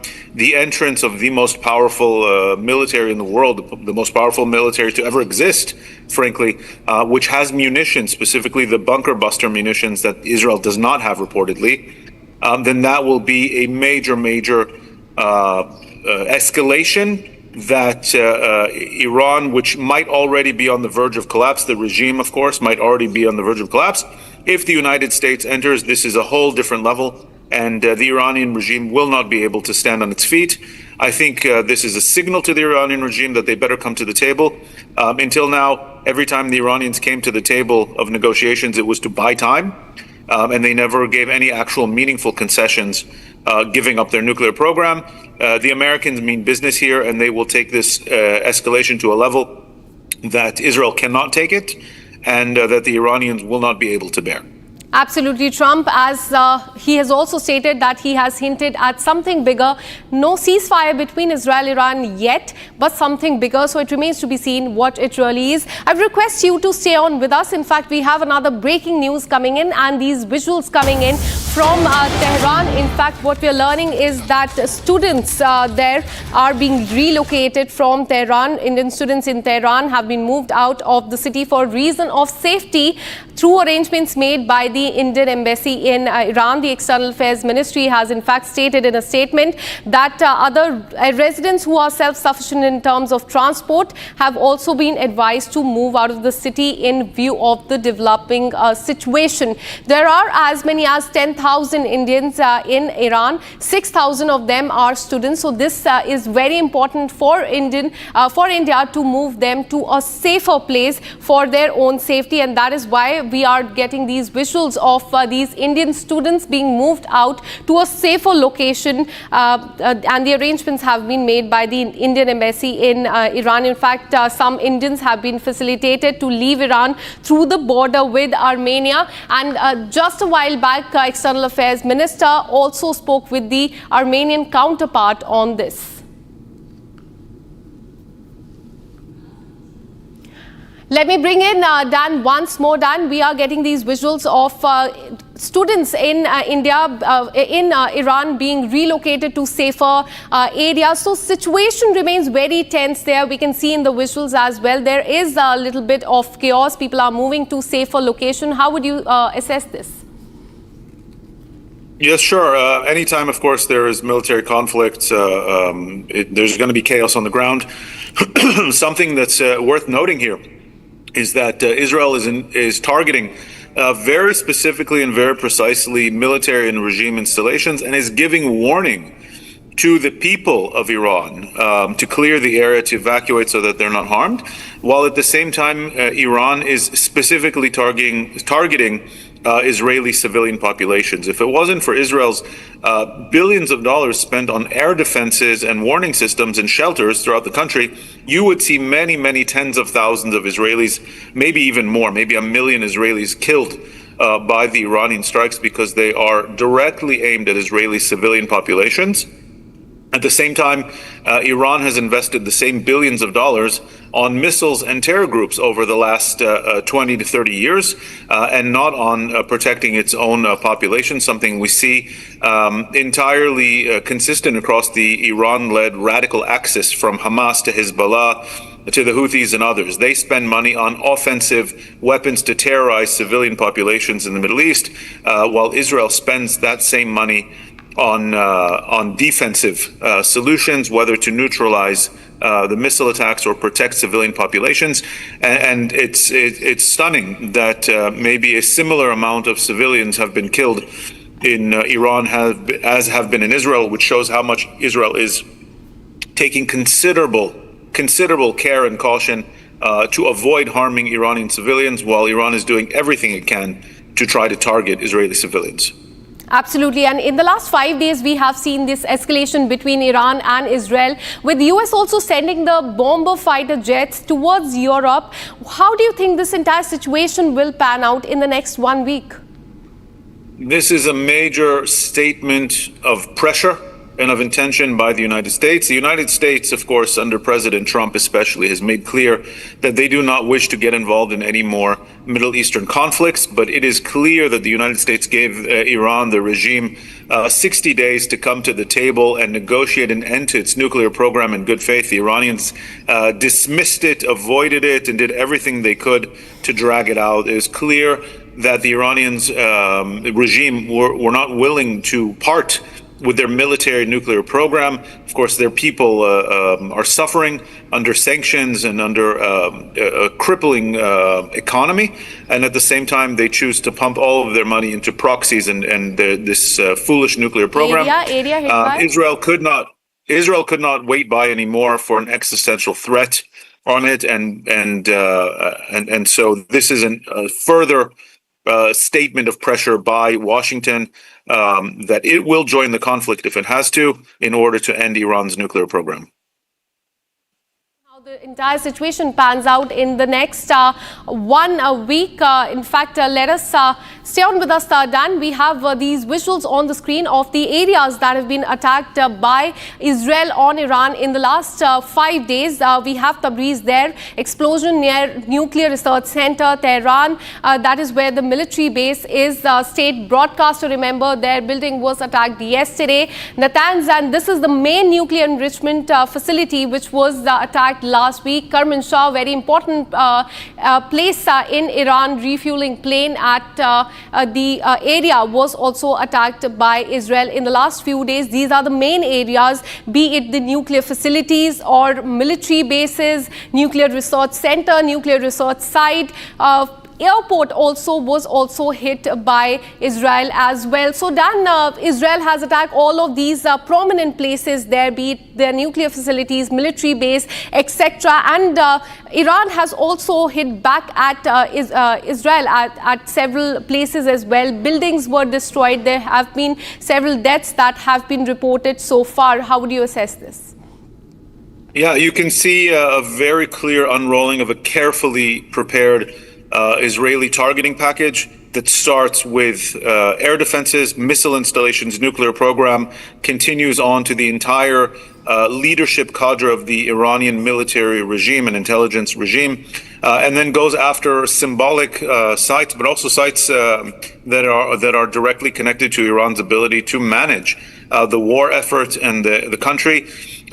You're talking about airports, you're talking about seaports, you're talking about eventually we'll probably start seeing energy installations. There seems to be, from what we're seeing here, an escalation strategy that Israel clearly prepared. And the timing and the coordination of these attacks is something that was clearly prepared years in advance, likely, with a clear understanding of how Iran's government, regime, society, economy, infrastructure work. And so each strike is intended to cripple or destabilize or disable a part of Iran's ability to conduct itself and to wage this war, but it's also meant to be another part of the strategy to show that Israel can continue escalating and continue taking more serious damage from the Iranian regime should it not seek some kind of end to this conflict, which ends verifiably Iran's nuclear military program. Absolutely. So remains to be seen how it pans out in the next 1 week, but definitely attacks and counterattacks still happening, and it's been 5 days. Thank you, Dan, for giving us those details and speaking to Republic TV. Now we have a breaking news coming in. Footage, in fact, what we are getting is the footage from the center of Iran. Israeli Air Force aircraft targeted by surface-to-air missile and eliminated launch squad within seconds. An Israeli Air Force aircraft operating deep in Iranian airspace identified yesterday a squad firing surface-to-air missile at the aircraft. So we will be getting those visuals for you in just some time. And this is the breaking news that we're getting for you, that Israeli Air Force aircraft have been targeted by the surface-to-air missile and eliminated launch squad within seconds.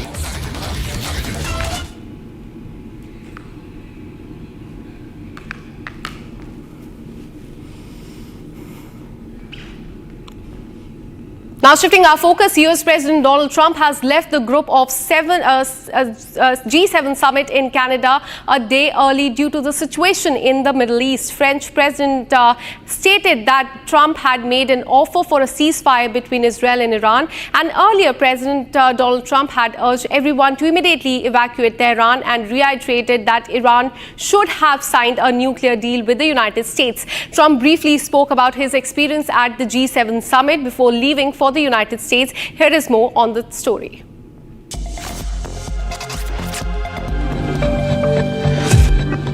US President Donald Trump has left 1 day early from the G7 summit that is being held in Kananaskis of Canada. Due to the Israel-Iran conflict and the current situation in the Middle East, President Donald Trump headed back to the White House early. Speaking with the press at the G7 summit, Trump shared that he will be heading back after having dinner with the leaders. Well, I have to be back. Very important. I want to just thank our great host. You did a fantastic show. Thank you, Canada. But you probably see what I see. I have to be back as soon as I can. I'm going to have dinner with these wonderful leaders, and then I get on the plane. I have to be back early. President Trump reflected on the meeting and said that a lot got done. He said that the other leaders understand that he has to leave early. Trump was seen boarding an airplane at Calgary Airport to head back to the United States.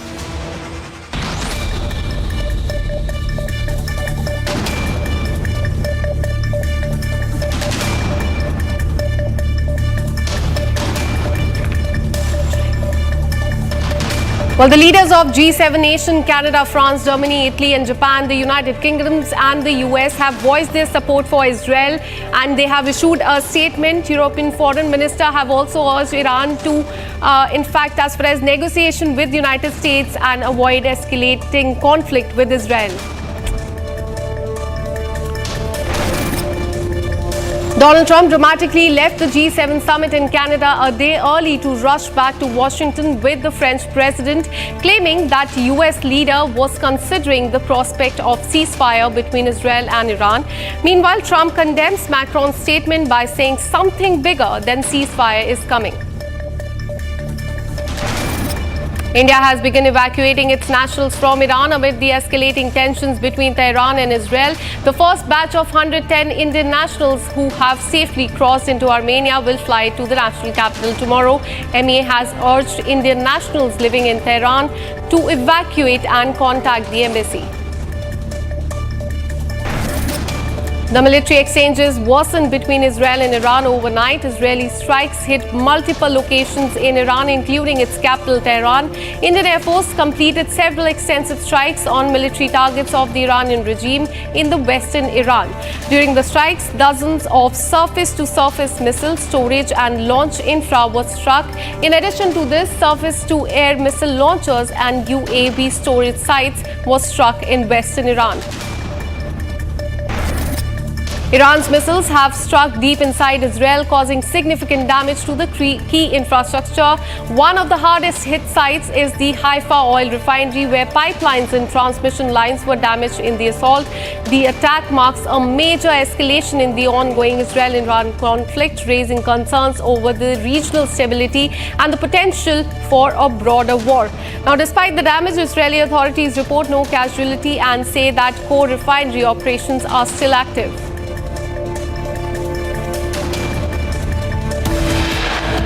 We're taking a very short break. Coming up on the other side, massive crisis hits India's aviation sector. Multiple Air India flights report technical snag and cancellation. Passengers have been left stranded.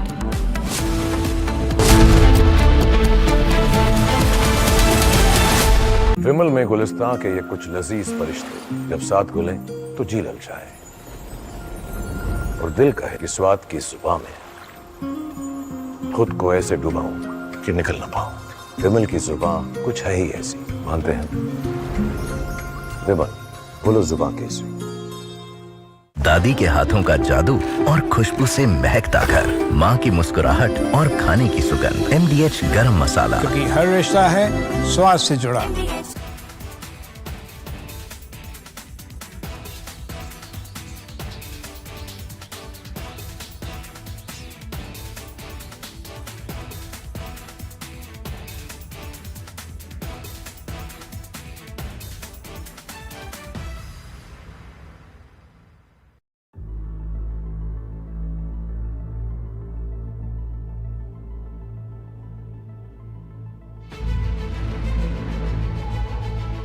Technical reasons, sir, would like to stay closer to Hong Kong.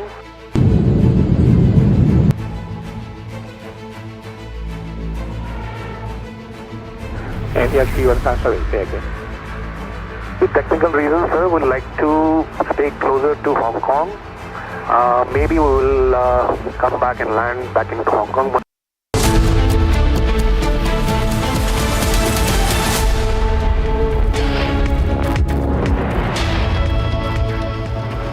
Well, good afternoon, viewers. You're watching live and breaking, and I'm Rakshita Mishra with you. Let's get started with all the top stories making headlines at 2:30.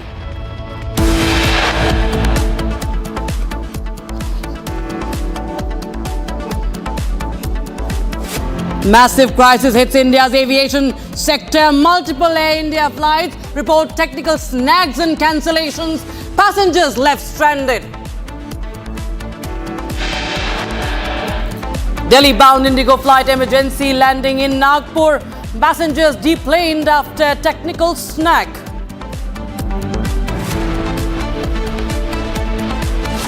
A 110 Indian students evacuated from Tehran amid escalation in Israel-Iran hostilities. Students cross over border to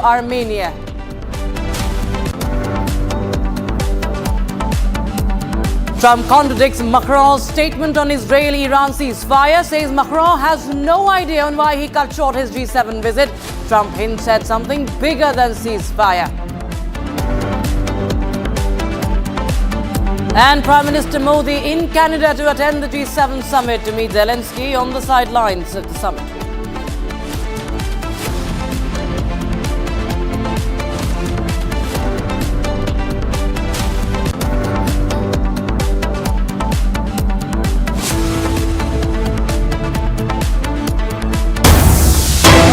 Breaking news coming in right now, viewers. Just after the recent terrorist attack in Kashmir's Pahalgam, top US security experts have strongly criticized Pakistan, calling for it to be officially designated as a state sponsor of terrorism.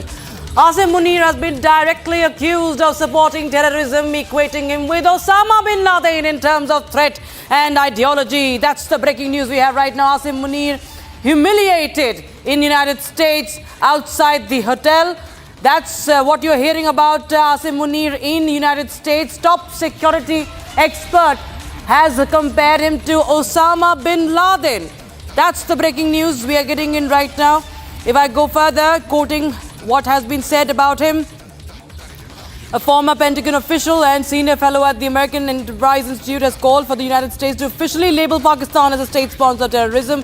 He also pointed to Pakistan's Army Chief Asim Munir, saying that he's no different from Osama bin Laden, accusing him of supporting terrorism, and said that the only difference between Osama bin Laden and Asim Munir is that Osama bin Laden lived in a cave and Asim Munir lives in a palace. But beyond that, the two are the same, he says, and their end should also be the same. That's the breaking news we have. And in fact, former Pentagon official says that Asim Munir and Osama bin Laden are the same. Massive embarrassment for Pakistanis in the United States. Asim Munir humiliated, and how in the United States the so-called field marshal been compared to terrorist, Al-Qaeda terrorist Osama bin Laden, the mastermind of 9/11 terror attack. And this is coming in as Asim Munir was there in a hotel in the United States. And in fact, he has faced this sloganeering outside his hotel. These chants, these humiliating chants, butcher of Pakistanis also. These are the protests happening outside the hotel where Asim Munir was. And this is another embarrassment. You know, we've seen how Pakistan has made a mockery of itself, but it is humiliating. It is more than humiliating. Saying it's an embarrassment is just it's an understatement, viewers, because this is the army chief of Pakistan.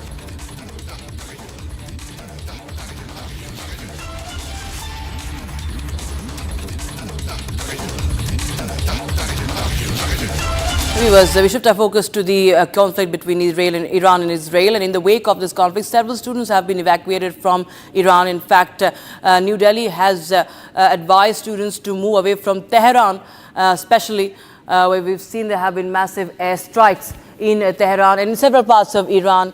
In fact, Kashmiri students studying in Iran have been also affected by this. My colleague Zeenat is joining us live on the broadcast from Jammu and Kashmir.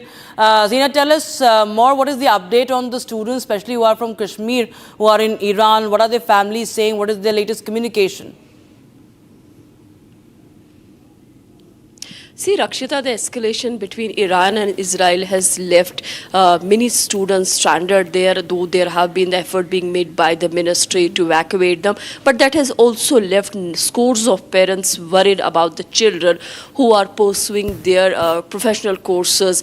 I'm joined by one of the family. They come from the downtown Srinagar, and the family, the parent of this very young girl who's doing her MBBS from the Tehran University, Nisar Saab, Siraj university. Nisar साहब, आप बताइए कि कई दिनों से आपकी बच्ची के साथ जो भी बात हुई है, क्या बताया, क्या हालातों के बारे में बताया, अभी तक जो कॉन्वर्सेशन हुआ किससे रिलेटेड? बेसिकली वो शिराज मेडिकल यूनिवर्सिटी में पढ़ती है, 3rd ईयर में पढ़ती है. तो जब से वहाँ ये स्टार्ट हो गया इसराइल और ईरान के बीच में, जो She is the daughter of the family who's studying in Shiraz University. and she is the one who's still been stuck there, and I'm joined by her father, Nisar. जी ma'am, वो Shiraz medical university में पढ़ रही है। 2-4 दिन पहले जब ये वार स्टार्ट हो गया बिटवीन इसराइल एंड ईरान, तो वो बहुत डरे हुए थे। तो पहले दिन तो उतने डरे हुए नहीं थे, लेकिन जैसे जैसे वो दिन चढ़ता गया तो वहाँ से भी रॉकेट आ रहे हैं, यहाँ से भी रॉकेट आ रहे हैं। तो वो हॉस्टल में स्टक थे। तो फिर वो क्या करते, यहाँ फ़ोन करते, हम क्या कर सकते थे। फिर यूनिवर्सिटी वालों से कांटेक्ट किया। यूनिवर्सिटी बोलने वाला आप हॉस्टल में रहिए, आप बाहर मत निकले, हम देखते हैं क्या हालात रहेंगे, उसी हिसाब से करेंगे। तो रात को ज़्यादा जब वहाँ रॉकेट वगैरह मिसाइल चलने लगे तो वो बहुत डरे हुए, सहमे हुए थे। तो फिर उन्होंने हमारे साथ कांटेक्ट किया, हम क्या कर सकते थे। फिर लकीली हम थैंकफुल है इंडियन एम्बेसी के जो वहाँ ईरान में है, उन्होंने उनके साथ कांटेक्ट किया, उनको अपना व्हाट्सअप नंबर दिया, कांटेक्ट नंबर, बोला आप घबराइए मत, हम कोशिश करेंगे कि हालात कैसे रहेंगे उस हिसाब से हम कोशिश करेंगे कि आपको सेफ जगह इवैक्यूएट करेंगे। तो अभी तक इवैक्यूएशन हुआ है क्या? आज मॉर्निंग में मेरी बेटी के साथ बात हुई, इंडियन स्टैंडर्ड टाइम 7 AM, तो वहाँ तेहरान में 5 AM थे, तो उनको उस टाइम इवैक्यूएट कर रहे थे वहाँ से सेफर प्लेस। इंडियन एम्बेसी की तरफ से उनका फुल सपोर्ट उनसे मिला, इंडियन एम्बेसी की तरफ से। वो कंटिन्यू इन दोनों के साथ टच में थे। वो 3-4 दिन से सोए नहीं, क्योंकि वहाँ उस होस्ट में लड़कियाँ हैं, 80% कश्मीरी है, लेबनानीज, इराकी और भी कई कंट्री की लड़कियां हैं। वहाँ लड़कियों का ही हॉस्टल है वो। तो लेकिन सपोर्ट बहुत ही मिला उनको, यूनिवर्सिटी वालों ने भी सपोर्ट किया, तो एम्बेसी वालों ने उनके बच्चे जो है वो आपकी बेटी के साथ वहाँ फंसे हुए, कुछ बताया? वहाँ उसने बताया कि हमारी यूनिवर्सिटी के 200 लड़कियाँ थी। जी जी जी। तो अभी तक जो है उनको वहाँ से निकाला नहीं गया? आज मॉर्निंग में उनको वहाँ से निकाला गया। इंडियन एम्बेसी ने आज उनको इवैक्यूएट वहाँ से किया। करके कहाँ ले गए? वो उनको बोला नहीं गया कि हम कहाँ ले जा रहे हैं। अभी सवेरे से उनके साथ बात नहीं हुई है। सवेरे मॉर्निंग में उसने ISD कॉल की थी, उसका वहाँ का एक लोकल नंबर है, क्योंकि वहाँ नेट शेट नहीं चल रहा है। कल से तो उनके साथ बात ही नहीं हो पा रही थी। लेकिन इंडियन एम्बेसी ने उनको इन टच कंटिन्यू बच्चों के साथ है, बोला आप घबराइए मत, हम कोशिश कर रहे हैं कम से कम की एयर स्पेस बंद है, लेकिन कम से कम हम आपको सेफर प्लेस पे इवैक्यूएट करेंगे। और कल रात को इनको मैसेज आई थी आप मॉर्निंग में रेडी रहिए, हम अरेंज कर रहे हैं गाड़ियाँ वगैरह, मॉर्निंग में हम आपको इवैक्यूएट करेंगे। अंकल, अभी जो कम्युनिकेशन सिस्टम है काफ़ी ज़्यादा डाउन है, वहाँ कम्युनिकेशन नहीं हो पा रहा है, तो उसके बावजूद किस तरह से आपसे बात हो पाई? उसने वहाँ का लोकल एक नंबर लिया है, उस ISD कॉल वो कर रही है, और वो भी मुश्किल से कनेक्ट हो रहा है, कभी नहीं हो रहा है, आधे मिनट 1 मिनट कनेक्ट हो कट हो जाता है। इंटरनेट वगैरह सब बंद है वहाँ। तो वो बच्चे इस वजह से ज़्यादा हुए, सहमे हुए हैं, क्योंकि वहाँ नेट कनेक्टिविटी है, फैमिलीज़ के साथ कॉन्टैक्ट नहीं हो पा रहा है, और वो भी लड़कियाँ हैं तो और अदर कंट्री में है, तो नेचुरली वो तो डरे हुए, बहुत सहमे हुए थे वहाँ वो। अभी तो अंकल एयर स्पेस भी बंद है, तो what do you expect from the government because of the air space is completely shut? हम एक्सपेक्ट कर रहे हैं गवर्नमेंट ऑफ इंडिया से कि वो इनको नियरेस्ट किसी कंट्री में लेके वहाँ से इवैक्यूएट करेंगे दिल्ली। तो अभी 3rd ईयर की MBBS की स्टूडेंट है, तो इन सालों में कभी इस तरह का प्रॉब्लम देखने को मिला? नहीं, इन सालों में कभी ऐसा कोई प्रॉब्लम है। ये तो फर्स्ट टाइम वहाँ उनको ये प्रॉब्लम, पिछली बार भी थोड़ा बहुत हो, लेकिन इनको कोई इफेक्ट नहीं पड़ा था।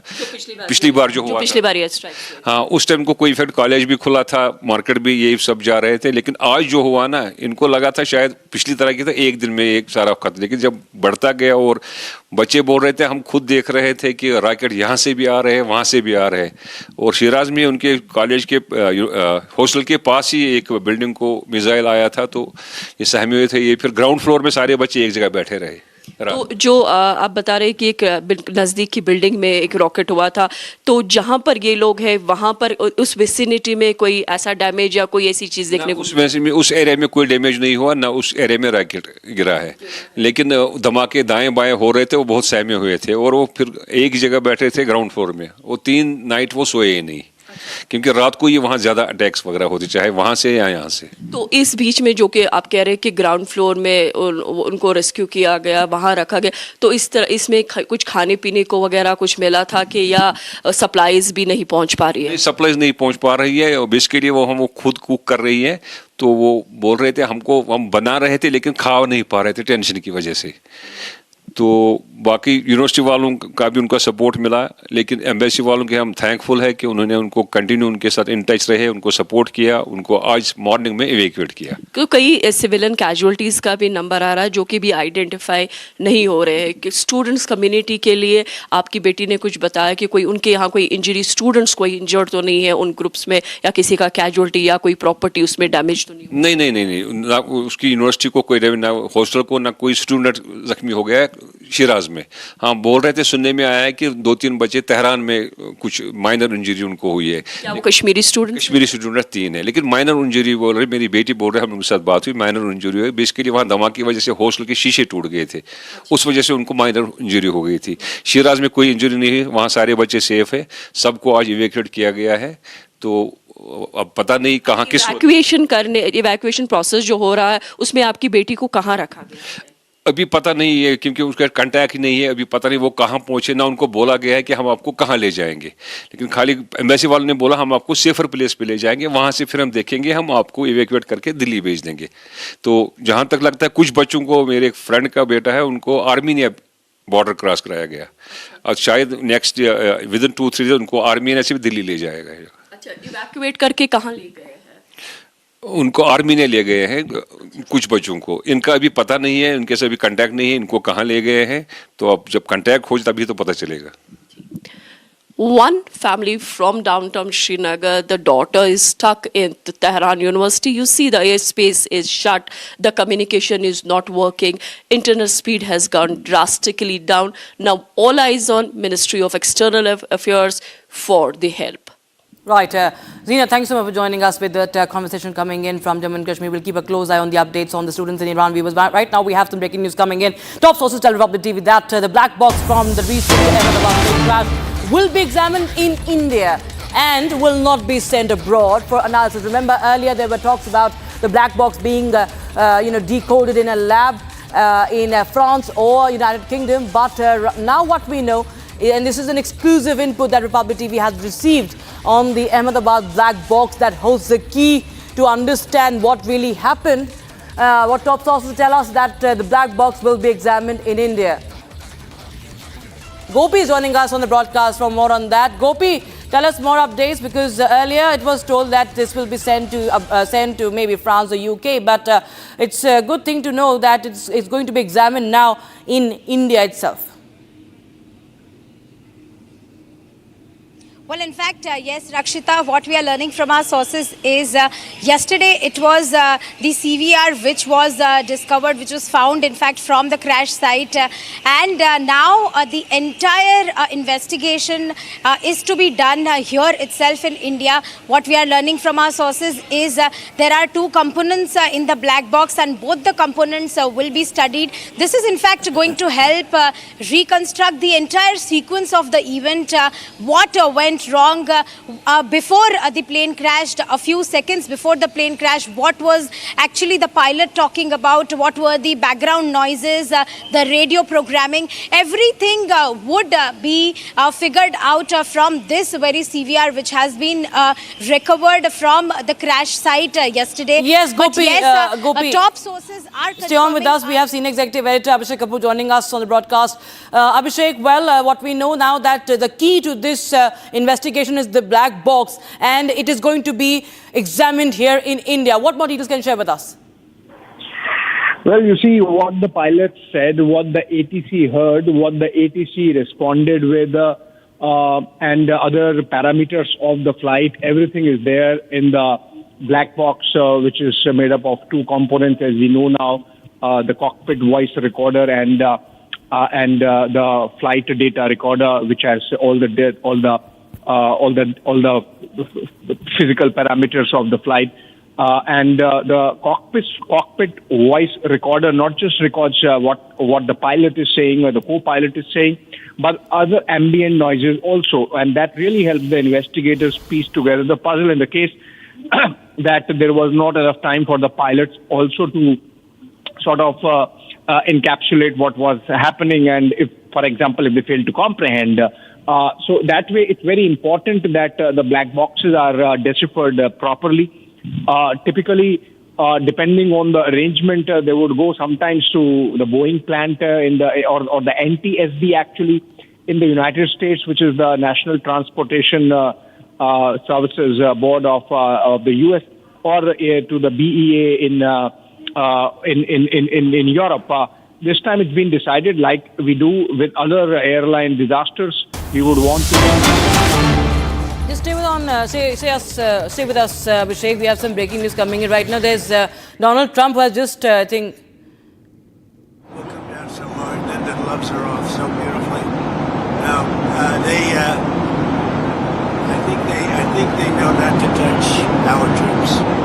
Are you sending the vice? Do you plan to send the Vice President and Steve Witkoff? There's reports that you want to send the Vice President and Steve Witkoff to meet with the Iranians and have discussions. Is that something you're considering? Not sure yet. I may. Depends on what happens when I get back. What specifically is better than a ceasefire? What are you looking for here? An end. A real end, not a ceasefire. An end. So something that would be permanent? Yeah. Or giving up entirely. That's okay too. Are you close there? Is that possible? Is that possible in the next 24 hours? Why not? Certainly possible. Complete give up. That's possible, yeah. Has the chairman of the Joint Chiefs and the Secretary of Defense drawn up plans for you if Iran were to attack U.S. bases or do any damage to U.S. bases? I can't tell you that. I just can't tell you. Can I ask you, because there's been some skepticism, is there any guarantee that if the U.S. did get involved militarily, that a U.S. bomb could destroy Iran's nuclear program and facilities? Use of everything or anything on life, you know that. Look at you, right? There's no guarantee. But you're saying a guarantee on what? Do you think if the U.S. got involved militarily, it would actually wipe out Iran's nuclear program? Or where's your assessment of that? I hope their program's going to be wiped out long before that. But they're not going to have a nuclear weapon. Do you have any reason to believe the Israelis are going to slow down, or are they going to hit the accelerator right now? Well, we're going to see. You're going to find out over the next 2 days, right? You're going to find out. Has the gang of 8... Nobody's slowed up so far. Has the gang of 8 been notified about what's coming in the next couple days? Well, we'll be talking to them. What can you do? It's not necessary. What can you do in Washington that you couldn't do in Canada? Just be a little bit, I think, more well-versed, not having to use telephones so much because I don't believe in telephones. There's people like you listen to them, you know. So being on the scene is much better. And we did everything I had to do on the G7. We had a good G7. We signed the deal with the European Union, phase 1 of a deal, but we signed the deal with the UK. And the UK is really great. We were very far down the line with a lot of deals. I mean, look, we're actually finished with every deal if you really think about it, because all I have to do is say, this is what you're going to pay. Did Secretary Bessent... It's nice to be nice. Did Secretary Bessent stay behind as your representative? Yeah, he did. Okay. Anybody else? Yeah, a couple of people. Can I ask you where... Who else has a question other than CNN fake news? President, you talked with the European Union. Can you tell us what the status is on talks on those who signed with the UK talking, today? but I don't feel that they're offering a fair deal yet. They've been very tough over the years. If you look at European Union, they formed in order to hurt the United States on trade. And we're either going to make a good deal or they'll just pay whatever we say then. What about the Japanese tour? You met briefly with Prime Minister We had a great conversation. I thought he was terrific, actually. You know, I was very friendly with Shinzo Abe, Prime Minister. He was a great man. But I think he's going to do a very good job. Do you think you have a chance of a deal there? There's a chance. They're tough. The Japanese are tough. But ultimately, you have to understand, we're just going to send a letter and say, this is what you're going to pay. Otherwise, you don't have to do business with us. But there's a chance. They want changes to the auto tariffs as well. Is that on the table? We'll see what happens. Right. Anything else? Yeah, this drone attack in Kyiv. What's your response to that? It looks like 14... When was that? Russian drone attack in Kyiv. When? Very recently. Just now. Civilians in an apartment building. You mean as I'm walking back to see you? That's what it took place. Something like that. Sounds like it. I'll have to look at it. Are you going to give on the Middle East? What changed about that convinced you to sign on to it? The G7 joint statement. Well, I haven't seen the statement yet, but I authorized them to say certain things. I don't know whether or not they said them correctly.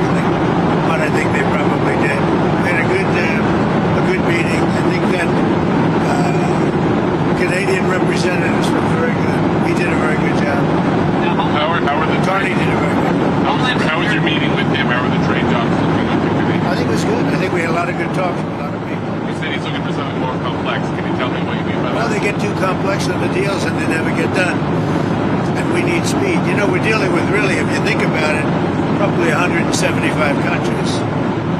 And most of them are going to just be sent a letter saying, it'll be an honor to trade with you and here's what you're going to have to pay to do it. We're making a lot of money. You know, we took in $88 billion in tariffs. And I was called by Congress about 2 nights ago saying, we don't understand, the numbers are so far off. And I said, is that good or bad? He said, well, we're taking in so much more income than we thought. We've never seen anything like this. What is it? I said, check the tariff column. And it's about $88 billion that they've never seen before. And that's nothing compared to what it's going to be. You've got other tariffs coming down the pipe here. I have a lot of them, yeah. What's the timing on those things like lumber, copper, pharmaceutical drugs? Yeah, we're going to be doing pharmaceuticals very soon. That's going to bring all the companies back into America. All of them, or focusing on? It's going to bring most of them back in, at least partially back in. You know, they left us because we had presidents that didn't know what the hell they were doing. We should have never lost our car business. We lost 52% of our car business over the years. Should have never lost it. All they had to do is say, if you make a car, you're going to leave us, you're going to make a car, you're going to pay a 25-30% tariff, and they would have never left. Nobody said that to anybody until I came along. Homeland Security is saying that ICE is going to start enforcing in hotels and farms again. Is that a change of course from last week? Well, we're going to look everywhere, but I think the biggest problem is the inner cities. We're looking everywhere. Look, what they let into this country, what Biden let in, that were allowed to, I don't think he knew what the hell he was doing, frankly, but whoever worked for him, what they let into this country, we're never going to forget it. They let prisoners in, they let gang members in, drug dealers in, the mentally insane into our country. No, we're going to get them out. There are far more in the inner cities, Democrat-run cities, sadly. I mean, I'm just giving you, there's far more in there than you have on a farm someplace. So no one's getting exemptions anymore, everyone is. All right, that was Donald Trump. He was addressing the media right now. His live reaction coming in, and he has cut short the G7 visit. He has left Canada a day earlier. And he has, remember, also, this is amidst the Israel-Iran tensions, and Trump cut short this summit visit. He has requested his National Security Council meeting at the White House as well. So it's very important now to understand why this has happened, viewers, because Trump left this G7 summit in Canada, as I said, a day early due to the situation in West Asia. French President Emmanuel Macron, meanwhile, said that Trump had made an offer for a ceasefire between Israel and Iran. Earlier, President Trump had urged everyone to immediately evacuate Tehran and reiterated that Iran should have signed a nuclear deal with the United States. Trump briefly spoke about his experience at the G7 summit before leaving the United States, before leaving for the United States. Here's more.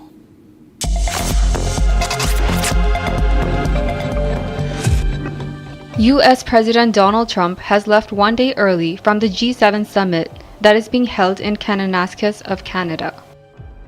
Due to the Israel-Iran conflict and the current situation in the Middle East, President Donald Trump headed back to the White House early. Speaking with the press at the G7 summit, Trump shared that he will be heading back after having dinner with the leaders. Well, I have to be back. Very important. I want to just thank our great host. You did a fantastic show. Thank you, Canada. But you probably see what I see. I have to be back as soon as I can. I'm going to have dinner with these wonderful leaders, and then I get on the plane. I have to be back early. President Trump reflected on the meeting and said that a lot got done. He said that the other leaders understand that he has to leave early. Trump was seen boarding an airplane at Calgary Airport to head back to the United States. Massive crisis hits India's aviation sector. Multiple Air India flights report technical snags and cancellations. Passengers left stranded. We get you more on that. Stay tuned.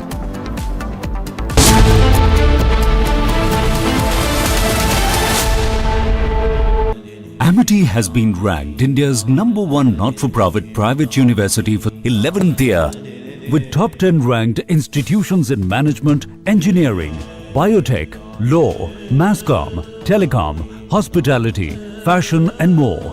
Yet another top ranking for Amity University. MDH की देगी मीरज, देगी मिर्च का तड़का, अंग अंग फड़का। MDH की देगी Miraj.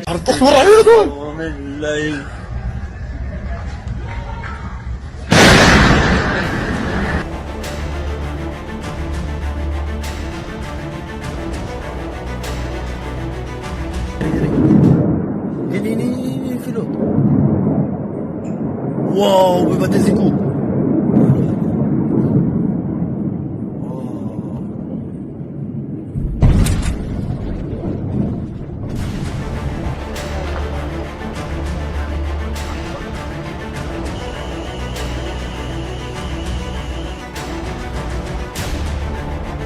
As you can see behind me, this is the result of the latest barrage of rockets fired at our residential communities by Iran. It's continuing the pattern as we're seeing each and every one of these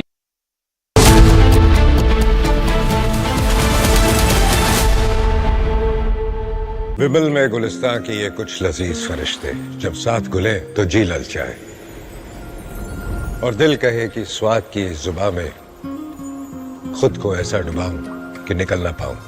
विमल की जुबान कुछ है ही ऐसी, मानते हैं ना? विमल बोलो जुबान केसरी। अब छोलिया हो या लोबिया, सफेद चने या काले चने, सब कुछ मजेदार बने। MDH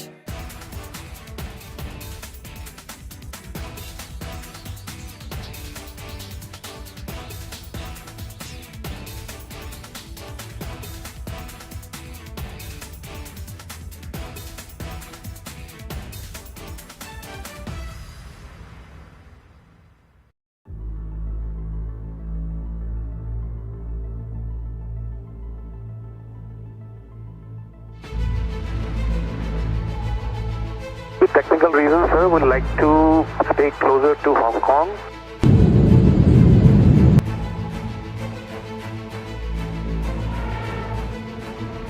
And yes, you are sorry, say again. With technical reasons, sir, would like to stay closer to Hong Kong. Maybe we will come back and land back in Hong Kong once we sort out the problem. We don't want to continue further. And yes, you are sorry, maintain passion level, advance and able.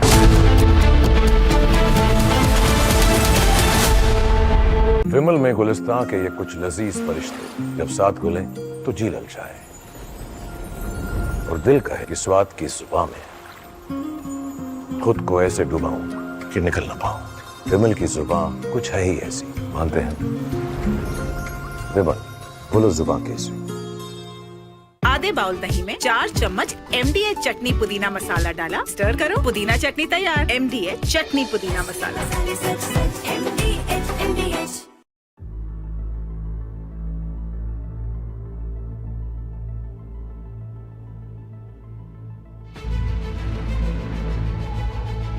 With technical reasons, sir, would like to stay closer to Hong Kong.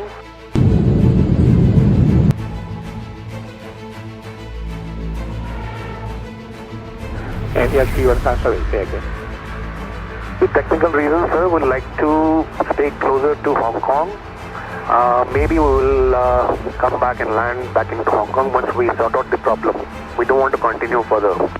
And yes, you are sorry, maintain passion level, advance and able for right turn to Hong Kong.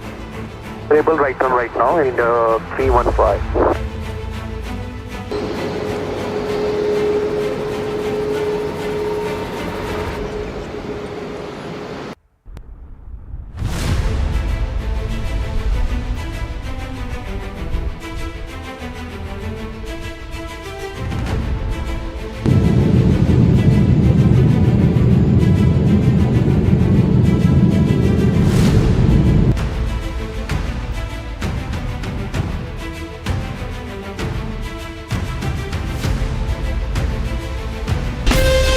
From Asia's largest news headquarters,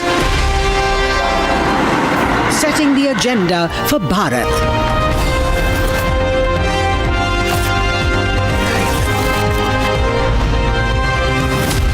You're watching Republic.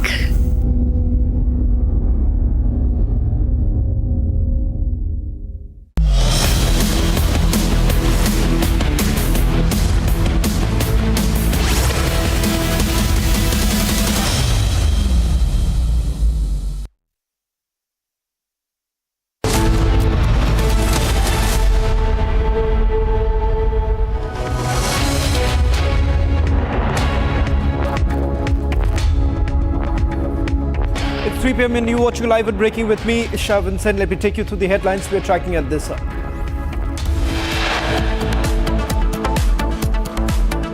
Exclusive input on Ahmedabad, the plane crash. Black box to be examined in India, unlikely to be sent abroad for further examination.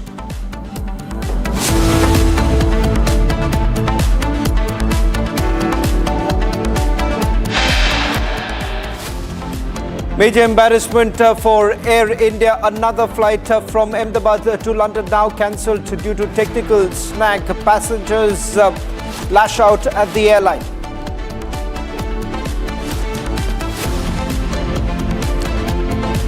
Aviation crisis deepens. Another airline now faces a bomb threat. Major Indigo accident that has now been averted.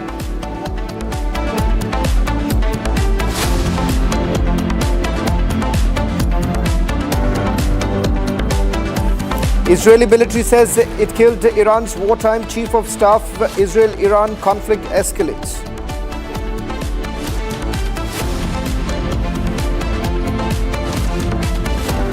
Prime Minister Modi in Canada to attend G7 summit to meet President Zelensky on the sidelines of the summit.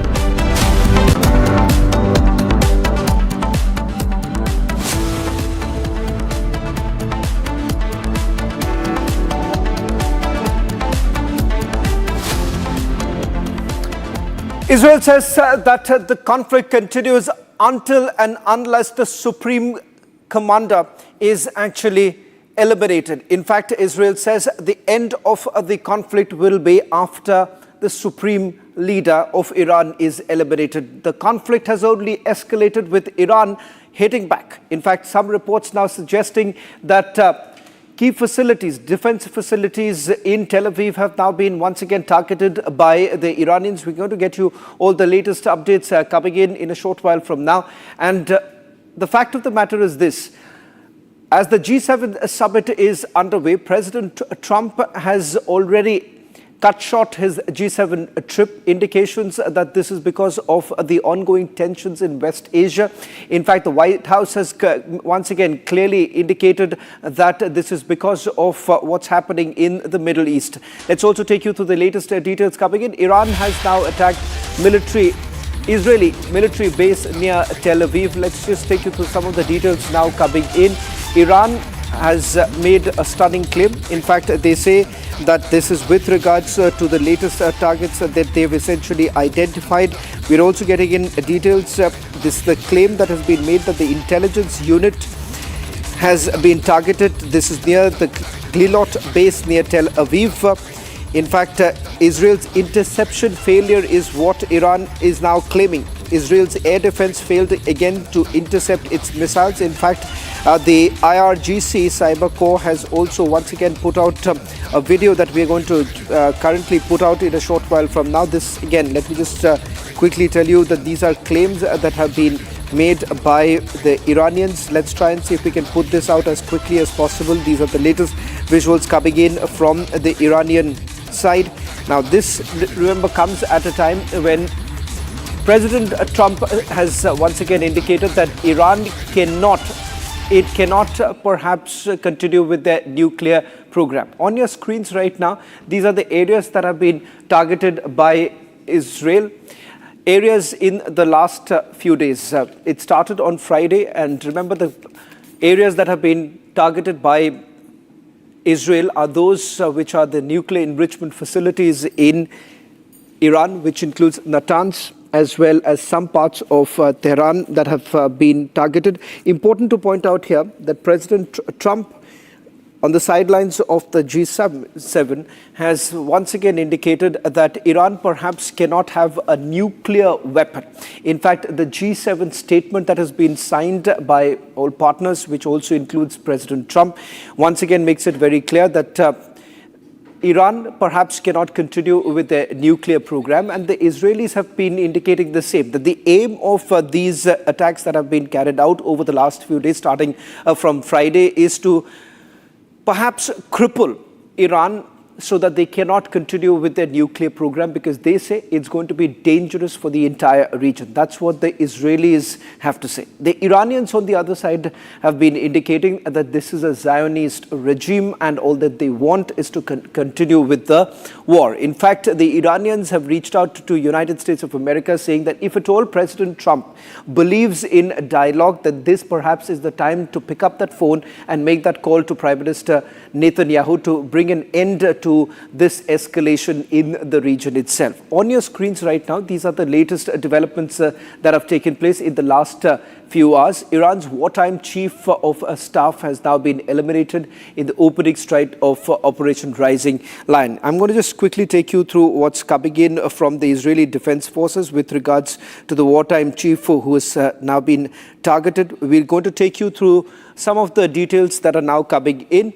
First, in the last 60 minutes, what has happened? On your screens right now, these are images that have been shot by Indian students. Large number of Kashmiri students who have been stuck in Iran. They have now been evacuated through Armenia. On your screens right now, these are the details. 1,300 medical students have been evacuated from Iran. Iran has attacked Israelis' military base near Tel Aviv. That's happened in the last 60 minutes. Mossad building in Herzliya has been targeted by a rocket attack that has actually taken place. Iran makes a claim saying that the main cause of instability and war happens to be Israel. Now that's a claim that has been, once again, that's a statement that has been made by the Iranians. Trump, in all likelihood, may be sending across US Vice President J.D. Vance, as well as the Middle East envoy Witkoff to Iran for further talks, because there have been some indications coming in that there is a possibility that talks could take place between the United States of America and Iran. Iranians say that it is President Trump's responsibility to ensure that they dial the Prime Minister, and thereafter ensure that there is a de-escalation to take place. On your screens right now, these are multiple images that are essentially coming in from various parts of Iran right now, particularly from Tehran, where the evacuation is underway. In fact, President Trump once again has indicated that Tehran, those living in Tehran, should be leaving the city as soon as possible. Now, that's what President Trump had to say. I'm also going to go across to Ariala Rosenthal. He's the Director of International Relations, joining us from Ashdod. Ariala, thank you very much for joining us on this broadcast. The Iranians say that it is time for President Trump to dial Prime Minister Benjamin Netanyahu so that a ceasefire can be worked out. Do you believe that there is a possibility of any sort of ceasefire, particularly what we are witnessing right now with the United States of America upping the ante? Well, I must say that on my personal belief that my country has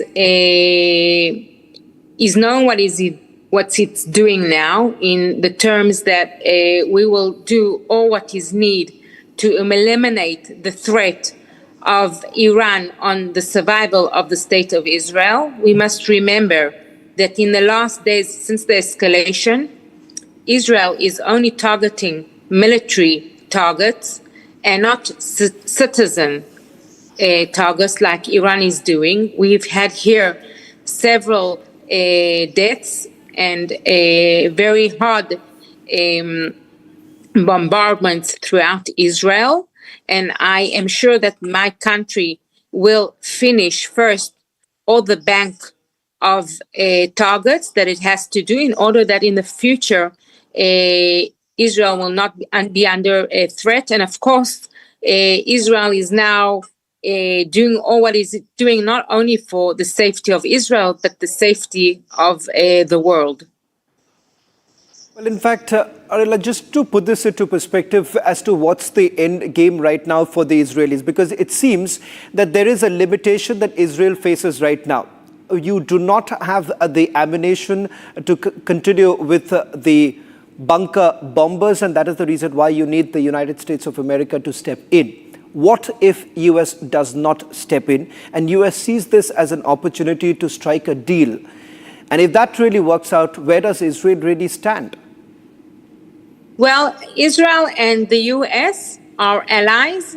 We are known for backing one another. I'm sure that the US, as I heard from the news, that even President Trump informed all to leave Tehran because he knows what will be in the near future.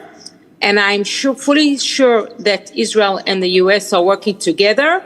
And the US understands the situation that Israel is not only under a permanent threat and survival, but also all the Western countries, all who for favors free value, democratic values, and not dark ages like the regime in Iran. Arila, one final question that I want to ask you, for those who are outside Israel, could you give us a sense of what's really happening in various parts of the country? Because we believe the Iranians have made a claim that some of the military facilities closer to Tel Aviv have been targeted. What's the truth like? What's really happening around you? Well, I must say, in Ashdod, we're the fifth largest city in Israel. We're a strategic city in Israel. We are always on alert. Thank God, up till now, we have not received any bombardments in the city. Throughout Israel, yes, there are some strategic plants that have been hit, but we will overcome it. And we're a strong country, both morally and not only military. And we are listening very close to the guidelines of the home front, which have been proved to be very directing us how to conduct during emergency.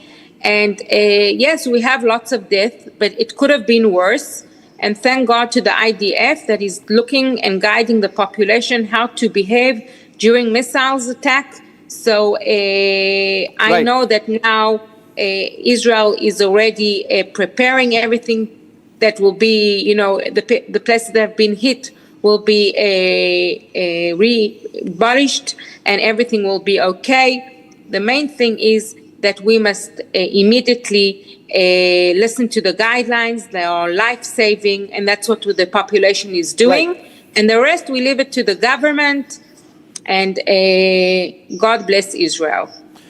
Arila, thank you very much for joining us from Ashdod and giving us a sense of what's really happening on the ground. Now, as far as the United States of America is concerned and what's the role that it would essentially play, whether at all US gets directly into it, because that's what the Israelis would rather want, draw the United States of America into the war, because there is a huge limitation that Israel really faces right now, particularly if at all they want to cripple Iran's nuclear facilities. Now, let me take you through what has happened in the last few hours with regards to the United States of America and its Air Force jets. There are 30 aircrafts that have essentially moved towards Spain. In fact, the US has mobilized its resources, 30 Air Force aircraft that have been moved, all KC-135. 2 aircraft has already touched down in Sevilla. In Spain, more aircraft are approaching towards Europe. Now, that's the US airbase in Spain, where some of the aircraft have landed. Now, if at all the United States of America joins the Israelis, that would essentially mean that the talks have gone nowhere. United States of America has made it very clear that they are looking for a deal. And the deal is with regards to the fact that Iran will essentially not continue with their nuclear program. And the Iranians, on the other hand, have been a little iffy about this entire issue, but whether at all they are going to go ahead with the nuclear program itself, and how exactly would they do without the support of United States of America.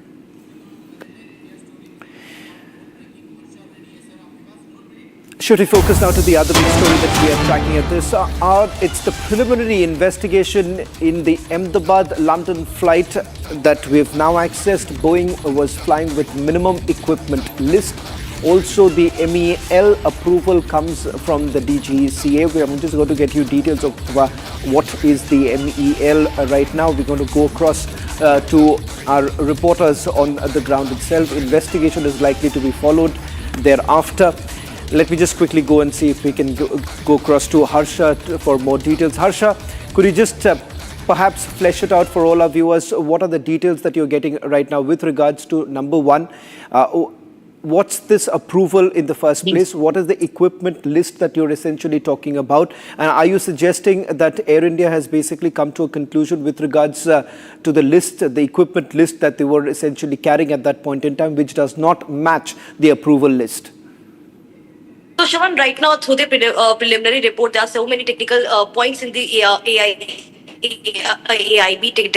preliminary report, but initially what we have got to know is the MEL. It's the minimum equipment list. The approval which comes directly from the DGCA, that means DGCA has to give the approval to the airlines if they are flying the aircraft, if they are flying the Boeing with the minimum equipment list. This clearly states that if there's some problem in the engine, if there's some problem in the landing gear, if some extra equipment is needed, that equipment is not available in the aircraft. That equipment Air India doesn't have. That equipment has yet not been restored in the aircraft to fly that particular aircraft. That means they are playing with the safety of passengers, not now, since long. These all MEL approval is given by DGCA, which is the regulatory body. So it also comes under the DGCA, also now comes under scanner, that how come DGCA was giving the approval to Air India to fly the aircraft with minimum equipment list. Flying an aircraft with minimum equipment list, it's itself very dangerous and it's very scary for the passengers. Anything could happen airborne, anything could happen mid-air.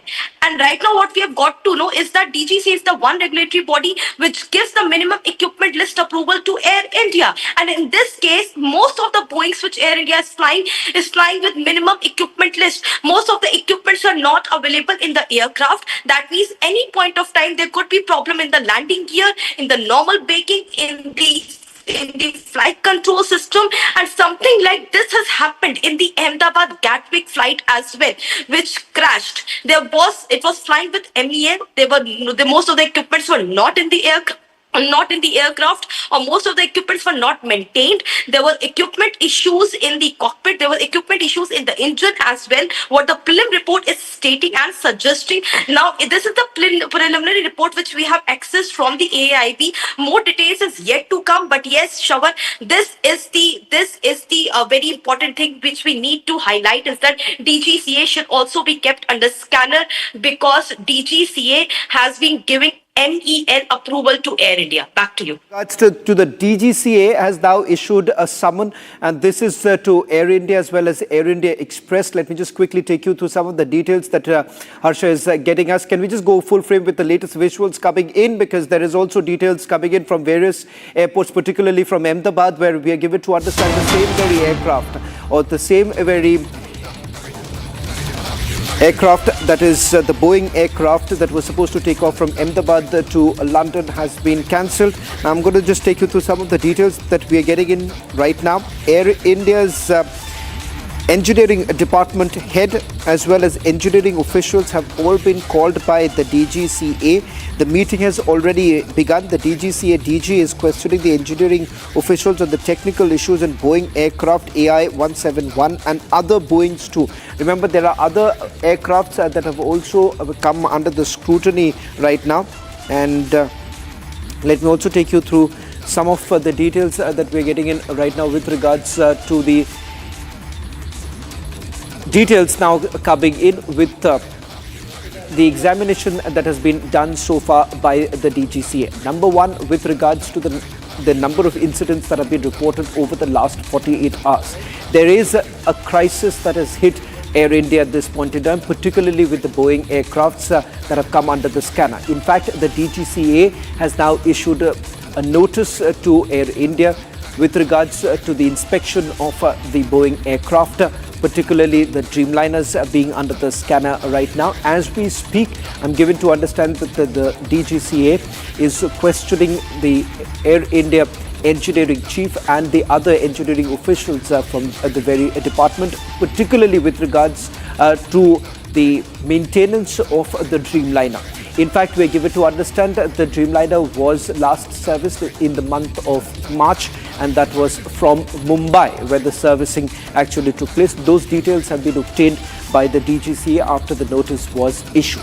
Now, in the last few hours, there have been multiple incidents that have been reported from not just Air India, but other airlines too. In fact, there is a breaking news now coming in with regards to the flights, the incidents that have been reported so far. The Goa-Delhi flight which had taken off from Goa on Monday around 4 p.m. experienced a major turbulence 10 minutes after takeoff. In fact, we're going to move out of that. The turbulence is that has been reported from Indigo. Can I just quickly go back to the details coming in with regards to the DGCA examination? I'm given to understand that the DGCA is essentially questioning the engineering officials right now. Can we just go back to the breaking, please? The DGCA summons Air India Engineering Department head today, and the engineering officials have been rushed to the DGCA office. The meeting has also started. DGCA's questioning that has taken place. DGCA is questioning Boeing officials too. We are given to understand that this is part of the examination that is being done by the DGCA right now pertaining to the accident that took place in Ahmedabad. Let me bring in my colleague Harsha, who is also getting us more details. Harsha, this perhaps is the first meeting after the accident that has taken place where Air India officials have now been called in for further questioning. Yes, Shravan, you're absolutely right. This is the first time DGCA has summoned Air India officials, and that through the officials of both Air India and Air India Express, and also the officials from the particularly department, which is the engineering department. Not to forget to tell all our viewers that this department is majorly responsible for the technicalities and for ensuring that the flight and aircraft is properly serviced, maintained, and this department knows each and every nitty-gritty related to the technicalities of the aircraft. So right now what we've gotten to know is that Air India technical engineering department officials have been summoned. The meeting was called at 3 o'clock. They were asked to appear in front of DGCA, DG Faiz Ahmed Siddiqui at 3 o'clock. The meeting has already commenced. Now they are being questioned by DGCA DG regarding the equipments in the Boeing 787, which flew from Ahmedabad for Gatwick, which crashed, and also regarding other Boeing issues as well. Because from past 3 days, Shravan, since the time crashes happened, from that day to till now, this is the 5th day in a row continuously. Every day there are reports of technical snags in Air India and Air India Express flight, and therefore the engineering officials have been called to ask more on the issues of the aircraft, the technical snags which are continuously appearing, and we've gotten to know that they have already been summoned. They had reached in at DGCA office. They're right now present there, and the DG is questioning them right now regarding the Boeing issues. Back to you. Harsha, with regards to whether at all this is the first meeting, I'm given to understand not just the engineering officials, but other officials of Air India have also been called in by the DGCA. Also, has Air India responded to the notice that was sent by the BCAS?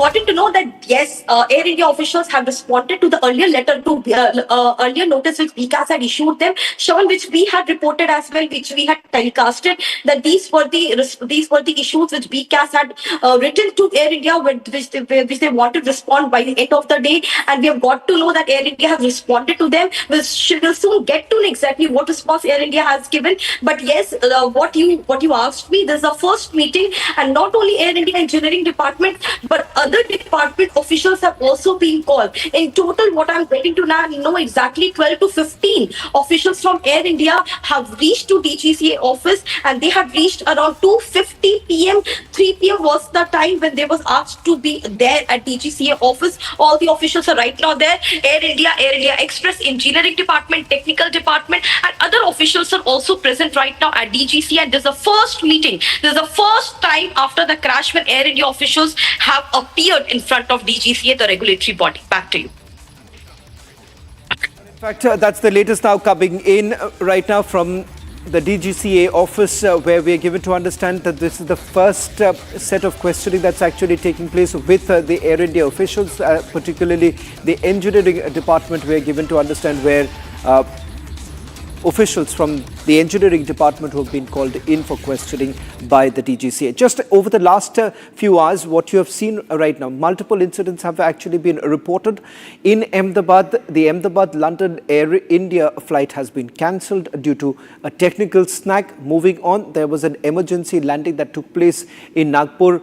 We are given to understand it is an Indigo aircraft. There too, this was after a threat that was allegedly received. And then finally, Kolkata, where Air India's San Francisco-Mumbai aircraft could not take off due to a technical snag. In fact, the aircraft was headed towards Mumbai, where a technical snag was reported. Subhash Goel, aviation expert, is also joining us on this broadcast. Mr. Goel, multiple incidents that have been reported over the last few hours, and that is the reason why many believe that there is a crisis that not just Air India but the other airlines are too facing.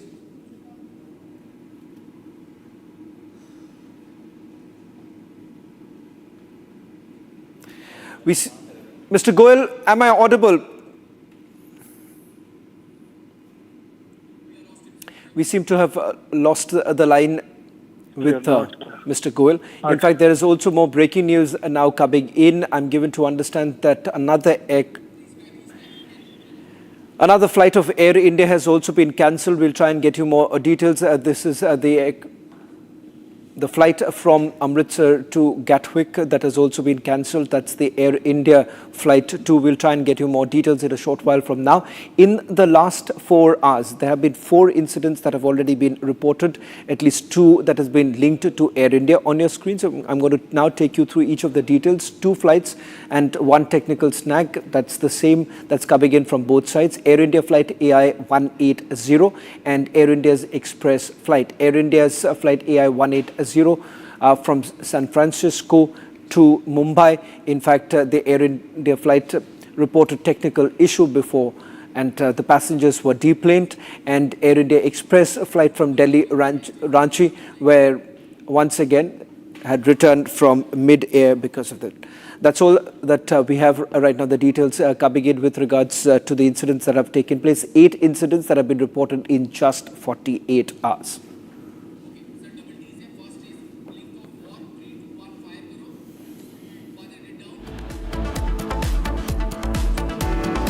Israeli military says it killed Iran's wartime chief of staff. Israel-Iran conflict escalates.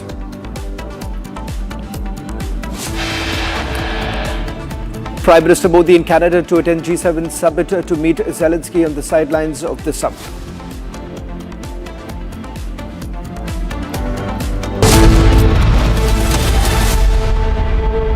विमल में गुलिस्तां की ये कुछ लजीज फरिश्ते जब साथ गुले तो जी ललचाए और दिल कहे कि स्वाद की इस जुबां में खुद को ऐसा डुबाऊं कि निकल ना पाऊं। विमल की जुबान कुछ है ही ऐसी, मानते हैं ना? विमल, बोलो जुबां Kesari.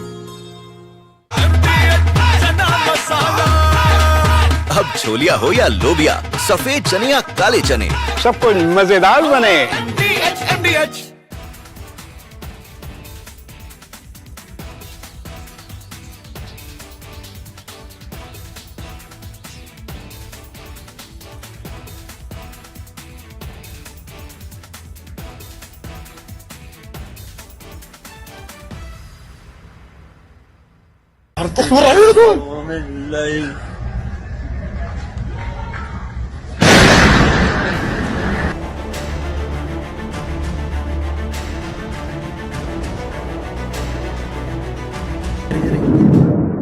Ini filo.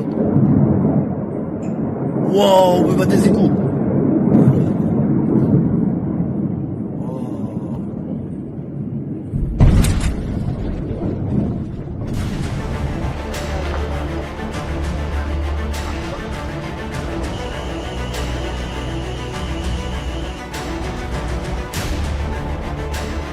see behind me, this is the result of the latest barrage of rockets fired at our residential communities by Iran.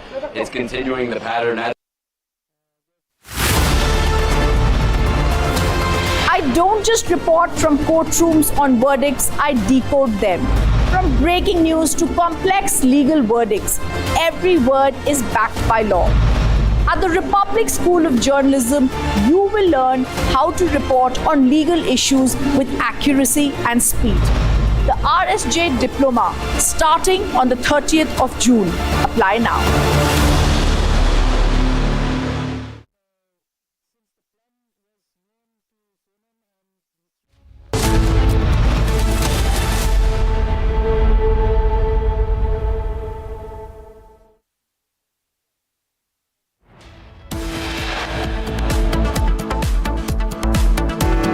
Exclusive input on Ahmedabad plane crash probe. Top sources say the black box will be examined in India.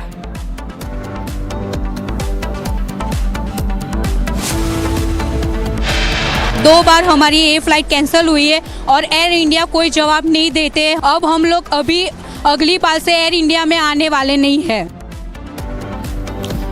Massive crisis hits Air India. Multiple flight reports, technical snags and cancellations. Passengers left stranded.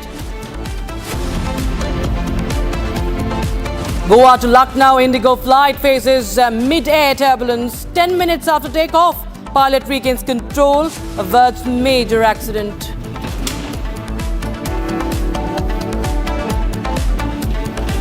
Israeli military says it killed Iran's wartime chief of staff. Israel-Iran conflict escalates.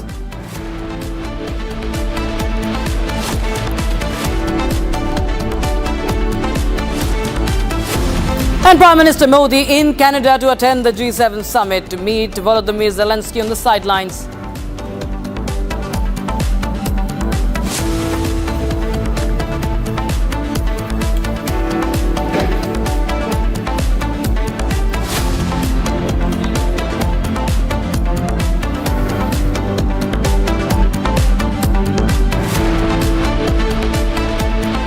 Good afternoon, viewers. You're watching Live and Breaking. I'm Rakshita Mishra with you. It's not looking very good as far as the situation in West Asia is concerned. The Israeli Air Force has destroyed more than 20 surface-to-surface missiles last night before they were launched towards the state of Israel by Iran. And now the Israeli Air Force completed several waves of strikes overnight, targeting approximately 100 military targets in Isfahan, central Iran, that is. And as part of the strikes, approximately 50 fighter jets and aircraft identified and struck the missile storage sites, surface-to-surface missile launches that were ready for a launch towards the state of Israel, and command centers where launch squads were preparing to carry out launches towards the territory of the state of Israel. Now, these are fresh videos that we're bringing to you that have been released by the Israeli Defense Forces. Viewers, let's get you more and more visual that have come in from this conflict between Israel and Iran. Now, this is video number 1. The IDF taking out the IRGC, Iranian Revolutionary Guard command centers. There you have this area of impact in Tehran. These are the spots. Israeli Defense Forces struck command centers belonging to the Quds force of the IRGC. And in fact, video two is the IAF identified and eliminated surface-to-air missile launch troops. Seconds before they reached a launcher south of Tehran, the troops were eliminated and the launcher was dismantled. And how, as you can see in that video that we're running right now, that also is from Tehran. Video number 3 now on your screens. Israel's air defense systems shot down the Iranian drones. And this after Tehran unleashed a swarm of drones on Tel Aviv. So this is video number 3. You can see the missile strikes. And now the next video shows how the Israeli Air Force identified and eliminated surface-to-air missile launch troops seconds before they reached a launcher south of Tehran. The troops were eliminated. The launcher was dismantled there. High residential buildings being targeted in video number 4 that we are running on your screens. Iranian missile hitting the buildings and affecting the residential areas as well. And the next visual, we are showing you how Israel's precise strikes also annihilated missile launch pads across Iran. This is part of Israel's mission to obliterate the launch pads and other military assets of Iran. And Israel taking down the Iranian UAVs as well, neutralizing the Iranian drones. And then the US embassy in Israel has also sustained minor damages in the Iranian strikes. No casualties, however, been reported as far as the strike at the US embassy in Israel is concerned. The missile struck near the Tel Aviv branch, and it was the concussive force of the missile that damaged the building. We'll just run those visuals of the embassy there that has been affected. Iran, video number 6 shows Iran missile launch troops being eliminated and launches destroyed by the Israel Air Force. This is south of Tehran. The visuals coming in from the 16th of June, Iranian missile launch. The launch has been destroyed by the Israel Air Force. These are visuals now we are going to bring you from the aftermath. This is the aftermath, video number 7, aftermath of the Iranian attack on Tel Aviv. And this shows the destruction that has been caused on ground. Missile launch pads blown up, obliterated. Israel annihilating the Iranian launch pads. The Iranian launch pads have been dismantled, and how you can see in that explosion that has taken place in Tehran. And that's why you understand that why, Benjamin Netanyahu, the Israeli Prime Minister, had said that Tehran is burning.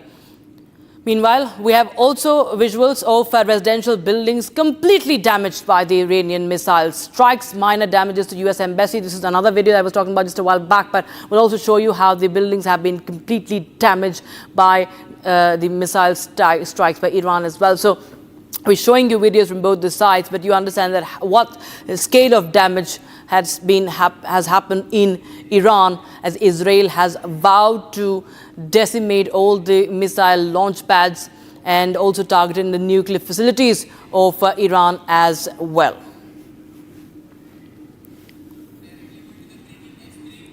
And meanwhile, we have some more breaking news coming in right now. Visuals of students being relocated from Tehran. Indian students, remember, have been stranded in this entire conflict, but the Indian embassy has helped them evacuate, and they've asked them to leave Tehran immediately. And many students have been taken to safer places, students being evacuated there. Those are the visuals from the bus. Indian students being taken away in the buses. They have been shifted to a safer spot, a safer location, as there are hundreds of students from India that have in fact who are there pursuing studies. One such student is from Kashmir. My colleague Gazinat spoke to the family of that Kashmiri student who is in Iran right now. Listen in. He's the daughter of the family who's studying in Shiraz University, and she is the one who's still been stuck there, and I'm joined by her father Nisar. जी ma'am, वो Shiraz medical university में पढ़ रही है। 2-4 दिन पहले जब ये वार स्टार्ट हो गया बिटवीन इसराइल एंड ईरान, तो वो बहुत डरे हुए थे। तो पहले दिन तो उतने डरे हुए नहीं थे, लेकिन जैसे जैसे वो दिन चढ़ता गया तो वहाँ से भी रॉकेट आ रहे हैं, यहाँ से भी रॉकेट आ रहे हैं। तो वो हॉस्टल में स्टक थे। तो फिर वो क्या करते, या हम फ़ोन करते, हम क्या कर सकते थे। फिर यूनिवर्सिटी वालों से कांटेक्ट करें, यूनिवर्सिटी बोलने वाला आप हॉस्टल में रहिए, आप बाहर मत निकले, हम देखते हैं क्या हालात रहेंगे, उसी हिसाब से करेंगे। तो रात को ज़्यादा जब वहाँ रॉकेट वगैरह मिसाइल चलने लगे तो वो बहुत डरे हुए, सहमे हुए थे। तो फिर उन्होंने हमारे साथ कांटेक्ट किया, हम क्या कर सकते थे। फिर लकीली हम थैंकफुल है इंडियन एम्बेसी के जो वहाँ ईरान में है, उनने उनके साथ कांटेक्ट किया, उनको अपना व्हाट्सअप नंबर दिया, कांटेक्ट नंबर, बोला आप घबराइए मत, हम कोशिश करेंगे कि हालात कैसे रहेंगे उस हिसाब से हम कोशिश करेंगे कि आपको सेफ जगह इवैक्यूएट करेंगे। तो अभी तक इवैक्यूएशन हुआ है क्या? आज मॉर्निंग में मेरी बेटी के साथ बात हुई, इंडियन स्टैंडर्ड टाइम 7 AM, तो वहाँ तेहरान में 5 AM थे, तो उनको उस टाइम इवैक्यूएट कर रहे थे वहाँ से सेफर प्लेस। इंडियन एम्बेसी की तरफ से उनका फुल सपोर्ट उनसे मिला, इंडियन एम्बेसी की तरफ से। वो कंटिन्यू इन दोनों उनके साथ टच में थे। वो 3-4 दिन से सोए नहीं, क्योंकि वहाँ उस होस्ट में लड़कियाँ हैं, 80% कश्मीरी है, लेबनानीज, इराकी और भी कई कंट्री की लड़कियां हैं। वहाँ लड़कियों का ही हॉस्टल है वो। तो लेकिन सपोर्ट बहुत ही मिला उनको, यूनिवर्सिटी वालों ने भी सपोर्ट किया, तो एम्बेसी वालों ने उनके बच्चे जो है वो आपकी बेटी के साथ वहाँ फंसे हुए, कुछ बताया वहाँ उसने बताया कि हमारी यूनिवर्सिटी के 200 लड़कियाँ थी। जी जी जी।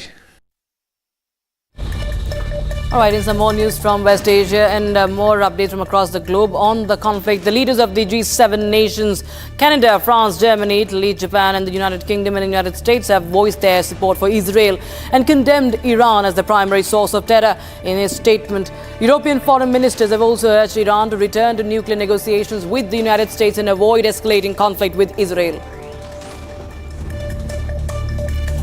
Donald Trump dramatically left the G7 summit in Canada a day early to rush back to Washington, D.C. with the French President Emmanuel Macron claiming that the U.S. leader was considering the prospect of a ceasefire between Israel and Iran. Meanwhile, Trump condemned Macron's statement by saying something bigger than ceasefire is coming. Remember, he's also called for a National Security Council meeting in Washington, D.C.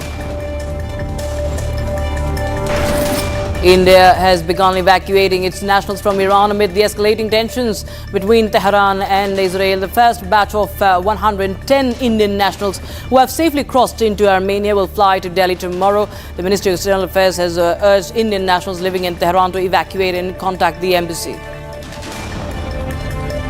The military exchanges worsened between Israel and Iran overnight. Israeli strikes hit multiple locations in Iran, including its capital, Tehran. The Israeli Air Force completed several extensive strikes on military targets of the Iranian regime in western Iran. And during the strikes, dozens of surface-to-surface missile storage and launch infrastructure was struck. And in addition, surface-to-air missile launchers and UAV storage sites were struck in western Iran. Iran's missiles have struck deep inside Israel, causing significant damage to key infrastructure.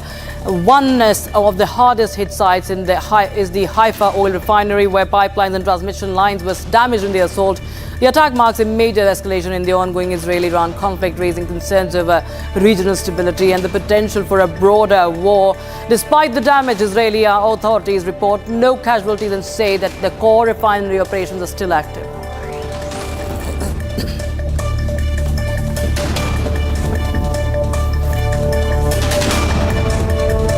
Viewers, we show you the footage that depicts the strikes moments ago by the Israeli Air Force on the studios and offices of the Iranian state-run broadcaster IRIB in Tehran. Here's a video from Republic Digital.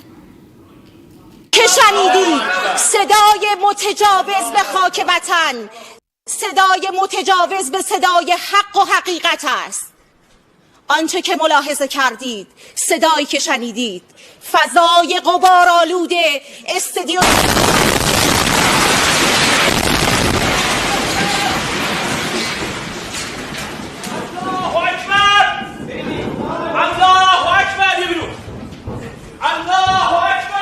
که شنیدید صدای متجاوز به خاک وطن، صدای متجاوز به صدای حق و حقیقت است. آنچه که ملاحظه کردید، صدایی که شنیدید، فضای غبارآلوده استودیو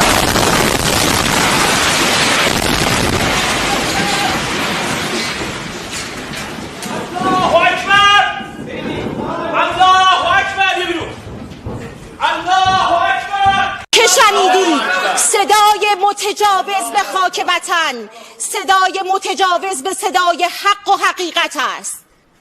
آنچه که ملاحظه کردید، صدایی که شنیدید، فضای غبارآلوده استودیو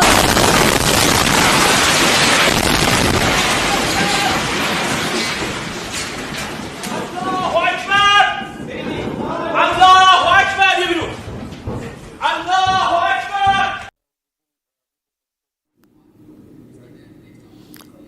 All right, viewers, there you have those. That is a graphic that we are playing out right now that helps you understand how the U.S. Air Force jets have been targeting have flown into those air bases. Now, this is United States mobilizing resources. You can see it's flying to the southeast of Sevilla in Spain, and that is the Moron Air Base in Spain, and the aircraft movement there being depicted the US mobilizing its assets, its resources. 30 Air Force aircraft have been moved so far, viewers. All KC-135. Remember, because US has maintained all this while that it is not going to do anything here, but we see that it has moved its fleet as well. The US Navy fleet has moved, ship has moved, and you see the Air Force also being mobilized. You have the Strato tankers, old KC-135 Strato tankers being moved. 2 aircraft touching down at the Moran Air Base, more aircraft also approaching Europe. So that's very important to understand how United States is also set for this. And we also have a geopolitical expert from Tel Aviv, Terry Newman, Israeli entrepreneur, live from Israel right now. Thank you so much, Mr. Newman, joining us on Republic TV. Sir, well, this is escalating, and it's, I think, the 5th day of the conflict that we still see strikes happening. In fact, as we speak, there are reports of more strikes that are coming in right now. And there is, of course, when such things happen, there's always the game of information warfare. But I want to understand from you what's really happening. Has Iran stopped its strikes or not? What is the situation in Israel right now? Good afternoon. Iran is still striking. We had a few hours ago another barrage of ballistic missiles being sent towards us. Israel has, planned this for over 20 years. We have been saying to the free world that a nuclear Iran is something that cannot be accepted. And we are now in the process of removing that threat, both for ourselves, for the region, for India as well, I should say, and for the free world. I think that President Trump has been very wise in effect, letting Israel, as the Iranians call us, the small Satan, do the initial work. He's seen how well we have done it, and now he appears to be joining. And, there are certain areas that we can do by ourselves, but there are certain tasks where we need to be part of a larger coalition. And we can see that the Americans are getting ready to be a part of that if they cannot dismantle the Iranian nuclear threat through other means. And, also I want to bring your attention to the statement made by Benjamin Netanyahu to an American channel, where he said that, taking out Ayatollah Khamenei is not going to escalate the conflict, but it's only going to end the conflict. So he's once again insinuated that the target can also be Ayatollah Khamenei. Well, I think when you're dealing with issues at this level, it's useful to look historically. So, the most similar situation to this was perhaps the end of World War II. And you can take the two examples of the Nazis and of the Japanese. So in the Nazi situation, Hitler committed suicide when he lost all his major people around him. In the Japanese situation, the emperor himself was spared, but he was the one that in the end capitulated and then put Japan on a path that has led to decades of success and building a very, very open, fruitful and wealthy country. So it's unclear as to what will happen in Iran, but what we can definitely say for certainty is that all of the major military people, advisors, leaders around Khamenei have been assassinated. Those that have come into their places are also being assassinated. And therefore, he will have to make the choice of either joining the family of nations and stopping his Islamo-fascist genocidal plans, or he will be removed. Yes, Mr. Newman, we just also want to focus on Iran's wartime chief of staff that has been eliminated. Ali Shadmani has also been eliminated. And, what Israel is saying that it can reach any target. What military intel chief has hinted at, that it's expanding the Operation Rising Lion. How do you see this development? Because he was very close to Ayatollah Khamenei as well. Iran is a remarkable country of 90 million people. I think sometimes people forget what a large and important country it is. And those people that were, before the Islamist revolution, one of the most advanced countries in the area in terms of education, in terms of women's rights, in terms of science, in terms of technology, have been brutally oppressed now for decades. So you can imagine that the way that Israel is getting to these people in Iran is because there are many people, part of that 90 million who have risen up against this evil regime in the past, that want to see it gone. But Israel's role cannot be to remove the regime itself. That is the role of the Iranian people, and they have been given the tools in a similar way to what we have seen in Lebanon, where Israel was able to deliver very, very serious blows on the leadership of Hezbollah, a major terrorist organization. But it was up to the Lebanese government to then step in and take control of the areas in the south of the country, the same as we've seen in Syria. And now it is up to the people of Iran to step up and take advantage of this moment, because Israel will remove threats to itself and to the wider world, but it cannot get involved in the domestic politics of Iran. That is something for the people of Iran to do themselves. Absolutely, of course, it's very important to understand the support also that is coming in. But the areas hit by Israel, just stay on with us, Mr. Newman. We are just running that visual to help our viewers understand the areas that have been targeted by Israel. The Israeli strikes in Tabriz, in Tehran, in Natanz. That's the main nuclear enrichment facility reportedly that has been attacked. Shah, that refueling plane at the airport hit. Tabriz is where the explosion happened near a nuclear research center. So the nuclear scientists have been targeted. The commanders are being targeted, and these are reports of the Israeli strikes between 12th to 16th of June. Talking about Tehran, Parchin military base, the state broadcaster has been hit. The Shahran fuel depot has also been hit by the Israeli strikes, as we are running those visuals to help you understand, because Israel, especially if we talk about Tehran, we've seen dramatic visuals coming in as far as that city is concerned. Now, Mr. Newman, we understand that the Israeli airstrikes also are happening right now as we speak in multiple areas of Iran, but we also understand that how US has also mobilized its own resources, the US Navy or the US Air Force also. Meanwhile, we see that Donald Trump continues to talk about a deal. He just cut short his G7 visit, and he is now going to head that NSC meeting, the National Security Council meeting as well. So what do we expect from here on? What will be United States' role, if you can share with our viewers? Well, I can't speak on behalf of the United States, but I can certainly point out that the United States have bought a major aircraft carrier, the Nimitz, from Vietnam to the Middle Eastern arena now. They have sent in, I believe it's 28 air refueling planes into Europe. And as you showed earlier, they are sending other aerial assets across from the United States into the European arena. So they want to be ready in the event that Iran continues its aggressive rhetoric in its race to the nuclear bomb. I don't believe that the free world will have a better opportunity than this to remove the nuclear threat. I have to say I find it sometimes quite alarming at the hypocrisy of certain Western democracies that say we must stop Iran from getting a nuclear bomb, and as soon as we actually do something about that after decades of warning, they say we have to de-escalate. This is a moment, these moments happen once perhaps in a decade, in 2 decades, in 3 decades, and we have to make sure that the work is done properly. And I was saying earlier on a different channel that the Nimitz that's being sent in, actually, there's a certain historical irony that this was the same warship, the same aircraft carrier that was sent in 1979 and 80 after the Iranian Revolution to help get rid of the to help those Americans that were taken hostage in Tehran. So I hope that the Americans do what needs to be done and the nuclear threat will be removed. Absolutely.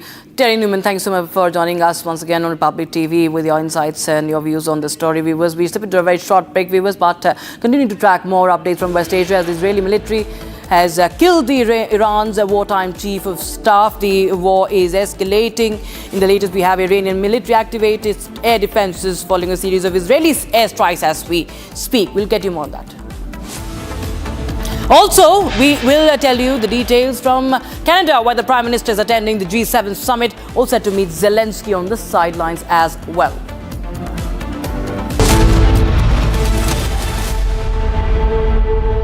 MDH की हल्दी मिर्ची धनिया करे कमाल, ये रंग दे, ये खुशबू दे, ये तीखा, ये कम पड़े, क्या निराला MDH मसाला। आपकी फेवरेट हुंडई कार्स पर मिल रही है अमेजिंग डील्स। वैसे लोगे तो आप हुंडई ही, चाहे दिल की सुनो या डील्स की, तो जल्दी चले आओ हुंडई शोरूम। आधे बाउल दही में 4 चम्मच MDH चटनी पुदीना मसाला डाला, स्टर करो, पुदीना चटनी तैयार। MDH चटनी पुदीना मसाला।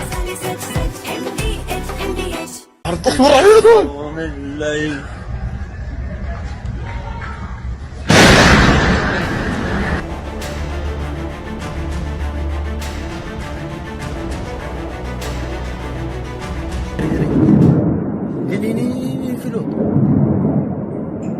וואו, בבתי זיקוק.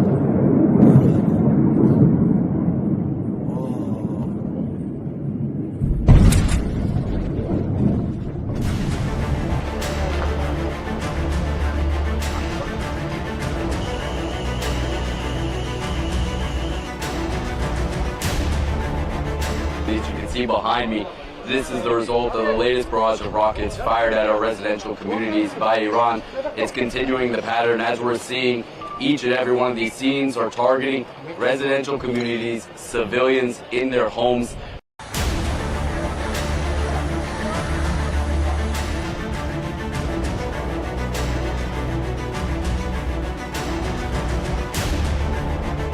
אחרי שקיבלנו את ההתראות בלילה, נכנסנו לממ"ד, המתנו, היה את האזעקה, המתנו.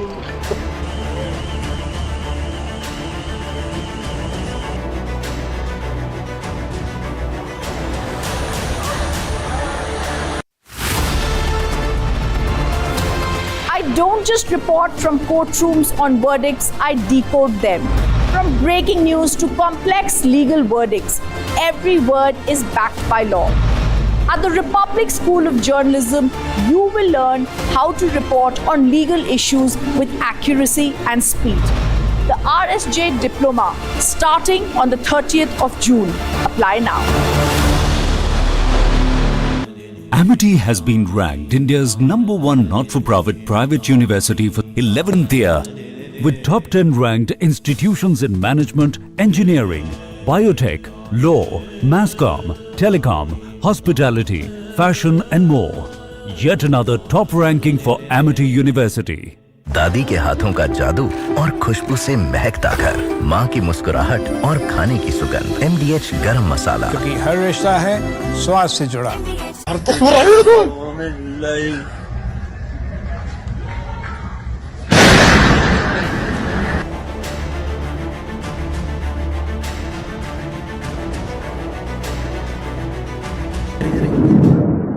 הנה, אפילו. וואו, בבתי זיקוק.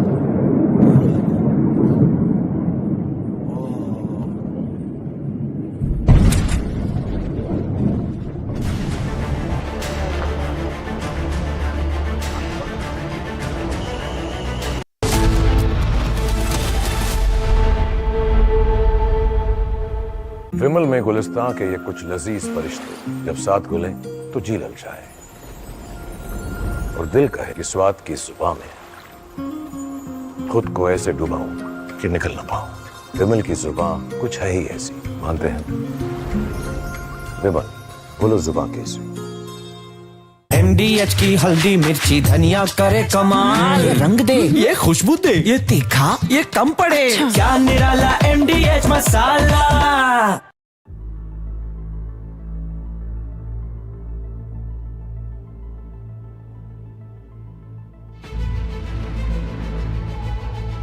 With technical reasons, sir, we'd like to stay closer to Hong Kong.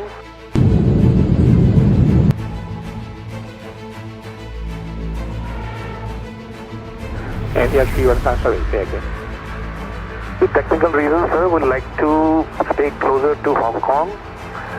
Maybe we will come back and land back into Hong Kong once we sort out the problem. We don't want to continue further. NDH here, Somerset, maintain fashion level, advance and able for right turn to Hong Kong. Able right turn right now in 315.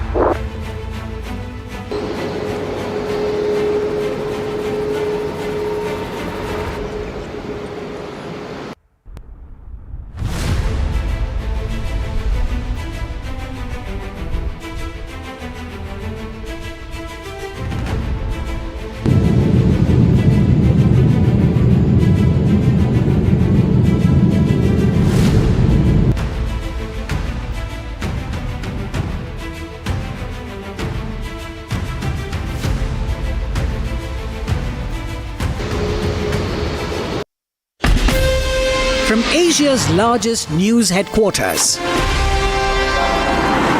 setting the agenda for Bharat.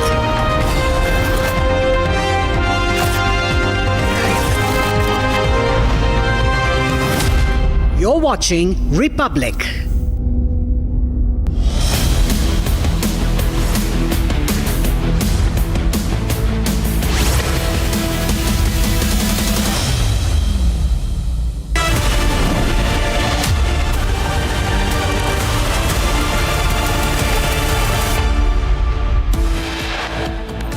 Exclusive input on Ahmedabad plane crash probe. Top sources say black box to be examined in India. दो बार हमारी ये flight cancel हुई है और air India कोई जवाब नहीं देते। अब हम लोग अभी अगली बार से एयर इंडिया में आने वाले नहीं हैं। Massive crisis hits Air India. Multiple flights report technical snags and cancellations. Passengers left stranded.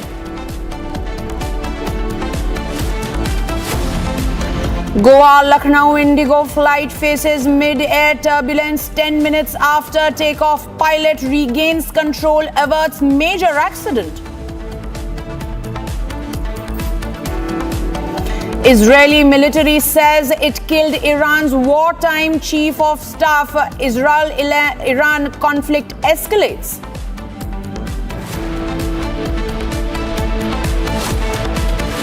Prime Minister Narendra Modi in Canada to attend G7 summit to meet Zelensky on the sidelines of the summit.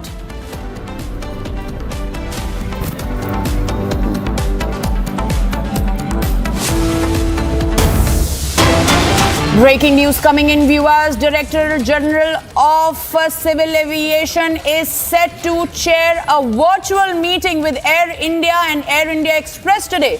Now, this is coming after DGCA's reprimanded Air India over non-compliance of rules related to passenger safety and airline safety checks. DGCA is going to hold this crucial meeting after we are seeing it's been an embarrassing day for both Air India and Air India Express. Multiple cancellations, multiple delays, passengers left stranded.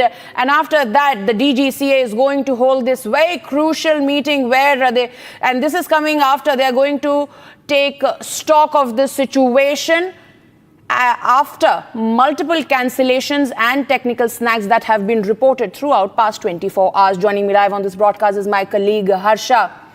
Harsha, this is going to be a very crucial meeting today. The DGCA appears to have had it all. They are going to meet the Air India and Air India Express officials, and it's going to be a tough day for them. What more can you tell us? So, Madhurima, there's an update for all our viewers as well because the meeting is underway. So, the meeting was called at 3 o'clock, and there's a physical meeting, not a virtual meeting. The Air India officials and Air India Express officials have already reached the DGCA office, and it's a first meeting where the DGCA have literally summoned the Air India. There appears to be a little technical snag over there with Harsha's audio connection, but what she is telling us that the meeting has already begun. It's been an hour since the meeting began, and the DGCA is very serious about this meeting, keeping in mind the fact that it's not a virtual meeting. They have been summoned physically, and DGCA is taking stock of the situation. It's a serious matter over there.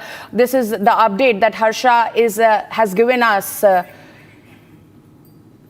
Okay, moving on, viewers, we're getting more breaking as far as the Air India is concerned. Authorities are investigating the Ahmedabad plane crash, are examining the training records and the supporting documents that involved the dispatcher, along with detailed data of the cockpit's crew, qualifications, of the flight hours, and the recent performance assessments, and they are also seeking. Directorate General of Civil Aviation has initiated a thorough review of the audio reports as well. So this is also another breaking coming in. Viewers, joining me live on this broadcast is my colleague Harsha. I believe Rakshita is joining me from the newsroom. Rakshita, now after these multiple technical snags that have been reported in the past 24 hours, we have seen that crash that claimed life of 242 people who were on board and many who were there inside that hostel. Now the DGCA is taking very serious cognizance after reprimanding the Air India and Air India Express officials. They have also sought that training qualification of those pilots as well who were in that ill-fated Air India aircraft. They're seeking all the details to get to the nadas of this entire crash. Rakshit. Right, it's very scary in fact that the pilot's training is coming under lens now. This is one of the oldest airlines that India has, and remember that there were many expectations after the Tatas took over, but it's only going from bad to worse, and now the DGCA, now after 242 people have been killed, we see that DGCA now summons the Air India engineering department head also today. We saw that the engineering officials also rushed to the DGCA office just today, and the meeting has begun with the 171 case and the other Boeing aircraft, the fleet also under scanner. Remember, the checks have been ordered. And if you talk about other airlines, I've interacted with people who are who are in the know-how of aviation sectors in other countries.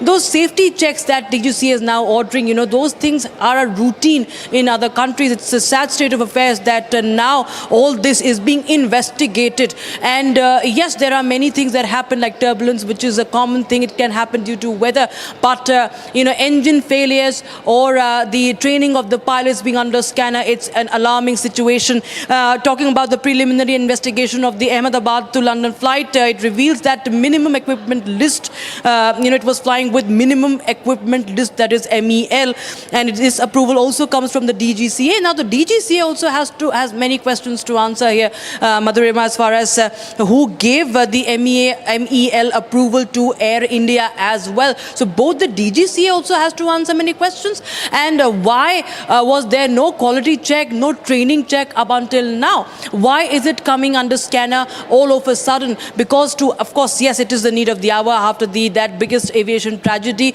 There is no other option for DGCA to do that, but the fact that there could be questions being raised on the training itself, on the equipment also, that of course speaks volume about how our aviation sector has been functioning, how it could jeopardize the lives of the passengers.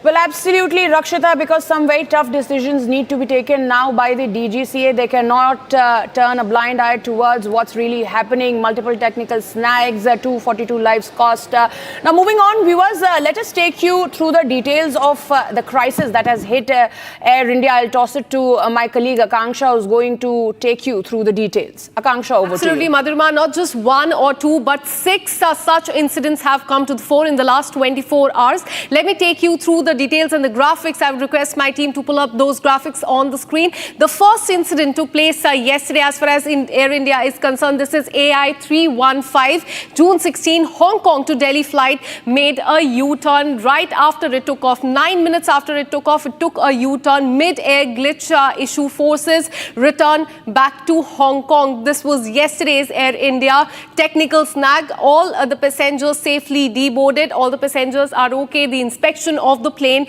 was undertaken by the authorities. Let's take you through another incident that took place yesterday. This is SV 3112, June 16, air scare on Jeddah to Lucknow flight. We saw visuals of sparks and smoke coming out from the wheels of this specific plane. This is Saudi Arabian plane, and this in fact took place yesterday. Passengers of SV 3112 disembarked safely, but again raises a lot of questions about the quality of the aircraft, because we saw very concerning visuals. The third incident took place yesterday. This is Delhi to Ranchi Air India flight. Plane makes a U-turn to Delhi over technical issue. Another example of technical issue as far as Air India is concerned. Technical issue reported after takeoff from the national capital. This is Delhi to Ranchi Air India flight. Flight operation resumed after inspection and clearance. So in all these cases, inspection was carried out after these very concerning incidents in fact took place. Now let's talk about what happened today. Air India AI 2493, June 17th, air scare on Mumbai Ahmedabad plane. This happened earlier today is what we're learning. Operational issue delays the flight passengers faced a lot of issue as far as this another Air India flight is concerned. It got cancelled over FDTL. This is AI 2493. Let's talk about this fourth case, in fact, AI 180, technical snag on San Francisco to Mumbai via Kolkata flight. This again faced the technical snag that was reported in the left engine. Again, an issue related to the engine, technical snag, delayed takeoff from Kolkata. Again, passengers were stranded at the airport. Now, let's pull up another graphic. This is Air India 915. This was Delhi to Dubai AI 915 flight that got cancelled.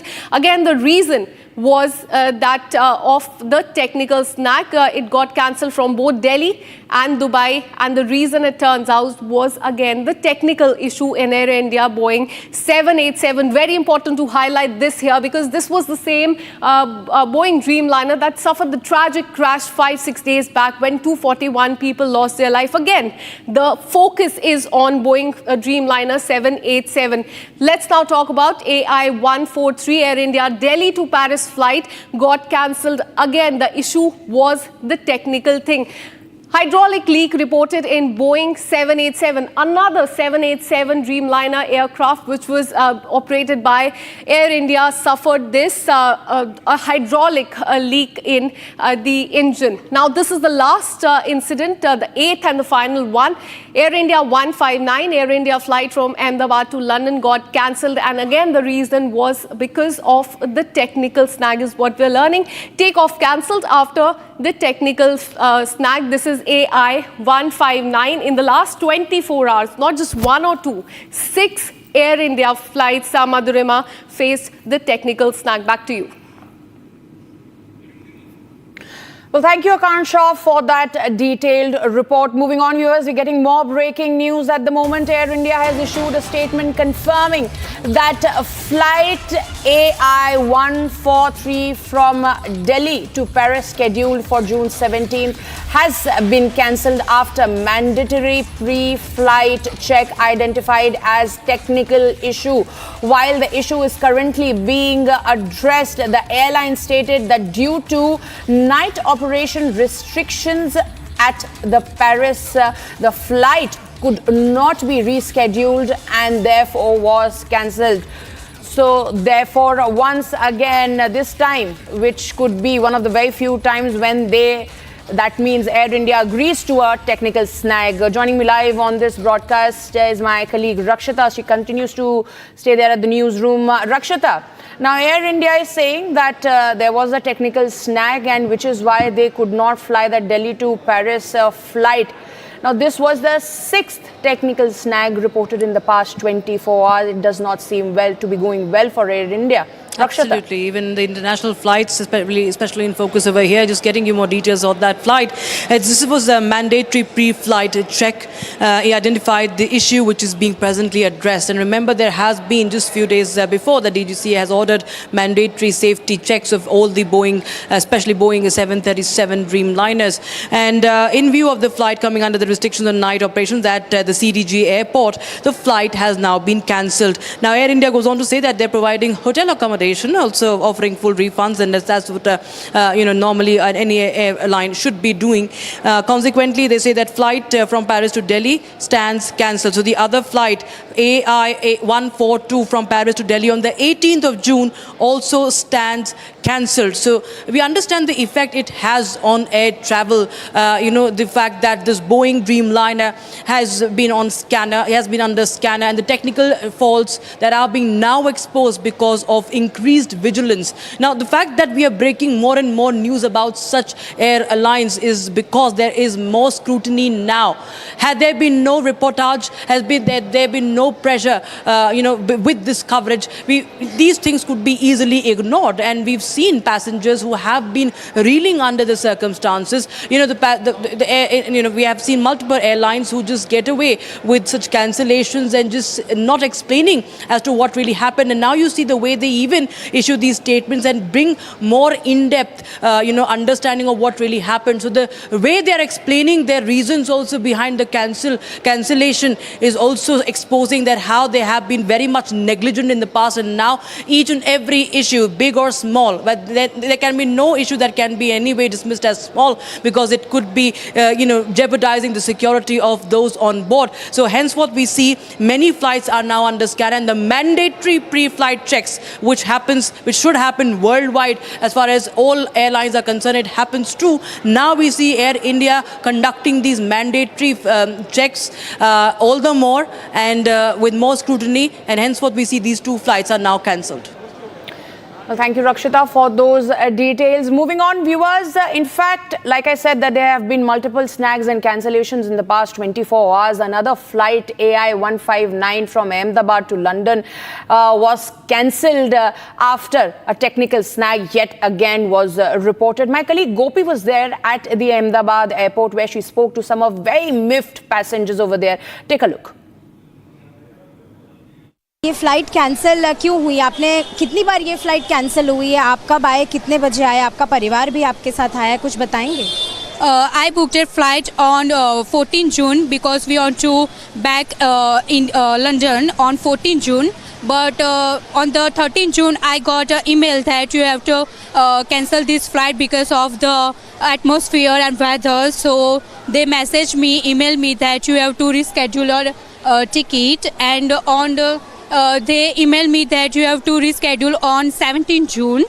I got email on 12 p.m. in the morning that your flight is cancelled. 17 June flight cancelled. So my husband is there on the window, and he's doing that.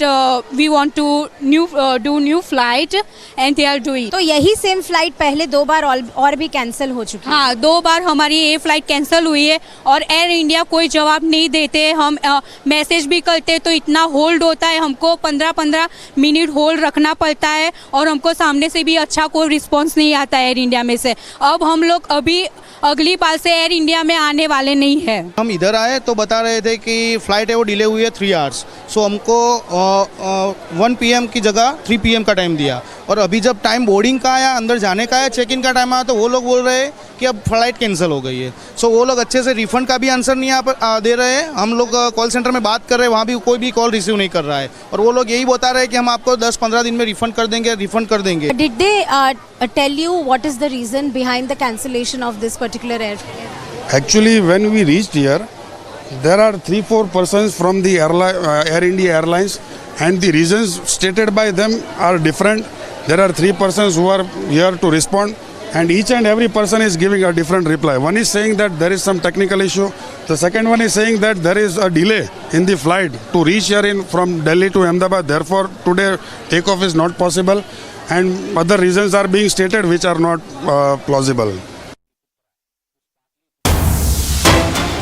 More breaking news coming in, viewers. A high-level multidisciplinary committee formed by the Centre to investigate the recent Air India plane crash in Ahmedabad. And now this committee is going to submit its report within 3 months. Moving on, the centre has also said that the safety checks have been completed of the Air India 787 Boeing Dreamliner aircraft fleet. There are 34 of them, and now centre is going to submit a report in 3 months. Remember, this was also promised by Civil Aviation Minister Ram Mohan Naidu during that press conference, that it's going to be a time-bound investigation, because an answer in this entire connection is imperative, and which is why now we're learning that the government is that this particular committee is going to give and submit the report within 3 months. Now we're getting more visuals over there on your screens, viewer. Now, this is the visual from Ahmedabad plane crash site. And now this is an exclusive visual that Republic Media Network has accessed for you, as you can see, as to how there are people jumping off the roof over there. This has surfaced, and this shows the aftermath of the massive explosion and devastation by fire caused by that incident. This is a heart-wrenching video circulating on social media. Viewers, this reveals the scenes of chaos with students and staff seen jumping off that building, trying to make an effort to save their lives. So you can imagine as to what would have really happened there, that they had to resort to this, that is jumping off and risking their life in such a manner, because at that time there were no options left.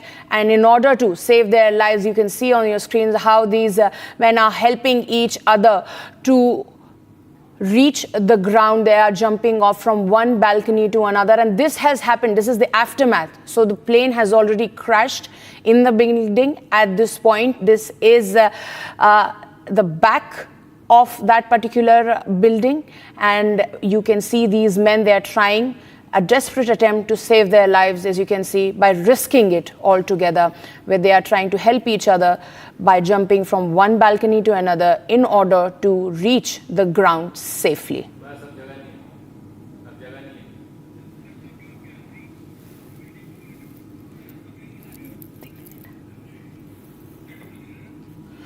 So these are the visuals you can see, viewers. This is the aftermath. This is the aftermath of what really happened. This is the crash site. This is the backside of that hostel that suffered.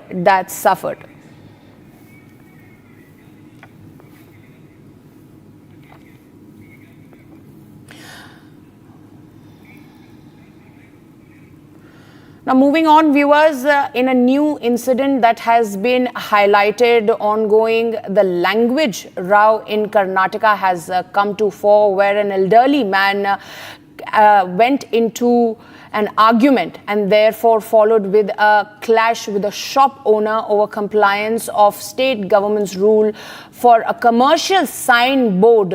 Here's a report. Take a look. ನಾನು ಕನ್ನಡದವನು ಈ ನೆಲದವನು ಕನ್ನಡ 60% ಇರಬೇಕು India okay ಇಂಡಿಯಾದಲ್ಲಿ This is India and we are living here. You